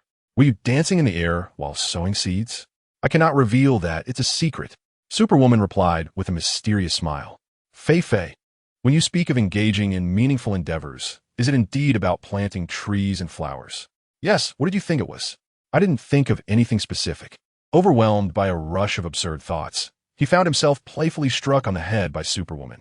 As she ventured ahead, Xiaozhan contemplated catching up to her when he suddenly felt something seize his leg. Chapter 36. Delving into the mystery of the plunge, Xiaozhan assumed he was ensnared in sand and exerted force to free his leg, only to be pulled back by an arm, tumbling onto the desert floor. A vine resembling a human hand coiled around his leg, and he drew his dagger, slicing through it with a sharp crack, releasing a blackish-yellow sap. What does that smell? Superwoman turned around to see Xiaozhan rising. A segment of the vine, akin to a human hand, laying on the ground beside a pool of yellow liquid. She soared down. Zhan, are you all right? Why didn't you call for me if you were in danger? I'm fine, Fei. As a man, while I may not be able to protect you, I must not burden you either. I cannot call for you at every turn. Can I? What has spurred this sudden determination in you? Fei, I recognize your formidable strength. You do not require my protection, yet I must strive to strengthen myself. Otherwise, I shall forever lag behind you. Indeed, Xiao Zhan is strong. Xiao Zhan is mighty. She gave him a thumbs up. Be cautious, Superwoman warned, pulling him closer as she waved her hand, igniting a fiery inferno in the sand. A strange odor wafting through the air. It was unbearable, an indescribable stench reminiscent of rotting vegetables mixed with mustard and decayed cilantro. The memory of that scent would haunt him for a lifetime. Superwoman swiftly grasped Xiao Zhan and soared away, escaping the foul odor. Fei, what manner of creature is this? It is a recently discovered species, previously unknown in the desert, dubbed the phantom hand sandvine. It possesses the form of a human hand, yet behaves like a withered vine, lurking in the sands, waiting to ensnare and drain its unsuspecting victims. However, you have proven quite formidable by severing it with your dagger. Thanks to the dagger you gifted me, it is indeed remarkably sharp, Xiao Zhan exclaimed, marveling at the weapon in his hand. Wait here for a moment while I ensure that the phantom hand sandvine has been eradicated. Such creatures must not be allowed to remain. Superwoman soared into the air, using her keen sight to scan the vicinity, confirming that no more of the sinister vines lingered nearby. Let's return. The two of them roamed freely in the desert, experiencing a myriad of fantastical events, completely oblivious to the uproar that had erupted online. Initially, a user who had traveled to Shinnong posted a video that sent shockwaves through the internet. The ethereal figure of the female superhero soaring amidst the clouds was a breathtaking sight, transcending the bounds of mere description. The presence of the mysterious man beside her further fueled a nationwide frenzy of speculation. Some claimed he was the same individual from the previous video in northern Myanmar, while others disagreed, citing discrepancies in stature. The man from that video appeared more robust and taller. Following their return, the group led by Zaya Sadi shared footage of the female superhero rescuing them from a sandstorm, transforming it into a golden dragon, which ignited an even greater wave of excitement among netizens. In the office of the president of the Ming Group, Ming Zian watched the video, but instead of the infatuated grin he wore previously, his brow was furrowed in a sullen frown, an aura of icy tension enveloping the room. His assistant and secretary fell silent, apprehensive of provoking his wrath. Though he typically exuded warmth, his fury was fearsome. Ming Zian appeared outwardly composed, yet internally he was tempestuous, plagued by resentment towards the man in the video for not being himself. Despite the man's careful concealment, his impressive physique and charm were undeniable. Who was he? What was his relationship with the female superhero? This man, now exposed to the public for the first time, could not possibly share the kind of connection Ming Zian feared. Regardless of the man's identity or his bond with the superhero, Ming Zian resolved to take bold action, determined not to relinquish his pursuit. Even if their relationship was profoundly intimate, he would find a way to insert himself into her life, indifferent to the company she kept. Meanwhile, Jiang Yi also stumbled upon the video, initially oblivious to its significance, preoccupied with his mother's relentless matchmaking efforts. It was only when a teammate shared the video that he became aware of its content. After viewing the two clips, Jiang Yi found himself overwhelmed by a tumult of emotions, uncertain whether to feel anguish or sorrow. The previous video featured a tall, handsome man, clearly a former soldier with a perfect physique, while this new figure, though faceless, exuded a similar aura of excellence. Did he still have a chance? Summoning his courage, he resolved to request a meeting with the female superhero. Otherwise, he feared he might miss his opportunity altogether. Alas, with such formidable competition, the urgency of his situation weighed heavily upon him. After escorting Xiao Zhan back, the female superhero flew directly to the city, opting for an Aurora flight to avoid unnecessary attention. Flying with a companion would have been impossible at such speeds, as ordinary humans could not withstand the velocity. The city was vast, filled with similar buildings and rooftops, compelling her to search near the iconic landmark that appeared amidst the mirage. Since that landmark building has appeared, it must be in the vicinity, specifically at the top floor, thus narrowing the search significantly. After flying around for quite a while, the rooftop of the suspected crime scene remains elusive, as there are simply too many similar rooftops. Although there are close resemblances, it is still impossible to ascertain which one is the correct location. The rooftops in that area are equipped with railings that are half the height of a person, allowing a fully grown man to easily push a frail woman off. Where should one begin the search? The mirage obscures a clear view of the specifics. All one knows is that it involves a well-proportioned lady and a tall man. At that moment, it was merely assumed that the two were spouses. But what if they were not? Perhaps they were competitors or adversaries. Each possibility is equally plausible. He then reopened the video on his phone to examine the logos that had appeared, meticulously comparing them while tracing the circle of rooftops, inspecting the billboards featured in the footage. Yet, there was still nothing. Could it have been taken down? How long ago did this incident occur? A few months? Half a year? Or perhaps a year? He lingered at each rooftop, detecting no unusual odors. Could there be a way to see if anything was amiss within the nearby buildings? That too was not feasible. Solving this case felt akin to searching for a needle in a haystack. Just then his phone rang. He glanced at it and decided to tuck it away, prioritizing other matters before returning to investigate, and took off, leaving the city behind. Dongfang Moli stood by the window, his tall stature perfectly proportioned, clad in a well-tailored suit that accentuated his formality. After a moment, he elegantly seated himself in a genuine leather chair. Beneath his thick brows, a pair of profound eyes fixated on the photograph laid out on the table, his high nose and thin lips creating a visage that was strikingly sculpted. His thoughts drifted back to a year prior, when he was in a meeting and received a call from his sister. She was sobbing, expressing her distress and discomfort, lamenting that she could not reach Chong Wei, and was alone in the hospital for a checkup. He abandoned the board members in the midst of the meeting and flew directly to his sister's city, arriving at the hospital well past midnight.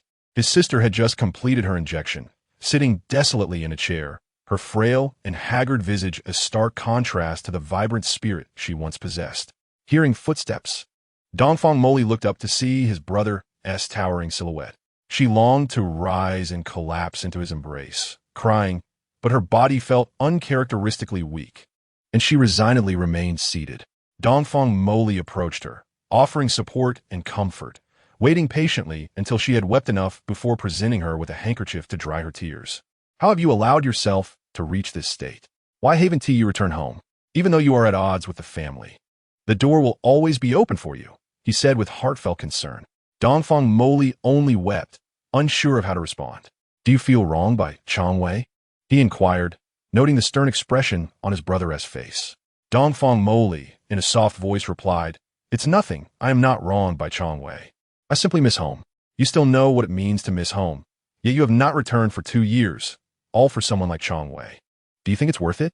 My dear brother, in truth, Chong Wei has been quite kind to me. However, he is currently preoccupied with his flourishing career and cannot attend to my needs.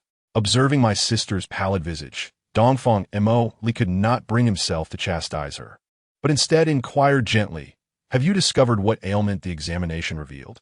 Brother, the doctor informed me that I am with child, Dongfang Moli replied, lowering her gaze. Such significant news, and you did not inform Chong Wei? I attempted to call his mobile, but it was turned off. I cannot locate him. You know my constitution, brother. It is a rare blessing to conceive, and I wish for nothing to jeopardize it. Dongfang Moli and Chong Wei had been together for 3 years, and due to her health issues, it took them 2 years of marriage before she became pregnant. The siblings returned home, and it was not until dawn that Chong Wei hurriedly arrived. After receiving a stern reprimand from Dongfang Moli, Chong Wei repeatedly acknowledged his faults. Because of Dongfang Moli's health condition, she had been on bed rest for the first 3 months of her pregnancy. They had planned to bring her back after the 4th month, but then came the tragic news of her suicide. Upon hearing this devastating news, Dongfang Moli immediately suspected Chong Wei. However, he produced documentation concerning Dongfang Moli's pregnancy anxiety disorder. Furthermore, he had an alibi, claiming that when he reached the rooftop, Moli had already taken her life. Despite Dongfang Moli's relentless pursuit of the truth, he found no leads. There were no surveillance cameras near the rooftop, rendering any investigation futile. Tomorrow marked the anniversary of his sister's passing, so he instructed his assistant to book a flight to the city. When he ascended to the rooftop, he unexpectedly encountered a figure there. Upon hearing his footsteps, the figure turned, and Dongfang Moli's tranquil and profound gaze stirred. The white mask, the flowing sky-blue hair, the tall stature, and the billowing azure cape. Who else could it be but the Superwoman? Seeing someone approach, the Superwoman contemplated erasing his memory, but reconsidered. Someone capable of reaching this height must surely be connected to the unresolved case. Today, she had come to this vicinity once more in search of clues and finally discovered a location on the rooftop that bore a striking resemblance to the scene in the Mirage video. From this rooftop, one could see the landmark building ahead, adorned with a billboard. Although it did not display the same advertisement as in the video, it was still an advertisement. Standing in this spot, she attempted to manipulate time in hopes of uncovering the truth. Yet her current spatial capabilities only allowed her to regress 3 months into the past. 3 months prior, aside from maintenance personnel, there had been no unusual activity. It appeared she must expedite her spatial upgrades to extend her time regression to 1 or 2 years. Just as she contemplated departing, a tall and handsome man ascended. Though his striking features were almost ethereal, his expression bore the gravity of a snow-capped mountain.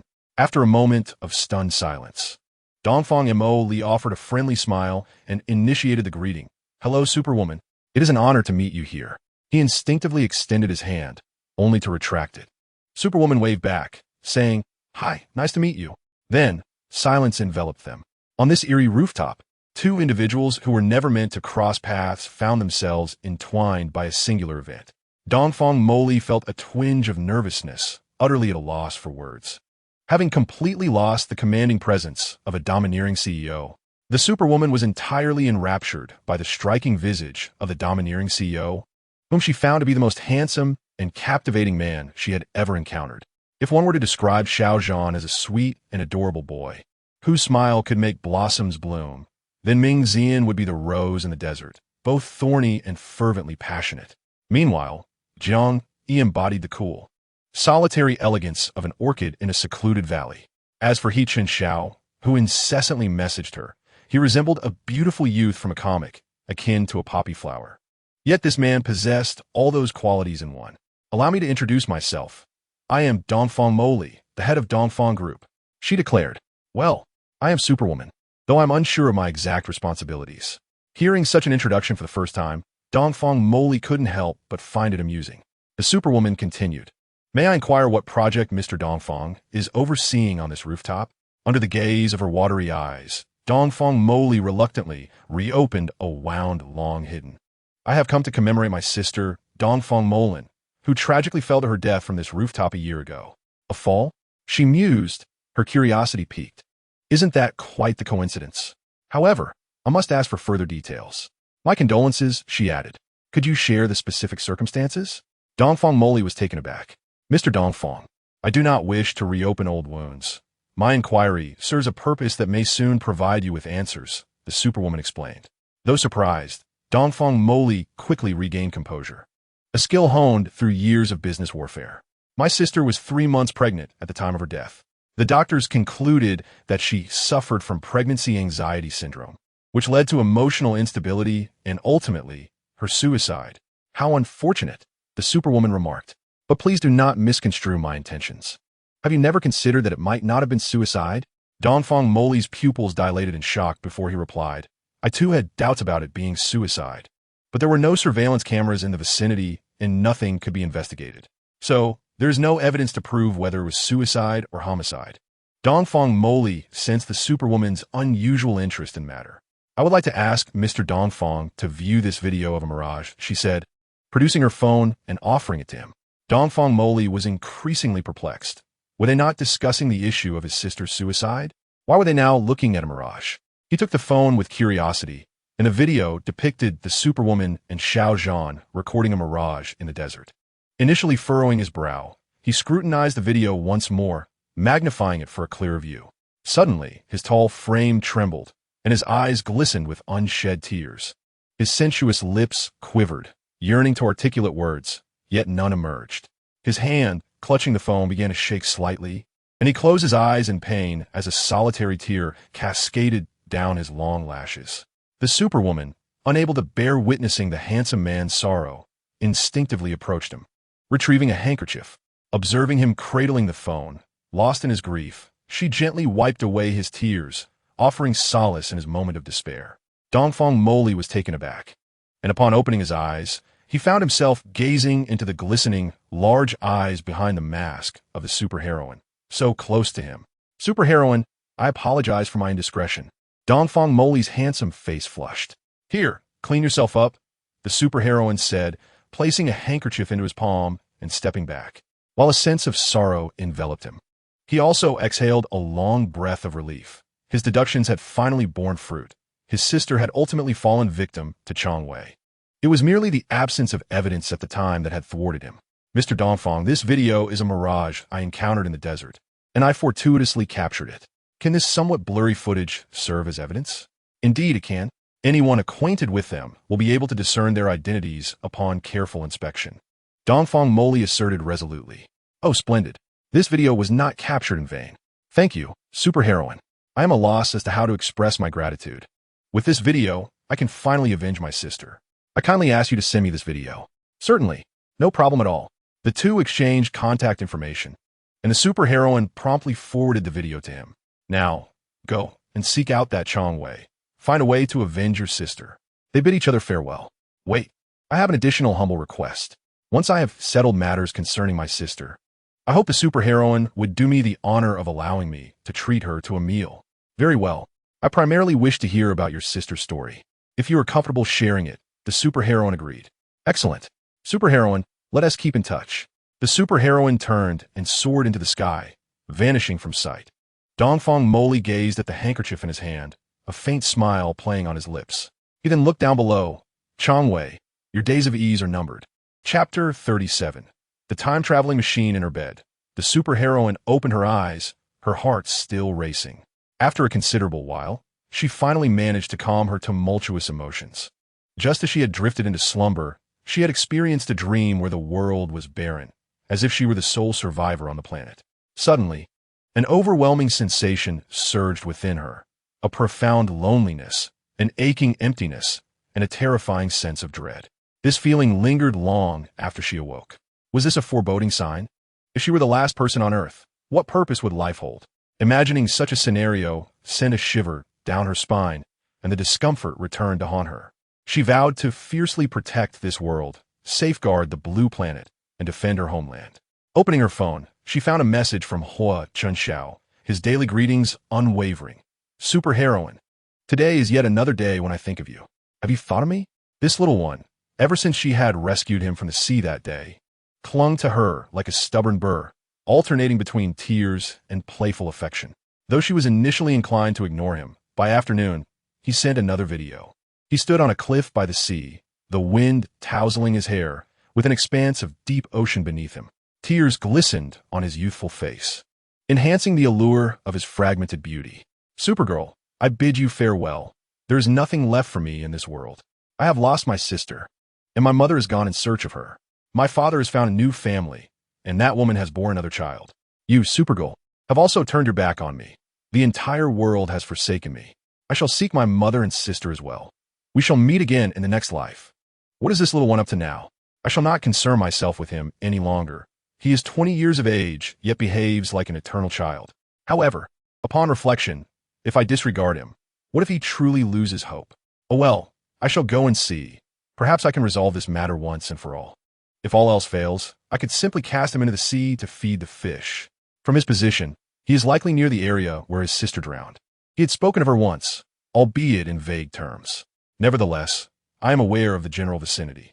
The Supergirl soared through the sky, employing her auroral flight to swiftly traverse the strait and quickly pinpoint the little one's location. At that moment, Hua Chunxiao had already cast his phone aside, standing at the edge of a cliff. It was in this vicinity that his sister vanished, and his mother, in despair, took her own life. Since his sister's disappearance, he had not returned to this place.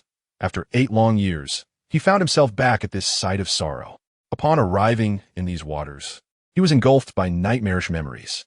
He had initially believed he could rescue his sister, but upon hearing of yet another failed experiment and that woman giving birth to another child, his obsessive nature was triggered, leading him to feel utterly despondent. Gazing into the tumultuous waves below, he sensed a mysterious allure, as if his sister and mother were beckoning to him. With his eyes closed, he leapt into the abyss. This was no mere act. Supergirl, exasperated, shook her head and flew out to catch a midair. The little one, eyes shut and lips curved in a smile, seemed to envision his mother and sister. Ah, how warm is the embrace of mother! Hua Qiao felt an overwhelming sense of happiness, finally reunited with his mother and sister. Freed from the torment of guilt, no longer burdened by the relentless search for a way to return to the past. Mother, have you come to take me away? I do not wish to suffer alone in this cold world. He clung ever tighter to this warmth. Your mother has not come for you this time. It may be decades before she arrives. A melodious voice chimed in his ear. Startled, Hua Qiao opened his eyes wide, his large, glistening eyes tinged with red. A single tear glistening on his long, thick lashes. Instead of his mother-esque loving smile, he was met with a mask. Could it be her? In disbelief, he closed his eyes and reopened them. Is it Supergirl? Shouldn't I be in the sea? The little one asked, his voice trembling. You ought not to be in the sea. You should be above it. Or perhaps you should not be beneath the car. You ought to be inside it? Supergirl teased. Hua Qiao glanced around, realizing he was held in Supergirl's embrace, suspended in the air above the churning sea below.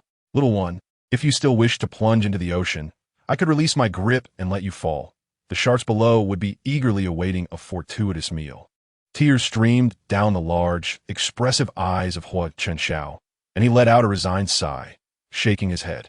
The female superhero, a connoisseur of beauty, could not bear to see handsome men weep, especially one as striking as this comic-like young man. She embraced him and soared toward the cliff, asking, will you choose to sit or stand? Let go. I want tea. I choose to hold on tightly to you, Supergirl, Hua Qiao declared. Little one, if you don't experience a bit of hardship, you'll never understand the meaning of caprice, she retorted. Hua Qiao felt a jolt of electricity surge through him, causing him to release his grip and fall to the ground, his legs weak and collapsing onto the rocky surface. The superhero gracefully settled across from him, her eyes concealed behind a mask, were as deep and mysterious as the ocean. Cautiously, Hua Qiao raised his gaze to meet hers, his pale, slender fingers nervously twisting the hem of his shirt. So what is this all about? Is it merely to torment me? The superhero's tone was icy. I didn't intend to. I truly do not wish to live this lonely, agonizing existence any longer. There is no hope left, he confessed, his eyes glistening with unshed tears. As far as I know, you are a scion of the Hua family. I am only vaguely aware that your mother and sister are no longer with us, yet you still have your father. Do not mention him. He has started a new family and has children of his own. He pays me no mind whatsoever.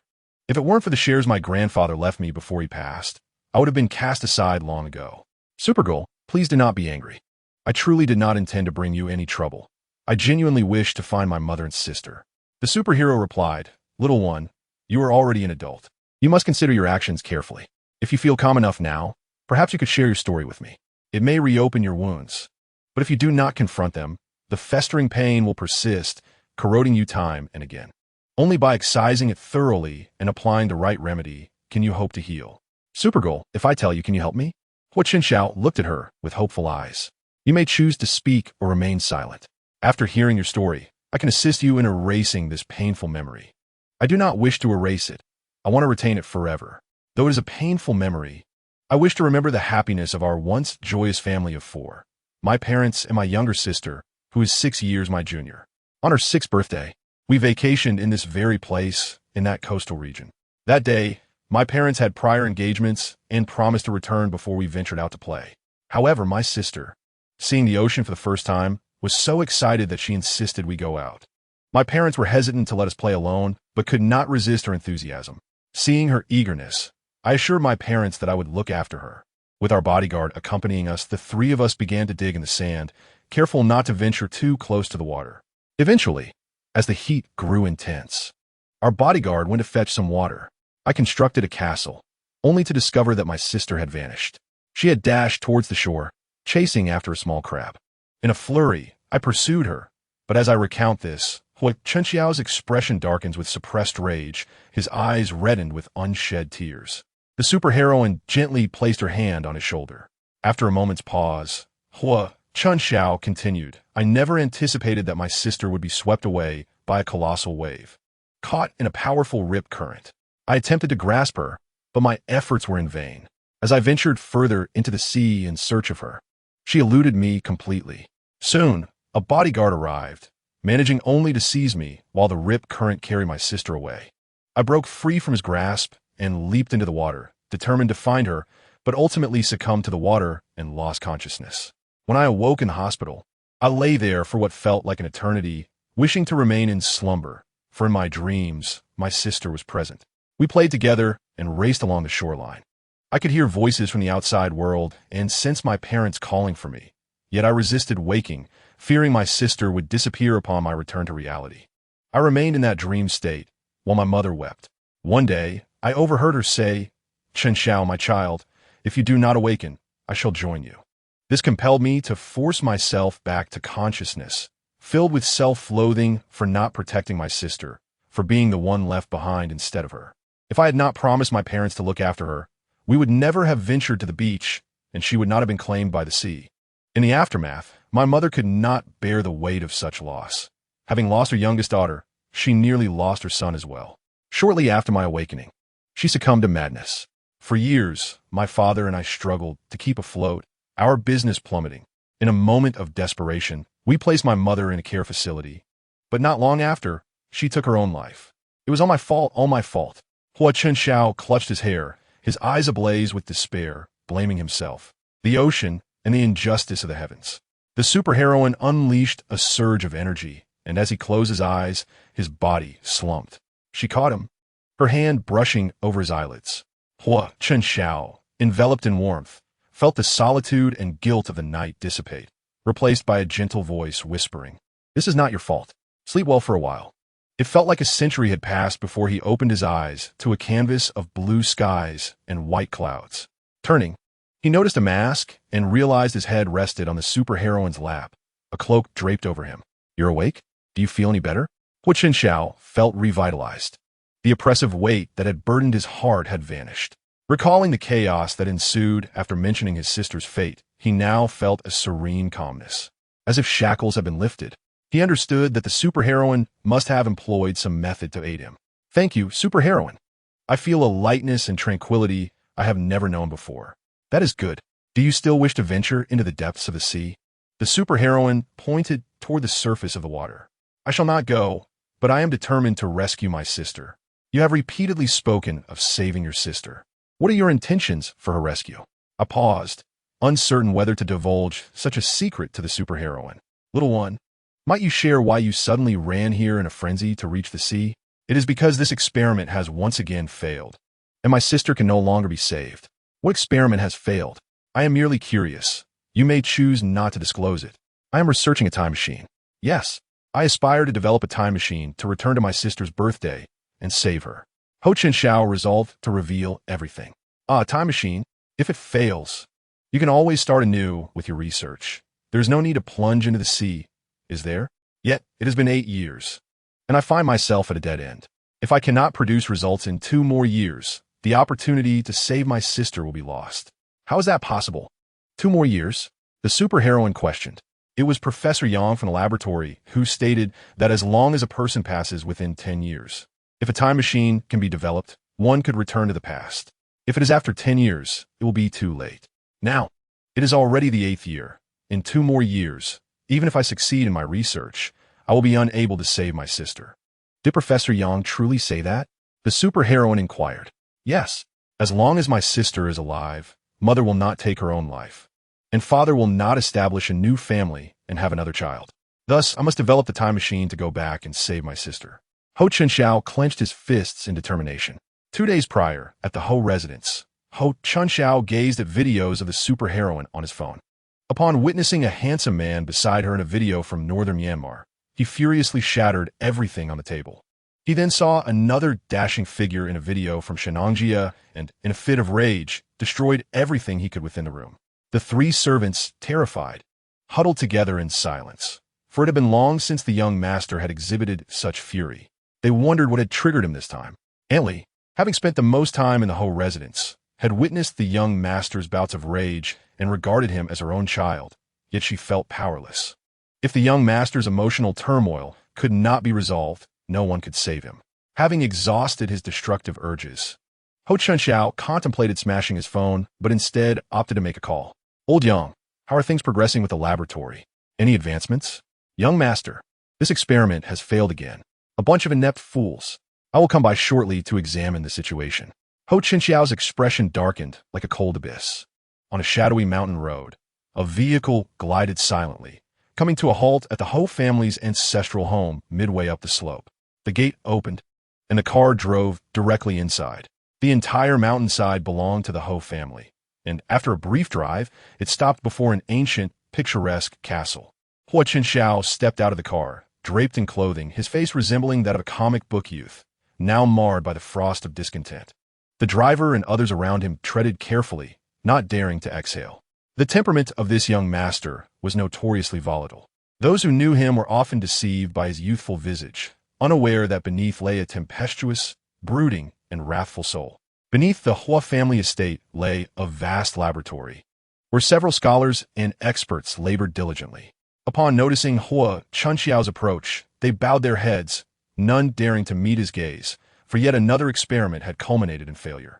Hua Chinxiao accepted the document handed to him by Professor Yang, detailing the research plan for a time travel machine. Following the tragic loss of his sister to the sea and the subsequent suicide of his mother, Hua Chinxiao embarked on the quest to develop this machine. Fortuitously, his grandfather had bequeathed half of the family fortune to him before passing, thereby enabling the continuation of his research. The notion of creating a time machine to venture into the past and rescue his sister had consumed him, driving him into a state of obsession and madness. He had changed research teams numerous times over the years, yet not once had he achieved success. This was the crux of his predicament. The continual failures of the time machine experiments had also led to his estrangement from his superhuman sister, prompting him to impulsively arrive at this place. Since his sister's departure, he had not dared to return here in the 8 years that followed.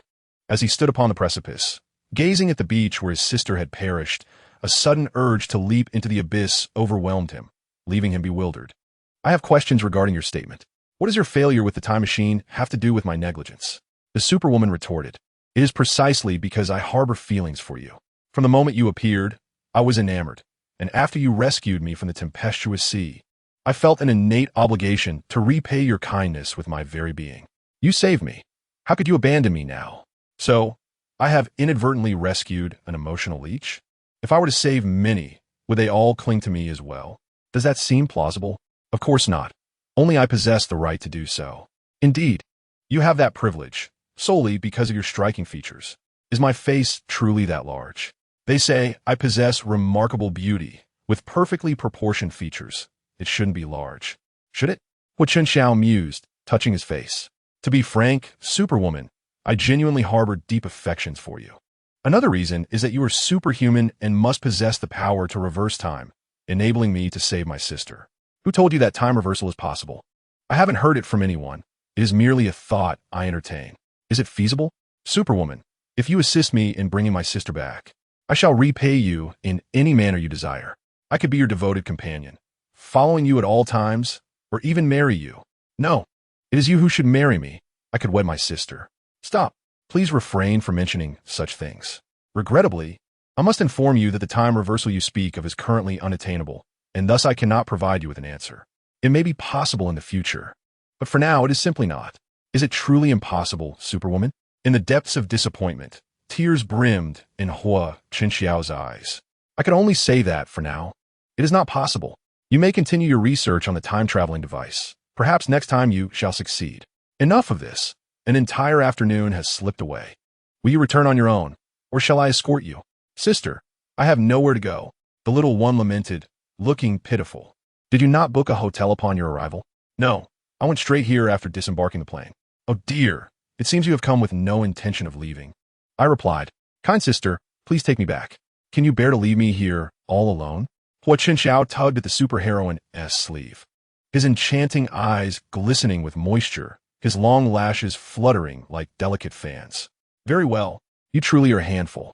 The superheroine donned her trench coat, lifted the little one, and prepared to soar across the strait. On the opposite shore, towering waves crashed upon the beach, a towering wall of water threatening those frolicking in the sand.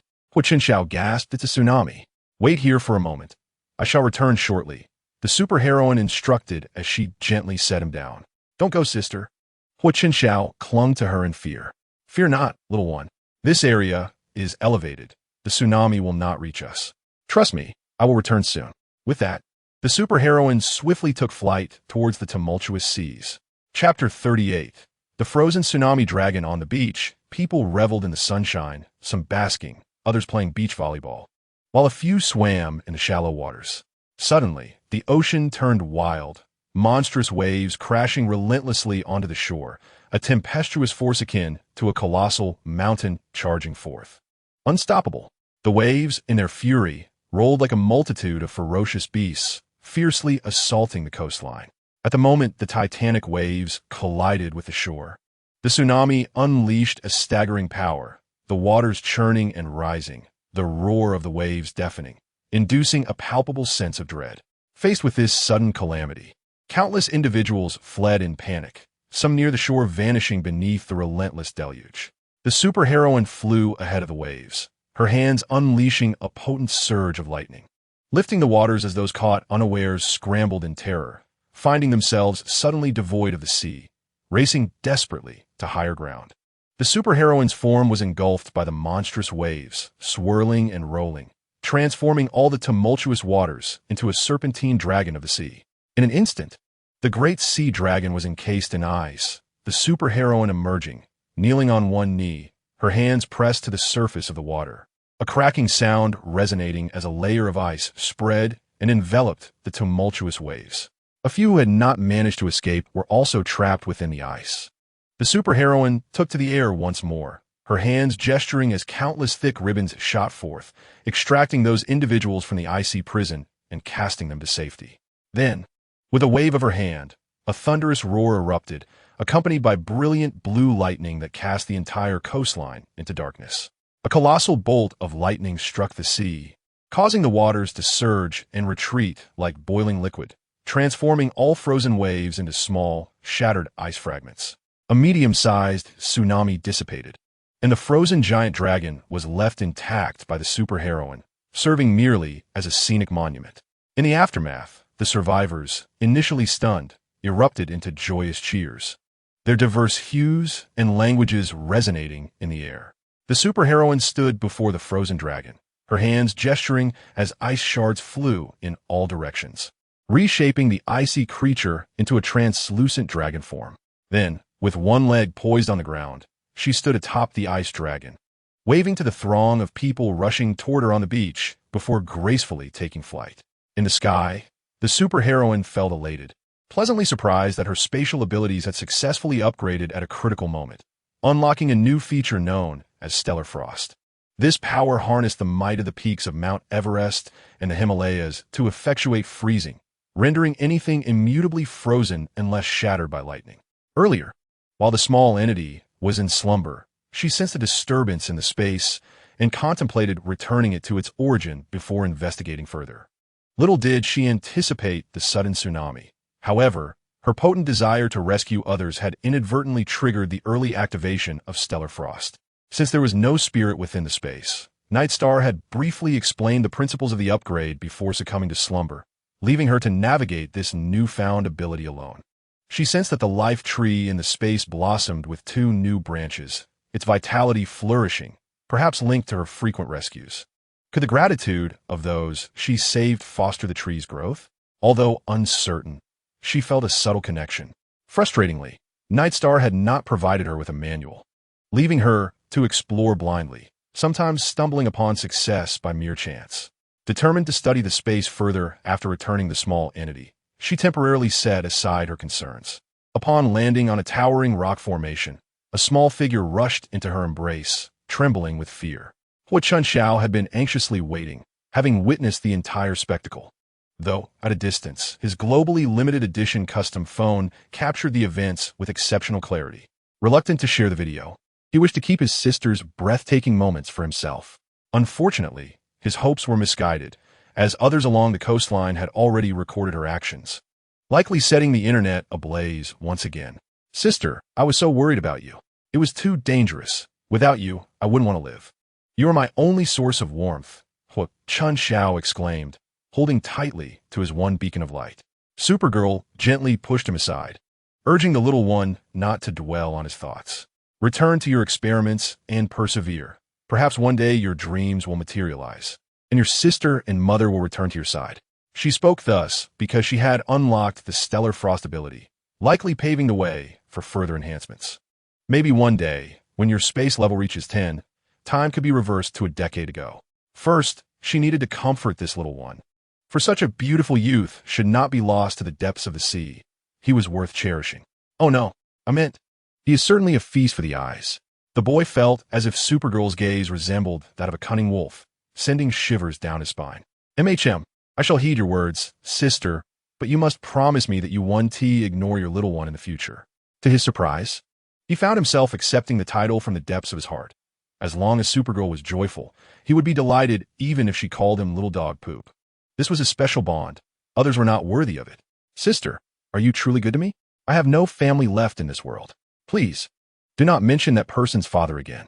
My grandfather has passed as well. Without you, I would be nothing but a stray dog on the streets. If you could comfort me regularly, perhaps I would not lose my sanity. Very well, little one, I promise. Return and focus on your work. Do not succumb to madness. Continue your research on the time travel device, and I will visit when I can. Then, can you promise to have dinner with me? It has been ages since I enjoyed a proper meal. You just mentioned my face looks large. Look, my little face is all gaunt from hunger. The little one was indeed a bit too slender, standing at nearly 6 feet tall, resembling a mere reed. You seem to be asking for more than you deserve. I only seek a tiny bit more. He indicated with his fingers, measuring half the size of a fingernail. Fine, considering your pitiable state. But we cannot dine at an external restaurant. If anyone sees Supergirl dining, this place would be overrun, and you wouldn't want to be gawked at like a monkey. Would you? Then let us go to my house. I must tell you, our chef cooks exceptionally well. The boy beamed with excitement. Supergirl intended to lift him and soar into the sky, but the little one insisted on being held to avoid dizziness and heartache. Thus, she embraced him and flew over the vast strait, heading towards his home.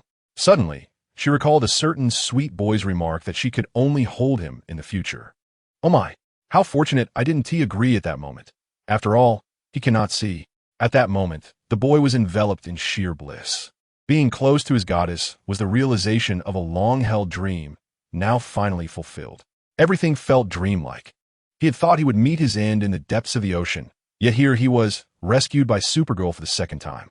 The little one smiled secretly, his large eyes fixated on the graceful curve of Supergirl's chin and her full, rosy lips, with the rest concealed by her mask. Embracing her neck with both hands, his towering height of nearly 6 feet seemed to shrink into a bundle, yearning to transform into a small kitten. Fearful that the superheroine would disdain him for his stature and would no longer carry him aloft. As the city lights began to twinkle, he gently set the little one down in the garden of his villa, leading the superheroine joyfully into the house. The remnants of shattered possessions, previously broken by him, had been meticulously cleared away. The housekeeper, Mrs. Lee, had prepared a sumptuous meal and awaited the young Master's return with a sense of trepidation. It was late, and he rarely dined out, unable to tolerate the clamor of crowded places. Just as she contemplated stepping outside to check, the young master entered, hand in hand with another person, leaving Mrs. Lee astounded. The young master had never permitted anyone to touch him, yet here he was, playfully swinging the hand of another. Upon closer inspection, Mrs. Lee was taken aback. Was this truly the female superhero, or merely an illusion crafted by makeup? It was unfathomable to her that the superheroine would be in the company of the young master, let alone visit the whore residence. Regardless of her authenticity, what mattered was the young master's happiness. The superheroine shared a meal with the little one, who gazed at her with pleading eyes, and she repeatedly assured him that she would return to see him. As the little one clung to her hand to escort her out, Mrs. Lee followed suit. I must take my leave now, dear. Please let go. Sister, I want a kiss. I know you may never return, and you were just deceiving me when you said you would come back. You must find me bothersome. Hua Qinxiao's eyes glistened with unshed tears. Little one, are you out of energy, or do you seek another jolt? With a stubborn resolve, Hua Qinxiao embraced her and pressed his lips against hers. The superheroine felt an electric surge, initially intending to push him away, yet the little one refused to relent, his tears warm and fervent.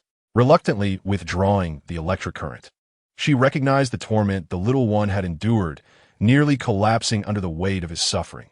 Indeed, it was pitiful. Hua Qinxiao, enduring the discomfort of the electric sensation, thought that perishing in the embrace of his sister would be a blissful end. Suddenly, he felt the current dissipate, replaced by a sweetness that allowed him to forget all darkness and pain. Behind them, Mrs. Lee's mouth gaped in astonishment. Had the young master's fear of women finally subsided? Countless girls had previously admired him, yet the moment one merely touched his hand, he had retched upon her, nearly wearing the skin off his hands in the process. Initially, it was assumed that such incidents were rare, but after several occurrences, the master had sought treatment for his son. After both medication and therapy proved fruitless, the master had despaired, realizing that his son would never marry or bear children, ultimately resigning himself to seek another woman to start a family. Once the little one was calmed, the superheroine soared into the night sky, vanishing from sight. Beyond the reach of surveillance, she entered another realm, and indeed, as she had anticipated, the tree of life had sprouted 2 more branches, with only a hint of blackish gray remaining at the base of the energy sphere. The vibrant force of the tree of life nourishes the energy sphere, while the extraordinary energies contained within it facilitate the workings of space. As Superwoman approached the energy sphere, placing her hand upon it, an eerie silence enveloped the surroundings, with only a faint breath of life emanating from the opening at the top. Stinking Night Star, why can't you finish your sentence?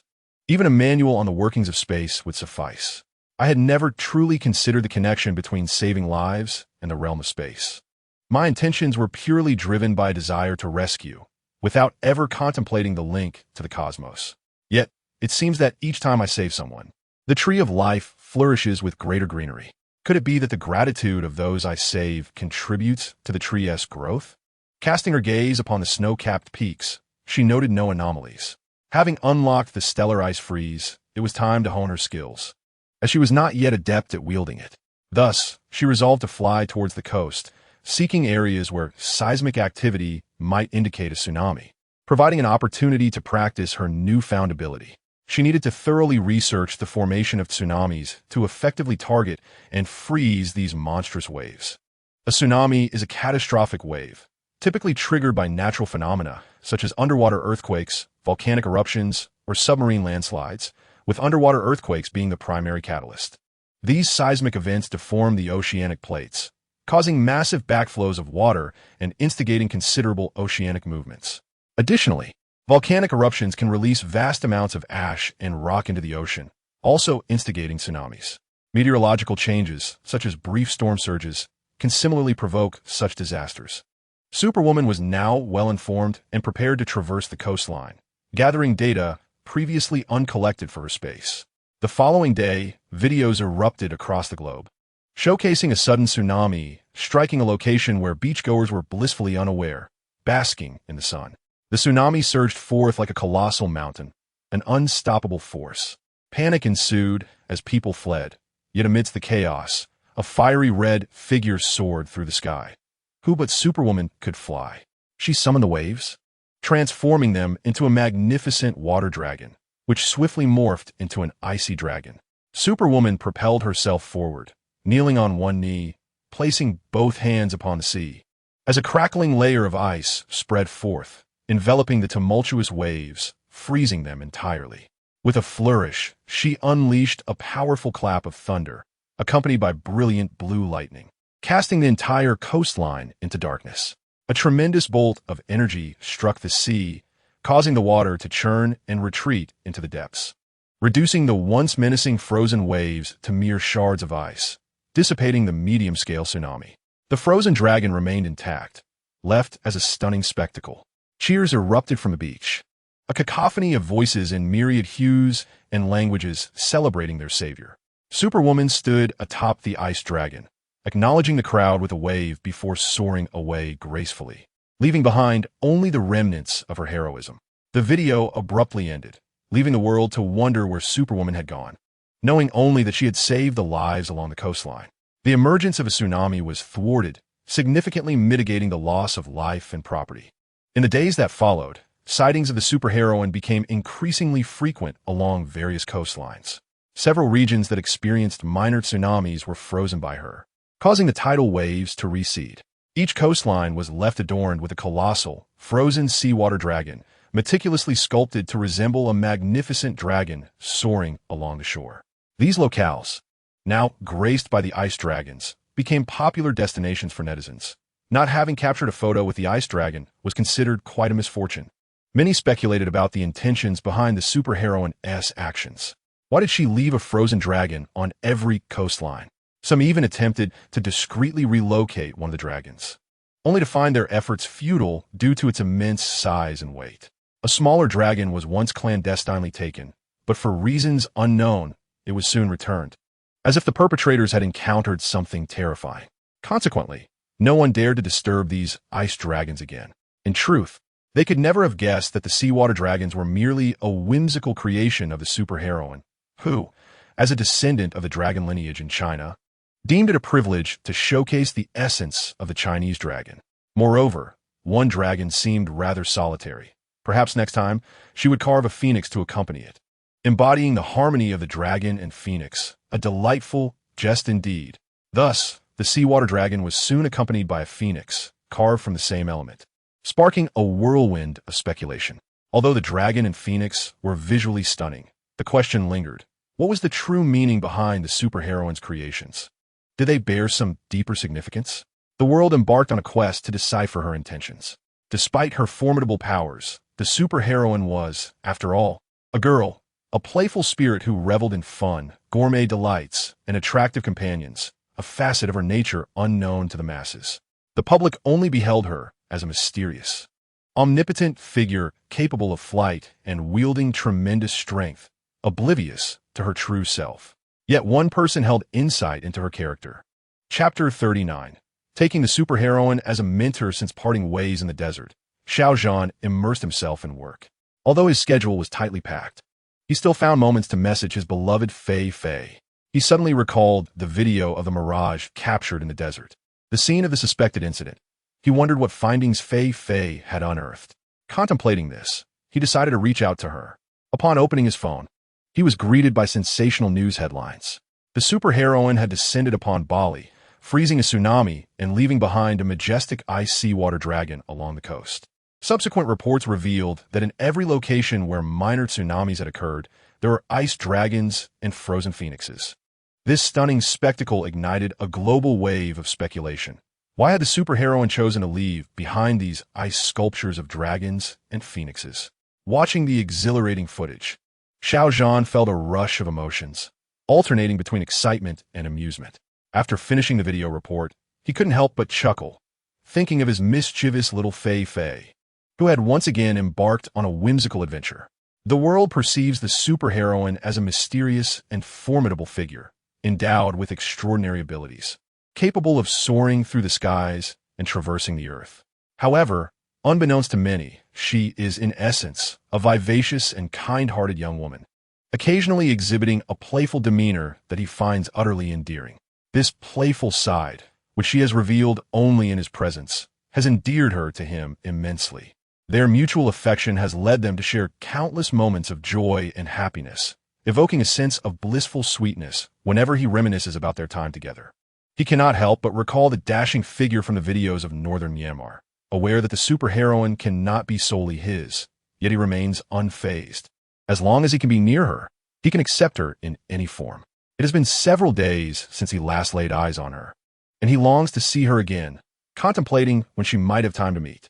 The saying, "a day apart feels like 3 autumns," resonates deeply with him, as does the notion that 3 autumns apart feels akin to 6 years.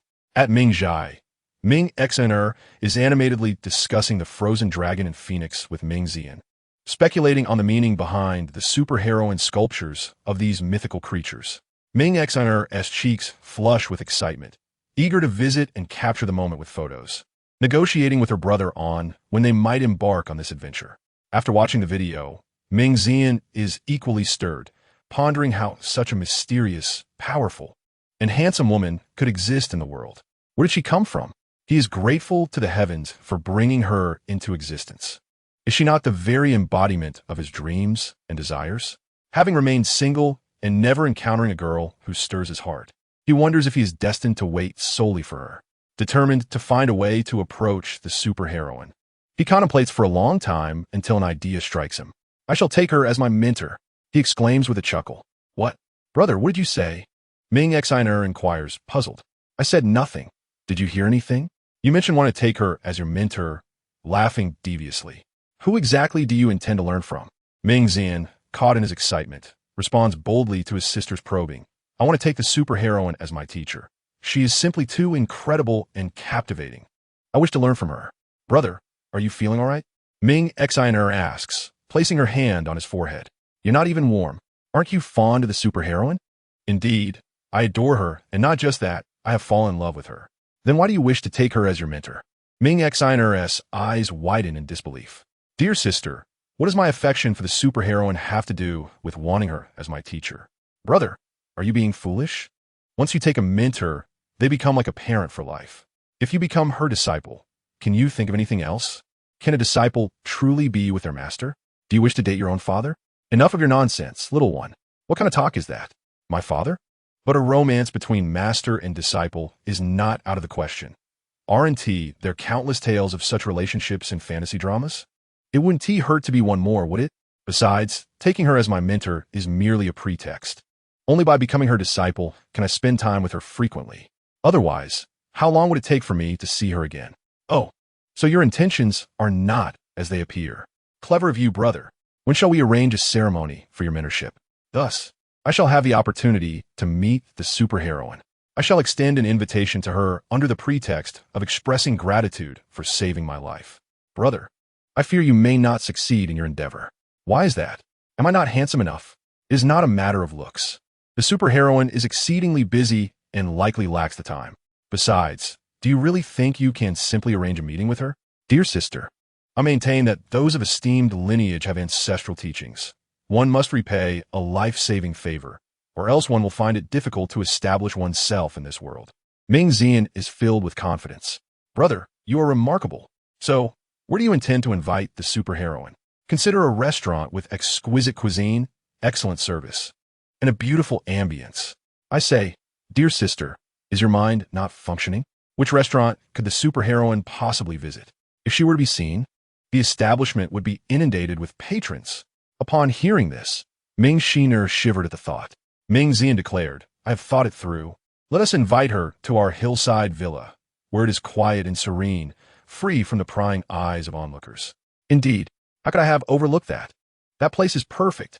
Hurry, send the message. It has been ages since I last saw my superhero sister.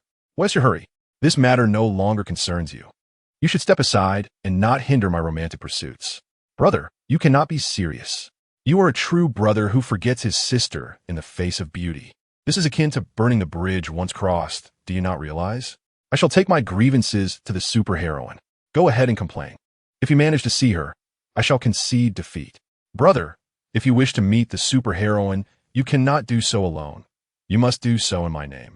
If you provide me with a little compensation, I shall discreetly step aside when the moment is right. How does that sound? Very well. As long as you behave, I, your brother, shall successfully take on an apprentice, and thereafter, you may purchase whatever you desire. I shall not be short of funds. It's a deal. The two exchanged a high five. Ming Xiner chuckled inwardly. Having never witnessed her brother in such a state, it seems he has truly fallen. Though whether it is for better or worse remains to be seen. The superheroine received the invitation from Ming Xian and Ming Xiner. To express her gratitude for the life-saving favor, she graciously accepted an invitation to dine at their hillside villa on a certain evening. Initially, she contemplated disregarding the invitation. But Ming Xiner lamented that it had been far too long since she had seen her superhero sister, claiming that she had grown thin from lack of nourishment. Ming Xian added that a family of renown has ancestral teachings. Failing to repay a life-saving favor would lead to familial repercussions. And he assured her that the gathering would consist solely of the siblings at the Ming family hillside villa. Nervously, Ming Xian and Ming Xiner awaited the superheroine's response, initially fearing it would vanish into obscurity, but to their astonishment, she agreed. Upon learning that the superheroine would attend, the two rejoiced, nearly leaping from the upper floors in their excitement, busily preparing food and drink to welcome her arrival. Suddenly, Ming Xian slapped his forehead, exclaiming, I forgot to ask the superheroine what she likes to eat, or if there is anything she dislikes. Oh dear brother, how foolish you are. Did you really need to ask that? Prepare everything for land, sea, and air. You really think that by asking, they will reveal what they like or dislike? You are quite the straightforward man. Very well. Let us have everything ready. Just don't let me down when the moment arrives. And please keep your distance, so as not to be a third wheel. All right, dear brother, I understand. As long as the funds are secured, this is all trivial. As night fell and the lights began to twinkle, in the open garden of the hillside villa, Ming Xian was nervously shifting between sitting and standing, repeatedly asking his sister if there was anything amiss about him. Ming Xian chuckled, "Brother, just sit down. Your fidgeting is making me dizzy. You look exceptionally handsome today, truly unparalleled. There's nothing wrong at all. Ah, big brother, Superwoman is here." "Where?" Ming Xian instantly sprang to his feet. "Just kidding." Ming Xian laughed heartily. "You little rascal. Watch your card." "All right, I want to say more." "Brother, I understand. I will ensure that we do not delay meeting sister-in-law. Is that satisfactory?" "What are you two discussing? Meeting which sister-in-law? I'm not hindering your meeting, am I?" A melodious voice floated down from above. Startled, the siblings exclaimed in unison as Superwoman descended to the ground, and Ming Xian found himself unable to tear his gaze away. Ming Xian thought to herself, "Oh no, brother is definitely going to confront her." "Hey, Superwoman, you've arrived. No one is meeting any sister-in-law. It was just a joke," she said.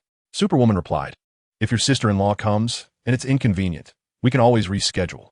Ming Xian hurriedly interjected, "She has already arrived." No. I meant to say," his handsome face flushed with urgency.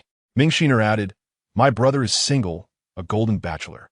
I'm merely saying I want to find him a sister-in-law." "Sister, look at this handsome face, this height, and these 8-pack abs." Superwoman smiled. "I think 6-pack would be better." Ming Xian pondered, "Perhaps I should remove 2? He then extended his hand. "Superwoman, it's been a while. Welcome. We are truly honored by your presence." Superwoman reciprocated with a light handshake before releasing his hand. "You're too polite. I came to see Sheener." Ming Xian remarked, "It's a bit chilly. Shall we head indoors?" The Ming family was affluent, and even the dining room exuded an air of antiquity and grandeur. With the table already laden with an array of exquisite delicacies from the sky, land, and sea. After preparing the meal, the servants had taken leave, leaving only the 2 siblings and the bodyguards in the villa as shadows. Ming Xian pulled out a chair for Superwoman to sit, taking a seat opposite her, while Ming Xian settled beside him. Ming Xian stated earnestly, "Superwoman, you saved my sister. Our family is at a loss as to how to express our gratitude. It feels inappropriate to offer gifts or money, and after much contemplation, we thought to invite you for a meal. Should you ever need anything in the future, the Ming family will certainly be at your service. It's but a small matter, hardly worth mentioning. I have saved many. If everyone wished to repay me, it would indeed be quite troublesome. My presence here is simply due to the affinity I share with Sheener." The female superhero would never admit that she was captivated by Ming Ziyuan's handsome visage. "Apologies, I forgot to inquire about her culinary preferences at the time. Hence, I prepared a modest assortment as a token of respect." Ming Xian, appearing solemn, felt his heart race as if facing a driving test. "It's perfectly fine. I have no dietary restrictions, save for an aversion to insects. I can eat almost anything," the female superhero replied. Given their youthful exuberance, they found common ground in conversation, and aside from the initial awkwardness, the dining experience remained harmonious. Ming Xian yearned to serve her food, yet felt it inappropriate, internally grappling with a desire to declare, "Female superhero, I admire you. I wish to pursue a romantic relationship." His face fluctuated between crimson and pale, pondering how to advance their relationship. Recognizing the rarity of this opportunity to dine with her, the female superhero sensed the furtive glances exchanged between the 2 individuals opposite her, as Ming Xian incessantly signaled to her brother. Ming Ziyuan's complexion resembled a painter's palette, shifting hues. Nevertheless, his flawless visage remained captivating, surpassing even the delicacies laid upon the table. Ming Xian excused herself under the pretext of replying to a message and departed the restaurant. Seizing his moment, Ming Xian mustered his courage. "Female superhero, I wish to become your disciple. I hope you will consent." "Ah, my disciple?" The female superhero's eyes widened in disbelief behind her mask. "Is this yes? It is sincere, female superhero. I truly wish to learn from you. You are so remarkable and impressive. I wish to follow in your footsteps," Ming Ziyuan earnestly declared. "Learn? What exactly?" Superpowers? Those cannot be taught, even if learned. They cannot be utilized. The female superhero chuckled softly. Ming Ziyuan persisted. Female superhero, I am willing to learn anything from you. You are so exceptional. I simply wish to be your disciple. Please accept me as your apprentice. The female superhero was momentarily taken aback, and silence enveloped the room, as if the air was laden with unspoken gold. Ming Xin, determined, proclaimed, Master, have you made your decision? Your disciple offers you tea. Stop. Who has agreed to be your master? You seem to say it quite fluently. She halted him with a wave. Ming Ziyuan, in earnest, replied, I genuinely wish to take you as my mentor. I want to learn some skills, and I am not joking. The female superhero responded, You are already quite formidable. Moreover, what I know is beyond your grasp. Even if you learned, you would be unable to utilize it. Ming Ziyuan's handsome face flushed crimson. I don't care. I recognize you as my master. In that moment, he knelt, raising a teacup. Disciple Ming Ziyuan pays his respects to his master. Please enjoy this tea. The female superhero was taken aback by his audacious act, finding him amusing, struggling to suppress her laughter as she examined him. Ming Ziyuan was indeed striking. With distinct facial features, expressive eyes beneath thick brows, a high nose, and well-defined lips, complemented by a strong jawline. A deep dimple adorned his left cheek.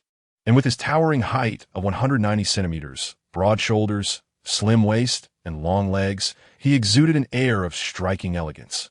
Draped in a flowing white robe, she exuded the ethereal charm reminiscent of celestial beings in fantasy dramas. The only thing missing was a feathered duster in hand, stroking her beard while addressing her disciples, which brought a smile to the superheroine's lips. No, if you continue like this, I shall take my leave. Rising, she prepared to depart. No, master, please don't go. Ming Zian implored, embracing her tightly from behind. Please don't be angry. I won't dare again. Don't abandon me. Without you, I would perish. The thought of never seeing the superheroine again filled Ming Zian with an unbearable sorrow, as if life itself had lost all meaning. Sensing the tremor of the body pressed against her back, tears fell like warm droplets from his neck to her heart. The once stoic and resilient man, the formidable thunder god of the business world, was silently weeping. The life tree of space began to stir once more. As the superheroine turned, Ming Zian instinctively attempted to turn away, not wanting her to witness his tears. She grasped his handsome face firmly. Ming Zian, eyes shut tight, dared not meet her gaze. His long, thick eyelashes brushed against his eyelids, a single tear hanging precariously, yet to fall. Ming Zian, look at me. Do you truly wish to become my disciple? Even in the face of danger, even at the cost of your life, will you not retreat? He opened his misty, tear-filled eyes, resolutely meeting the superheroine's gaze as he vowed, Yes, I shall follow you, master. No matter the peril, I will not falter. I swear you're my lifeblood. As long as you exist, so shall I. Without you, I refuse to live alone. The superheroine, unable to resist the sight of his tear-streaked face, relented. Very well. Since you sincerely wish to be my disciple, I shall accept you. Now, present your tea as a token of respect. Sitting down, Ming Zian knelt, offering a cup with both hands. Master, please enjoy this tea. She accepted the cup and drank it in one swift motion, then handed him a sharp dagger. This dagger, forged from an alien technology, was neither steel, silver, copper, nor iron, but extraordinarily sharp, capable of slicing through gold and jade. Thank you, master. I also have a gift for you. Ming Zian produced a ring, the emblem of the Ming family's authority, symbolizing the highest rank. Holding it grants access to any place marked with the Ming family's insignia. The superheroine took the ring and donned it. Outside, Ming Xiner, watching secretly, realized her brother was serious. That ring was traditionally bestowed upon the Ming family's future matriarch. While a romance between her brother and the superheroine seemed plausible, if he truly wished to marry her, it would be a different matter. Just then, Ming Xiner heard her brother's phone ringing. She approached to find it was his device, left behind to ensure a quiet environment for his initiation plans. Picking it up, she saw the caller ID and answered, bringing the phone with her to the dining room. Brother, your phone was ringing. I answered it. It's your colleagues calling about an urgent matter.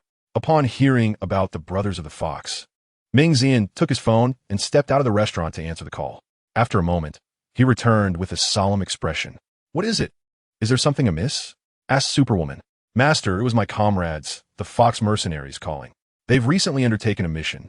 and the merchant ship they're escorting will pass through Somalia tomorrow. They wanted to inform me in advance, as a form of farewell, fearing for their safety.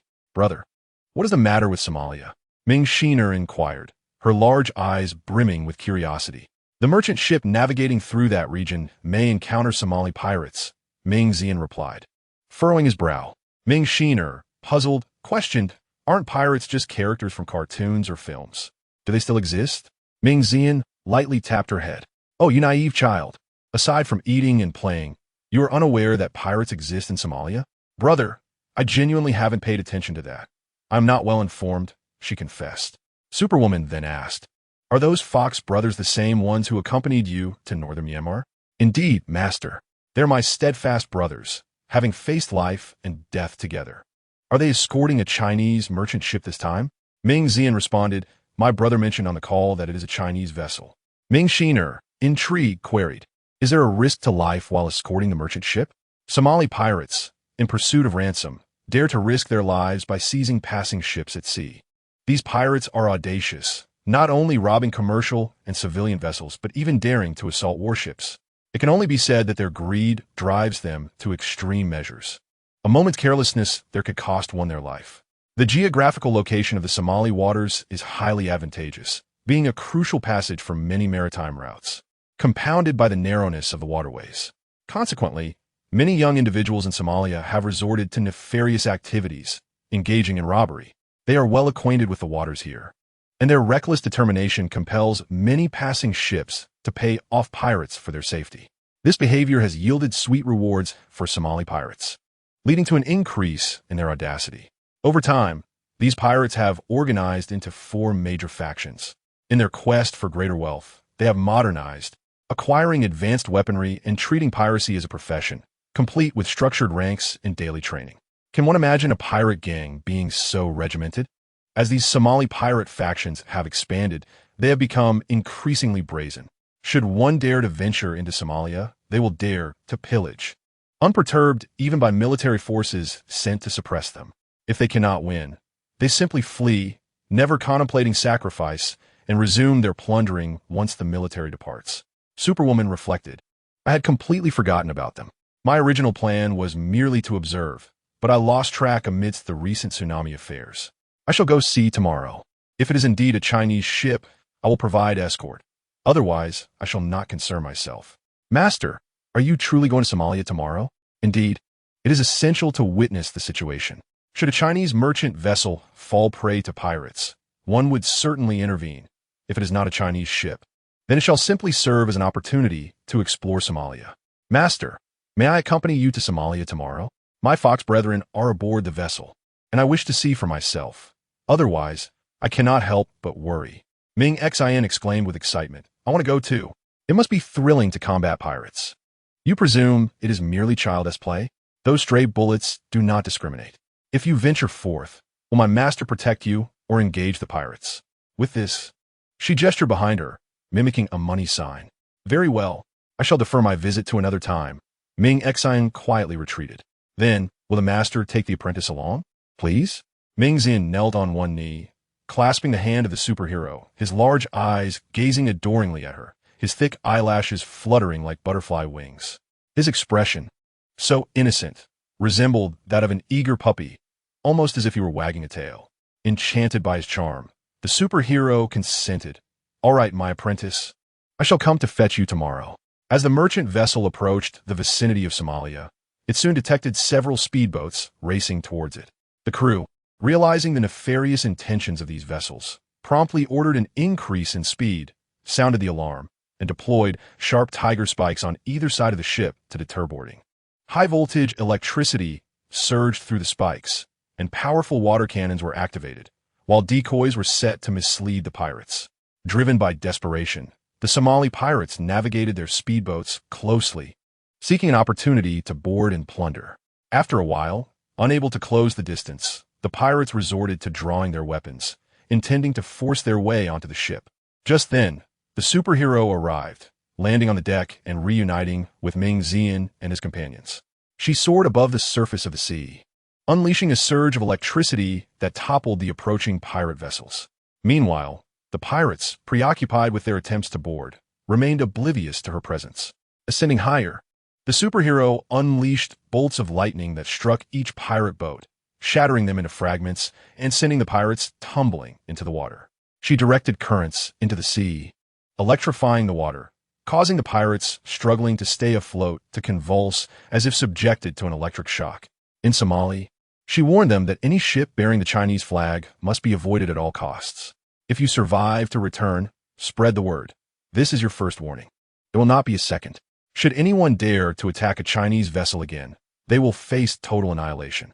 With that, a tremendous force of thunder and lightning crashed upon the sea, creating towering waves that resembled a boiling cauldron, a power more terrifying than a tsunami.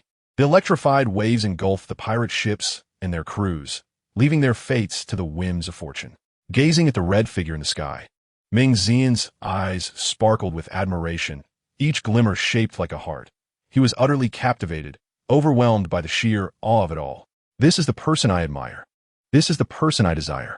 Fortunately, I had the foresight to seek mentorship in advance, which granted me the opportunity to engage with the formidable superheroine. It was evident that she had a penchant for handsome appearances. Armed with my captivating charm, I was confident that relentless pursuit would yield success. As for integrity, I was unfamiliar with the concept and deemed it unnecessary. As the superheroine descended upon the merchant vessel, a chorus of cheers erupted, with all eyes turning to her. Hearts filled with reverence and unspoken gratitude. The superheroine remarked, although they have previously plundered merchant ships upon the sea, this time there were no significant casualties, and Somalia has maintained a relatively amicable stance towards China. Therefore, we have refrained from employing lethal force. Should the pirates dare to strike again, we shall invade their lair and obliterate them entirely. Once the merchant ship had safely navigated beyond the treacherous waters, the superheroine waved farewell to the crowd, soaring into the distance with Ming Xian in tow. In the air, she embraced Ming Xian's waist, adopting a vertical flight posture, despite his preference for being held in flight. "How old are you, really? Don't you have a sense of your own size?" she teased. The climate here was warm and the scenery pleasant, allowing for a leisurely flight while enjoying the views. "Master, where are we headed?" Ming Xian inquired. "My dear apprentice, I shall first return you home before I resume my duties. I may linger in this vicinity for a few days to monitor the pirates' movements and ascertain whether they dare approach Chinese vessels again. But master, I do not wish to return. I wish to stay with you and learn your techniques. You are quite a handful. I've already told you that what I know is beyond your grasp. This is not traditional Chinese martial arts. It is a superpower, the superheroine sighed in exasperation. As they glided along, they surveyed the sea, and although ships occasionally passed by, the pirates remained absent. "It is already noon. Xian, you must be hungry. Shall I escort you back for a meal?" As Ming Xian's allegiance had yet to be ascertained, the superheroine preferred to keep their location concealed and decided it best to return him home before resuming her watch. "Master, where are we dining?" "It is not we. It is you who shall dine. I will take you back for your meal." "Master, would you accompany me for lunch?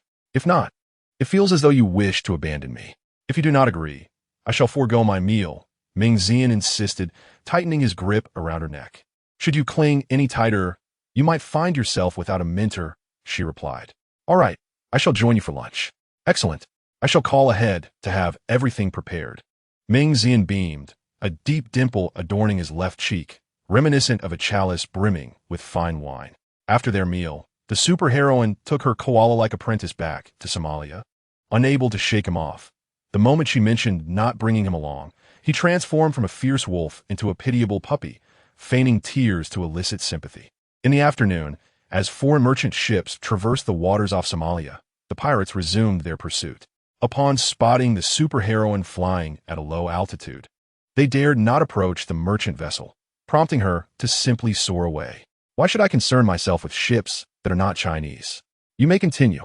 Upon ascending to a higher altitude, she squinted and remarked, "Xian, does that vessel resemble one from the village of the diminutive?" "Ah, I see that flag. It truly is." Ming Xian struggled to discern the scene before him. With his current vision, he could only make out a vessel, unable to perceive any further details. "Master, will you descend to assist?" he inquired hesitantly. "Of course, I must help. It would be unreasonable not to," the female superhero replied as she began her descent. Ming Xian, slightly perplexed, remarked, "But master, did you not say this was the ship of the village of dwarfs? Why do you seem so eager to intervene? He contemplated saying more, yet felt an inexplicable reluctance, sensing something amiss. As they descended to a comparable altitude, Ming Xian's vision cleared, revealing the pirate ship preparing to board. At that moment, a faint bolt of lightning struck the hull of the dwarf village merchant ship, sending a monstrous wave crashing, causing the great vessel to tilt perilously. This was akin to manna from heaven. The pirates rejoiced, eagerly boarding the merchant ship of the dwarf village to plunder and pillage, swiftly retreating to their smaller boats before the merchant vessel sank beneath the waves. Ah, so Master's notion of helping refers to aiding the pirates. Ming Xian realized. What did you think? Did you believe I would assist the village of dwarfs? Look at your foolish face. Return and reflect upon your actions. Transcribing the code of male virtue 100 times. The code of male virtue? Master, what is that? He queried. Well, I have yet to finalize it. Once I return and devise it, I shall inform you. All who are under my guidance must adhere to it, she declared.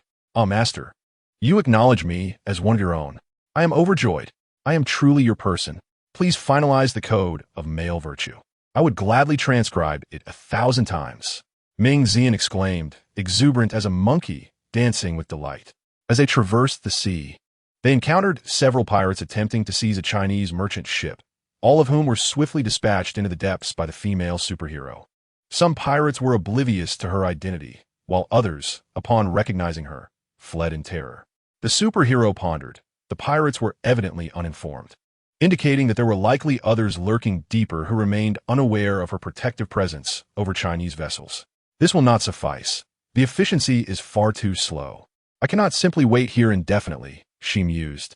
Upon returning to the villa, Ming Xian held her phone, urging them to watch a video, a compilation filmed by Ming Xian's Fox brothers aboard the merchant ship, showcasing the superhero's escort mission.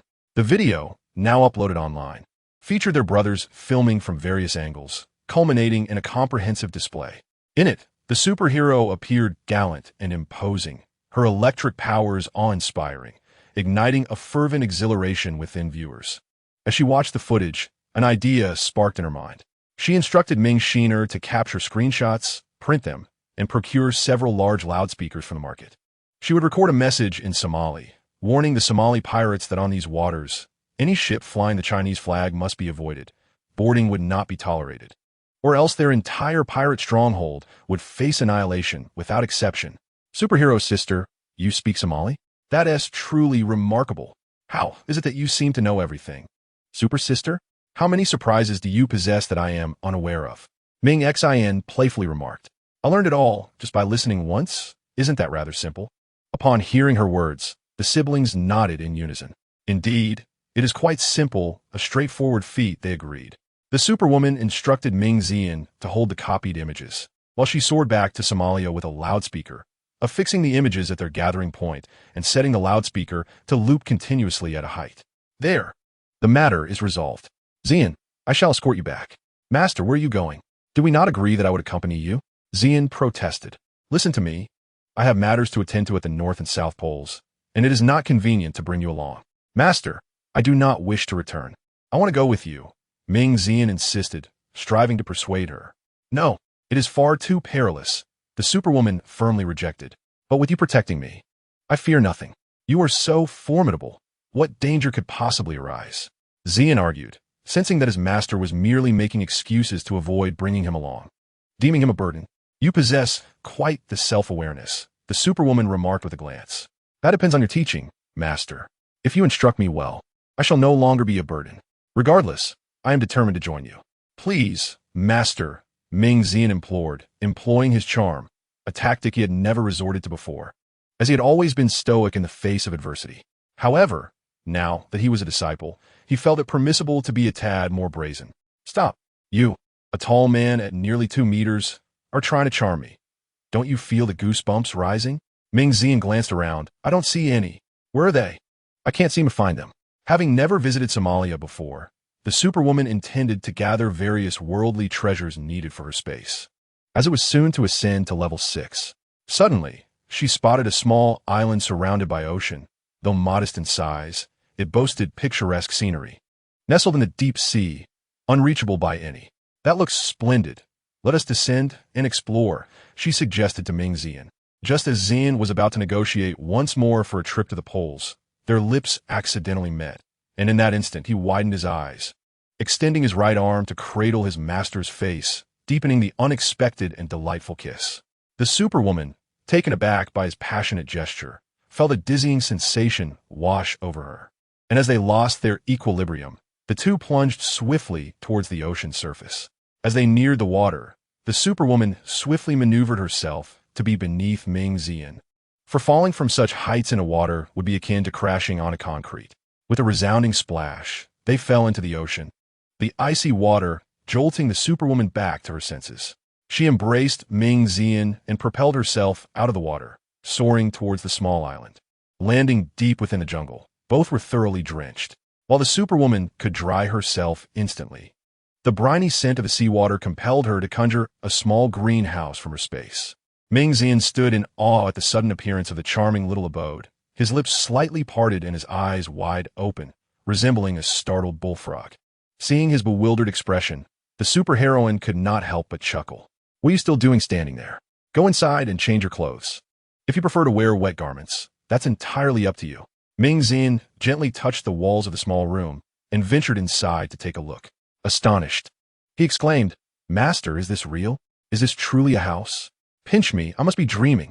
The superheroine playfully pinched his cheek. "Does it hurt? Are you dreaming? This should teach you not to be so forward." "Oh, master, be gentle." "That hurts," Ming Xian thought to himself, "but I might still do it again next time." After both had washed up, Ming Xian donned his freshly cleaned and dried clothes, and they settled on the sofa, observing the small dwelling. He pondered for a moment and remarked, "Master, since you can conjure a house out of thin air, you must possess a personal space, right?" "How'd you know that?" the superheroine inquired, casting a glance in his direction. "My sister, Xiner, frequently reads novels on a free platform and is particularly fond of those involving spatial themes. She has shared such tales with me." Upon noticing the piercing gaze from behind the superheroine's mask, he felt an unsettling chill. "Master, you don't intend to silence me permanently, do you? I assure you, I will not speak of this. I would gladly sacrifice myself for you. You are my everything. Trust me." Seeing the superheroine remain silent, he continued, "Master, Xina once said that once a teacher, always a father. I am essentially your son." "Oh no, not that. Regardless, I will not divulge anything. You must believe me." The superheroine could not contain her laughter. "You speak of being a son. Did you just imply that you are my child?" Ming Xian's face flushed as he averted his gaze to the ceiling, the floor, and the walls, avoiding eye contact with his master. The superheroine said, "In the eyes of the media, you are an aloof, charismatic CEO, renowned for your decisiveness and bravery, known as the God of Thunder. Among girls, you are the dream of 800 million, with many infatuated and determined to marry no one but you. Yet, in private, you are such a jokester. Do they know this side of you?" Ming Xian pursed his lips and shook his head, too shy to respond. The superheroine observed his demeanor, likening him to a wronged puppy, and added, "Nonetheless, the idea of silencing you. Now, that is intriguing." She produced a small, bright red fruit, as dazzling as a cherry. "Come now, swallow this poison." "Master, are you serious?" Ming Xian gasped. "What's wrong? Are you unwilling?" "It's not that I'm unwilling. I simply cannot bear to leave you." "Who will make you laugh? Who will knead your shoulders and massage your back?" "Xian, didn't you claim you would die for me? That I am your everything? Now, I command you to give your life to me." The superheroine waved the fruit enticingly. "If you are hesitant, just pretend I never mentioned it." Ming Xian scrutinized the superheroine's expression. Despite her mask obscuring her features, she appeared to be quite serious. Resolutely, he declared, "Since my master seeks my life, I shall oblige. However, I have one request. I wish to perish in my master's embrace." Originally, he intended to voice this very request, yet his courage faltered. After a moment of silence, the superwoman rose and approached him, offering him a fruit.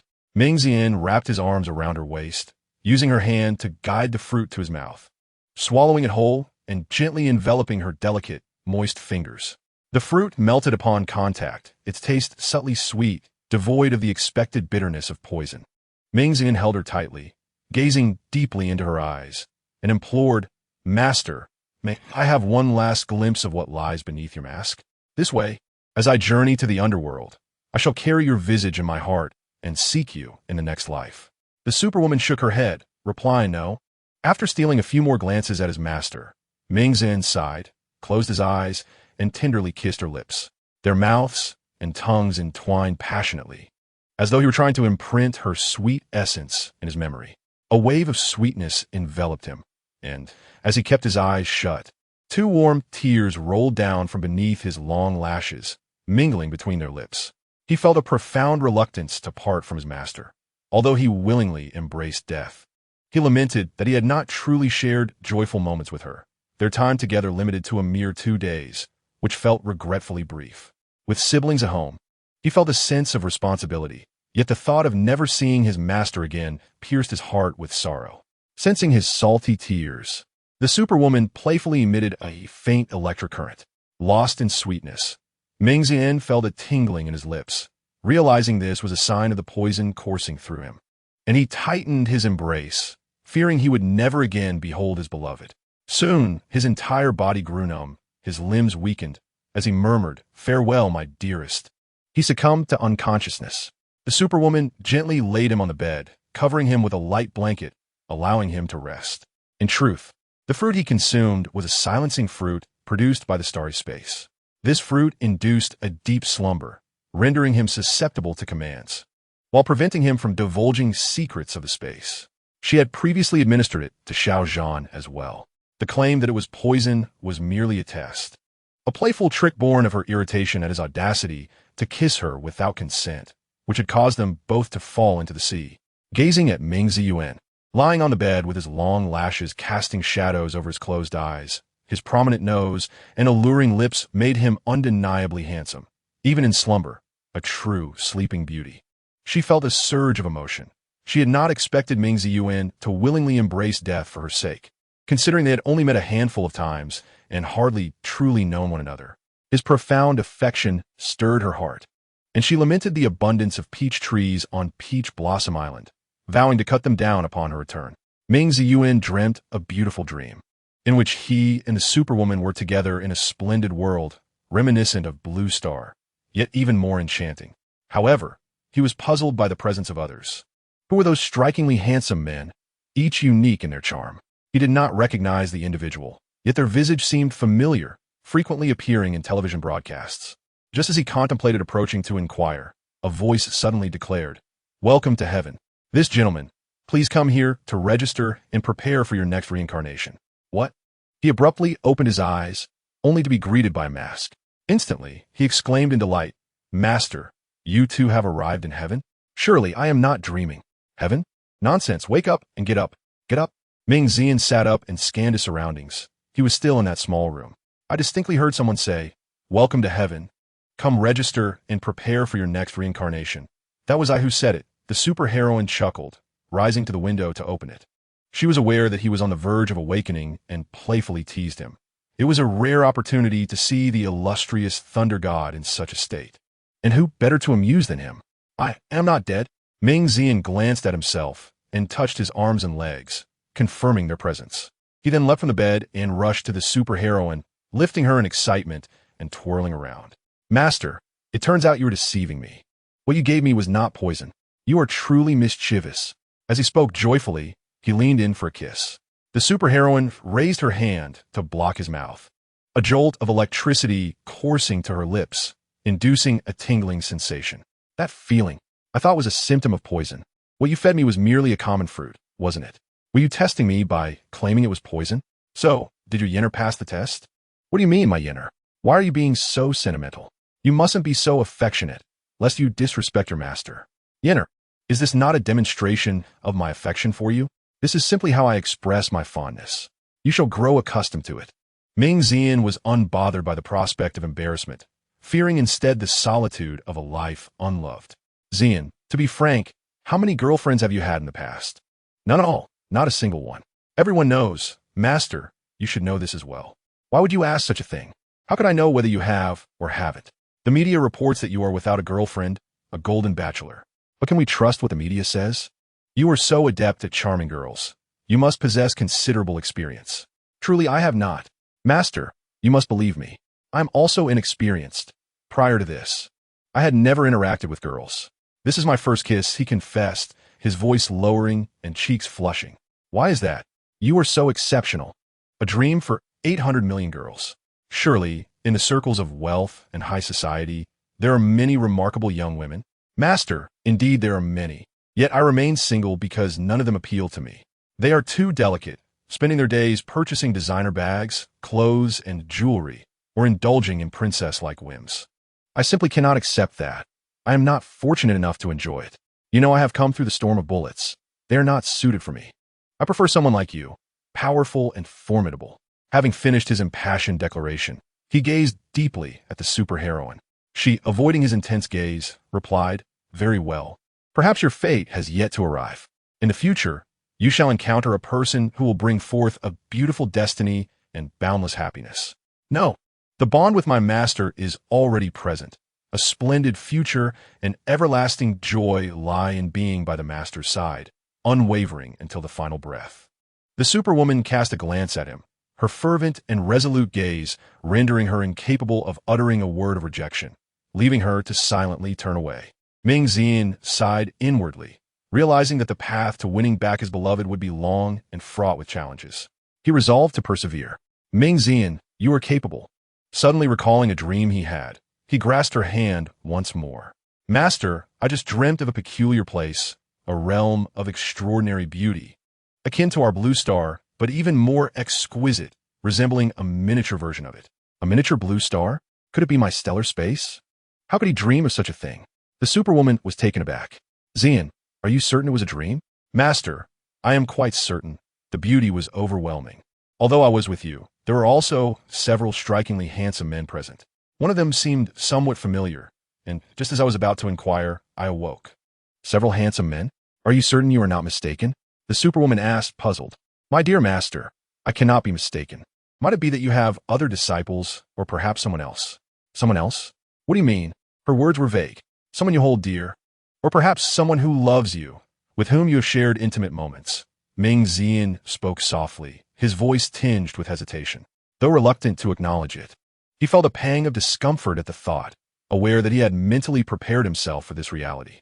As long as he could be by her side, he would cherish her in every way. With this thought, clarity washed over him. The superwoman pondered the implications. Aside from Xiaozhan, she had not been close to anyone else. But she had held that little one last time, and he had shed tears. Could it be related to the tears of handsome men? She recalled having interacted with Jiang Yi, although she had never embraced him. Perhaps she should meet him? He had extended an invitation long ago, but she had been preoccupied, merely telling him to wait. There were no other candidates. Her rescues typically involved restraint, and her dealings with villains were conducted through chains. Where could all these handsome men be coming from? How intriguing. As she considered this, she sensed a shift in the space around them. Could it be connected to the realm? She resolved to investigate further when the opportunity arose. "Master, just how many do you have? Have you yet to count them all? Look at that mischievous expression on your face." "Humph." Ming Xian's handsome visage flushed crimson with indignation. "Whose mischievous expression? With this mask on, how can you discern my expression?"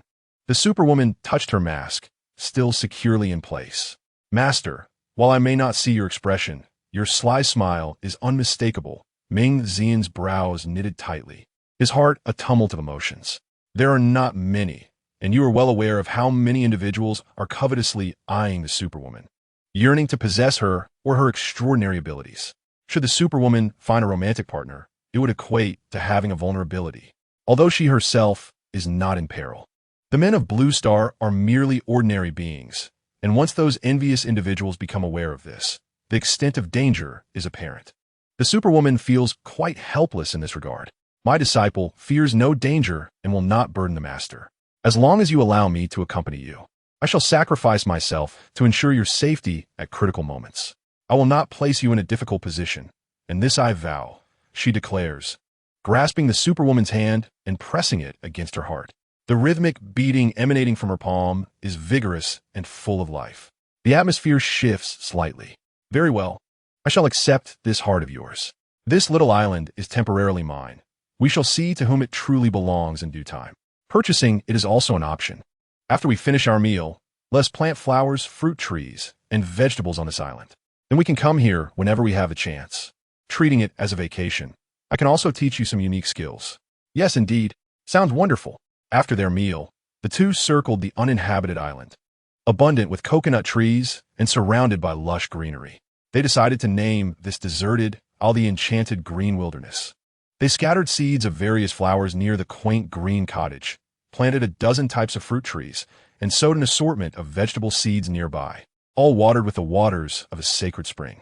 As the Superwoman conjured numerous items seemingly out of thin air, Mingxian had grown accustomed to it, merely intrigued by the nature of that mysterious space. Chapter 42. The 6 Lines of Fate. Eager to explore the spatial anomalies, she returned Ming Ziyuan home in the afternoon, promising to take him along when she ventured to the North and South Poles. With a lingering gaze, he watched her ascend into the clouds. Upon entering the space, she approached the Tree of Life. Though she could perceive the space through her mind, the tree and the energy sphere required direct contact for accurate discernment. Circling the Tree of Life, she touched its verdant trunk and suddenly felt a subtle sensation in her hand. After a prolonged examination, she discovered 5 delicate lines extending from the trunk towards the crown of the tree. The color of these fine lines closely resembled that of the branches, making them nearly imperceptible unless scrutinized closely. 3 of the lines were distinctly visible, while the remaining 2 remained somewhat elusive. Ascending along these 5 lines to the top of the trunk, each line connected to one of the 5 branches of the Tree of Life. Upon closer inspection, the main trunk at the very top bore an additional line, thicker than the others, culminating in a total of 6 lines. At the end of each line rested a flower bud, 3 large and 3 small. What could this signify? What mysteries lay within? Once more, she berated Yeshing, "You foolish donkey. You blockhead. Why did you not clarify before sleeping? Why did you not provide me with the instruction manual?" The only option left was to observe frequently, pondering the significance of the 6 lines upon the Tree of Life and whether they were in any way connected to their fates. Why does the Tree of Life appear so joyful each time my heart flutters? It ascends to the energy sphere for a glimpse, and fortunately, the once feeble life vibrations seem to have regained their strength. It resumes its familiar tirade against Nightstar. Approaching the space robots, I find that 20 of them are now operational. Activating the control panel and entering the password, their eyes awaken, greeting me with, "Hello, Master. Please give your instructions." I disperse them throughout the vast expanse of space, which is simply too immense. Their distribution is just what I need, allowing me to finally rest. Once outside the confines of space, I ponder the few lines on the Tree of Life, deciding to test whether they are connected, and, after much contemplation, I resolve to reply to Jiang Yi. That night, Jiang Yi returns to his home in the city, lies on his bed, and retrieves his phone to gaze at a cherished photo. It captures the Superwoman, a screenshot he saved from a video, depicting her standing on one leg atop a golden sand dune, her red attire billowing in the wind. The golden desert and her crimson silhouette create a luminous backdrop, rendering this image the most striking and clear. He opens the video gallery, filled with clips of the Superwoman, his fingers gliding across the screen as if caressing the visage behind the mask. Watching for a while, his heart swells with a bittersweet longing.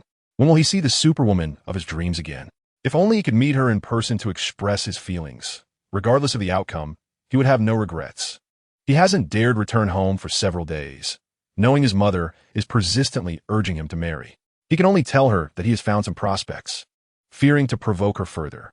The face of Yin Feiyong flashes through his mind. He knows she harbors feelings for him.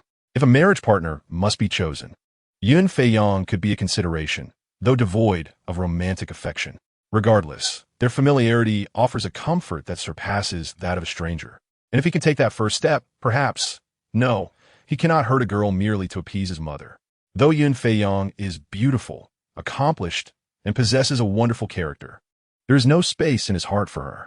After much contemplation, he checks his phone again and finds a response from the Superwoman. They are to meet at the nearby Half Mountain Park at 6:30 a.m. tomorrow, which is Sunday. Jiang Yi wonders if he has misread the message. Rubbing his eyes and scrutinizing the text once more, he confirms it is indeed a reply from her.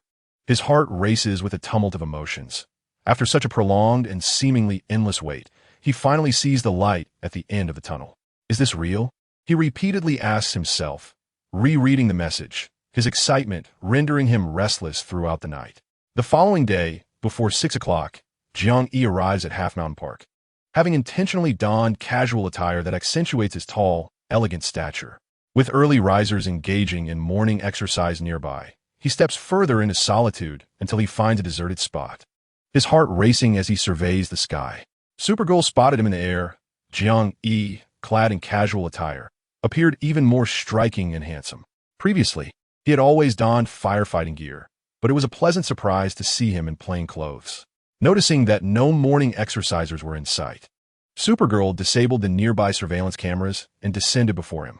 "Hi, Jiang-E, it's been a while," she greeted. "Hello, Supergirl. It's truly rare to see you," he replied. "There's too much commotion around here. I want to take you somewhere. Are you up for it?" Supergirl inquired. "As long as I'm with you, I'm willing to go anywhere." "There's nothing I wouldn't dare," Jiang-E responded, deciding to shed his previous reticence and take the initiative, reflecting on how his former reserve had cost him numerous opportunities. "Very well then. You aren't afraid of heights, are you? The first flight might feel a bit unusual. Would you prefer to fly upright or lying down?" Supergirl asked. Jiang-E understood that upright meant holding on her waist. "I think I'll choose lying down. I didn't sleep well last night and feel a bit dizzy." Supergirl stifled a laugh inwardly. "You, who train suspended in midair all day, feel dizzy?" She produced a mask and sunglasses, handing them to him. "Put these on. Your first time flying might leave you winded, and the sun can be quite blinding." Once Jiang-E was ready, Supergirl stepped in front of him and lifted him in a princess carry. "Jiang-E, you seem to have lost weight. You feel much lighter than the first time I lifted you." Being held so closely by Supergirl made Jiang-E's heart race, unsure where to place his hands. Hearing her comment about his weight, he blurted out, "For her, I have grown gaunt. My clothes have loosened, yet I have no regrets." "Oh, is this for your girlfriend? She must be quite remarkable if you're willing to suffer such for her," Supergirl teased. "Indeed, she is the best, the most beautiful, and the most mysterious person in the world. Since she caught me at the fire scene, she has been my girlfriend in my heart," Jiang-E confessed, gazing deeply into Supergirl's eyes with heartfelt sincerity. Supergirl averted his gaze and gradually took to the skies, allowing him to acclimate before accelerating. Jiang-E wrapped his arms around her neck, his head gently resting against her face. Although Supergirl stood at 175 centimeters, holding the 187 centimeters, Jiang-E still felt substantial. "If you are scared, you can close your eyes. We will arrive shortly." "I am flying at the slowest speed possible," she assured him. "I am not afraid. This speed is just right," he replied. How could he possibly close his eyes when he was so close to Supergirl? He couldn't get enough of her presence. As they soared, Supergirl sensed the intensity of his gaze, the warmth in his eyes nearly overwhelming her. After a while, Jiang-E felt her speed diminish. Raising his eyes, he realized they had arrived at a stunning valley adorned with lush greenery and blooming flowers, with a waterfall cascading in the distance. Supergirl landed gracefully and set Jiang-E down. A charming cottage surrounded by blossoms stood amidst the flora, with a shaded pavilion out front furnished with tables and chairs. "Welcome to the Valley of Forgetfulness. You're the very first guest here. Are you happy?" she announced. "Really?" Jiang-E exclaimed, filled with delight. "I am truly honored." Jiang-E beamed with joy, his deep-set eyes beneath thick brows curving into a crescent smile, two profound dimples accentuating his already exquisite features. Upon beholding his handsome visage, the female superhero gasped in admiration, exclaiming how stunning he was. As a connoisseur of beauty, I felt an undeniable flutter of emotions. Even the tree of life in the space seemed to stir. Ah, that smile illuminated the entire valley, truly deserving of the moniker Orchid of the Empty Valley. "Jiang-E, do you wish to stroll nearby, or would you prefer to rest for a while?" "Either option suits me. Wherever you go, I shall follow." "Jiang-E kulositiradet, have. I will fetch you some fruits from behind the house. Then I will accompany you." The female superhero offered Jiang-E a basket, and together they ventured to the rear of the cottage. There lay a vast orchard, abundant with fruits of every variety, each tree bearing ripe produce regardless of the season. I marveled at how she nurtured these trees so splendidly. Beside the orchard were several vegetable patches. The female superhero picked a few red and yellow tomatoes from the garden, and Jiang-E, filled with curiosity, plucked a few as well. They then returned to the orchard and filled 2 small baskets with fruits, before heading back to the house to wash and prepare the bounty for serving. "Jiang-E, feel free to take whatever you like. Don't be shy." Jiang Yi smiled, his dimples subtly appearing, aware that he was the first guest here, his happiness almost prompting him to leap into the waterfall for a refreshing bath. Alas! How could I forget? Please refrain from eating the fruits, just yet. You haven't tea at breakfast, have you? How careless of me. Wait here for a moment. The female superhero emerged from the house, carrying warm soy milk, fresh milk, fried dough sticks, small buns, xiaomai, steamed dumplings, and savory pastries. I wasn't too sure what you preferred, so I brought a bit of everything. Dig in. I am quite hungry as well. Jiang Yi gazed in astonishment at the spread before him, then glanced at the female superhero, wondering from where she had procured such warm food, as he had not noticed any of it upon entering. Why are you just staring at me instead of eating? There is no food on my face. Skipping breakfast may lead to stomach aches, you know. Please, help yourself. Don't hesitate. After they had eaten, the two strolled amidst the blossoms, a gentle breeze caressing them, the sun shining pleasantly as pairs of colorful butterflies danced around them. Jiang Yi, you've been eager to see me alone.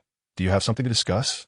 Noticing his flushed cheeks, racing heart, and perspiring brow, the female superhero took the initiative to inquire. With a firm grasp on her delicate hand, Jiang Yi confessed, female superhero. I have loved you since our first encounter. I fell for you at first sight. I am aware of your strength and prowess, and perhaps I am unworthy of your affection, yet I cannot contain my heart. I have deeply and irrevocably fallen for you. You remarked that I appear thinner, and indeed, I suffer from lovesickness, spending each night in longing, each sleepless night consumed by thoughts of you. I feel as if I might go mad if I cannot see you again. At this point, Jiang Yi's voice trembled with emotion. She struggled to hold back her tears, biting her lower lip with all her might. Yet ultimately, a single tear cascaded down her flawless visage.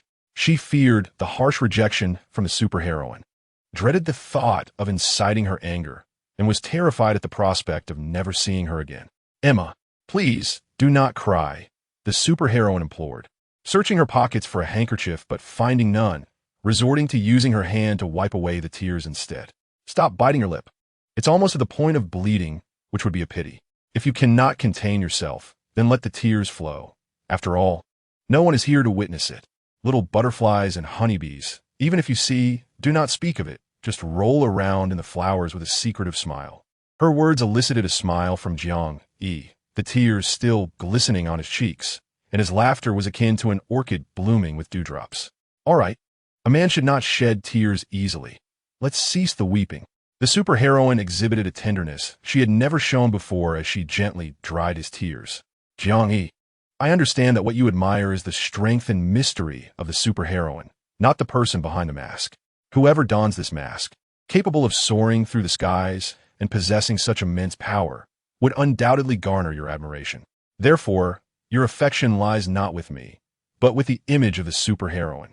How can you truly claim to love someone when you have never seen the face behind the mask? It is merely a fascination with strength. If the visage behind the mask were grotesque, I doubt you would hold any affection. Jiang Yi retorted, You speak of Yuan Wei. I know there are other remarkable gentlemen who admire you, but I do not concern myself with their thoughts. My heart belongs solely to you, irrespective of what lies behind the mask. Jiang Yi, you must reflect on this. Your feelings may not be genuine affection, but rather a sense of gratitude. Initially, I believe that as well, but after all this time, I am certain it is not mere gratitude. I simply adore you, regardless of your appearance. I implore you, allow me to cherish and love you. I desire no title, nor will I contend for anything. I care not how many suitors you have. I only wish for you, for the chance to see you occasionally. Jiang Yi's almost humble plea hung in the air, and the superheroine regarded him in silence, sensing the pulsation of the tree of life in the space around them. Jiang Yi interpreted this as her silent rejection, a pang of heartbreak nearly rendering him breathless as he bit his lip once more, desperately holding back tears that betrayed him. He had never been one to cry, regardless of the hardships he faced, save for the day his father departed. The moniker of tough guy was not given lightly. Emma, the superheroine, sighed, recognizing that if this beautiful orchid continued to bite, its delicate petals would be ruined. She took the initiative to press her lips against his. Jiang Yi shuddered, disbelief washing over him as he released his grip on his teeth, his sensuous lips parting slightly. In that moment, the agile tongue seized the opportunity to play, and shortly thereafter, she planted gentle kisses upon his eyes. Do not cry anymore. Swollen eyes do not present well. Jiang Yi reached out, as if to slap himself, but the superheroine swiftly grasped his hand. Jiang Yi, what are you doing? Why would you suddenly strike yourself? He inquired. I want to see if this is real. Am I dreaming? I want to know if it hurts. You foolish one. So foolish you bubble over. She bit down heavily on his lips. Does it hurt? Yes. Wonder Woman, do you agree? Call me Fei Fei. The two of them leaned their heads together, sharing a kiss and whispering a word. Fei Fei? Jiang Yi appeared somewhat dazed. Yes. The Flying Fei. Another bite. Is that your name? Jiang Yi was utterly bewildered. A soft hum escaped between their lips. At that moment, silence spoke volumes. A gentle breeze caressed them. Butterflies paused in flight, and the flowers stood still. This pair of lovers embraced tightly, their lips and teeth intertwined, a sweet atmosphere enveloping the valley. It attracted several little bees, drawn to collect this sweetness. Yet they could not find the nectar hidden among the blossoms. With a swift movement, a crack of sound startled one bee, sending it buzzing away and rousing the dazed Jiang Yi. His dreamy eyes opened wide, his face flushed like the reddest flower in the valley, as if two dimples were filled with nectar. After a moment of astonished silence, Fei Fei, I am so happy and fond of you. Jiang Yi lifted her and twirled around, while Wonder Woman held him close, soaring into the sky to admire the breathtaking scenery of the Valley of Forgetfulness. From above, the valley unfolded in a riot of colors, a sight to behold. They flew to the waterfall, where a cave could be faintly seen behind the cascading water. There's a cave behind that waterfall. When we have time, I will take you inside to explore. All right, Fei Fei. Jiang Yi's heart brimmed with joy, happiness threatening to overflow, and he struggled to find the words to express it. Hey, little butterflies, little bees, flowers, and grasses, I, Jiang Yi, am the happiest and luckiest person in the world. Jiang Yi cupped his hands around his mouth, loudly proclaiming his joy and contentment. The tree of life swayed gently, and Wonder Woman finally understood the meaning of those lines. The 6 lines represented 6 threads of fate, but why were there so many? For individuals had already emerged. Who might the remaining 2 be? How should one choose? Chapter 43. After effects of the spiritual spring having played and flown enough, they gradually descended from the sky. Jiang Yi's worries vanished, his smile blooming like a flower. Holding his beloved treasure tightly, reluctant to let go. Fei Fei, I still cannot believe it. You truly agreed, right? I must not be dreaming. Wonder Woman shook her head. This silly fool, what had we done with him? The little fool she had claimed for herself could only be cherished. Fei Fei, why? Why did you agree to me? Why didn't you meet me sooner? Why did I have to suffer for so long? Jiang Yi still could not fully believe it. You silly fool, why? Why are you 100,000 questions in one? Not seeing you for so long was my way of punishing you. Punish me? Why? For that, well, I will tell you later. If you truly cannot understand why, perhaps you should just feed pig feed instead? Huh? Jiang Yi's mouth opened slightly and then closed, his dimples appearing and disappearing as he tilted his head, pondering the reason for feeding pig feed. Gazing upon his endearing visage, one cannot help but recall the phrase. The dimples and long eyelashes are the most beautiful symbols. Those charming dimples and elongated lashes are irresistibly enchanting. Planting a gentle kiss upon his dimple, I proposed, let us not feed the pigs today. Instead, let us venture to the vegetable garden to gather fresh produce for our midday meal. Fei Fei, are you adept at cooking? Do you merely partake in meals, or do you require assistance? Alas, why do I pose such foolish inquiries? Do I wish to imply that you might need some oil to recharge? Simply consuming meals may not suffice. Jiang Yi chuckled foolishly, pondering that it is not solely I who inquires. Others do so as well. After all, I'm not the only one who appears foolish. I queried, if I were a robot, would you still harbor feelings for me? I have already declared that I cherish you, regardless of whether you are a robot or a human. Jiang Yi asserted with unwavering resolve. Are you truly certain you desire a robot? A robot may not bear children, nor may it be a woman. The female superhero began to exhibit her mischievous nature once more. Cannot bear children? What do you mean by not being a woman? Are you suggesting it might be male? Jiang Yi scrutinized her closely. She was undeniably a woman, and how could one doubt, given her 36-inch figure? Where are your eyes wandering, you silly boy? Such a straightforward man. Let us gather vegetables. I shall not engage you in this discourse any longer, as it is utterly nonsensical and futile. How could someone who has never been in love know how to navigate such matters? Perhaps, Fei, you might guide me? I too lack experience. I cannot instruct you. Fei, are you not acquainted with that individual? I am aware of at least 2 from the videos. What of it? Are you envious? There are not just 2. Perhaps there are 4 or 5. Allow me to give you a heads up. Why should men have multiple partners while women cannot? Fei, I fear not jealousy.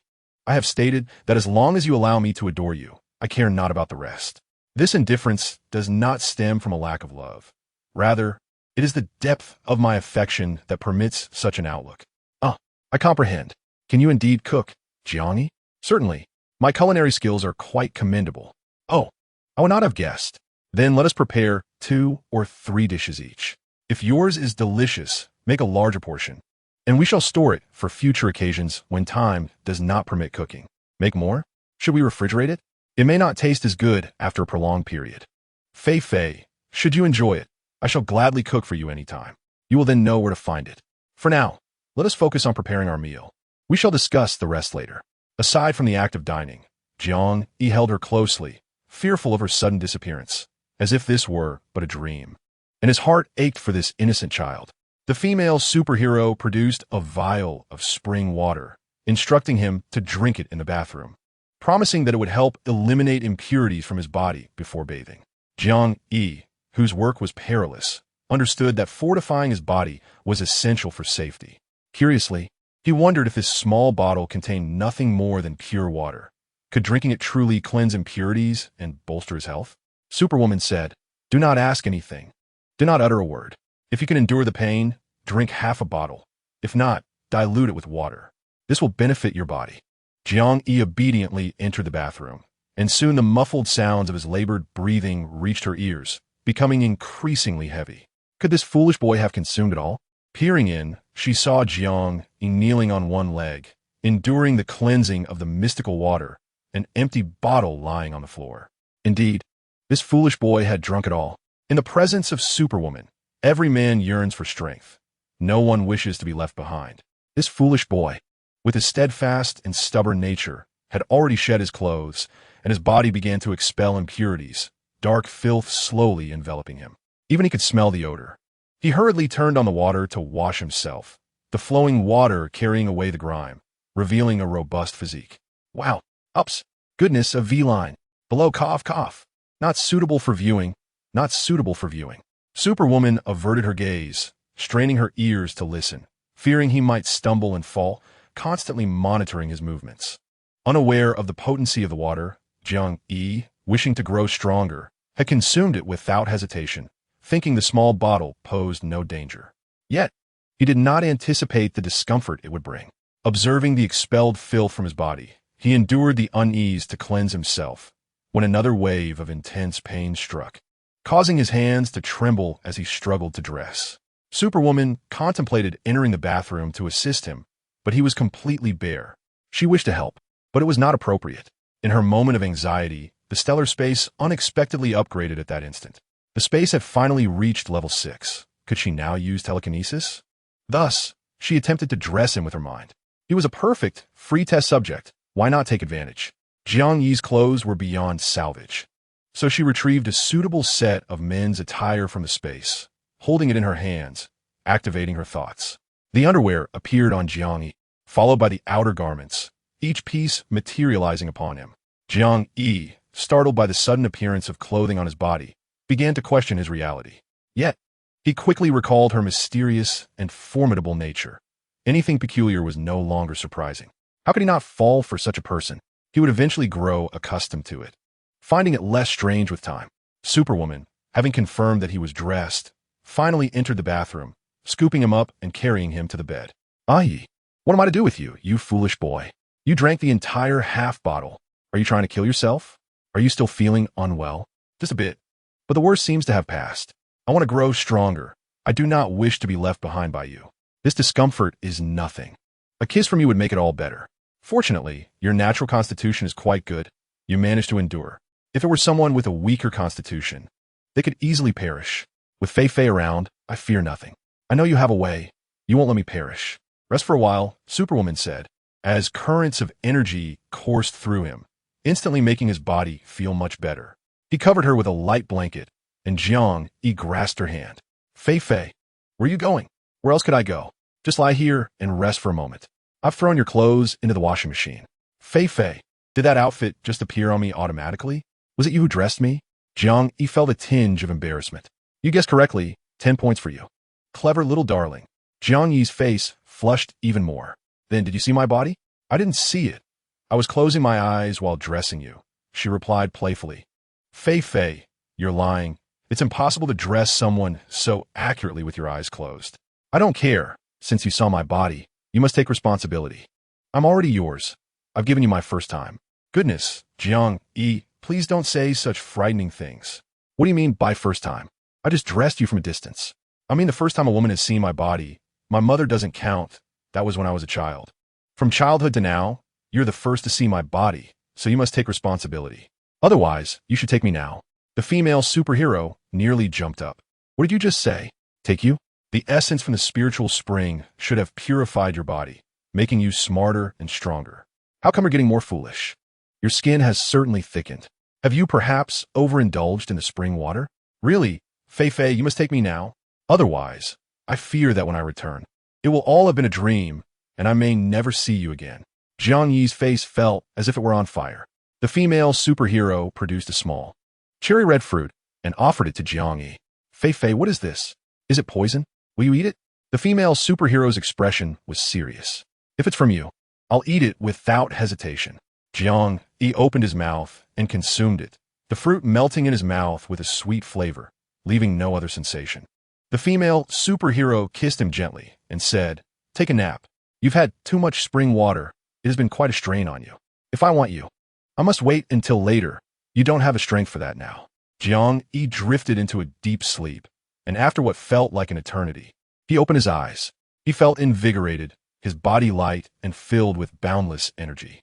Turning his head, he discovered Fei Fei lying beside him, seemingly in a deep slumber, her mask still adorning her face.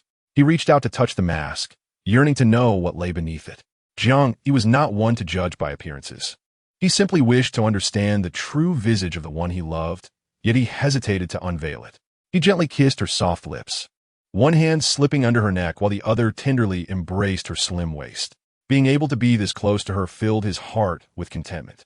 As for the future, he was determined to win Fei Fei's affection, nurturing their love until it blossomed naturally. There was no need to rush. He gazed at the female superhero until she opened her eyes and found Jiang Yi's handsome face fixed upon her. The sight of his beautiful features lifted her spirits.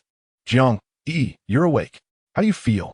Fei Fei, I am in excellent health, feeling stronger and more vigorous than ever. Almost as if I could soar to the heavens and grasp the moon. Your occupation harbors inherent dangers, yet after undergoing the transformation brought by the spiritual spring, your constitution has been altered, providing you with the means for self-rescue in perilous situations. I'm truly grateful for your kindness, Fei Fei. Words fail me in expressing my appreciation. It seems the only way to repay you is to offer myself entirely. Although your beauty is undeniable, your thoughts are even more enchanting. Perhaps you should line up at the back for now. The superheroine playfully teases him. Ah, Fei Fei, it is indeed an honor to be in line. Countless individuals around the world would envy the chance to wait their turn. Come now, it's unwise to linger too long from your midday slumber. Fei Fei, I require a kiss and a hug to rise. Surely, you don't mean to be lifted high as well? Jiang Yi reached out but found only empty air. The superheroine had already leapt from the bed, standing ready to depart. Jiang Yi pondered silently, contemplating the implications of loving a flying superheroine. What would happen in the future if she were to suddenly take flight from their bed? Fei Fei, it appears I must double my efforts in exercising, ensuring that you lack the strength to fly away when we are together. Suddenly enlightened, Jiang Yi shed his previous reticence regarding his affection. What is this? What are you saying? Are you still Jiang Yi? Have you been possessed? I must check if the spiritual spring water has expired. Where can one inspect the spiritual spring water? Is it that which I drank? Is it located in this mountain range? I wish to see it as well. Curiosity stirred within Jiang Yi. How could such miraculous water exist in this world? Though it felt uncomfortable at first, its transformative effects on the body were undeniable. Is the world on the brink of embarking on a path of immortality? The spring water is not located in this valley. You cannot visit it now, but perhaps in the future, you will have the opportunity. Jiang-yi, do you have any places you wish to visit? I could take you flying there shortly. Fei-fei, at this moment, I only desire to be with you. I have no wish to go anywhere else. If there are places you wish to explore, we can save them for another time. Today is Sunday. Do you have a day off? I will accompany you home after dinner. Fei-fei, I am in no hurry to return. I have not been feeling well lately and have taken 3 days off to rest at home. What troubles you? You appear to be in good health. How could you be feeling unwell? Is it not due to that person? I constantly think of her, yearn for her, yet cannot see her. The doctor has diagnosed me with lovesickness. Without a remedy, I fear I may succumb to my affliction. My goodness, how could it be so severe? Who is this person you speak of? I shall capture her and brew her into a potion for you. Jiang-yi stared at her in silence, his tightly pursed lips and dimples revealing his helplessness. Are you too shy to speak?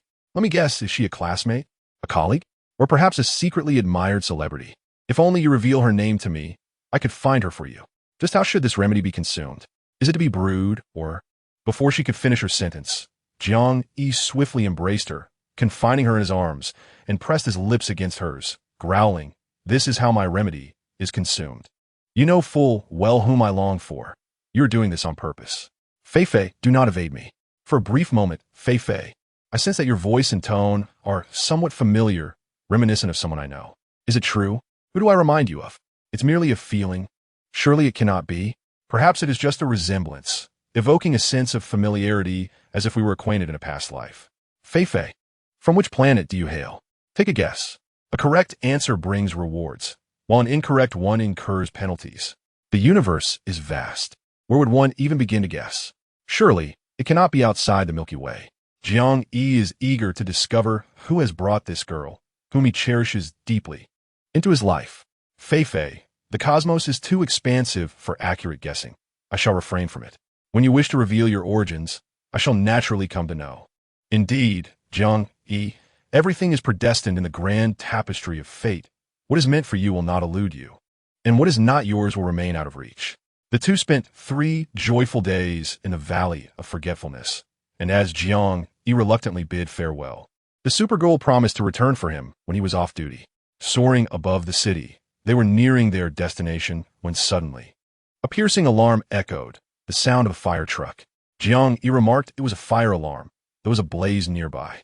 Fei-fei, shall we take a look?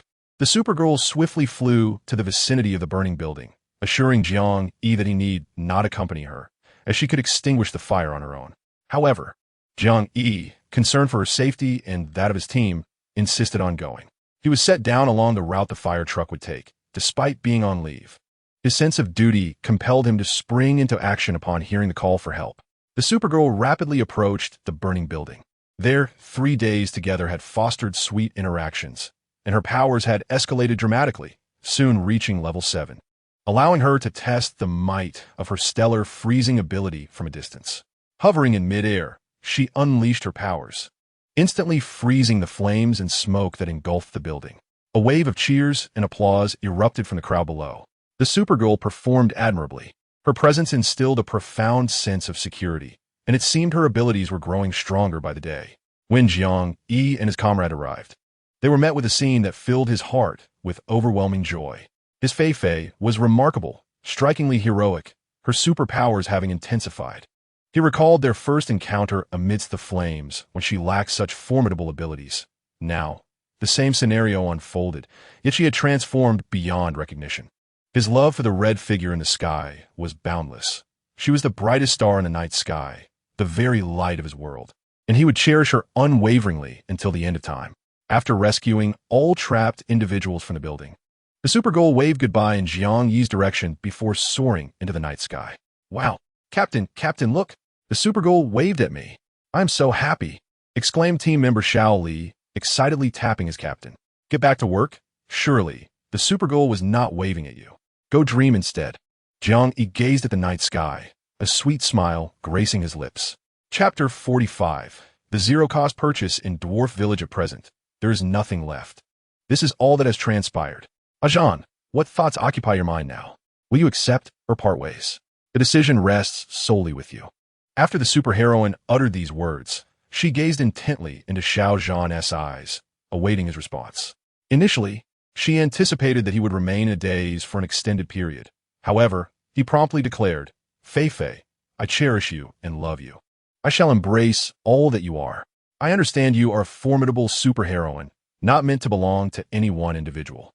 Given the multitude of threads emerging from the tree of life, there must be a reason for their existence. My resolution is this: I love you, and I shall not part from you. Zhan, you must contemplate this matter with utmost seriousness. Do not respond so hastily. This concerns a significant aspect of your life, not a triviality, lest you regret it for eternity. Fei Fei, there is no need for further deliberation. I reiterate, I love you and will not abandon you. I have no regrets.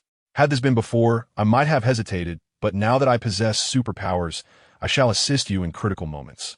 Even if I cannot aid you directly, I shall not be a hindrance. Very well, if that is the case, let us unite as the mountains crumble and the heavens collide. Agreed, a promise bound by unwavering loyalty. The two exchanged smiles, their affection blossoming endlessly. However, Fei Fei, you must instruct me on how to wield my superpowers. I wish to master this ability. I am filled with joy, for I am no longer the one who lags behind. Though I may not match your pace, I can at least serve as your steadfast support. Indeed, this superpower is manifested through thought. Your body has been transformed by the essence of the spirit spring, enabling you to harness this mental energy. Simply envision what you wish to project, and it shall take form. Superpowers are a double-edged sword. Wielded wisely, they are a force for good. Mishandled, they become a source of malevolence. The distinction between virtue and vice lies within a single thought. I comprehend, Fei Fei. I shall not misuse my superpowers, nor shall I harm others, and I will not succumb to arrogance. In the presence of others, I shall act as if I possess no such ability, using it solely for self-defense and to protect you. Zhan, I have faith in you, and I trust that the tree of life has not erred in its judgment. The bestowal of this power suggests that it will indeed be of use in the future. Fei Fei, I recall our previous discussion on this matter. You mentioned that having a lover could lead to threats, unless I inquire about the conditions you did not specify. Does this imply that the condition is my possession of superpowers? Is the "unless you" referred to applicable now? With my superpowers now at hand, this concern should no longer be an issue, correct? Indeed, it is no longer a concern. However, we cannot ascertain whether this superpower is permanent or temporary, whether it is a blessing or a curse. We are together now. Does anything else truly matter? The two spent a day in the ethereal realm, and Xiao Zhan finally became adept at harnessing the power of the wood spirit. Upon exiting the space, Peach Blossom Island remained as beautiful and tranquil as ever. Yet their relationship had deepened into an inseparable bond. It seemed that their first intimate encounter was meant to occur beneath the Tree of Life, while at other times, when they ventured to Wushan, the tree had not drawn them into the ethereal space. In the depths of his heart, Xiao Zhan sighed with relief, thinking how awkward it would have been with so many people in the energy sphere, even if they might not have been able to hear them. After a blissful night, the next day, Supergirl decided to teleport to Dwarf Village for a zero-cost shopping spree. Zhan, I have resolved to visit Dwarf Village today for a zero-cost shopping spree. They caused quite a ruckus when they last visited Huagua, and although they were apprehended and handed over to the authorities, I cannot let this grievance go unpunished. Now that my spatial abilities have upgraded to allow for teleportation, I am ready. All right, Fei Fei, I shall accompany you. This time, I will not hold back. Very well. Let's enter the space. Supergirl grasped Xiao Zhan's hand and pulled him into the realm of space. Initially intending to use her thoughts to send Xiao Zhan into the space, she soon realized that the level of her spatial abilities was insufficient. Anyone besides Supergirl required her physical contact to enter. Once inside, they utilized spatial teleportation and in mere minutes arrived at Dwarf Village in Dongjing, where a bustling street unfolded before them. The street was alive with traffic, filled with individuals of diminutive stature and small eyes. While girls in short skirts strolled leisurely down the thoroughfare, their feet turned inward as they walked. Old Xiao, do you want a wife? I can introduce you to one who walks with her feet turned in. You little rascal, here you go again. Xiao Zhan gritted his teeth, contemplating how to capture her and administer a fitting punishment. The mischievous girl leaped away on her toes, prompting Xiao Zhan to summon his wood spirit power. causing a supple vine to extend and wrap around her slender waist, drawing her into his embrace until she begged for mercy. All right, Ajahn, I shall cease my antics. It is time to get down to business. Fei, if you continue like this, I shall have no choice but to enact immediate justice upon you, rendering you speechless. Xiao Zhan released the vine with a playful threat. Goodness, Ajahn, I had forgotten about your superpowers. This is quite concerning. Your vine has become a weapon against me. I must devise a way to counter it. Oomph. It is too late. You cannot escape. This is a divine tool meant to subdue you. Should you attempt to flee, I shall bind you to the bed tonight and see how you fare. Amid their playful banter, they resolved to explore during the day and act at night. They teleported to a park, preparing to venture out. Fei, you need not wear your mask all the time. Of course. Do you think that mask is permanently affixed to my face? I only wear it in the presence of others. Without the mask and my costume, I am merely an ordinary human. Yet you have worn it for so long, and after knowing each other for so long, you never removed it, making me think it was forever part of you. Your reasoning is truly peculiar. Who would have a mask grow on their face? The reason I did not remove it before was that you were not yet mine, and thus, you could not see my true visage. Was it not just last night that the mask vanished? At this point, Supergirl felt a warmth creeping onto her cheeks, recalling that sweet moment. Xiao Zhan's face flushed as well. Then, Fei, would you consider not wearing it in front of me, when in the presence of others? I prefer to refrain from wearing it. I do not wish for them to behold your exquisite beauty, for should they catch a glimpse, they might seize it and never return it. Only when it is just the two of us do I forego wearing it. Yet in public, it remains necessary. I desire to keep my identity concealed, as revealing it would lead to complications. As long as I am devoid of the mask, the attire, and my extraordinary abilities, I can seamlessly blend into the crowd, living a life akin to that of an ordinary person. Dressed casually, donning hats, glasses, and masks, we tread leisurely through the streets of Winter Capital, ensuring that no one recognizes Xiao Zhan, whose fans are numerous across the globe. Hand in hand, we stroll, and when fatigue sets in, we find a place to rest, finally savoring the essence of a romantic outing. I never imagined I would one day walk openly by your side, Fei. However, this privilege is confined to foreign lands. Should we be in our homeland, the paparazzi would capture you in an instant. Thus, if we wish to enjoy such outings in the future, it seems we must venture abroad. This is not entirely the case. There is no real trouble in our homeland, for even if you were photographed, I could mitigate the situation once I am informed. My only concern lies in the possibility of you being inadvertently captured without my knowledge.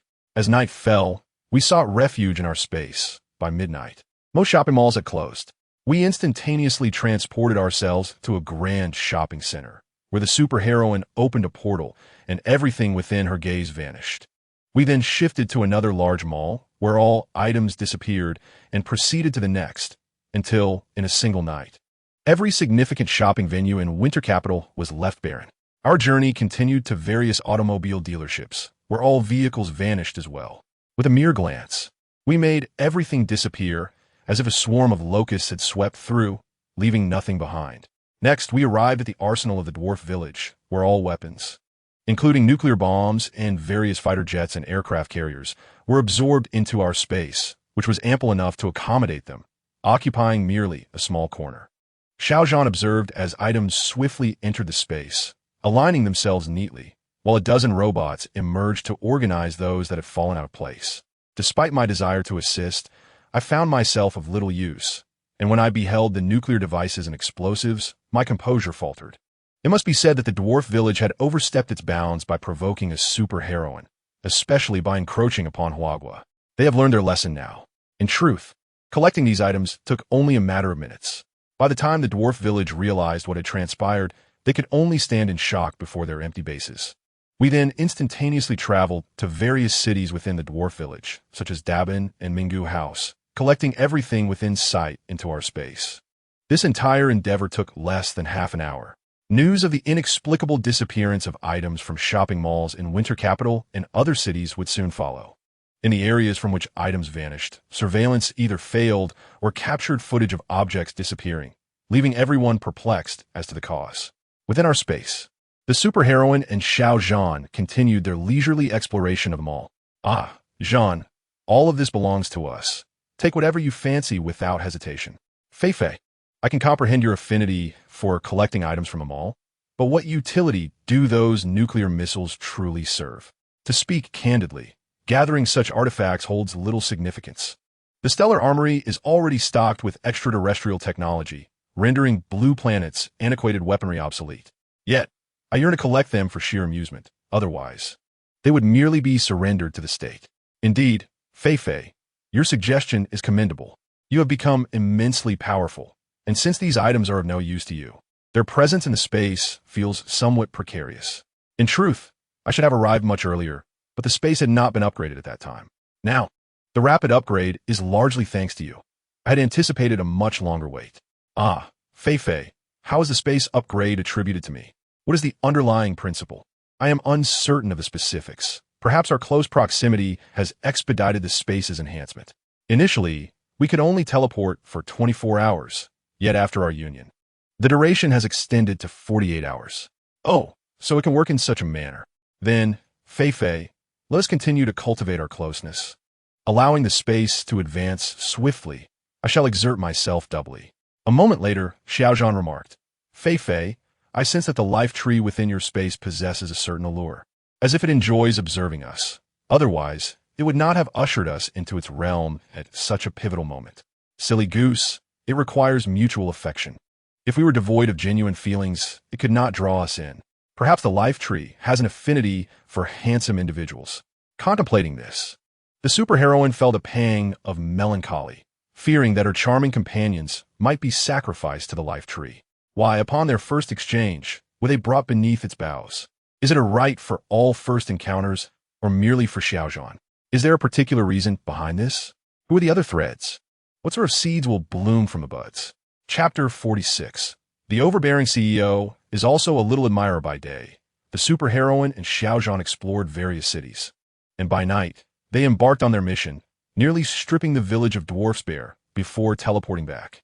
Upon returning to Peach Blossom Island, Xiaozhan opened his phone to discover an explosive headline. A marvel had emerged in the desert, a vibrant pathway of flowers and greenery leading directly to an oasis, ensuring that caravans and camel trains would no longer lose their way. This path spanned the desert, providing a shaded floral avenue straight to the oasis. The trees stood verdant and towering, while beneath them bloomed an array of vivid blossoms. Even more astonishing was a splendid sea of flowers not far from the floral path. Intriguingly, this floral expanse meandered in curves, resembling patterns or perhaps letters. Aerial drone footage revealed several massive characters, each crafted from flowers. Each letter was formed from red roses, bordered by a ring of white forget-me-nots, encircled by a layer of purple forget-me-nots, culminating in a colossal heart shape. It was breathtaking, truly awe-inspiring. People were astonished upon viewing the aerial videos and images, marveling at the sight of roses flourishing in the desert, forming letters as if by magic. Could an ordinary individual achieve such a feat? Furthermore, trees and lush grass have sprouted throughout the arid landscape. Is there a plan to transform the desert into an oasis? Speculations abound regarding the meaning of these letters. Some liken it to crop circles, while others assert that only a superwoman could accomplish such a task, as it seems beyond the capabilities of others. Yet, the flourishing flowers in the desert have raised doubts, with some questioning the authenticity of the videos. Consequently, netizens flocked to the desert to take photos, live stream, and even set up stands to sell refreshments and snacks to travelers. Xiaozhan was overwhelmed with joy upon seeing the aerial imagery of the sea of flowers, tears welling in his eyes. Wasn't it the very seeds that Fei Fei had scattered that day? He recalled how, after planting flowers along the path, Fei Fei had flown off to sow seeds, her peculiar dance-like movements prompting his inquiry, to which he had cryptically replied, "It's a secret." It turned out she was creating these letters. A delightful surprise revealing that she had cherished feelings for him all along. His efforts were not in vain. The roses and forget-me-nots in the desert symbolized a profound declaration of love, enveloping him in a sense of being cherished. He adored Fei Fei deeply, feeling euphoric, nearly losing control of his wood-based powers. The superwoman noticed his tearful gaze as he held his phone. "What is wrong, Ajan? Is something the matter?" Xiaozhan embraced her tightly, expressing his gratitude. "Thank you, Fei Fei, for planting that magnificent sea of flowers for me. I truly appreciate it. Oh dear, you've discovered my secret. Don't be too moved. As the holiday came to an end, they reluctantly parted ways, with Xiao Zhan returning to his work.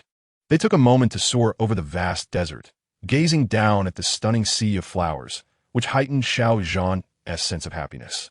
Capturing photos to commemorate their love felt like a blissful experience, one he would cherish for a lifetime. He had gained mastery over his wood-based powers. However, he understood that such abilities must remain concealed from others, maintaining the facade of an ordinary person. The Superwoman received a message from Dongfang Moli, who had been in touch since they exchanged contact information on the rooftop. They had become close friends, sharing everything with one another. Initially, they had planned for him to share his sister's story after avenging her, but the Superwoman's busy schedule led to several missed meetings.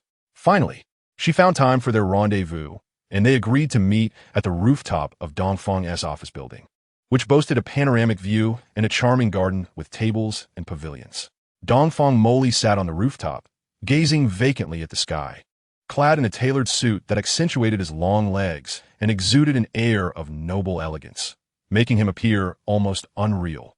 Since avenging his sister, a heavy burden had lifted from his heart, and he seemed more relaxed and vibrant, his smile brighter than usual. The two had arranged to meet at 8 in the morning, yet it was only 7:30, and Dongfang Moli felt as though time lingered interminably. Could it not hasten its passage? A person who had never been a fervent admirer of celebrities, he had become an ardent fan since the emergence of the superheroine.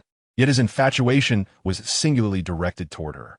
The day he encountered her on the rooftop during his sister's unfortunate incident was an overwhelming surprise, and to his astonishment, she brought even greater joy. After they parted ways, and he resolved matters concerning his sister, a sense of tranquility settled within him. In moments of longing for the superheroine amidst his work, he would occasionally take out the handkerchief she had used to dry his tears, still imbued with a refreshing floral fragrance. He could not bring himself to wash it and had kept it close to his heart. Remembering their first encounter made his face flush and heart race. Now that the superheroine had agreed to meet, he was struck by a wave of exhilaration, his emotions surging like turbulent tides, while he outwardly maintained a facade of composure. Suddenly, his reverie was interrupted as the superheroine descended upon the rooftop. "Good morning, Mr. Dongfang." She greeted him. "Hello, superheroine," he replied. They exchanged polite handshakes. "Your garden is lovely," she remarked. "It's not too bad. This garden was tended to by my sister while she was here. After her departure, my assistant has taken care of it. Your sister also liked purple flowers? Do you also have an affinity for purple?" "Indeed. Besides red, purple is my favorite." Although the superheroine wore a mask, Dongfang Moli felt an inexplicable familiarity about her. Even though he could not see her entire face, it seemed as if they had met somewhere before. "Superheroine, have we crossed paths previously? Mr. Dongfang, did we not meet on that rooftop? I mean, prior to that rooftop encounter. Is it possible we met somewhere else? Now that we are closer, there is an even stronger sense of familiarity. Is that so? I have no recollection. Perhaps we merely brushed past each other at some point." Speaking of brushing past one another, the tree of life in the vicinity stirred slightly. "Have you ever been to the city?" he inquired. "Yes, I am quite familiar with it." "That must be it. My sister, Mulan, attended school in the city. I frequently visited her, so we may have crossed paths during those times." "Perhaps so," she mused. "How did your sister meet Chang Wei?" Mulan and Chang Wei were classmates. After graduation, he persuaded her to return to the family business, despite her family lacking for nothing. She chose to endure hardships alongside him. Chang Wei, at first glance, is clearly not a good man. I firmly oppose their relationship, but she severed ties with me for him. Has the interrogation yielded any results? Did he disclose the reasons behind his actions? He did. He secretly sought another woman, which Mulan discovered. Now, at a pivotal moment in his career, he cannot afford for his sordid affairs to tarnish his reputation. He lured Mulan to the rooftop and, taking advantage of her emotional turmoil, pushed her off, creating the facade of a suicide caused by pregnancy-related anxiety. Chang Wei is a calculating individual who had long harbored such intentions. The superheroine, puzzled, inquired, "Mr. Dongfang, there is one aspect I find difficult to comprehend. Since he does not wish to be with, wouldn't it be better for him to choose divorce? Why resort to murder? This matter is entirely my fault. Initially, severed ties with me for his sake. I felt an overwhelming sense of unease and, unbeknownst to, sought him out, demanding his solemn promise to remain devoted to. She is my only sister, and should dare to harm her, I shall not hesitate to take action against him. Hence, he dares not mention divorce. The moment he does, I would annihilate his company. Although my business focus is not in the city, my comrades and friends hold considerable influence there, making it all too easy to ruin him. Mister, have you ever served in the military? Ah, yes. I hold great admiration for soldiers. If given the opportunity, I would choose to enlist myself. It is evident from the way the female superhero interacts with the military. Mister, you observe quite keenly. I am deeply concerned about all matters regarding the female superhero. I mean, we are all quite invested in her. Is undeniably handsome, and the female superhero often finds herself lost in his mesmerizing gaze. Observing the impeccably dressed, one wonders who holds the deepest affection in his heart. What would it be like to see him in tears? I am curious to witness his other side. A mischievous smile plays at the corners of my mouth. Female superhero. He calls, waving at her. What is it? Female superhero, you've been daydreaming. I've called you twice. I can't shake the feeling that you are plotting something. His astute business acumen is impressive to catch on to such subtleties. The female superhero quickly straightens her posture. No, I'm not scheming anything. If I wanted something, the world would be mine without any need for plotting. Indeed, with the abilities of the female superhero, it would be effortlessly achievable. For instance, nothing much. I've heard that the female superhero has initiated numerous charitable endeavors, funding those charitable organizations, nursing homes, orphanages, and animal sanctuaries. You even know this? Impressive. I also know that you founded the Wuyo Foundation. Mister, I suspect you are from the intelligence agency. How do you know so much? Just a coincidence. I have a comrade in high places. These matters are orchestrated by the female superhero from behind the scenes, with someone running errands to protect them, ensuring that no one attempts to unearth her secrets and place them in danger. I have always aspired to assist the needy, and now I can finally fulfill that wish. No doubt, the aid provided to impoverished families in the mountainous regions is also your doing, is it not? You know that too? You truly are like a worm in my stomach.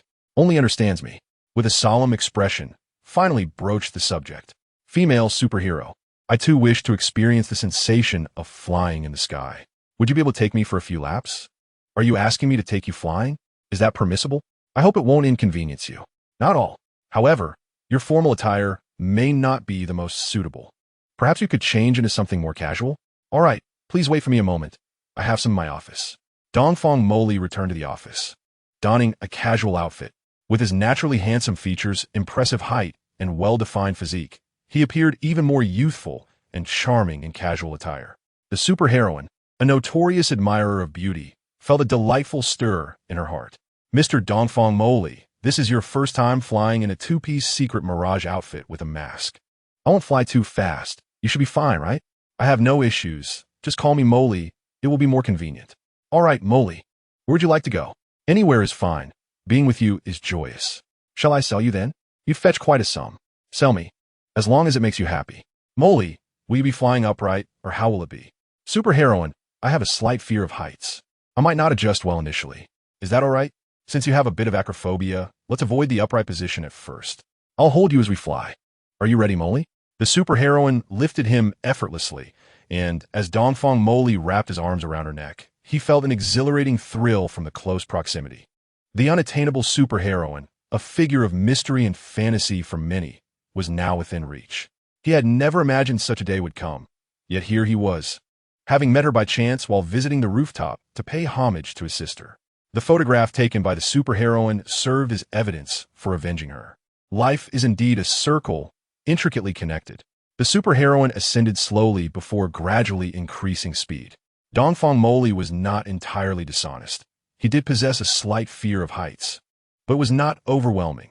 He merely yearned for a closer encounter with her. With his eyes shut, he listened to the rush of wind around him.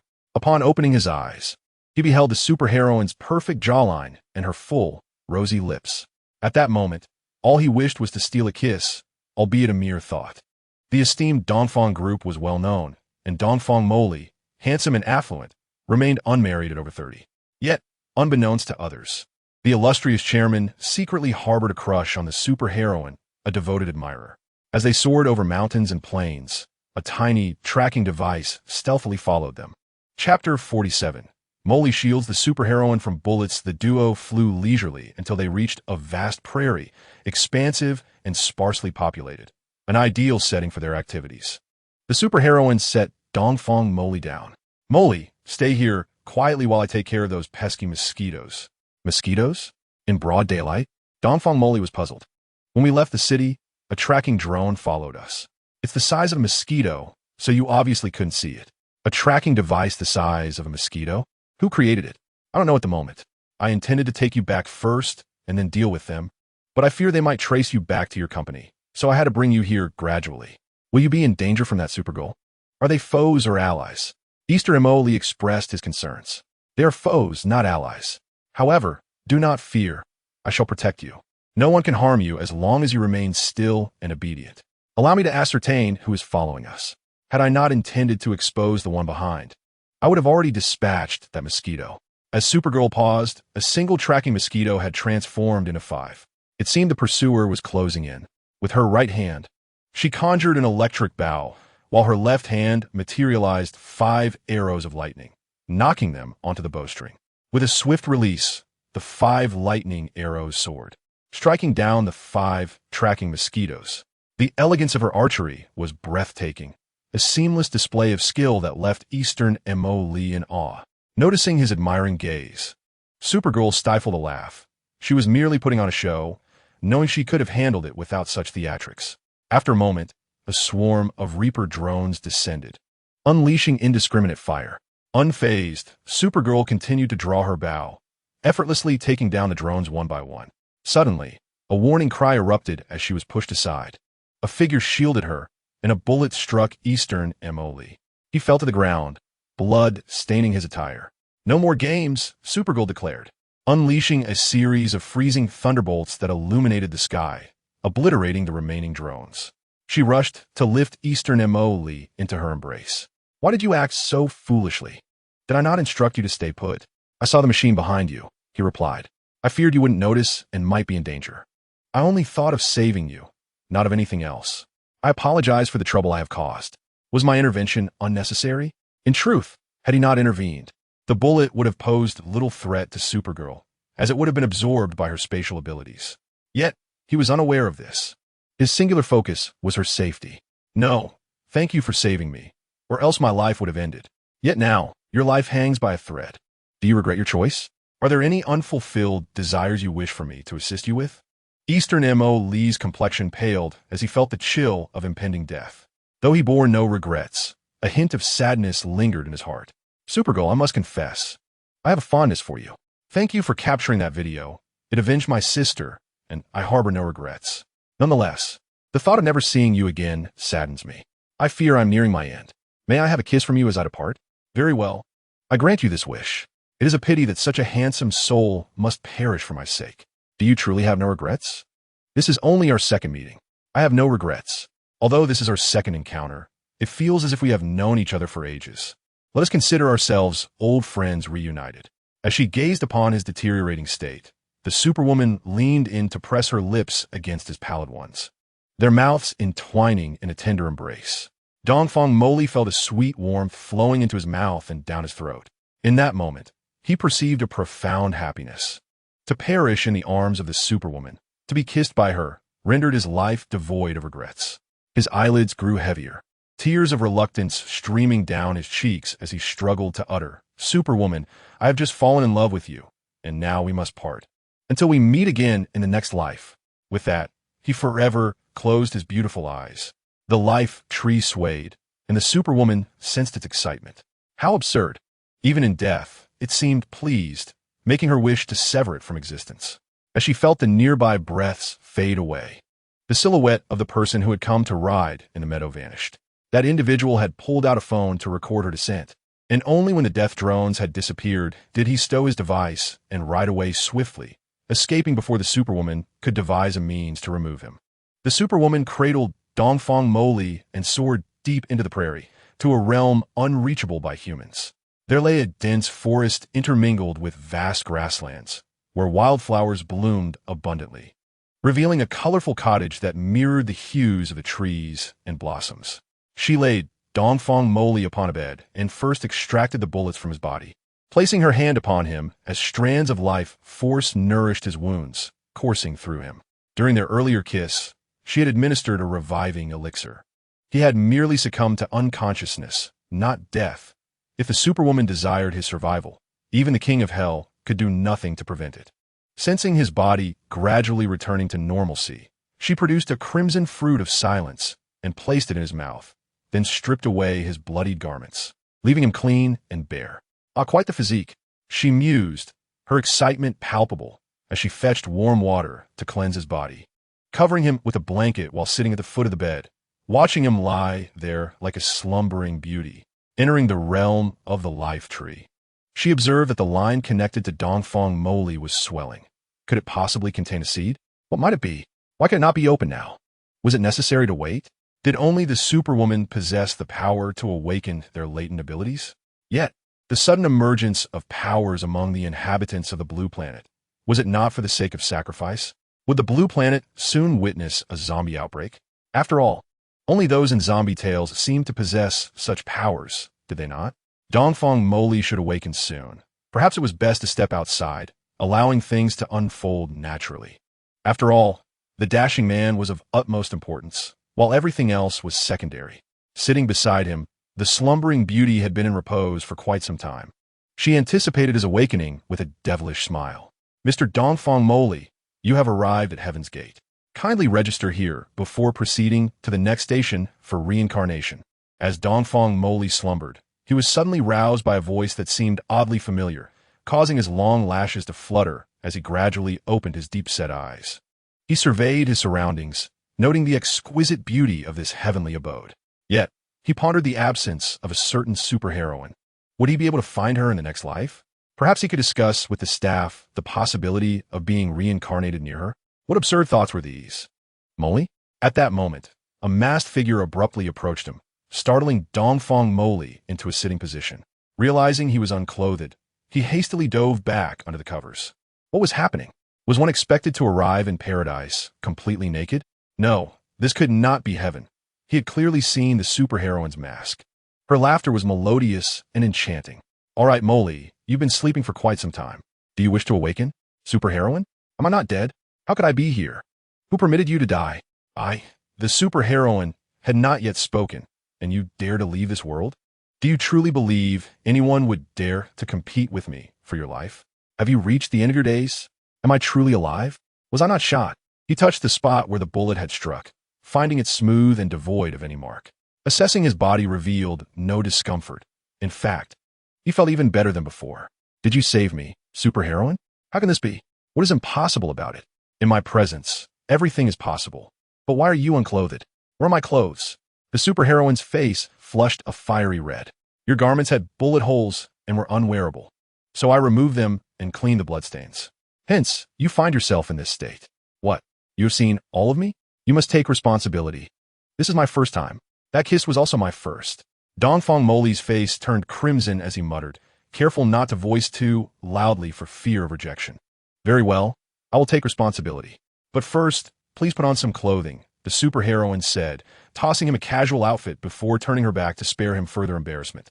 Listening to the rustling sounds of her dressing, he contemplated her perfect figure, reassuring himself that there was no need to rush. After all, she was destined to be his. The Tree of Life had already certified their bond. Okay, superheroine, you may turn around now. Dongfang Moli stood dressed, momentarily at a loss for words. This peculiar little room, with a window revealing what seemed to be a vast grassland. Where had this place come from? How had he returned from death?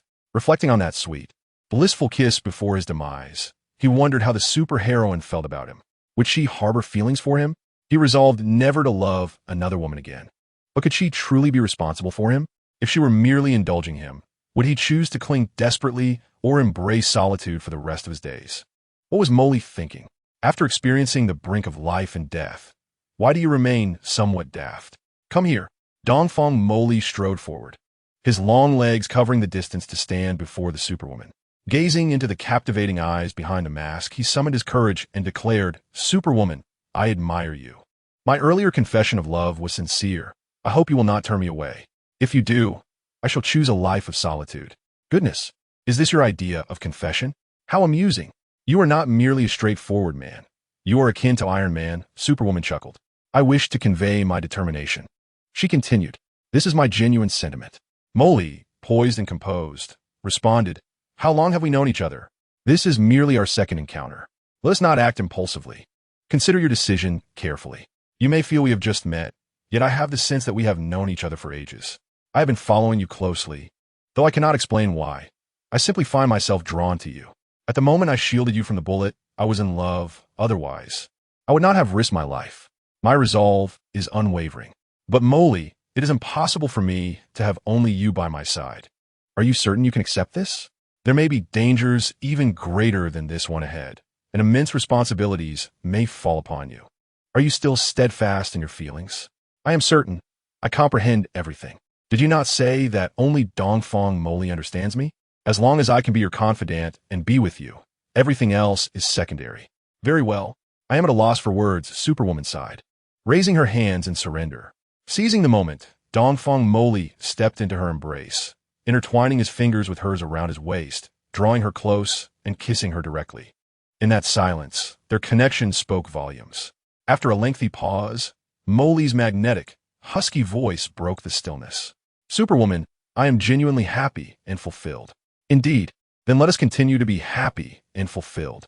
You may call me Fei-Fei, Molly. Fei-Fei, Fei-Fei, yes. Molly, remain calm. Do not become overly excited. I cannot run away just yet. Do you feel any discomfort?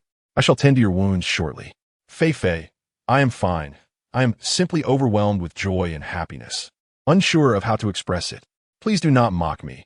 This is my first time treating a girl in such a manner. I promise not to laugh. Unless I can help myself. Ha ha. Molly, before I knew you, I truly had no idea you could be so silly, yet your silliness is endearing.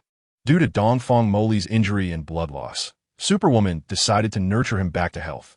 For several days, they rested in a cozy cabin or explored the picturesque grasslands. Superwoman presented him with spiritual water to enhance his physique. As he had recently sustained an injury, he could only consume it in 3 portions. Though it was not excruciating, it was still rather uncomfortable.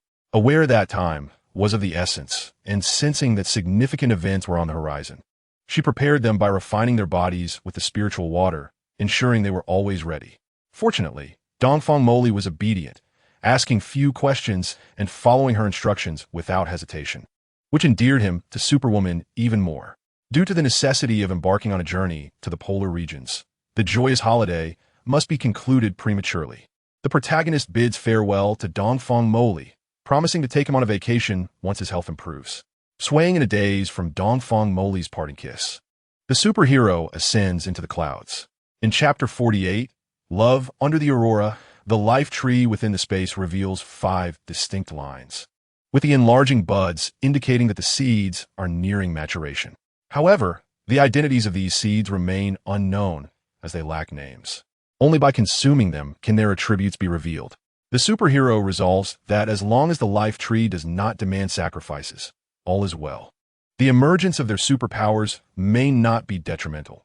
At the very least, it allows for self-preservation. Perhaps there are other significant events on Blue Star that require many guardians. The superhero recalls a dream in which Blue Star lay desolate, shrouded in darkness and silence, as if she were the sole inhabitant of the world. Perhaps this serves as an omen. Upon checking her phone, her eager disciple is impatiently awaiting their adventure to the polar regions.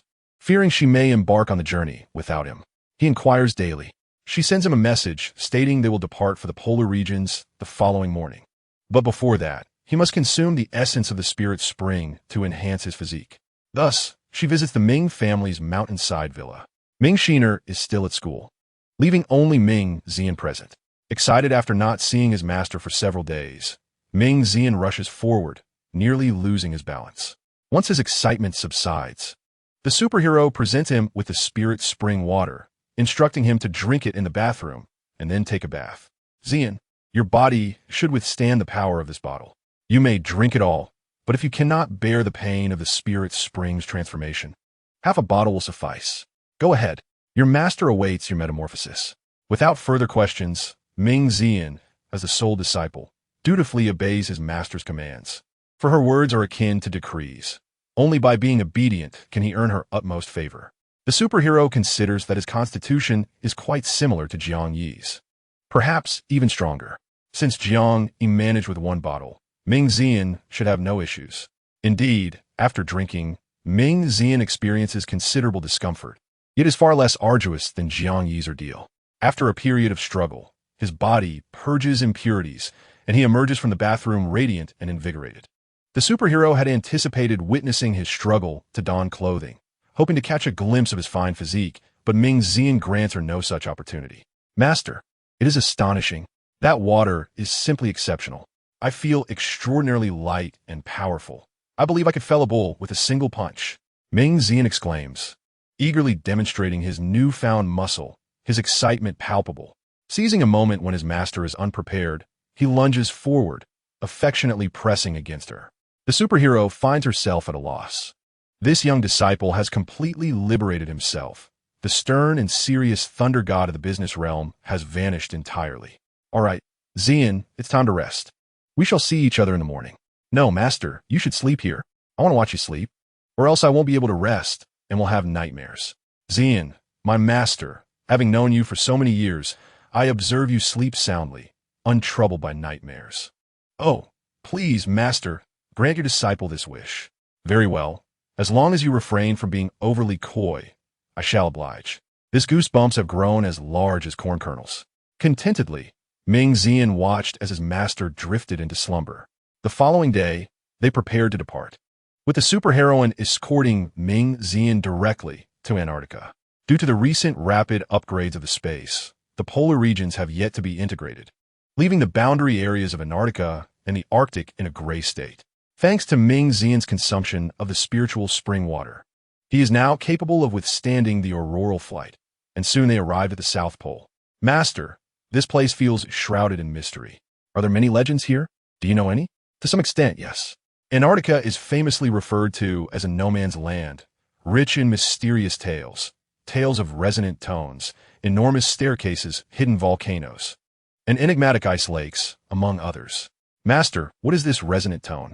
It refers to a phenomenon where foreign scientists recorded a series of mysterious vibrations on the Antarctic ice, which, they say, cannot be perceived by the human ear. If the human ear cannot hear it, how can one ascertain it as a tone? Scientists installed seismic sensors on the ice and astonishingly detected a profoundly melancholic melody, which intriguingly alters in accordance with environmental changes. Master, should we not listen to it as well? It is possible, yet the exact location remains uncertain. If fate permits, you may indeed hear it. Your body has been transformed, and your ears should suffice. This is truly marvelous. And what of the enormous staircase you mentioned? An anonymous explorer unveiled a satellite photograph that shocked the world, revealing a towering staircase that reaches into the clouds. A staircase, master? Are you certain? Indeed, although most of it is blanketed in snow, a small portion can be faintly discerned. Yet, it appears entirely handcrafted, a testament to the legendary giants of yore. Wow, is that truly the case? Shall we circle a few times to see if we can spot the staircase? Very well. I shall fly slowly. Keep your keen eyes peeled. However, this staircase exists merely in a photograph, and its reality is uncertain. Some assert that this image proves Atlantis was indeed real, possibly serving as the entrance to an underground world, perhaps even the remnants of a spacecraft. Master, you cannot be suggesting your spacecraft, can you? Are you planning to pilot your spacecraft from Blue Star to Antarctica? Xian, I do not recall mentioning to you that I possess a spacecraft. If I were to leave Blue Star aboard my spacecraft, would you accompany me? Of course, I would follow you, master. I have always stated that wherever you go, I shall go. Very well. Just ensure you do not harbor regrets. Gazing down from the sky upon Antarctica, a realm of white serenity unfolds. Yet suddenly a patch of crimson captures the eye. Ming Xian, astonished, inquires, Master, should not Antarctica be entirely white? Why is there a section of red snow? It appears so discordant and eerie. Indeed, the phenomenon of blood snow has emerged in Antarctica, a curious occurrence. It may be attributed to the rising global temperatures causing the glaciers to melt and revealing ice layers teeming with red microorganisms. When these microorganisms come into contact with moisture in the air, they form the red snow. So that is the explanation. My master possesses such vast knowledge. Truly deserving of the title, Ming Xian remarks.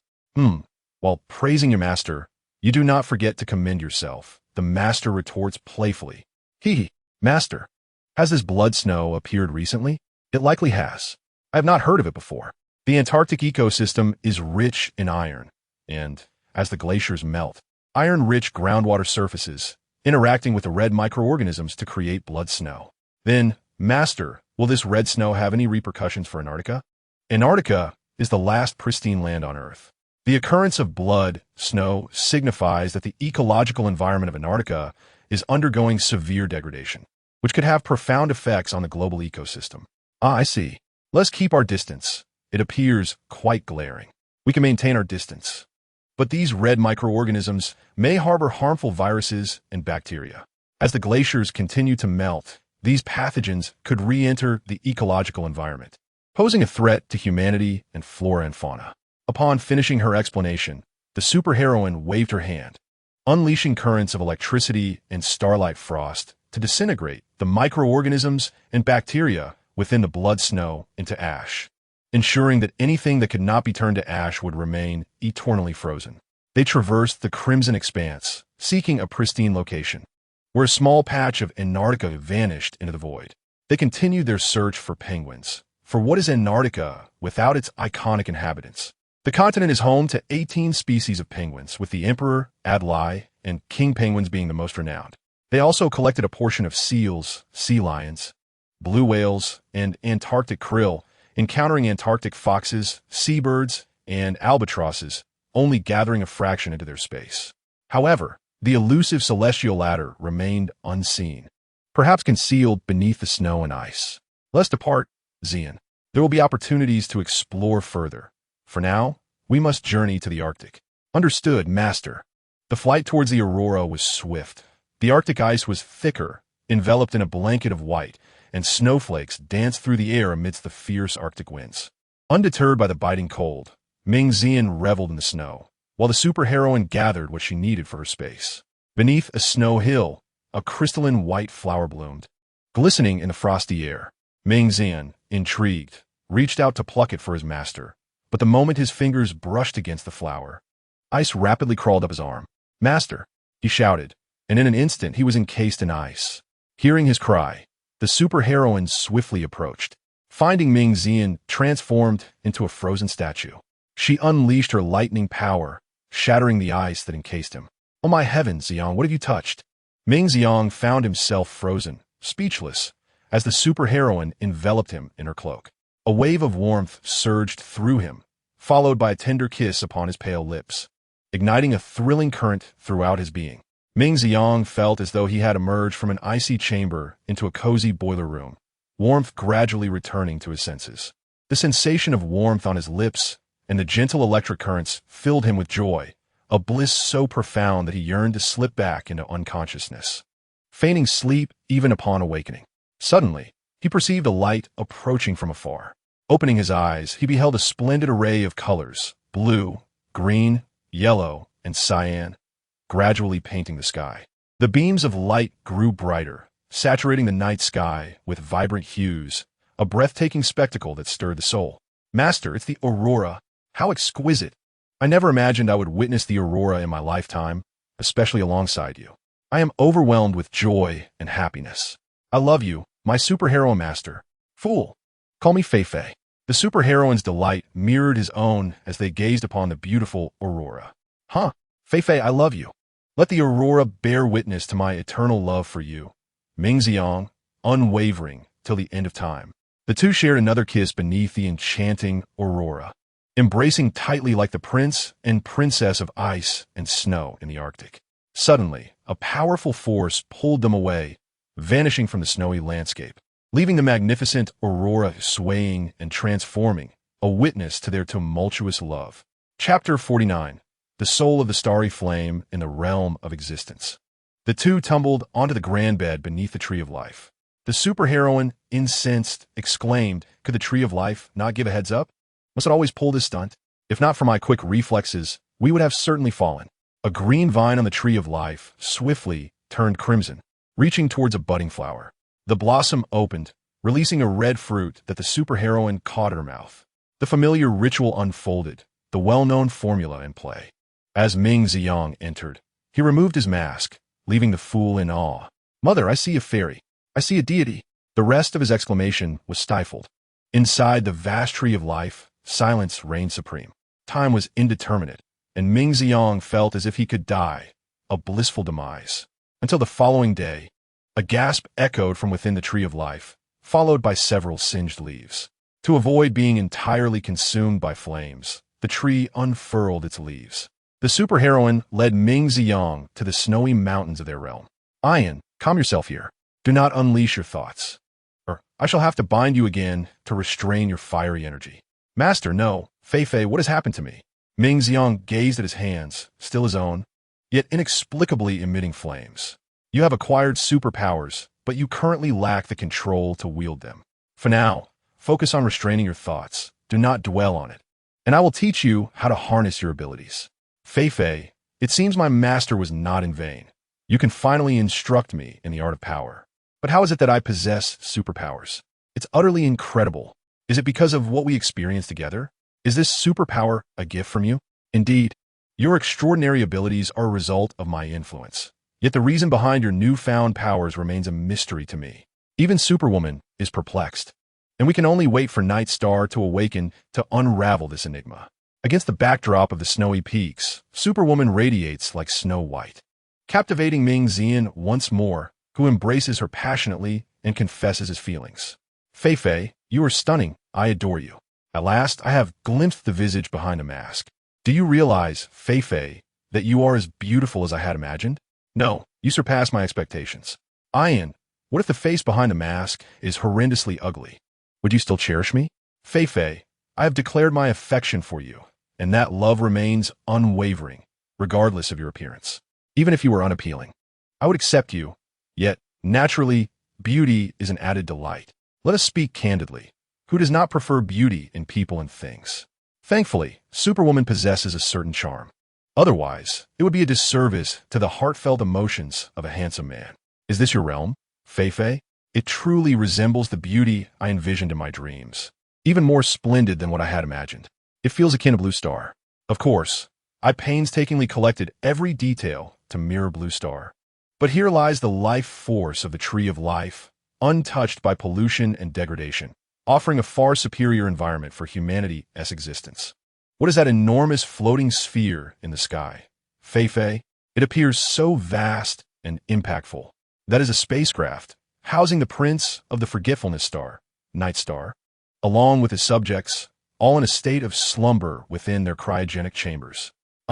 Fei, so there are people inside? What about? Do not worry. No one can hear them. The Tree of Life has muted all sound, and their slumber is devoid of sensation. Only by activating their chambers with life force can they be fully awakened. Fei, did you come from the Forgetfulness Star as well? Well, Ian, why don't you take a guess as to my origins? A correct guess earns a reward. I feel you did not originate from the Forgetfulness Star.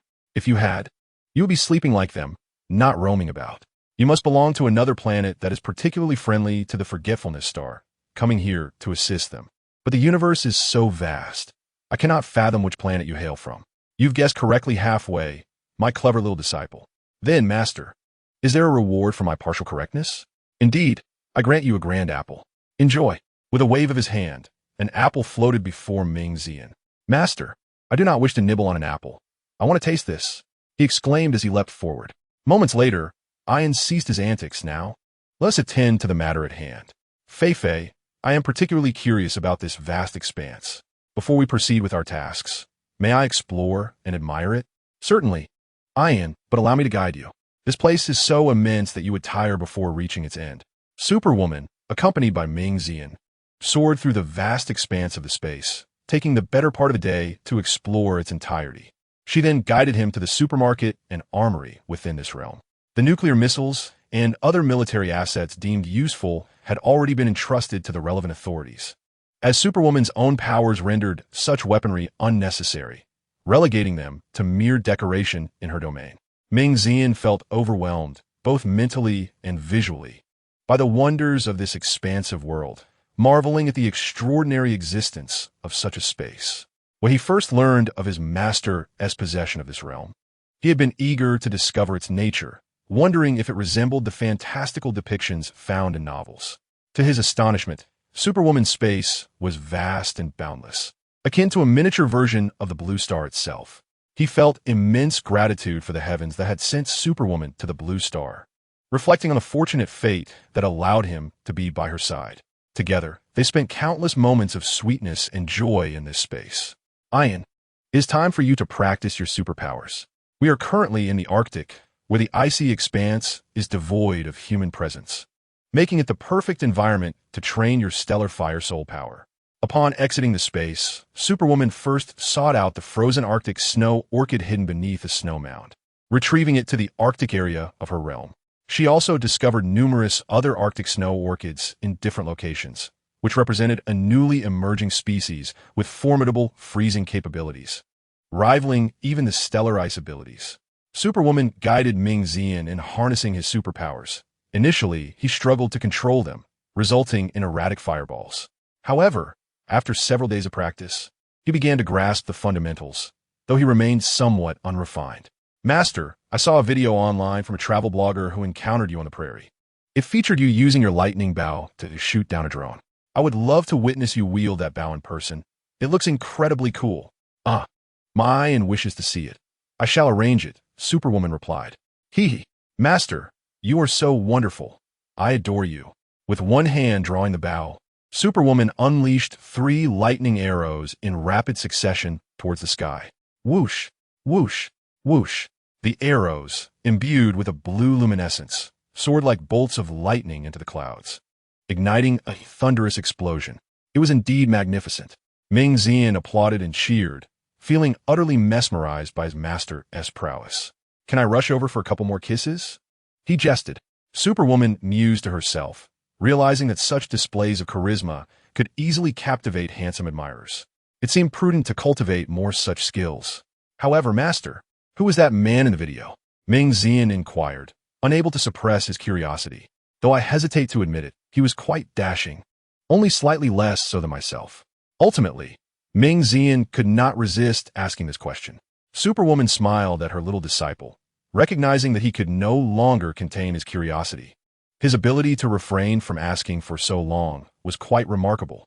Reflecting on the drone incident, she thought it was time to visit the Eagle Saw store for a lesson in humility for those responsible.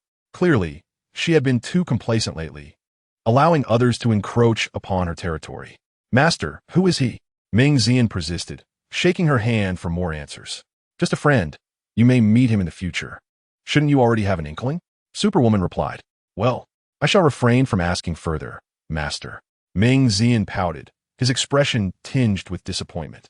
Ian, if you cannot accept this, you may leave directly. No one will force you. Master, I will not abandon you. I am merely feeling a twinge of jealousy. Ian, in that case, your extraordinary abilities require rigorous training. Go and practice now. Do not falter at critical moments. Understood. Ming Xian acknowledged that his master could not belong solely to him. Although he comprehended this, a sense of discomfort lingered within him, compelling him to practice his powers with fervor. Ian, 12 o'clock in the sky.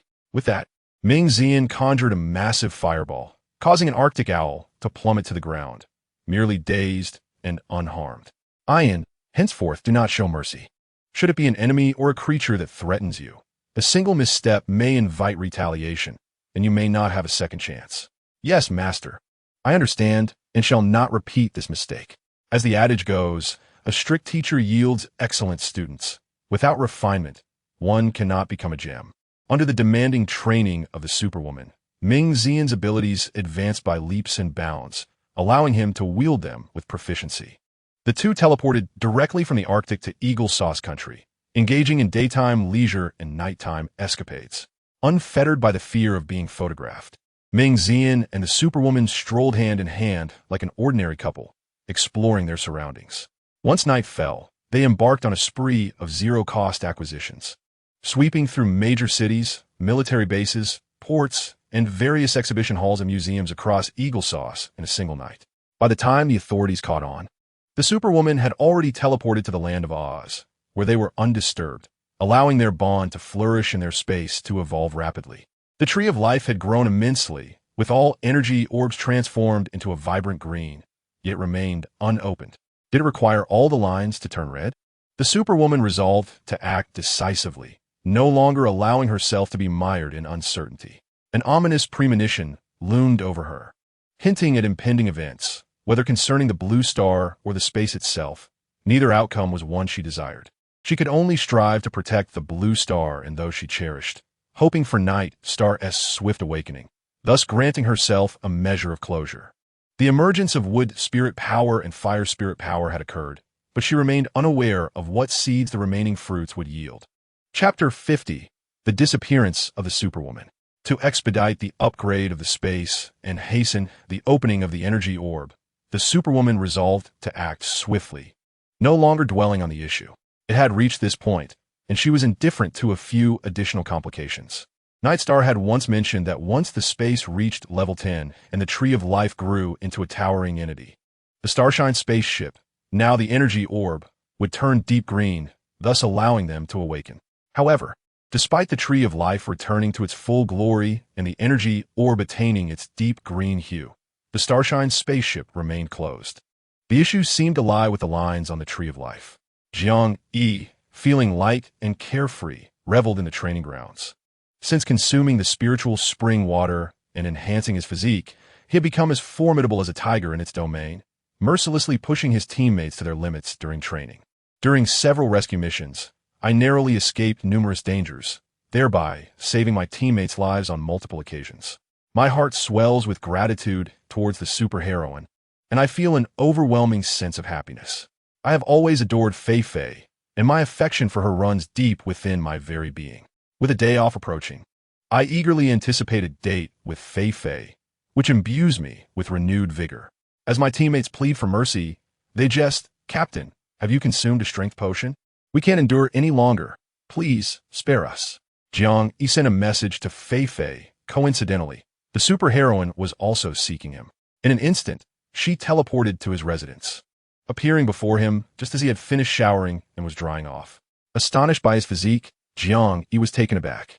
As he instinctively prepared to defend himself, he quickly withdrew his hand upon seeing her mask, flushing with embarrassment as he hurried to put on his clothes.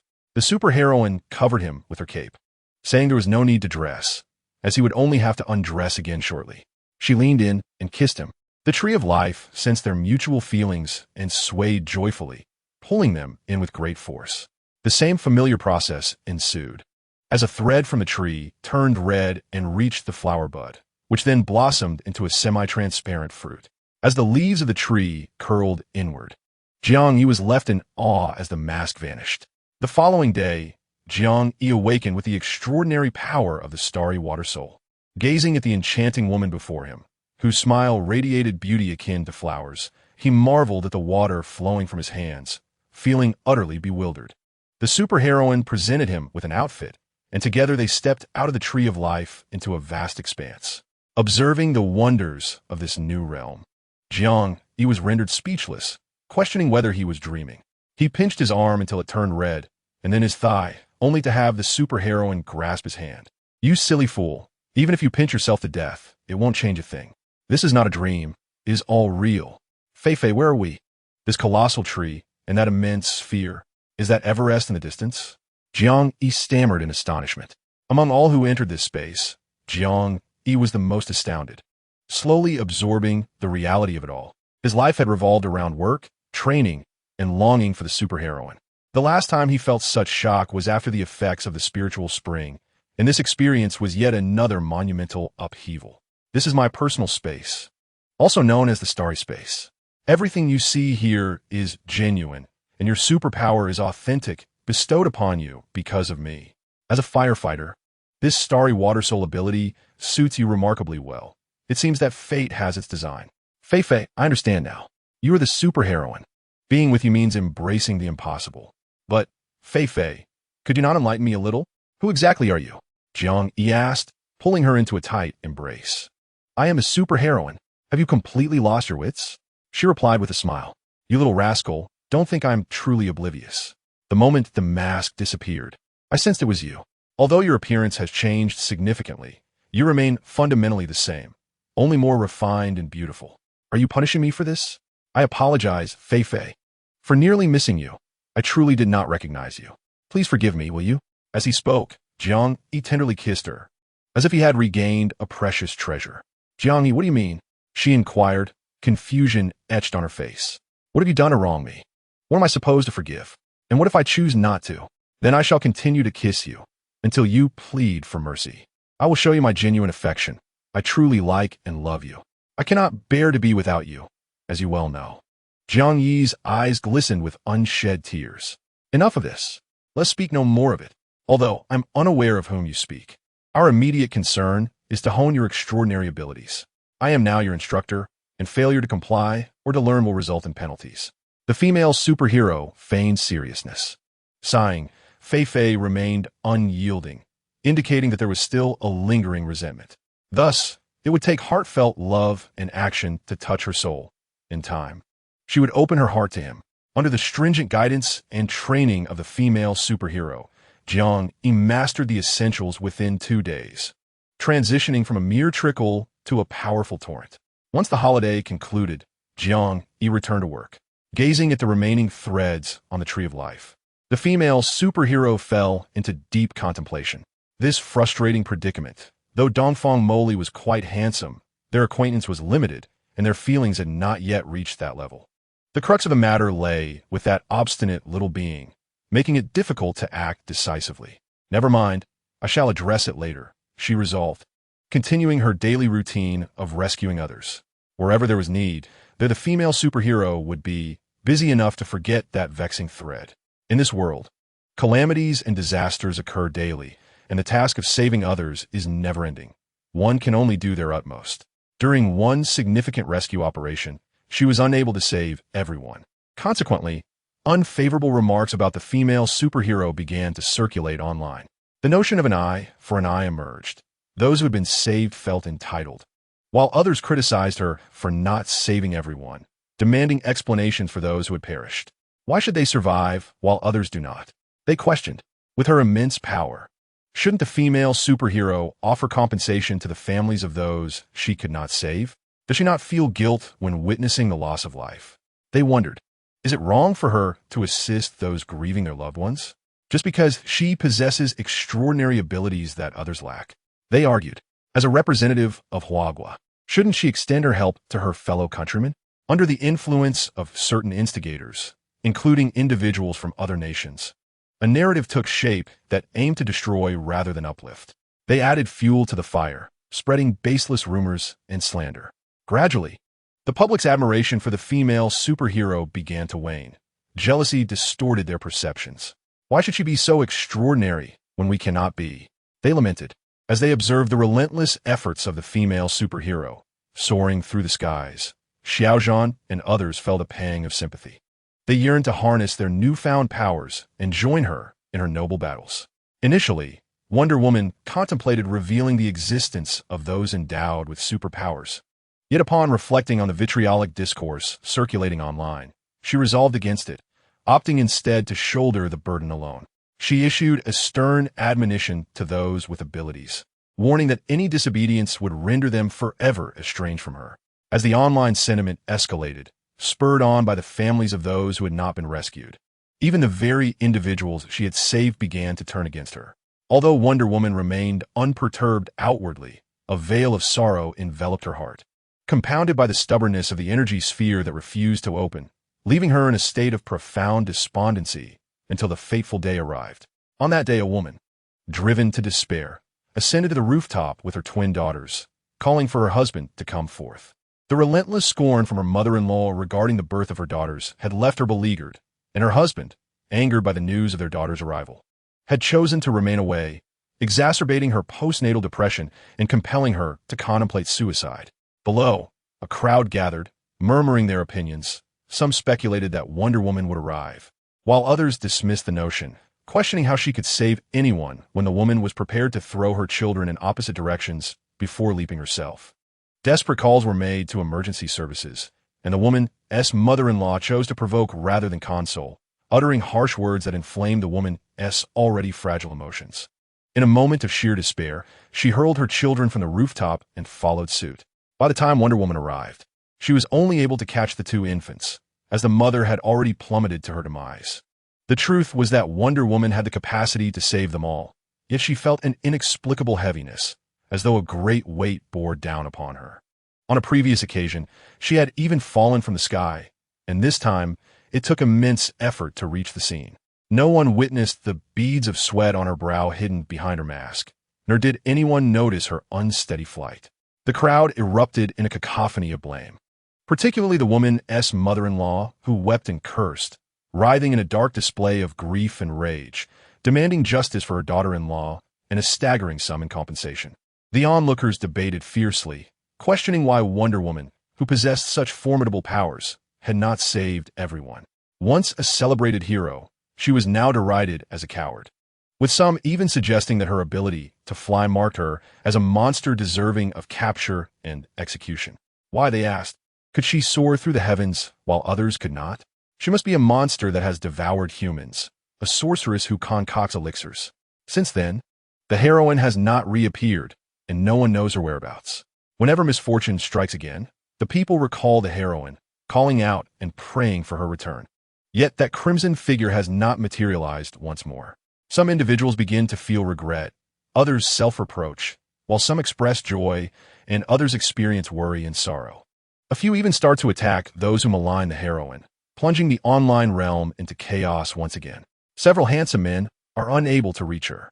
Her phone is switched off, leaving them anxious and helpless. Having been whisked away by the heroine, they cannot find that enchanting valley or the Isle of Peach Blossoms. Dongfang Moli, after watching the video, perceives the heroine's unusual condition. Her symptoms are entirely uncharacteristic, lacking the grace and prowess she once displayed in flight.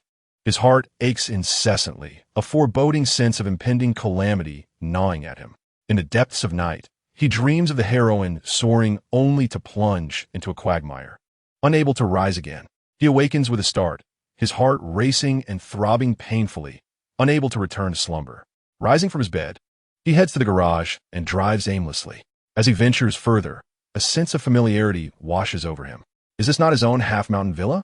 The serene surroundings often provided solace from work, yet he hasn't visited in quite some time. How did he end up here? Since he is here, he might as well take a look. Next door stands another villa, seldom occupied or active. As he passes by, an unsettling thrum and pain radiate from his heart.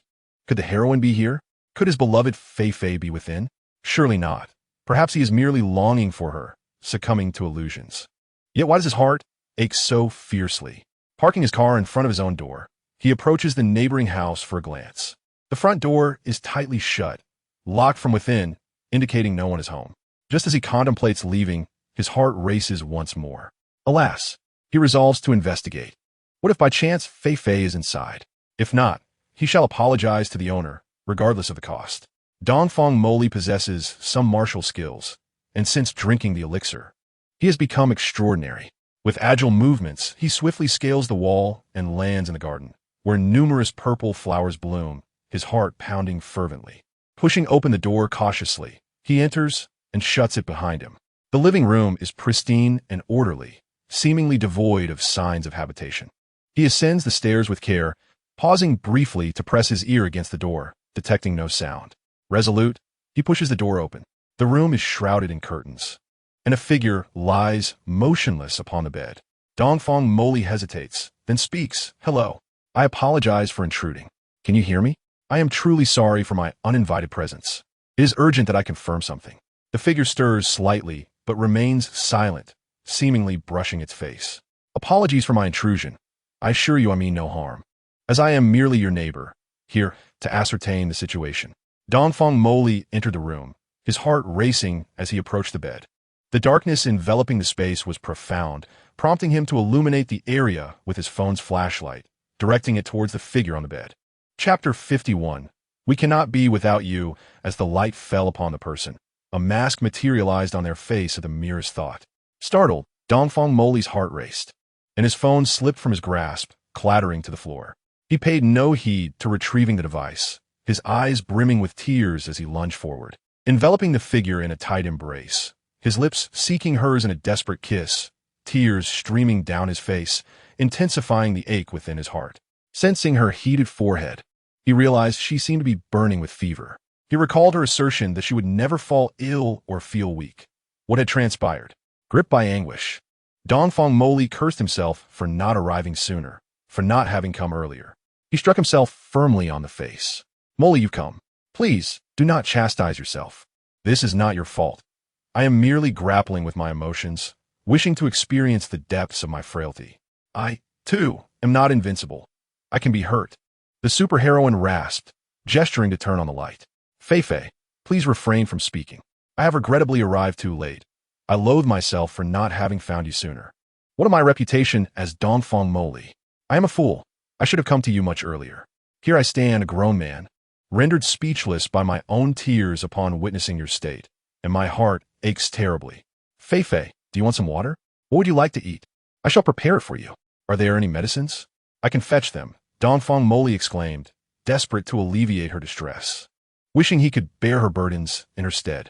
Calm down, Moli. There is no need for concern. I am merely experiencing emotional turmoil. I do not require medication. Your presence alone brings me comfort. Remember the miraculous spring water that cures all ailments? Fei, while that water may mend the physical, you're still burning with fever. Look at your pallid face. It is evident that you have not been drinking enough. Why do you choose to torment yourself?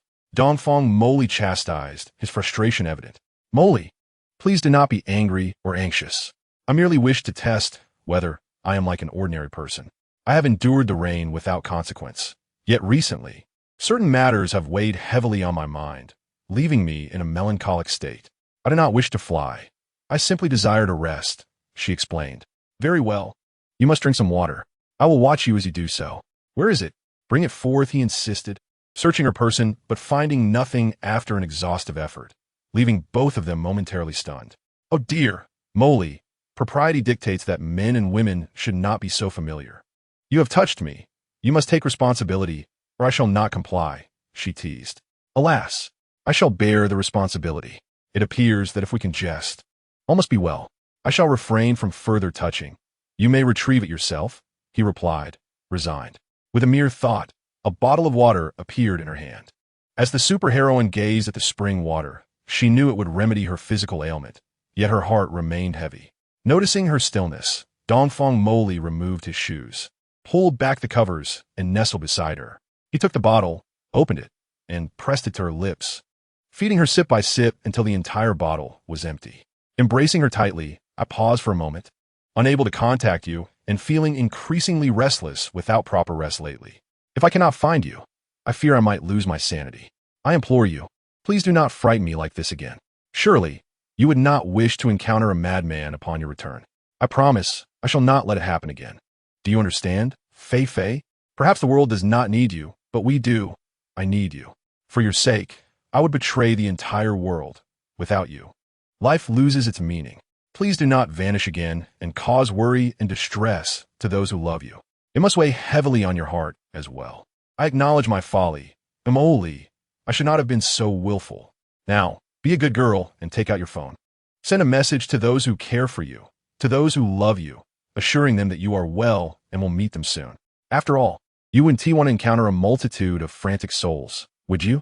Moli, you are truly remarkable. How do you know everything? Those who understand me are indeed rare, like you, Dongfang Moli. The superhero held him close, her heart completely captivated by this man. Initially troubled by their disconnect, she now found solace in his presence. Opening her phone, the superhero was met with a barrage of missed calls and anxious messages, filled with concern. Among them, the little one expressed the most distress, claiming she was about to plunge into the sea at the beach. As Moli had foretold, another disappearance would only contribute to the ranks of the mad, and how could those who loved her deeply accept the loss of the superhero? Thus, she reassured them through messages, affirming her well-being and promising to meet them soon, urging them to be patient. Under the tender guidance and meticulous care of Dongfang Moli, the superhero transformed her once despondent demeanor, regaining her former vitality. Yet, she realized she could no longer soar. Perhaps being an ordinary person was so bad after all. There was no longer a burden of responsibility or the need to save others from peril. Moli discerned that she still harbored some lingering anger and emotional turmoil, which was only natural. It is an unfortunate aspect of human nature to desire equality, When one person ascends, others may feel resentment. Why should one person fly while others remain grounded in the muck? Sharing the same bed, the bond between the superhero and Emily deepened. One day, after their morning routines, as she appeared to be recovering, Emily relinquished his restraint and initiated a more intimate approach. However, the outcome remained unchanged. The superhero feared she could no longer take flight, believing she was no longer the superhero. The tree of life would release her, yet it unexpectedly drew her back into its embrace. This time, the tree of life seemed particularly joyous, perhaps due to the genuine connection they shared. A blossom opened, and a fruit, significantly larger than usual, flew into the superhero's mouth.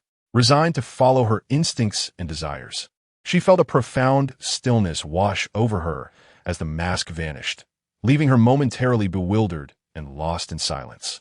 One day and one night passed, and a resplendent golden figure appeared in the space, a manifestation of the sole power of starlight gold.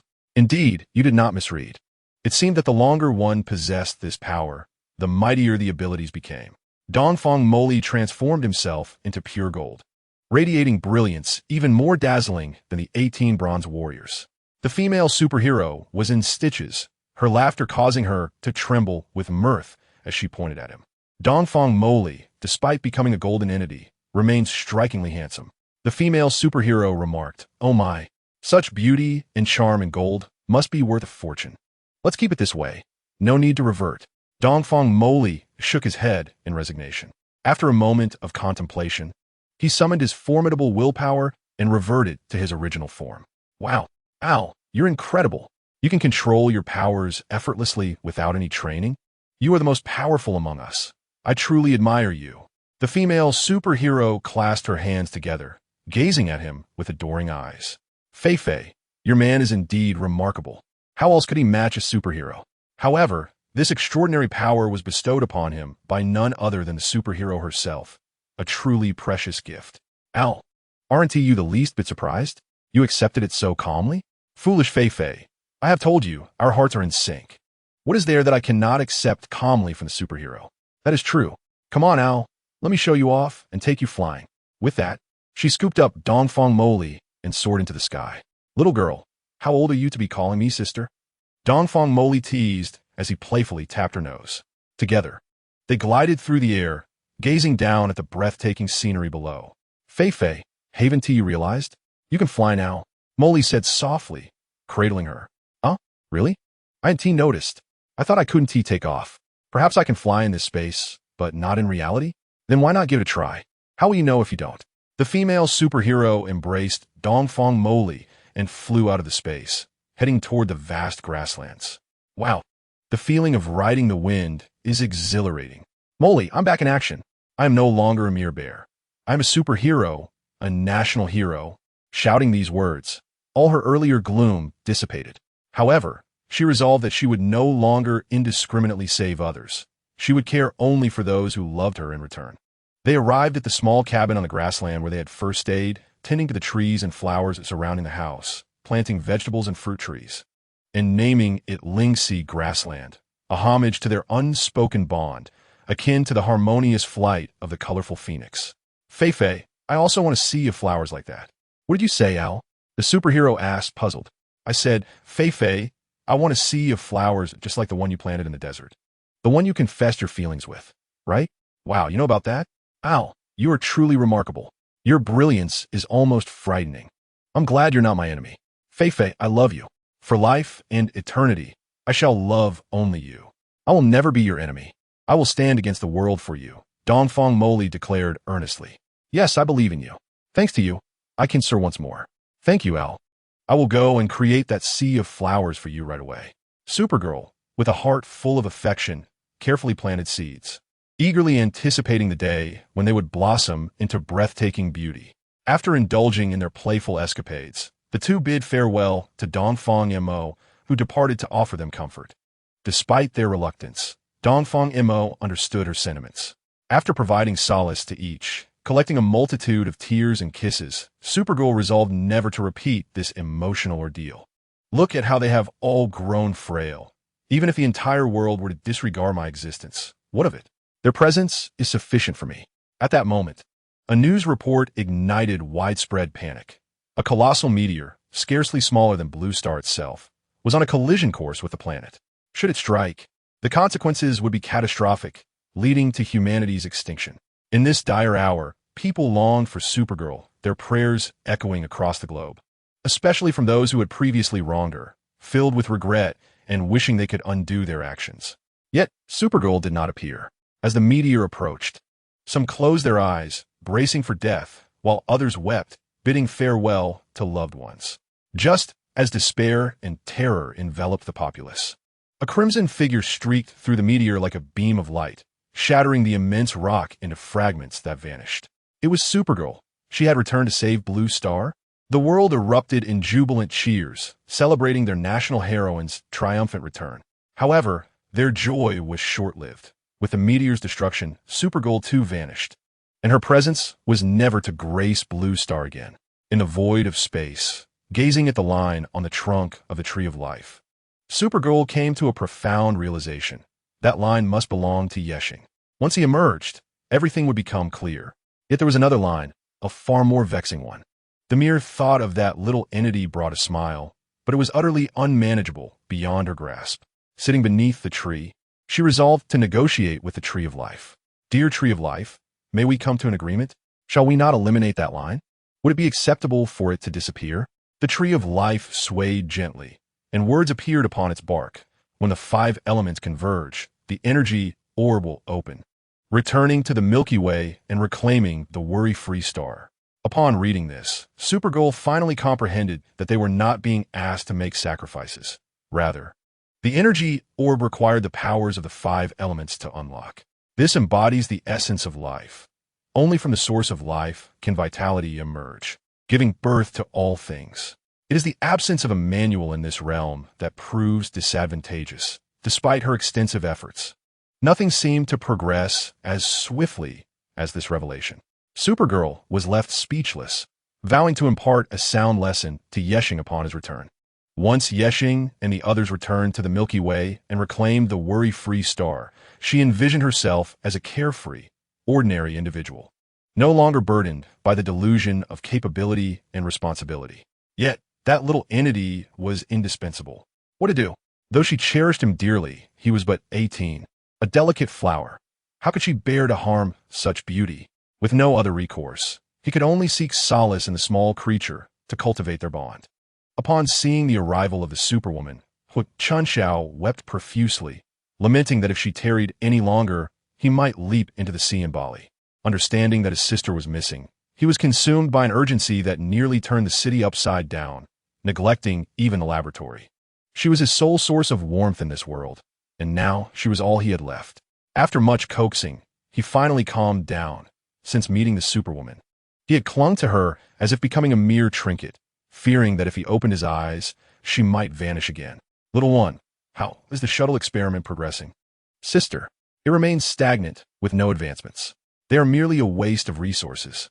Then perhaps we should close the laboratory and cease the research. They are squandering your funds. But sister, what will happen to Chintzy if we do that? In due time, I will devise a plan to rescue your sister. I am now confident we have an 80% chance of success. All right, I will trust you, sister. I hope to see Chintzy in the near future. Indeed, your wish shall surely come to fruition. The Superwoman contemplated that at the current pace, the space would soon ascend to level 10, allowing the possibility of time travel back a decade to rescue the little 1S sister, as well as Jiang Yi's father and Emolan. This was her heartfelt reciprocation for their unwavering love and willingness to sacrifice for her, a quiet gift she prepared for them. As time elapsed, the little one gradually opened his heart, shedding his burdens, revealing his endearing nature. On a stormy night, the two were finally drawn into the space. A dusty yellow fruit plummeted, and as the mask vanished, the little one burst into tears once more. Little one, why are you crying? If you weren't willing, you would have arrived here. Who has forced you? That is not what I meant. It's just that my sister is so beautiful. I feel unworthy. Then strive to prove yourself, or I shall toss you into the sea to feed the fish. After a strenuous effort to complete the final element, the Superwoman felt more exhausted than when saving lives. It was far more taxing than lifting a ship in the ocean or an airplane in the sky. The following morning, The little one cried again, having discovered that he was covered in mud and had transformed into a clay figure, gaining the power of the starry earth soul. The superwoman could hardly contain her laughter. Little one, you are like Lindi's brother, does she cry? You are now an adult. Must you weep so easily? You remind me of another tearful little pup.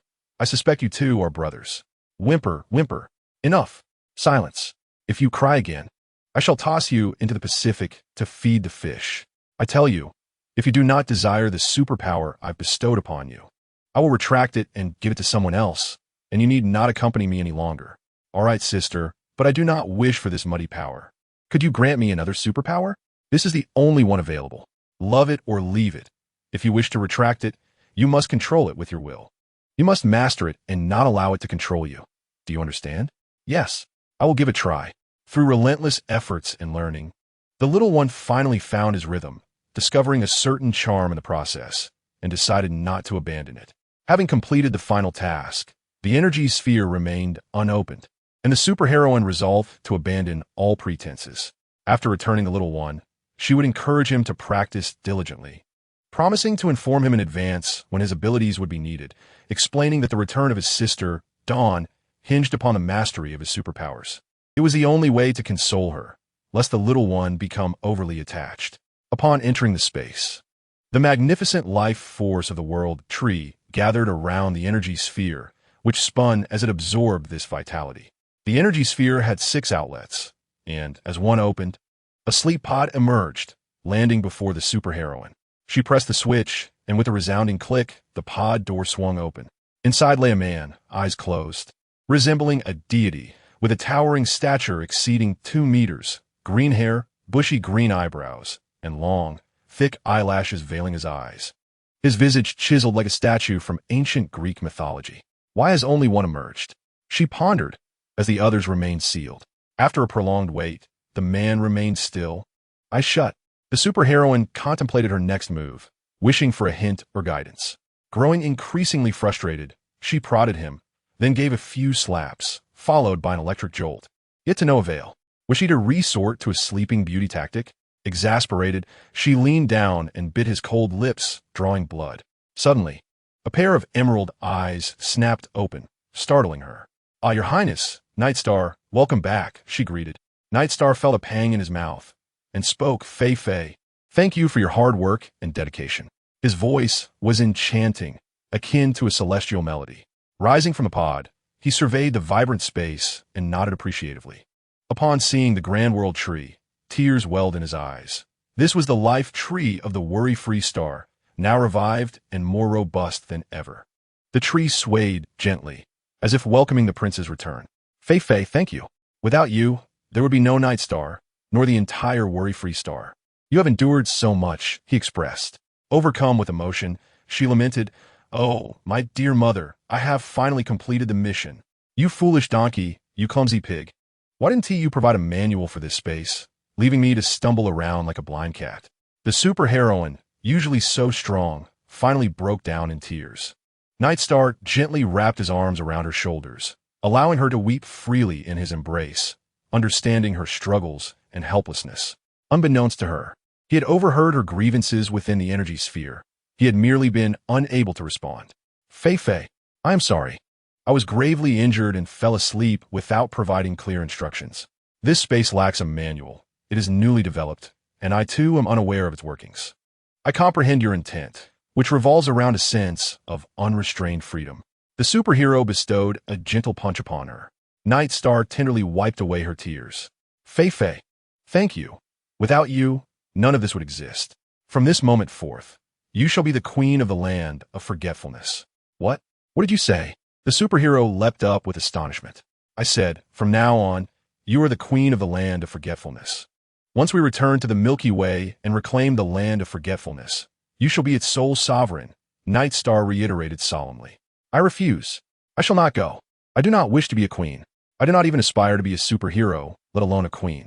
Whoever desires to be a queen may do so. I certainly shall not." The superhero, flustered, retorted, "Why engage in such a tiresome and thankless endeavor?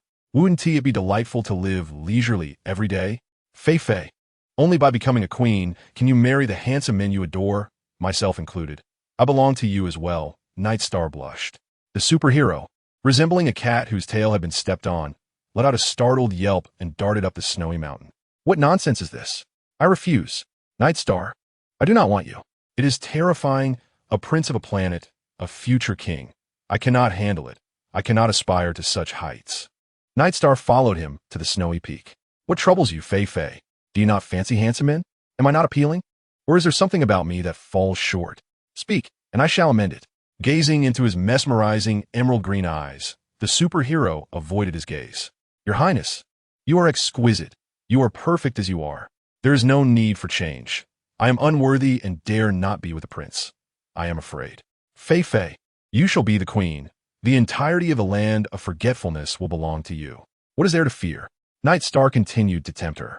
Dear brother, do not terrify me, if you please. Where's the land of forgetfulness now? Just because you say I am a queen does not make it so. We lack affection at present, and it cannot be dictated merely by your words. You did not mention this initially. The superhero held a finger up to him, preventing him from advancing, avoiding his gaze for fear of being lured by his handsome visage. Huh! Nightstar's voice, as melodious as a cello, echoed in her ears. Lack of affection can be cultivated over time, cannot it? Besides, do we truly lack feelings? Having been within your space for so long, I'm essentially a part of you. Do you not admire beauty? I am indeed pleasing to behold. Gazing upon me daily is a treat for the eyes. Is it not, Fei Fei? The superhero resolutely closed her eyes, dismissing his words. Regardless of what you say, I simply do not wish to be a queen, nor do I desire any entanglement with a prince. It is too cumbersome. Suddenly, feeling enveloped in a chilling embrace, her lips were met by a cool kiss, leaving the superhero bewildered. Fei Fei, let us gradually cultivate our feelings. If you do not wish to be a queen, you may become a queen consort. The land of forgetfulness is yours. I am yours, and those handsome men still belong to you. Why not embrace this opportunity? At the mere mention of the title queen, the superhero snapped back to reality, darting to another peak. She fled, and he pursued, her wings clipped and unable to escape. Initially wishing to exit the space, she found that Nightstar had locked it shut, leaving her trapped. In truth, even if she were to venture outside, he would still be able to find her. Within her space, there was simply no escape. My dear brother, I beseech you, cease your pursuit, will you? Is it not your desire for me to lead them in reclaiming the star of forgetfulness? I have consented to your request. I have agreed. Is that not sufficient? However, I shall not assume the role of queen or empress. Once we retrieve the star of forgetfulness, we shall return. I have a fondness for the blue star. After all, for I am a denizen of the blue star, not one of your green star folk. The superwoman has resolved to seek a peaceful resolution. Fei Fei, I must confess, I hold a great fondness for you. The first moment I beheld the blue star, it was you I saw. Your startled expression, those wide, expressive eyes were so captivating. My dear brother, at that time, I was wearing my glasses, which I had misplaced. In my myopia, everyone appeared endearing. Fei Fei, although you have been transformed by the spirit spring, rendering you even more exquisite, you remain the same person I first encountered. I am aware of your kindness and sense of justice, which is why I entrusted you with my space, the tree of life, and the energy sphere. Even in my slumber, I was not devoid of sensation. Throughout this extended period, I have empathized with your experiences, and I have grown to cherish you. I have fallen for you, not for the sake of reclaiming the star of forgetfulness. Very well, you speak with reason. Your Highness, grant me time to ponder your proposal. If you will. Indeed, take your time, but do not distance yourself from me. Will you endeavor to accept me? Is that possible, Fei Fei? I inquired, Your Highness. Why have you emerged alone? When will your subjects join you? Is it not indicated on the tree of life that the power of the 5 elements is required to unlock it? Are you suggesting that they must all gather to activate the cosmic starship?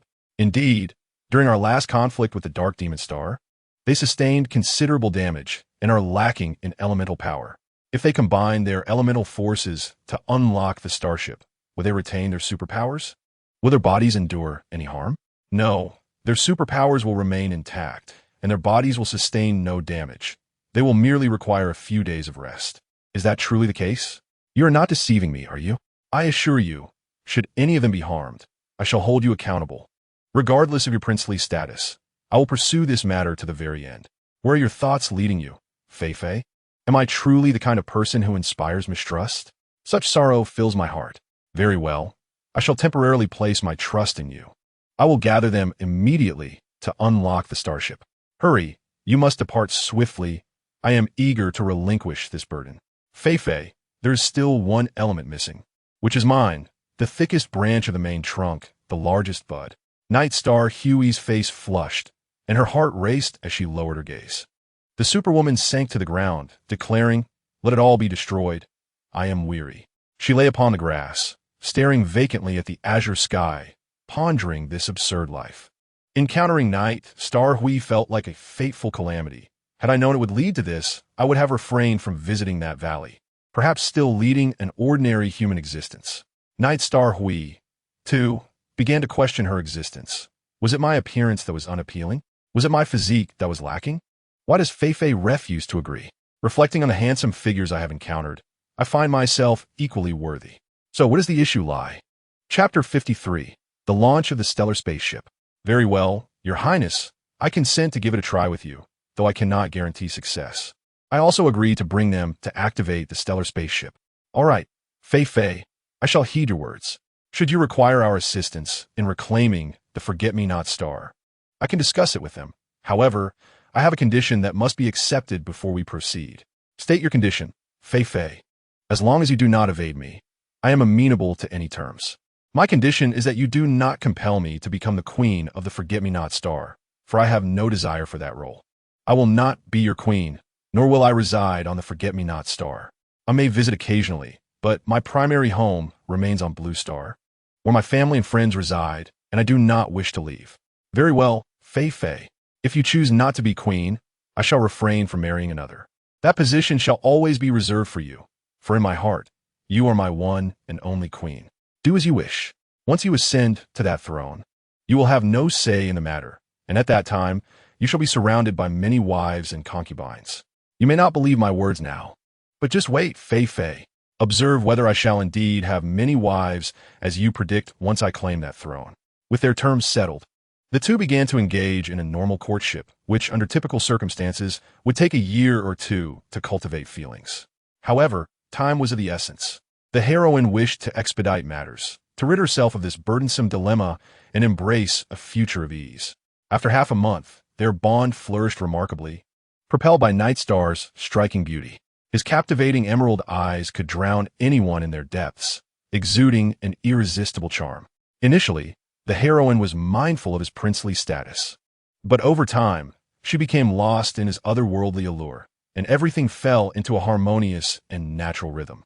Within the space, the tree of life split into two, the larger portion destined for planting on the Forget-Me-Not star, while the smaller remained for the heroine's use, as its life force could heal all ailments.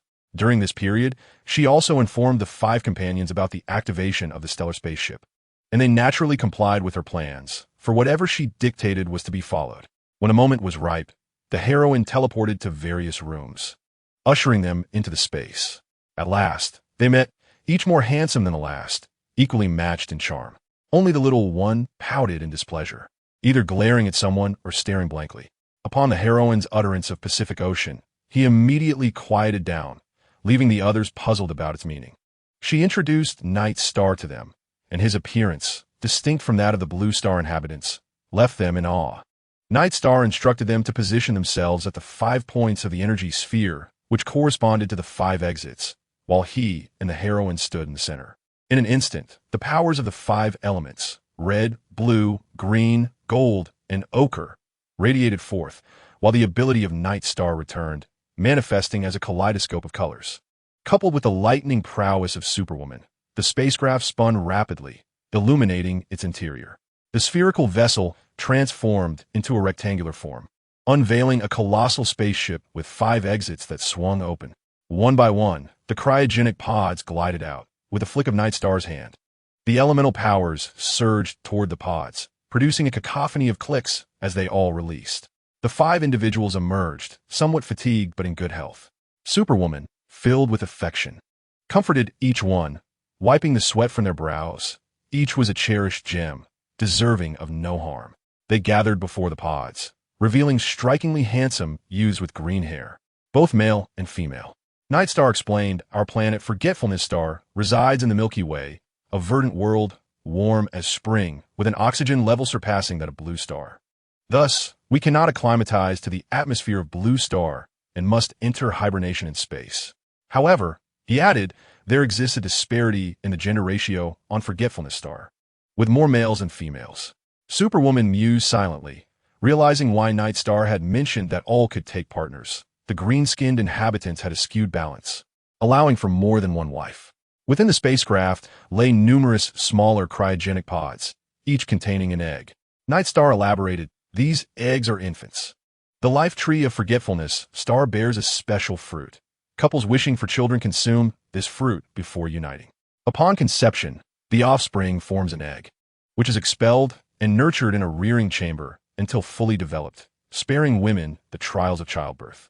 This concept piqued the interest of the group, their eyes gleaming as they exchanged furtive glances at Superwoman. Eastern Mo Lee inquired, what color would the children born to Blue Star inhabitants be if they consumed the fruit? Night Star replied, casting a glance at him, children born from a union of Blue Star individuals, after consuming the fruit, will have black hair and eyes, resembling Blue Star inhabitants. However, should a Blue Star individual mate with a Green Star inhabitant, the outcome will depend on which genes are more dominant. A collective sigh of relief escaped their lips. Thankfully, the children would not possess green hair and eyes, too peculiar for Blue Star, creating a sense of dissonance. At that moment, those within the cryogenic pods began to awaken. Startled upon seeing unfamiliar faces, they were calmed by Night Star's voice. They approached the prince, kneeling on one knee with their right fist placed upon their left chests in salute. Night Star commanded, arise. You must pay your respects to your queen. Were it not for her tireless efforts in gathering the essentials, we would remain in eternal slumber. Superwoman waved her hand dismissively, stating, there is no need for such formalities. I am not your queen, nor have I pledged myself to your king. I am merely lending my assistance. When Forgetfulness Star faced treachery and was besieged by the forces of the Black Demon Star, Night Star's parents had led a group of elders to hold back the attackers, ensuring Night Star and the others could escape, likely sacrificing their lives in the process. Henceforth, Night Star would be their king. His word would be law. The assembly bowed once more to Superwoman, addressing her as queen. Night Star then summoned a young woman with large eyes and two striking young men, introducing them as his siblings, Night Star River, Night Star Spin, and his sister, Night Star Star, who all bowed and respectfully addressed her as sister-in-law. Superwoman glared at Night Star Return, questioning, did we not agree on this? Why have you come again? Fei, Night Star Return replied. I have also stated that the position of queen will always be reserved for you, eternally unoccupied. Given our relationship, it would not be inappropriate for them to address you as queen sister. I never insisted that you must become my queen. Ah, so this is your relationship, is it? A queen indeed? 5 fingers jabbed her from behind, accompanied by a huffy sound emitted by that little one.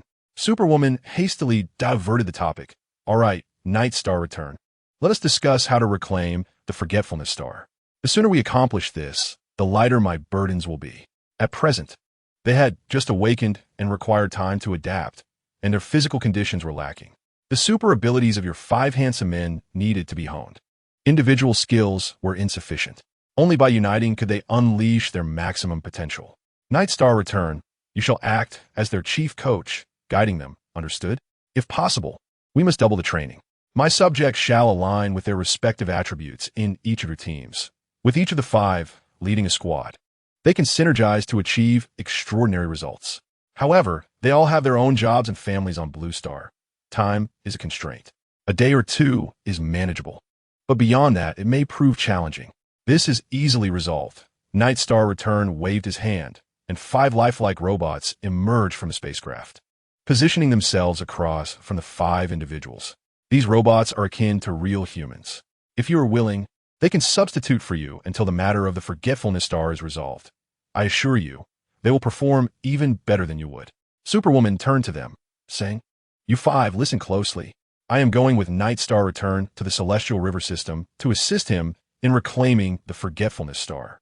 I do not know when I will return, perhaps soon, perhaps not. If you wish to accompany me, let the robots stand in for you for a while.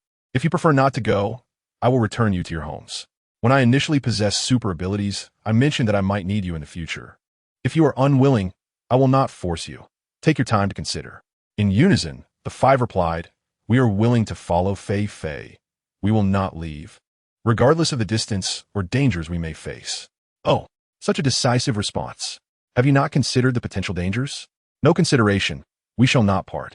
Once again, they echoed in unison. The group secretly thought, if they were to separate, who knew how long it would be until they met again? What if Fei never returned? Very well. Let this be our joyful resolution. Star return commence. Night Star return entered the command, and the five robots linked hands with the five individuals. In a moment, five identical figures appeared, indistinguishable from one another. Is this truly possible? How wondrous! Will the thoughts in their minds also transition? Superwoman circled around the five. Night Star return assured her, their thoughts have indeed transferred. There will be no discrepancies. Their eating and sleeping patterns will mirror those of normal individuals. They merely need to remember to recharge under the sun when their energy wanes. Superwoman pulled one of the dashing individuals aside and posed a series of intimate questions known only to the two of them. And indeed, he did not falter in his responses. She proceeded to test the others, and once again, there was not a hint of inconsistency. With her concerns alleviated, Superwoman returned them to their respective places and subsequently initiated a training session focused on the synergy of their superpowers.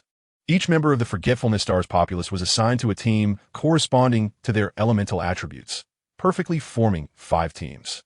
Night Star, serving as the chief commander, exhibited a level of professionalism far surpassing that of Superwoman.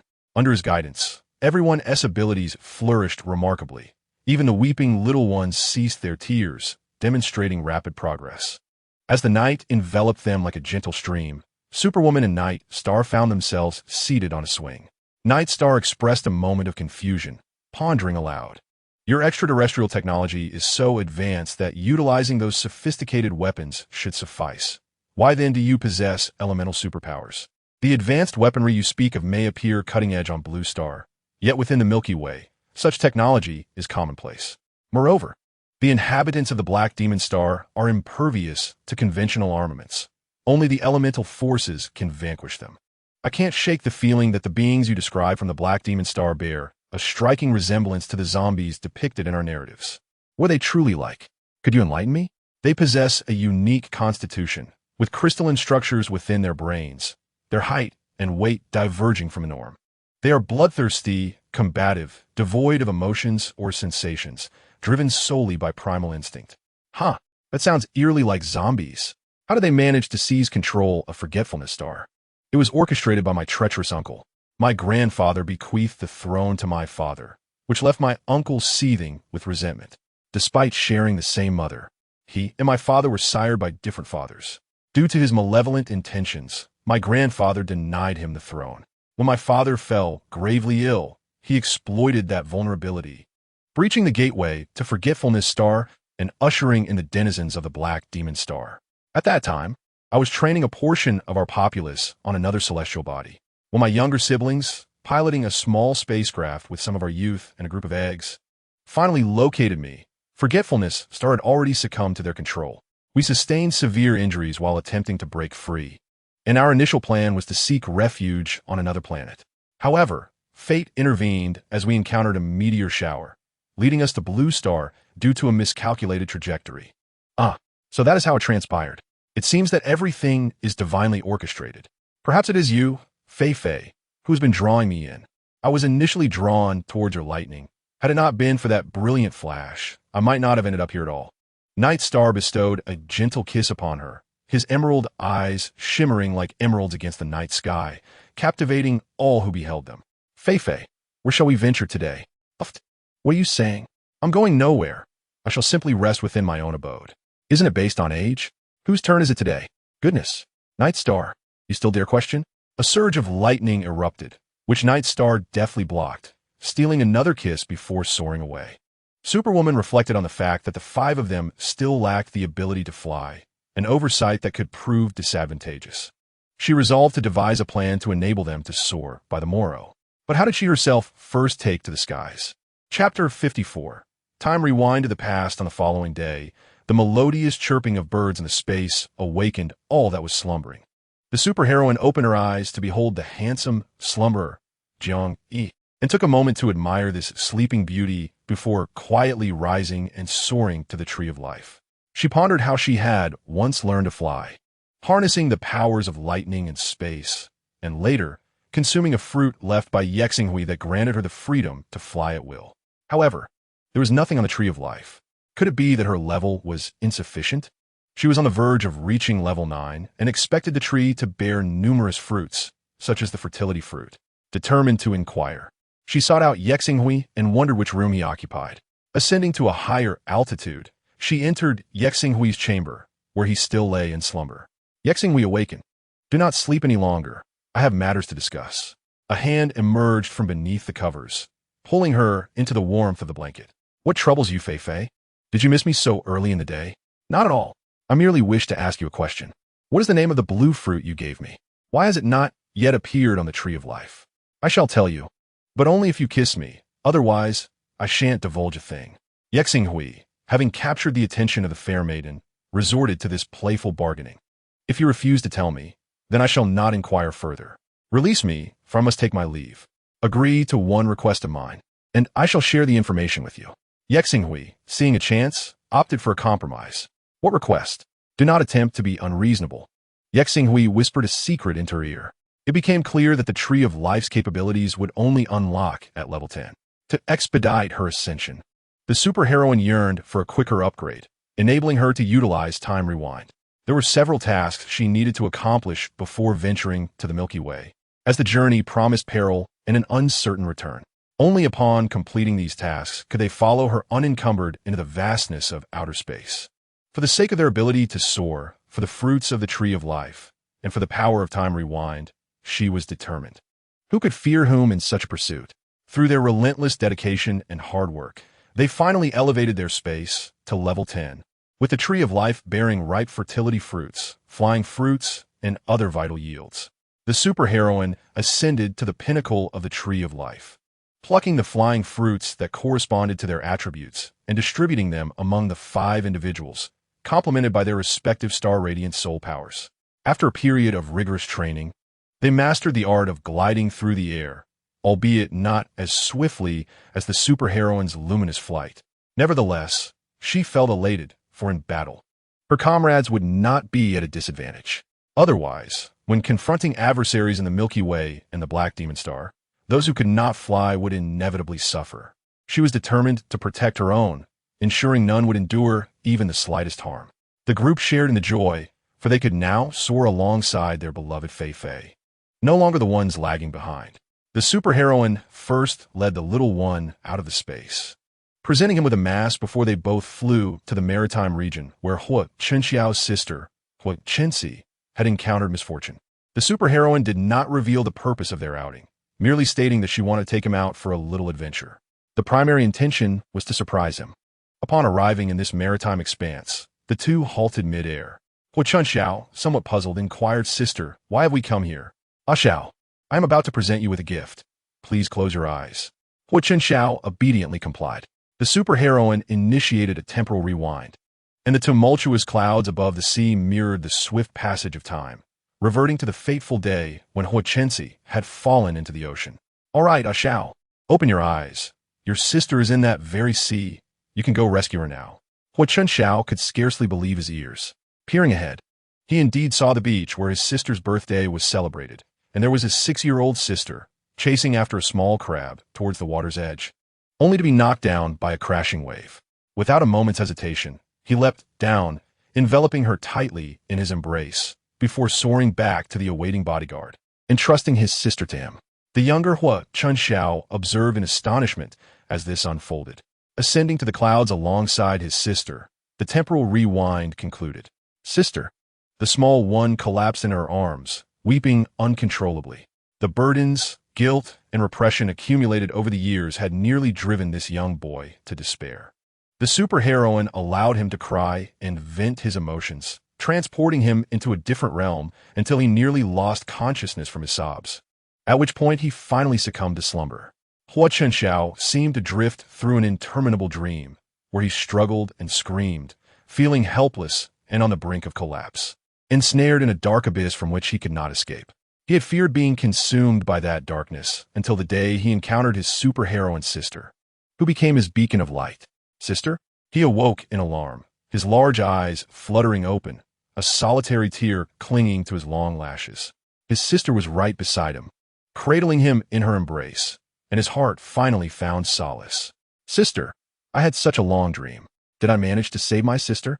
Little one, let us return home, and you shall see for yourself. They instantaneously transported to the Hoare residence, which, typically desolate, now radiated with light and was bustling with activity, as if a grand celebration were underway.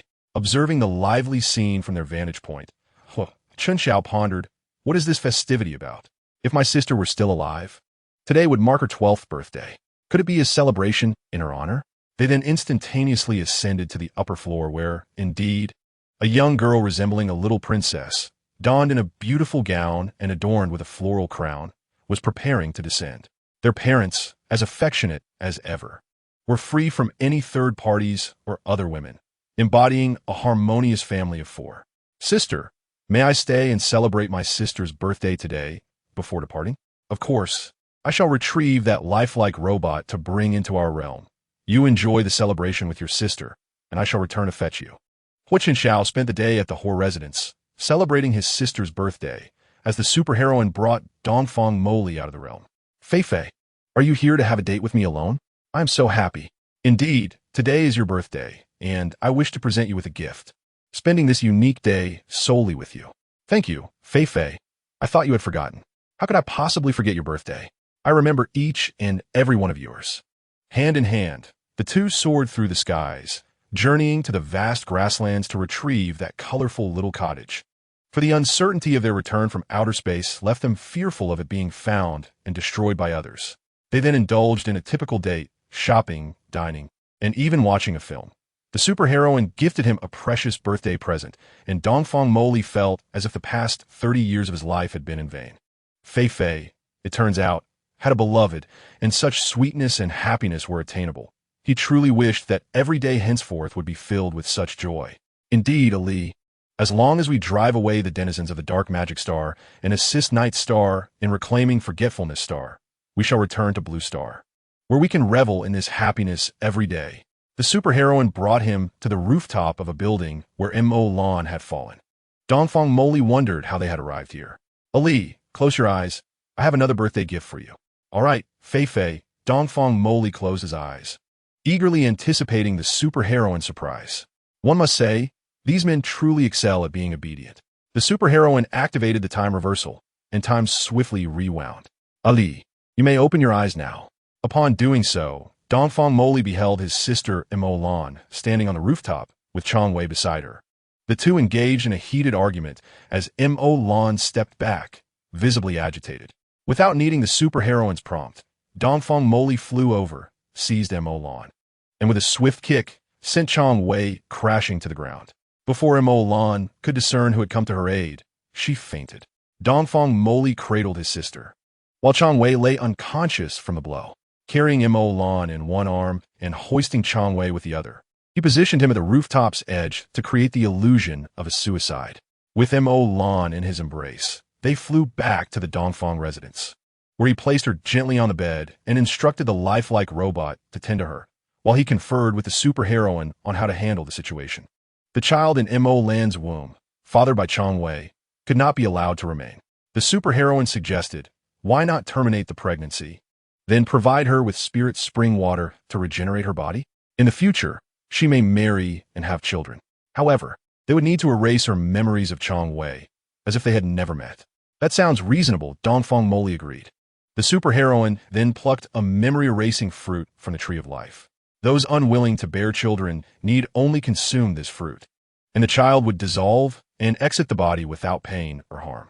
Observing M.O. Lan's cleansing, the superheroine erased her memories of Chong Wei, leaving her in the care of a lifelike robot, so that when she awoke, she would only recall working at her brother's company, with no knowledge of anything else.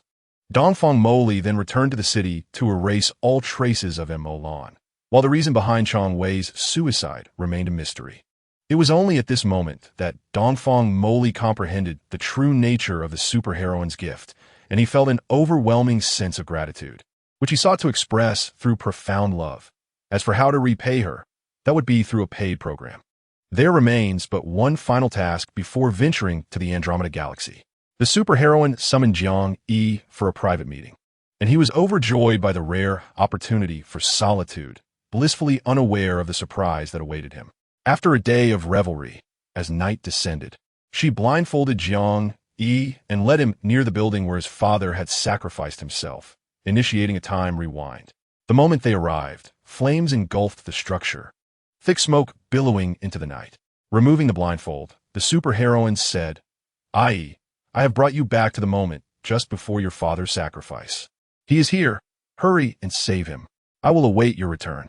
As Jiang Yi opened his eyes, he recognized the scene. This was indeed the site of his father's demise. Yet at this moment, his father was unharmed, and all was still salvageable. Wiping away tears of exhilaration, he passionately kissed the superheroine before donning his mask and soaring into the building. Once he had rescued his father and the other trapped team members, Jiang Yi returned to their realm, his gratitude manifesting in a flurry of embraces and kisses. The following day, they instantaneously transported to their home, where his parents were dining. His father remained as dashing and charismatic as ever, while his mother exuded the same warmth, utterly unlike her current self. Jiang Yi relished in this idyllic family moment, their laughter resonating with happiness. The superheroine received a cascade of rewards from Jiang Yi, which need not be elaborated upon here. With these matters concluded and the training yielding impressive results, it was time to journey to the Andromeda Galaxy to vanquish the dark demon race and reclaim the Star of Forgetfulness. However, there was one more task to attend to. Tomorrow marked October 1st, National Day, and the superheroine intended to present a birthday gift to the mother of the nation. On the day of the celebration, as fireworks illuminated the sky, the eruption of Mount Father in Dwarf Village sent colossal bursts into the air, as if honoring the nation's festivity.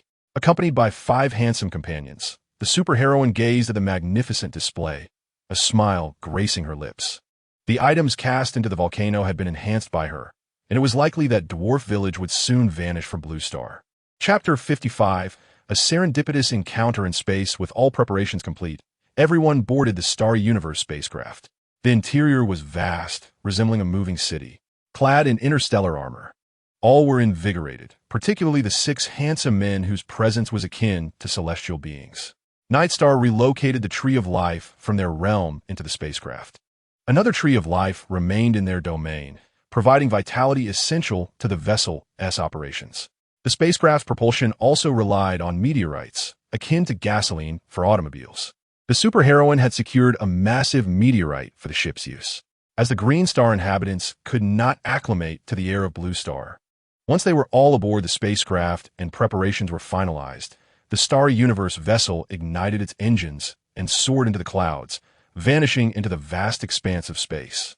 Gazing at the immense brilliance in the sky, the inhabitants of Blue Star were suddenly engulfed by an inexplicable sense of loss.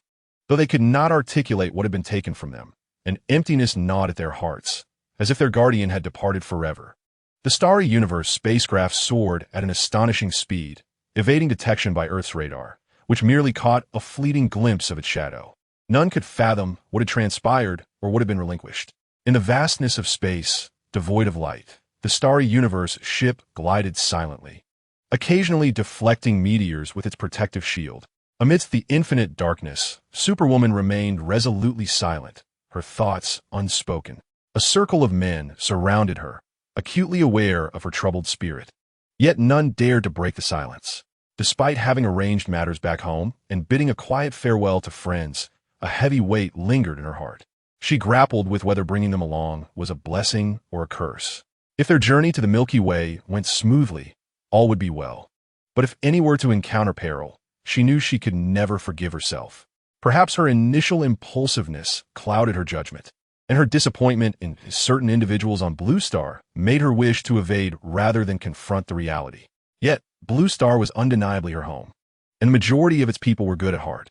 If she were to return successfully from the Milky Way, should she continue her role as Superwoman, aiding those in need, or choose to vanish once more? Would further disappointments await her? Human desire is an insatiable abyss.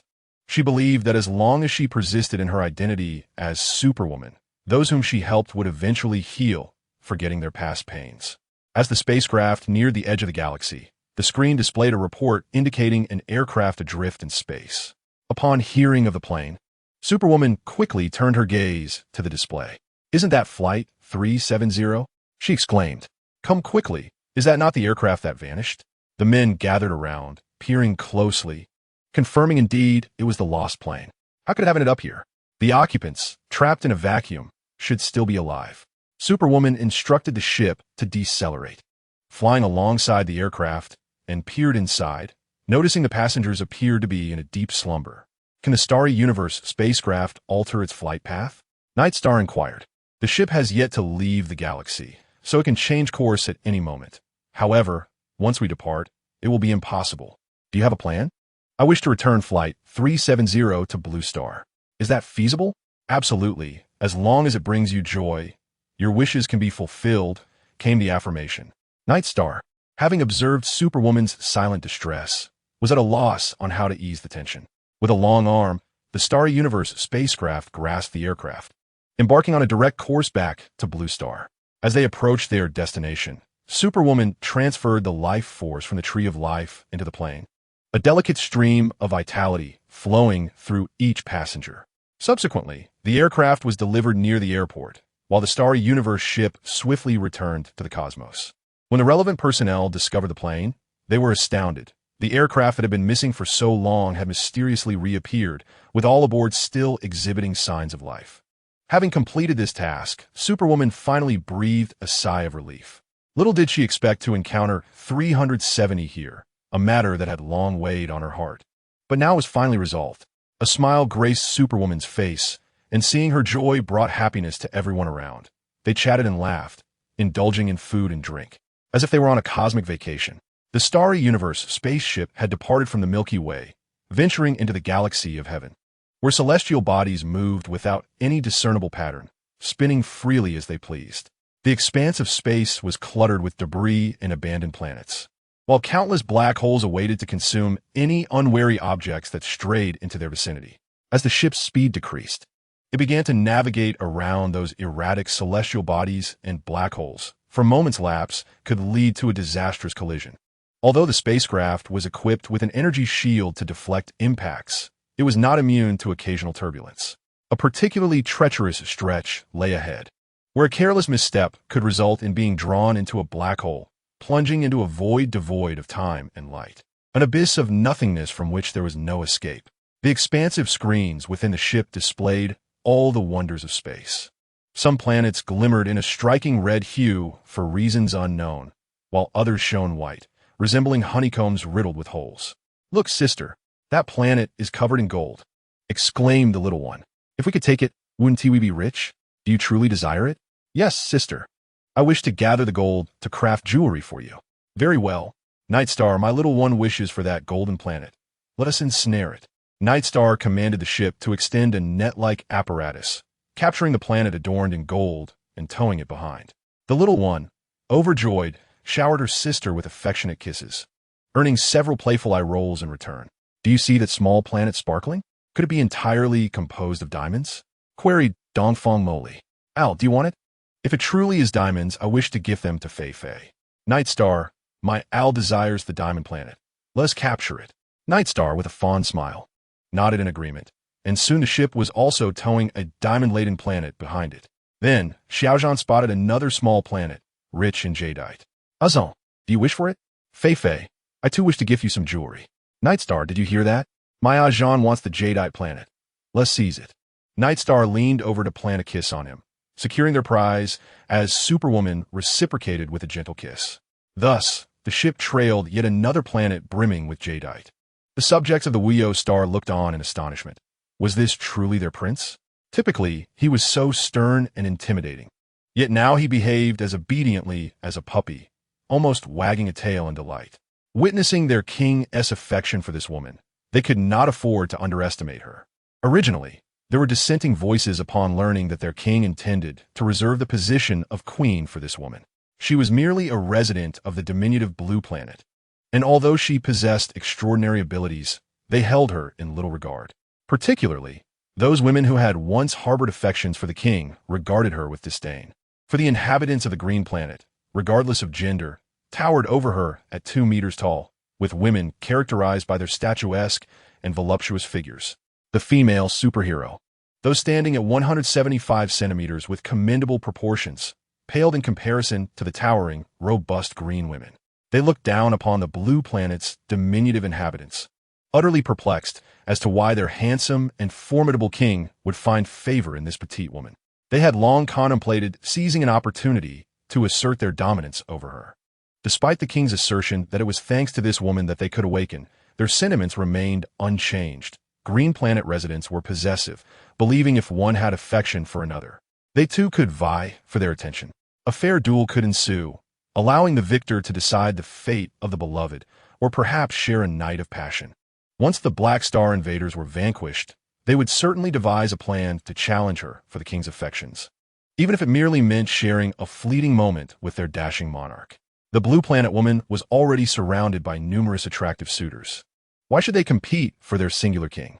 The king, with his striking looks and formidable prowess, should not be so easily bestowed upon others from different realms. The female superhero would be utterly bewildered by their thoughts. Were she to learn of such sentiments, she would readily concede, declaring that they could have him without contest, for she had more than enough admirers already. The Night Star's return was theirs for the taking, and whoever desired him could claim him. Ahead loomed a massive black hole, resembling the gaping maw of a monstrous beast, poised to consume their vessel. With the autopilot disengaged, Night Star personally commandeered the spaceship. Recalling how previously they had evaded a black hole only to be hurled off course by a derelict planet into the orbit of Blue Planet. Tension filled the air as silence enveloped the cabin, each individual fixated on the large screen. Night Star navigated the starry ship cautiously through the treacherous expanse between the black hole and the abandoned planet. Suddenly, another spacecraft emerged directly ahead, appearing unexpectedly. If they failed to evade it, a collision was imminent, or they would be drawn into the black hole's grasp. Both vessels recognized each other, neither wishing for calamity. It was already too late to avoid disaster. As the two ships neared a catastrophic collision, the slightest breach in their hull would spell doom. In that critical moment, the female superhero activated her time reversal ability, returning 10 minutes prior to the moment she had spotted the opposing spacecraft, deftly maneuvering past it from the left front. Ultimately, they navigated the perilous passage unscathed. With the autopilot engaged, Night Star embraced the female superhero, expressing gratitude. "Thank you, you are truly brilliant. I had not even considered that. Yet you accomplished it and saved us all once again." Other citizens knelt on one knee in heartfelt gratitude, and the moment was a sincere expression of thanks to her. The few women were no exception. A duel is a duel, and gratitude is gratitude. These two sentiments are not mutually exclusive, and there will surely be opportunities for combat in the future.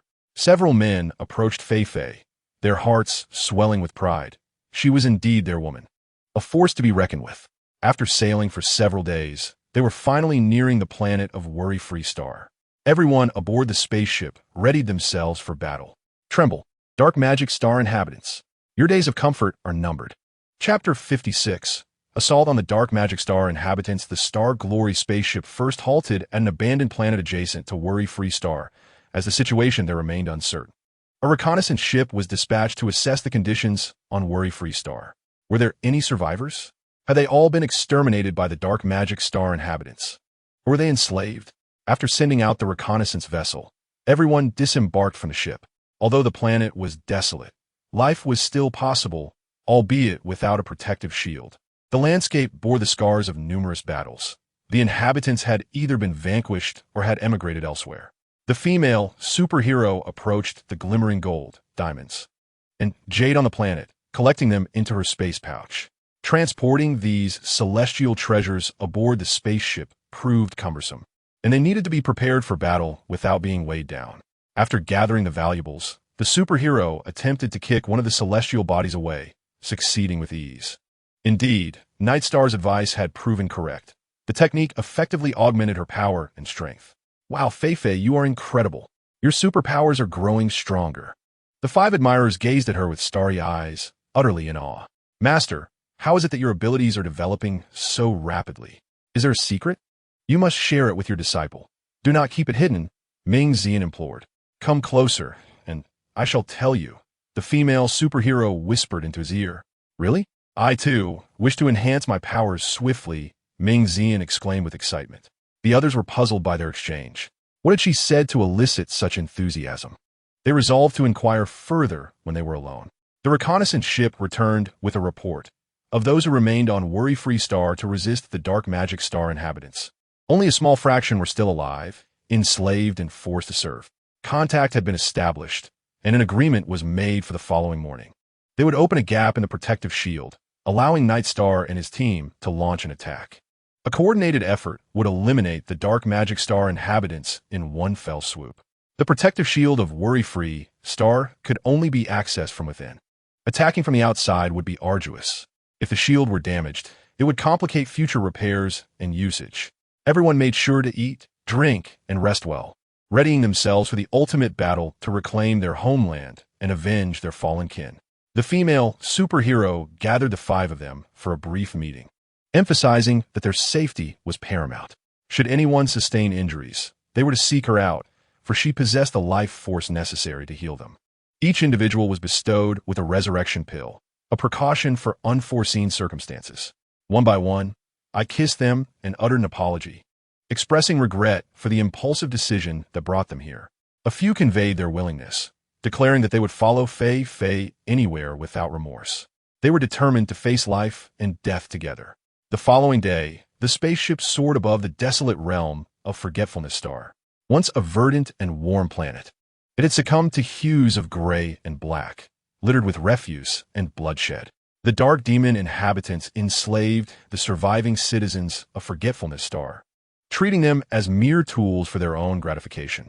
Towering over 3 meters, the dark demons were bald and skeletal in appearance, with gray-black eyes, upturned noses, and mouths grotesquely fused with their ears, their protruding teeth rendering them exceptionally hideous. At the designated location, an elder of Forgetfulness Star activated the energy shield, allowing the spaceship to enter before sealing it shut, lest they unleash potential dangers upon their release. As the spacecraft's doors opened, all emerged, while the star-shining spaceship was retracted into the void. The 5 handsome men from Blue Star, representing the elements of metal, wood, water, fire, and earth, each led a team directly towards the dark demons. Unaware of the impending assault, the dark demons were reveling in their indulgences until the realization of an attack dawned upon them, prompting a desperate attempt at resistance. The dark demons possessed crystalline cores that continuously supplied them with energy. Unless one could strike that core, they were akin to resilient cockroaches, rising to continue their onslaught. The 5 handsome men, endowed with powers of the 5 elements, had never encountered such creatures nor participated in real combat, initially struggling to devise a strategy. The youth from Forgetfulness Star had limited experience, with only a few having engaged in battle, resulting in chaotic skirmishes and a lack of coordination that nearly disrupted their formation. The female superhero unleashed her electric powers, targeting the creatures' heads, yet the crystalline skulls proved formidable. If not struck directly, the dark demons would simply rise again. Sujan, wielding the power of wood, sent forth vines to ensnare one of the dark demons, subsequently using wooden spikes to excavate the crystal. Remarkably, he succeeded, causing the crystal to dislodge and the dark demon to collapse. Witnessing their captain's prowess, the wood elemental team emulated him, employing similar tactics to bind their foes and attack collectively. Observing this, other teams felt compelled to rise to the challenge, unwilling to be outdone. Viangyi, harnessing the power of water, discreetly wielded a water gun while simultaneously channeling his water abilities during a firefighting mission, honing his skills to perfection. A colossal jet of water erupted, shattering a dark demon's skull and dislodging the crystal, causing it to fall. Other team members followed suit, though their water jets lacked the captain's strength, necessitating a collaborative effort to subdue their adversaries. Dongfang Mo, master of metal, demonstrated even greater prowess by condensing his metallic powers into projectiles capable of penetrating the dark demon's skull, significantly increasing the likelihood of obtaining the crystal. As long as one remains beneath the tree of life, the duration enhances their supernatural abilities, intricately intertwined with personal comprehension, physical constitution, and formidable intent. The fire soul power, imparted by the master to Ming Xian, is exceptionally potent. A single fireball incinerates the dark magic beings into mere ashes. At that moment, Ming Xian's awakening to his superpower was prolonged, rendering his abilities remarkably formidable. The sole exception was the young one, whose age rendered him somewhat weaker. However, he possessed his own unique strategy. He first obscured the eyes of the dark magic beings with earth and mud, then devised a method to strike their heads. His small team, all slightly younger, shared similar earth soul powers. The female superhero took special interest in this group, and with her assistance, they managed to hold their ground. They were merely contending with minions, as the more powerful adversaries resided at higher echelons. The most formidable among the dark magic beings was the Dark Magic King, who languished in his palace, drunkenly embracing beauties. The Dark Magic King, marginally more handsome than his subordinates, possessed unparalleled martial prowess, followed closely by his 4 formidable lieutenants, each towering over 3 meters, resembling imposing black bears. Nightstar, possessing all 5 elemental powers along with mental and telekinetic control, dispatched 2 of the lieutenants and left the female superhero to engage the remaining 2 in a playful contest, while he sought a one-on-one confrontation with the Dark Magic King. The 2 lieutenants, upon seeing him, expressed intrigue. He appeared distinctively charming, unlike the unattractive dark magic women or the statuesque Green Star women. They found him amusing and were reluctant to harm him, considering him a delightful plaything. The 2 towering figures, akin to black iron towers, underestimated their opponent, intending to capture the exquisite little one for amusement, thus refraining from using their full strength, merely toying with him. Under Night Star's relentless guidance, the female superhero experienced a significant surge in her powers, mastering spatial slicing and fragmentation, a formidable secret weapon. As she soared through the air, just as the iron towers were about to seize her, she suddenly vanished. One of the towers, searching frantically, found his body shattered into countless fragments, a massive crystal falling to the ground. The other tower, incensed by the death of his brother, who had perished in that chaotic moment, abandoned thoughts of capturing the little one, roaring with fury to tear him apart. The female superhero emerged from the void, unleashing a stellar frost combined with Arctic snow, instantly transforming the tower into an ice sculpture. With a swift spatial slice, a pile of ice blocks materialized on the ground, along with another colossal crystal.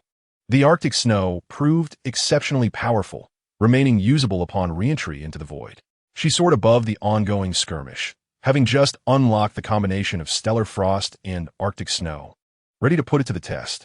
Since the discovery of the Arctic snow orchid in the polar regions, Wonder Woman has perceived it as a formidable weapon.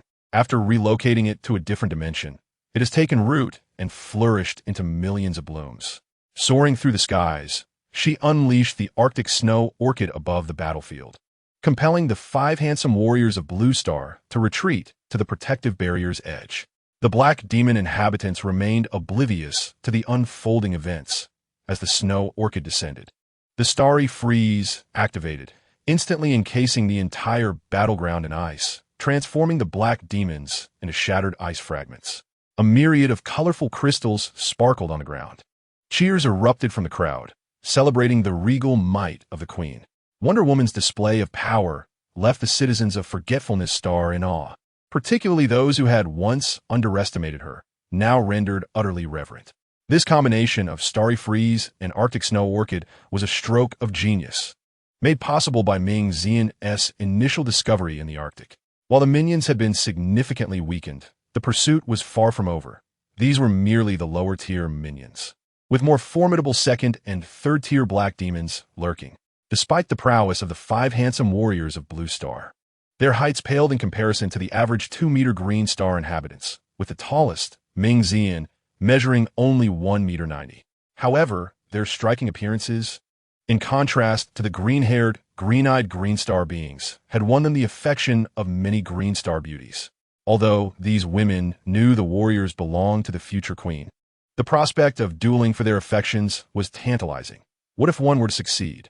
Even a fleeting romance or the possibility of bearing Blue Star offspring was enticing. Unbeknownst to Wonder Woman, a multitude of rivals awaited their chance to duel, some vying for the affection of Night Star's return, while others were smitten with the 5 handsome warriors of Blue Star. The black demons were stratified into upper, middle, and lower echelons, with strength dictating status. The upper and middle classes enjoyed luxurious living and fine dining. Their fierce and combative nature had led to numerous victories across the galaxy, resulting in an air of arrogance and complacency. Superpowers require rigorous training, yet they had succumbed to the indulgences of exquisite feasts and alluring companionship, rendering them unprepared for the impending onslaught when Wonder Woman and her allies stormed the Grand Hall. In mere moments, they were dispatched to the underworld. At that juncture, Night Star returned, wielding a piece of black crystal, the essence of the Black Demon King. Meanwhile, other black demons reveled on a different planet, and Night Star resolved to regroup before launching an assault on another territory occupied by the black demons. The battlefield was to be cleared and all crystals collected, as they would prove invaluable.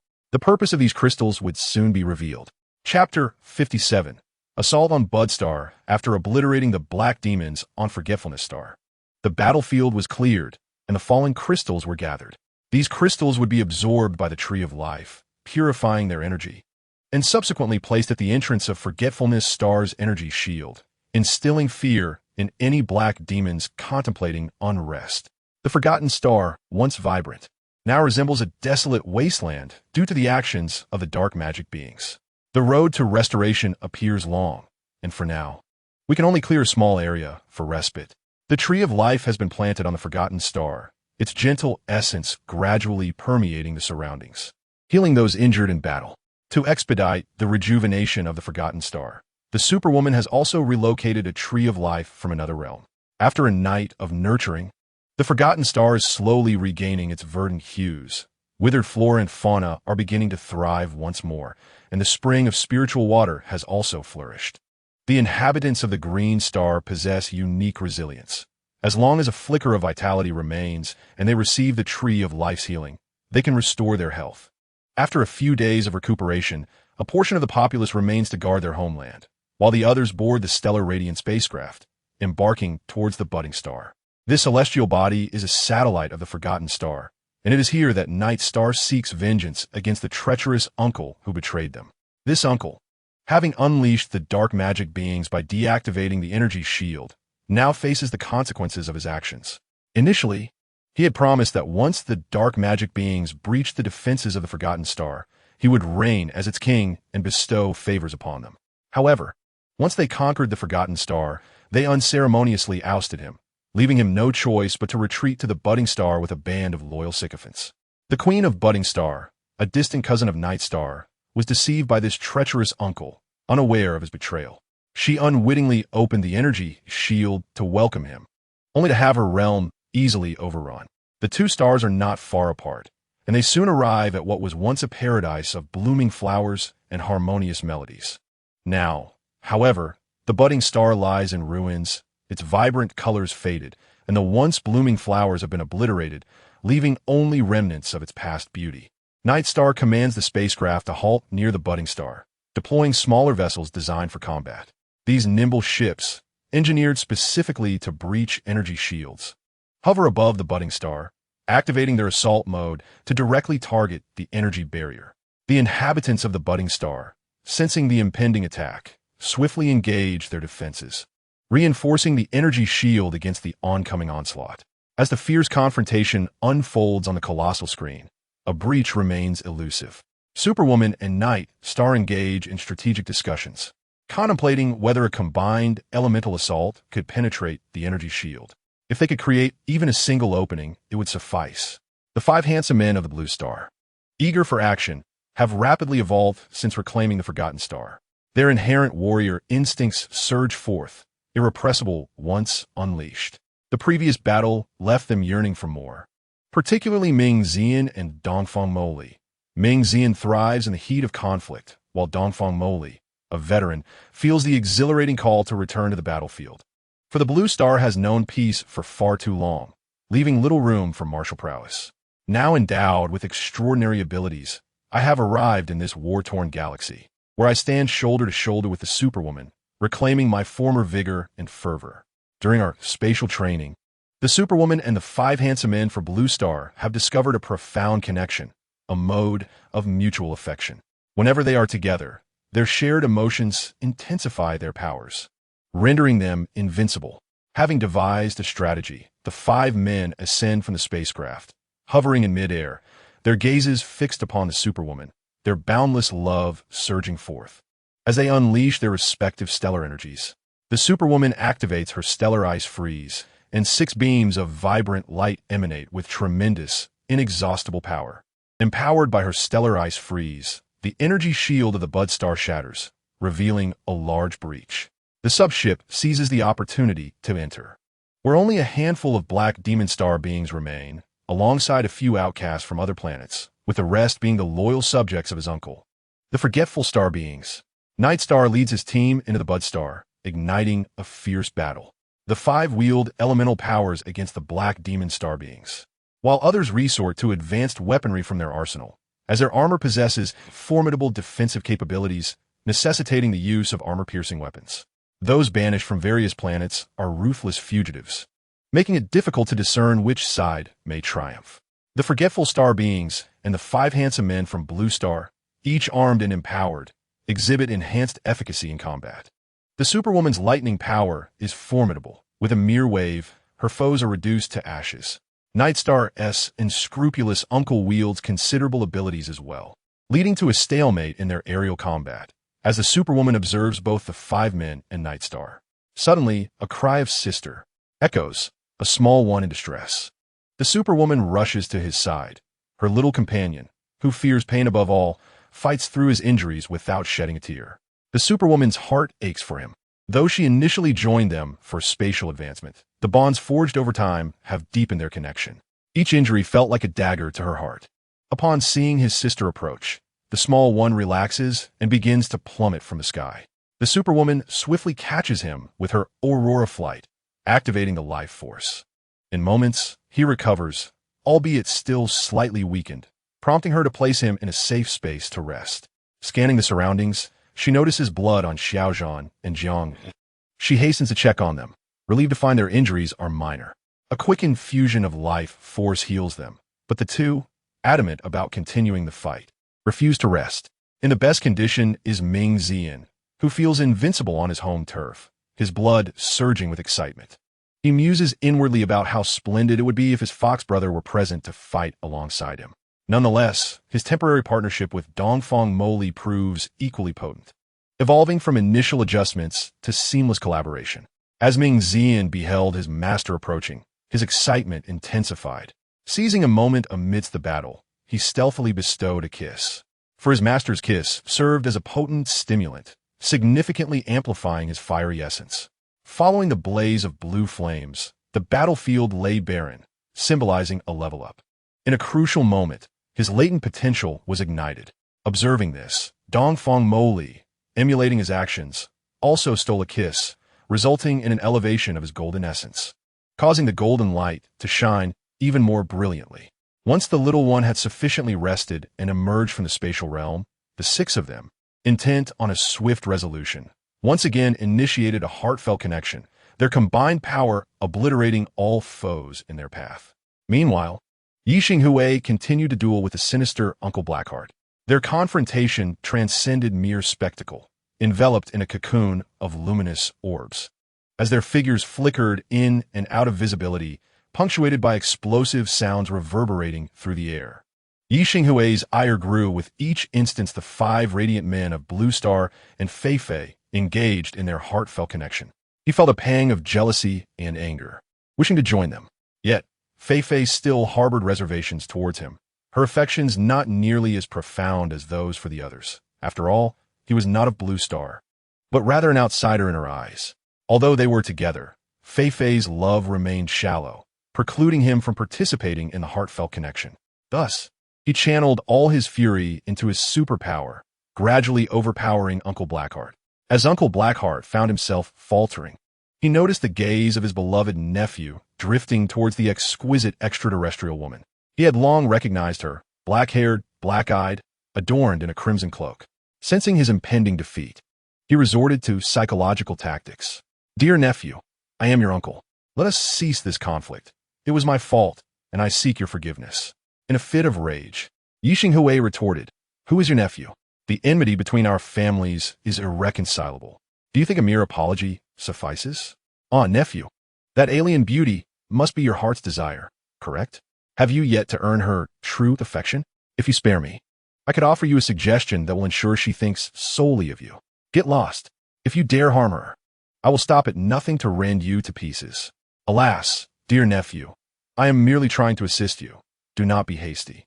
As he spoke, a beam of light surged toward the female superhero. The 5 radiant men of Blue Star swiftly converged, prepared to shield her. But Yi Xinghui instantaneously teleported in front of her. The beam struck him, allowing Uncle Blackheart to escape. As Yi Xinghui plummeted from the sky, the superheroine swooped in to catch him, noting the pallor of his face. You foolish boy, who told you to shield me? Do you think I am so weak? As life force activated healing, it became evident that Uncle Blackheart's abilities were formidable, and even the power of the life tree could not restore him. Fei, I know you are strong, but I am aware of my uncle's powers. If they strike you, it will bring you great suffering, and I cannot bear the thought of that. Isn't that redundant? If it strikes you, why not feel pain as well? The superheroine persisted in her healing efforts. Fei, do you truly care for me? Is it real? I am aware that your affections have not been entirely bestowed upon me. Witnessing the profound connection you share with them fills my heart with jealousy and sorrow. Enough of words. Your pallid visage resembles that of a specter. You must be suffering greatly. Pray, tell me how I can restore your well-being. My malevolent uncle possesses formidable powers. Once, our grandfather had intended for him to ascend as the king of the worry-free star. However, due to his nefarious nature, he was denied the throne, which incited within him a wickedness that led him to the abandoned land, where he consumed the fire lotus. His abilities have rendered him an invincible force within the Milky Way, and to be struck by his power feels akin to being engulfed in flames. Thus, I fear for your safety. I cannot bear the thought of your suffering. I love you dearly, Fei. Please reveal to me what must be done to heal you. Superwoman's eyes glistened with unshed tears. The fire lotus is a scarce treasure. My uncle has consumed the last of its kind, and it may now be extinct.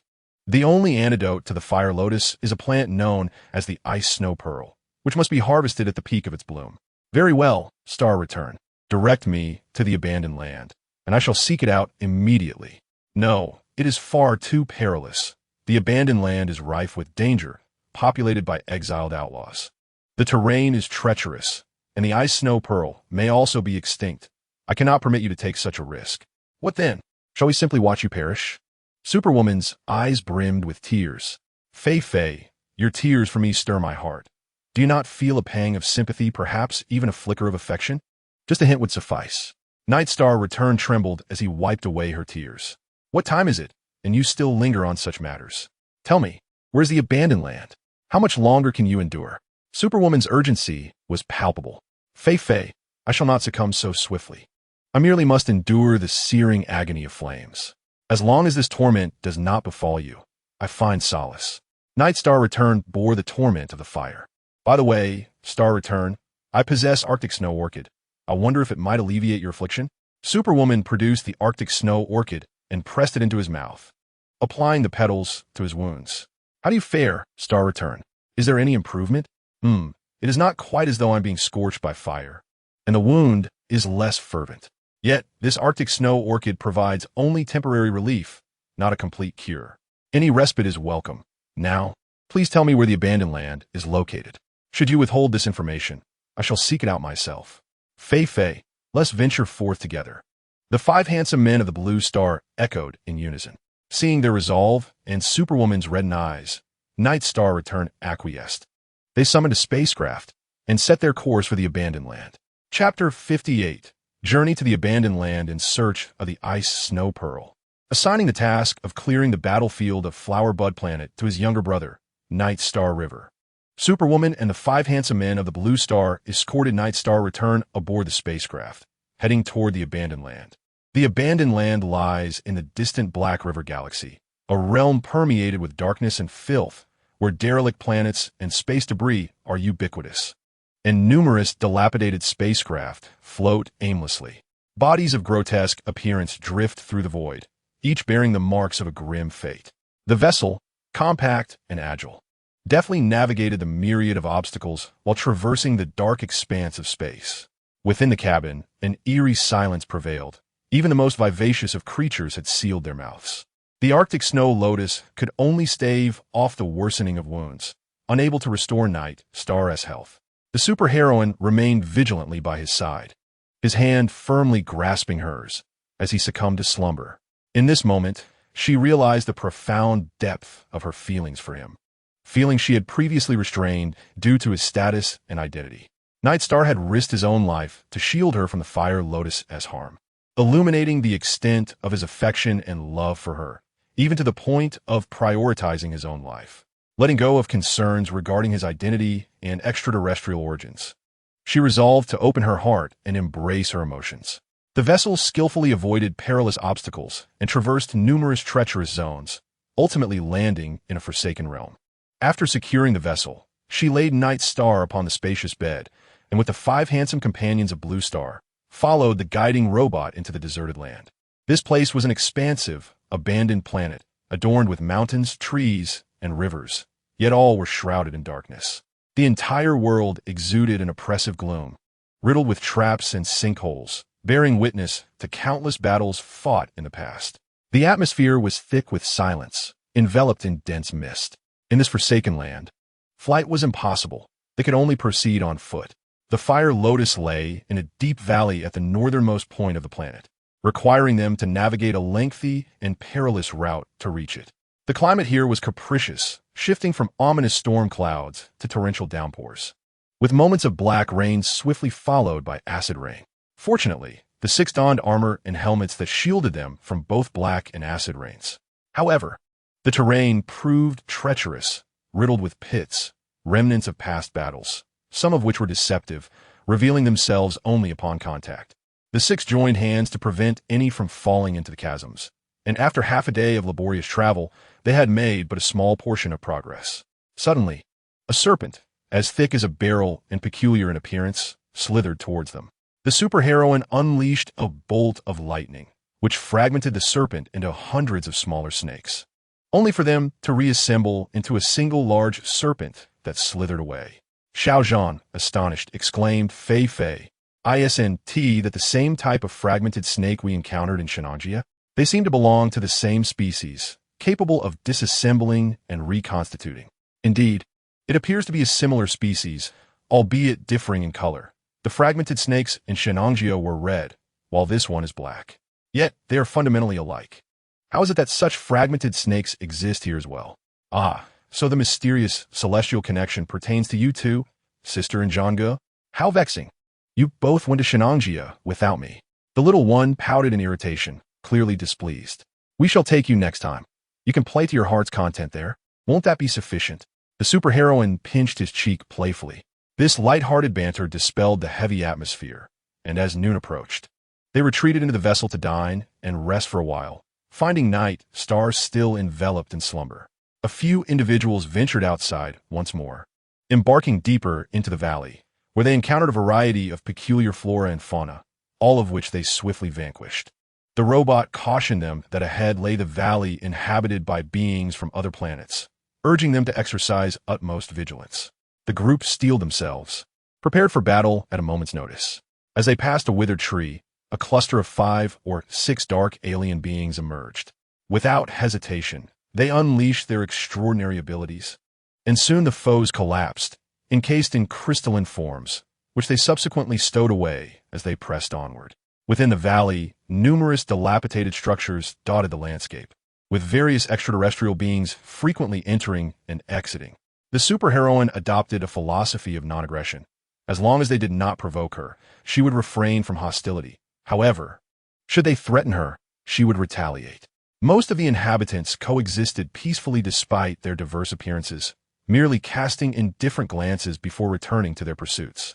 Only the belligerent dark aliens exhibited a penchant for provocation, characterized by their reckless and combative nature, seemingly oblivious to the consequences of their actions. After the superheroine and her companions dispatched another group of dark aliens, the remaining ones, upon witnessing the plethora of shimmering crystals contained within their transparent bag, became considerably subdued. As they ventured deeper into the valley, they encountered a host of grotesque insects and rodents, all of which were disproportionately large and unappealing compared to those found on Blue Planet. To hone the superpowers of the five handsome men from Blue Planet, the superheroine refrained from intervening, allowing them to confront these challenges. Ming Xian, invigorated by the thrill, boldly led the charge. They traversed a swampy area, dispatching several creatures reminiscent of crocodiles yet akin to hippos, possessing an odd combination of both traits, albeit with an additional pair of legs. These bizarre beings, with their tough hides and immense strength, required the combined efforts of the five to defeat. After a brief respite, they resumed their quest for the ice snow pearl. The flora within this valley appeared to be affected by magnetic fields or some other phenomenon, as everything was extraordinarily oversized. A single mushroom resembled a colossal sunshade, while a trumpet flower appeared akin to an expansive round table, allowing even the smallest of creatures ample space to rest comfortably. A bouquet of flowers, seemingly roses yet black in hue, was astonishingly massive, accompanied by various other colorful plants and blossoms. As they navigated through the vast gaps between these colossal plants, they felt akin to dwarfs in a gigantic botanical kingdom. The superheroine marveled at these magnificent plants and collected a selection of aesthetically pleasing specimens to store in her spatial realm, uncertain whether they could thrive within. They soon encountered creatures with rabbit heads and kangaroo-like bodies, which proved to be quite amicable and unafraid of humans. Ming Xian, struck by inspiration, fashioned a rope and fashioned it into a harness for one of the creatures, allowing them to ride it. Thus, the six of them acquired an efficient mode of transportation. This newfound mobility yielded immediate results as they circled the valley multiple times without catching a glimpse of the ice snow pearl. For the guiding robot was equipped with sensors that would alert them upon detection. As they ventured further inward, they were beset by swarms of venomous horseflies, bloodthirsty ants, and carnivorous butterflies, prompting the group to unleash their various extraordinary abilities, resorting to weaponry when necessary. The enchanting butterfly maiden possesses striking beauty. With her flowing red hair and captivating blue eyes framed by long, delicate lashes, her petite face is adorned with a pointed mouth, and her slender physique is complemented by a voluptuous bosom and a tiny waist, culminating in a pair of long, graceful legs. A sheer veil wraps around her essential areas, while two pairs of vividly colored wings adorn her back. Standing at a height of just over 1 meter and boasting an alluring figure, she initially gives the impression of an extraterrestrial butterfly sprite. However, this exquisite creature harbors a hidden menace. At first, she flits playfully, her large eyes blinking charmingly, exhibiting friendliness towards several handsome men. Yet, beneath this facade, she observes keenly, seeking a suitable partner to take back as a seed for procreation. Each of the attractive males captivates her, leaving her indecisive about whom to choose. Her gaze lands on the tallest among them, Ming Xian, whose imposing stature and striking looks promise beautiful offspring. Seizing the moment, she attempts to capture Ming Xian for her purposes, but he reacts swiftly, conjuring a fireball that sends her plummeting to the ground. In a fury, she emits a distinctive cry, and from the depths of the valley emerge a dozen similarly enchanting butterfly maidens, all with red hair, ample bosoms, slender waists, and long legs. They encircle the five handsome men of Blue Star, unfurling their wings and showering them with golden, pink, and green dust, which, to their surprise, proves rather visually appealing. Subsequently, they tear away the sheer veils concealing their vital areas and commence a seductive dance. After a while, the butterfly maidens become perplexed. Their alluring powder seems ineffective. In the past, when encountering appealing males, a sprinkle of their enchanting dust followed by a revealing dance would have sent men rushing toward them like ravenous wolves, allowing them to whisk their prey away to their lairs. Following copulation, some males would be devoured, while others would contribute to the continuation of their lineage until the thrill wore off, at which point they would be consumed as well, prompting the search for new targets. This is the nature of the valley's man-eating butterflies, from which most individuals cannot escape their enchanting powder and mesmerizing dance. One particularly exquisite butterfly maiden cocks her head in contemplation, pondering why these men remain unaffected by their allure, fixated instead on a singular woman dressed in red. In this forsaken valley, they have never encountered such handsome males. Those who find themselves in such a desolate place are typically grotesque and undesirable. While a few attractive individuals may have been retained for breeding purposes, over time, even they have lost their charm, and the maidens yearn for new delights. Just as they discover this remarkable group of males, they find them impervious to their temptations. The robotic screen displays their names and descriptions, revealing to all the true nature of these beautiful butterfly maidens. However, their hearts were solely devoted to Fei Fei. She was their lifeblood, their beloved. No woman, regardless of her beauty, could tempt them. Besides Fei Fei, all other women, no matter how exquisite, were merely insignificant in their eyes. Ming Xian furiously declared, "Just kill her." The audacity of that unattractive woman, who dared to take an interest in him, was utterly repugnant. With Fei Fei residing in his heart, he found no allure in any other beauty. The thought of being captured for any unspeakable act felt like an insult, a grotesque affront to his dignity. The Superwoman found the others quite appealing. Keeping them as pets might not be such a bad idea. Killing them seemed a waste. It would be better to transport them to the flower bud planet to harvest nectar. With a wave of her hand, several enchanting butterfly maidens collapsed to the ground, and she promptly retrieved a cage to confine them, casting it into a corner of her space. She could not bear to slay them. In a fit of rage, Ming Xian unleashed a fiery inferno, incinerating the bloodthirsty ants and venomous wasps that plagued the canyon. Amidst the ashes, a diminutive red lotus emerged. Almost invisible unless one possessed keen eyesight, the robot scanned and revealed that this was the fire lotus, the last of its kind remaining in the canyon and indeed throughout the entire Milky Way and Black River systems. The Superwoman took it into her space, intending to nurture it with spiritual spring water until it flourished in thousands, destined for consumption by those endowed with the power of the fire soul. The group continued their search for the ice pearl, but as nightfall approached, their efforts yielded no results. The Superwoman grew anxious at the thought of the night star's return. Dongfeng Moli reassured her, stating, "Fortune favors the diligent. With patience, we shall surely find it. If the night star awakens to see you in distress, it would only deepen his sorrow." After dinner, they initially planned to rest within their space, but the robot informed them that the ice snow pearl would only bloom in the frigid night.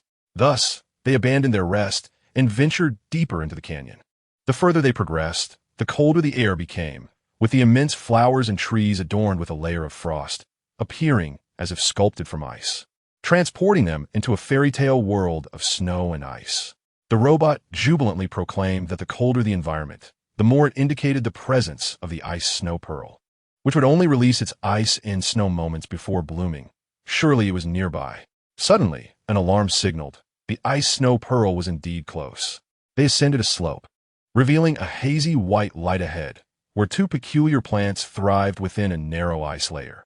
Their white leaves were as sharp as ice blades, and a flower bud remained tightly closed. The five rushed forward, but suddenly, two white creatures, resembling snakes yet not quite, spiraled toward them, launching an attack. The robot identified them as ice owls, also intent on consuming the ice snow pearl to enhance their powers. Acquiring the pearl would not be an easy feat, for these ice owls possessed formidable abilities. They needed to devise a strategy to defeat them swiftly, seizing the ice snow pearl the instant it opened, lest the potency dissipate. Each member unleashed their powers, engaging in a fierce battle with the two creatures, while the Superwoman refrained from direct confrontation, instead entering her space to vigilantly await the moment the ice snow pearl would reveal itself. The two ice wyverns failed to detect the presence of the superheroine, wholly preoccupied with battling five handsome men. Yet their elongated forms did not stray far from the vicinity of the icy orbs. As time ticked away, the five combatants engaged the two wyverns to a stalemate, employing a strategy of attrition to exhaust the monstrous pair. In the midst of this, the superheroine intently focused on the two icy orbs, observing as the petals gradually unfurled to reveal a singular ice gem, roughly the size of a sand fruit, radiating a crystalline brilliance. Swiftly, she collected the gems into her space, planting one in the Arctic and promptly consuming the other, applying its essence to her wounds. Seeing Night Star's complexion return to normal and his injuries heal swiftly, she felt relieved and covered him with a blanket before exiting her space. The two ice wyverns sensed the opening of the ice gem and were about to devour it, only to find it had vanished upon turning around, their large eyes betraying confusion. Just moments ago it had been there, How could it have disappeared so suddenly? The air still carried its fresh scent. Yet the gem was gone. Having guarded it for countless years, they were on the verge of maturation, and now it had simply vanished. In their despair, the wyverns began to weep, their tears cascading like rain. Chapter 59. Duel with the superheroine. The five handsome men from Blue Star ceased their fighting and sat alongside the superheroine, watching the two ice wyverns wail, offering their commentary. These alien creatures were quite amusing, even capable of crying, albeit in a rather ungraceful manner, truly an eye-opening experience. Indeed, had they not accompanied Fei, they would never have witnessed such wonders. Such entities were non-existent on Blue Star.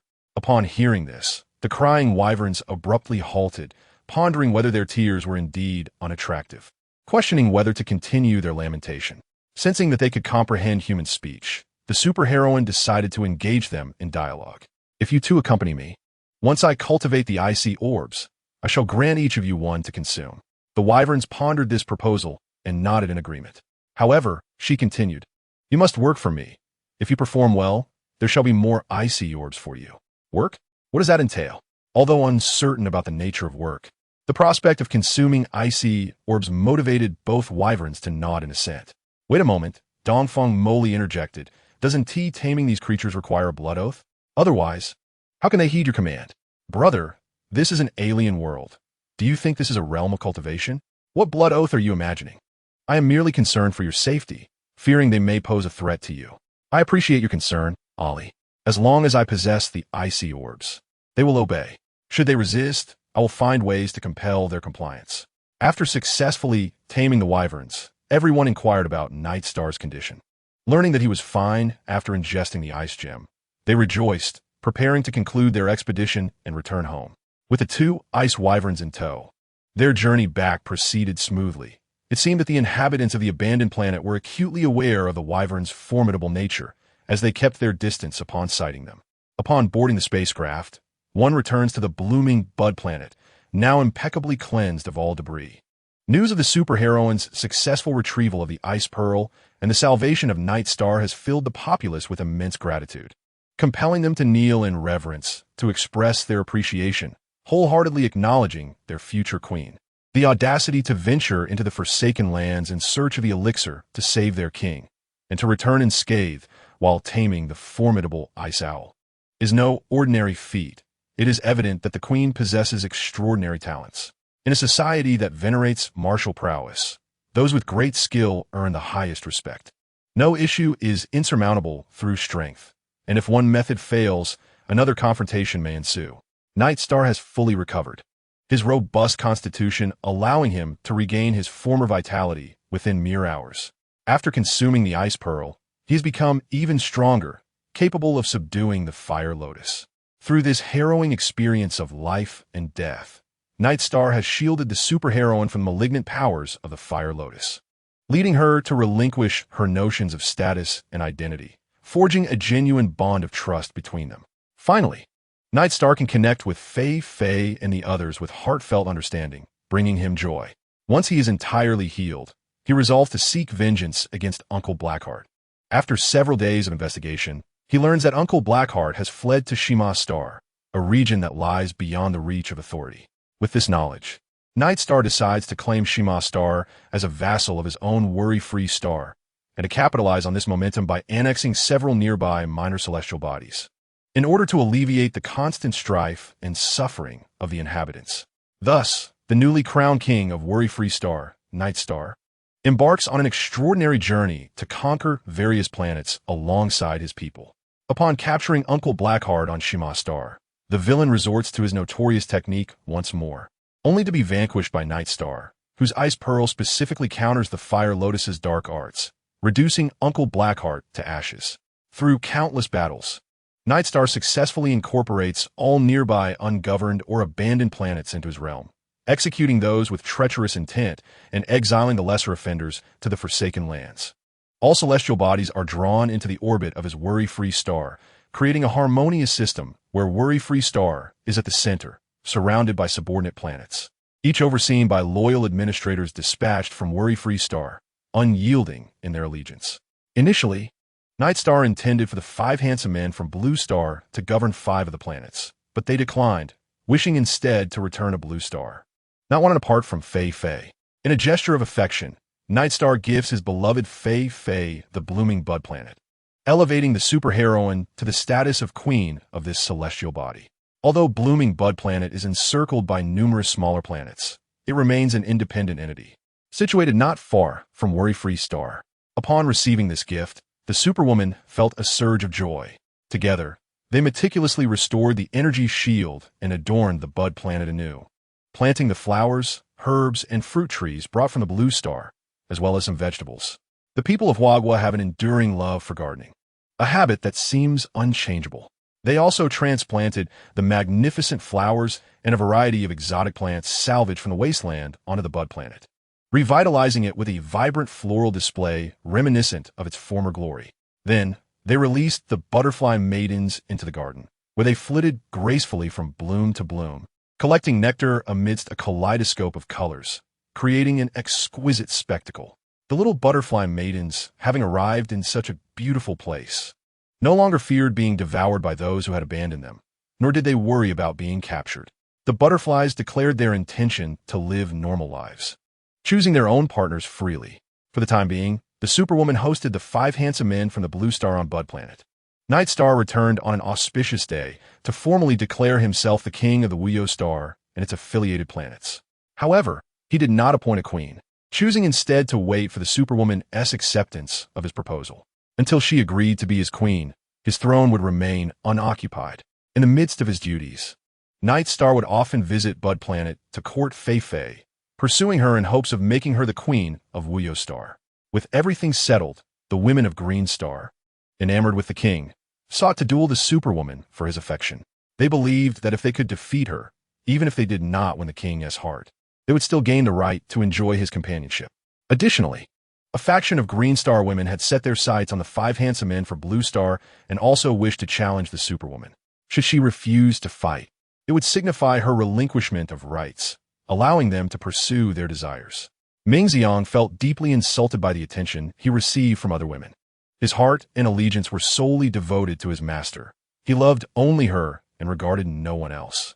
The notion of other women desiring him was a source of offense, prompting him to declare his intent to duel those women, a sentiment echoed by the other 4 handsome men.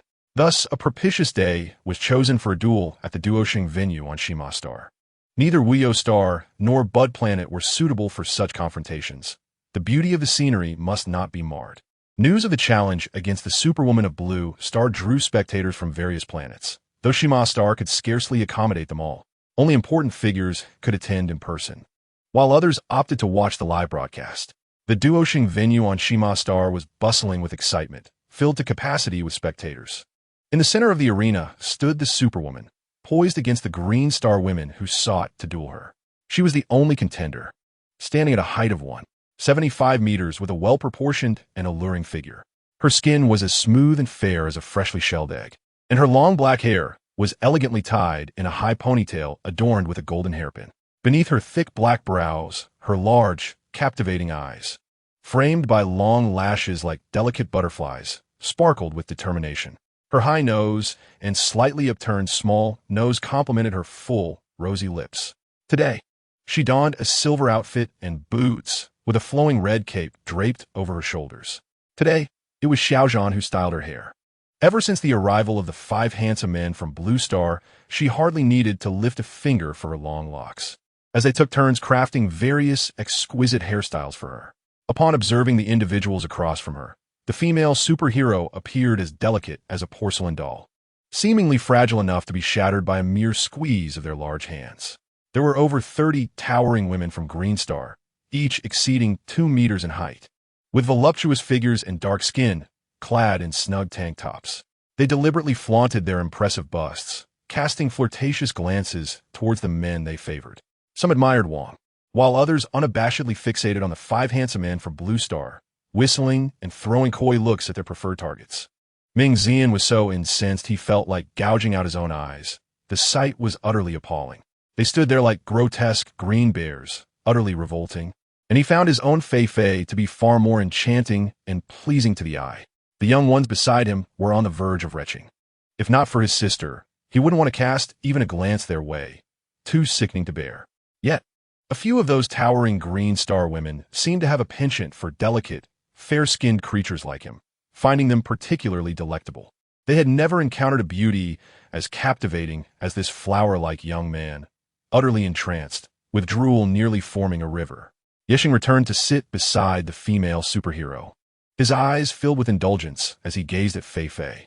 Although there were many women from various planets, and, according to Green Star's aesthetic, they could all be considered exquisite, his heart was solely devoted to the petite and adorable Fei Fei. He loved her alone, without knowing precisely why. Love is simply love. It defies explanation.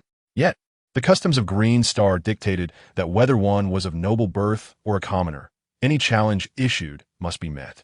Failing to do so would be seen as surrender. He felt no trepidation about the possibility of defeat. He was well aware of Fei Fei's capabilities.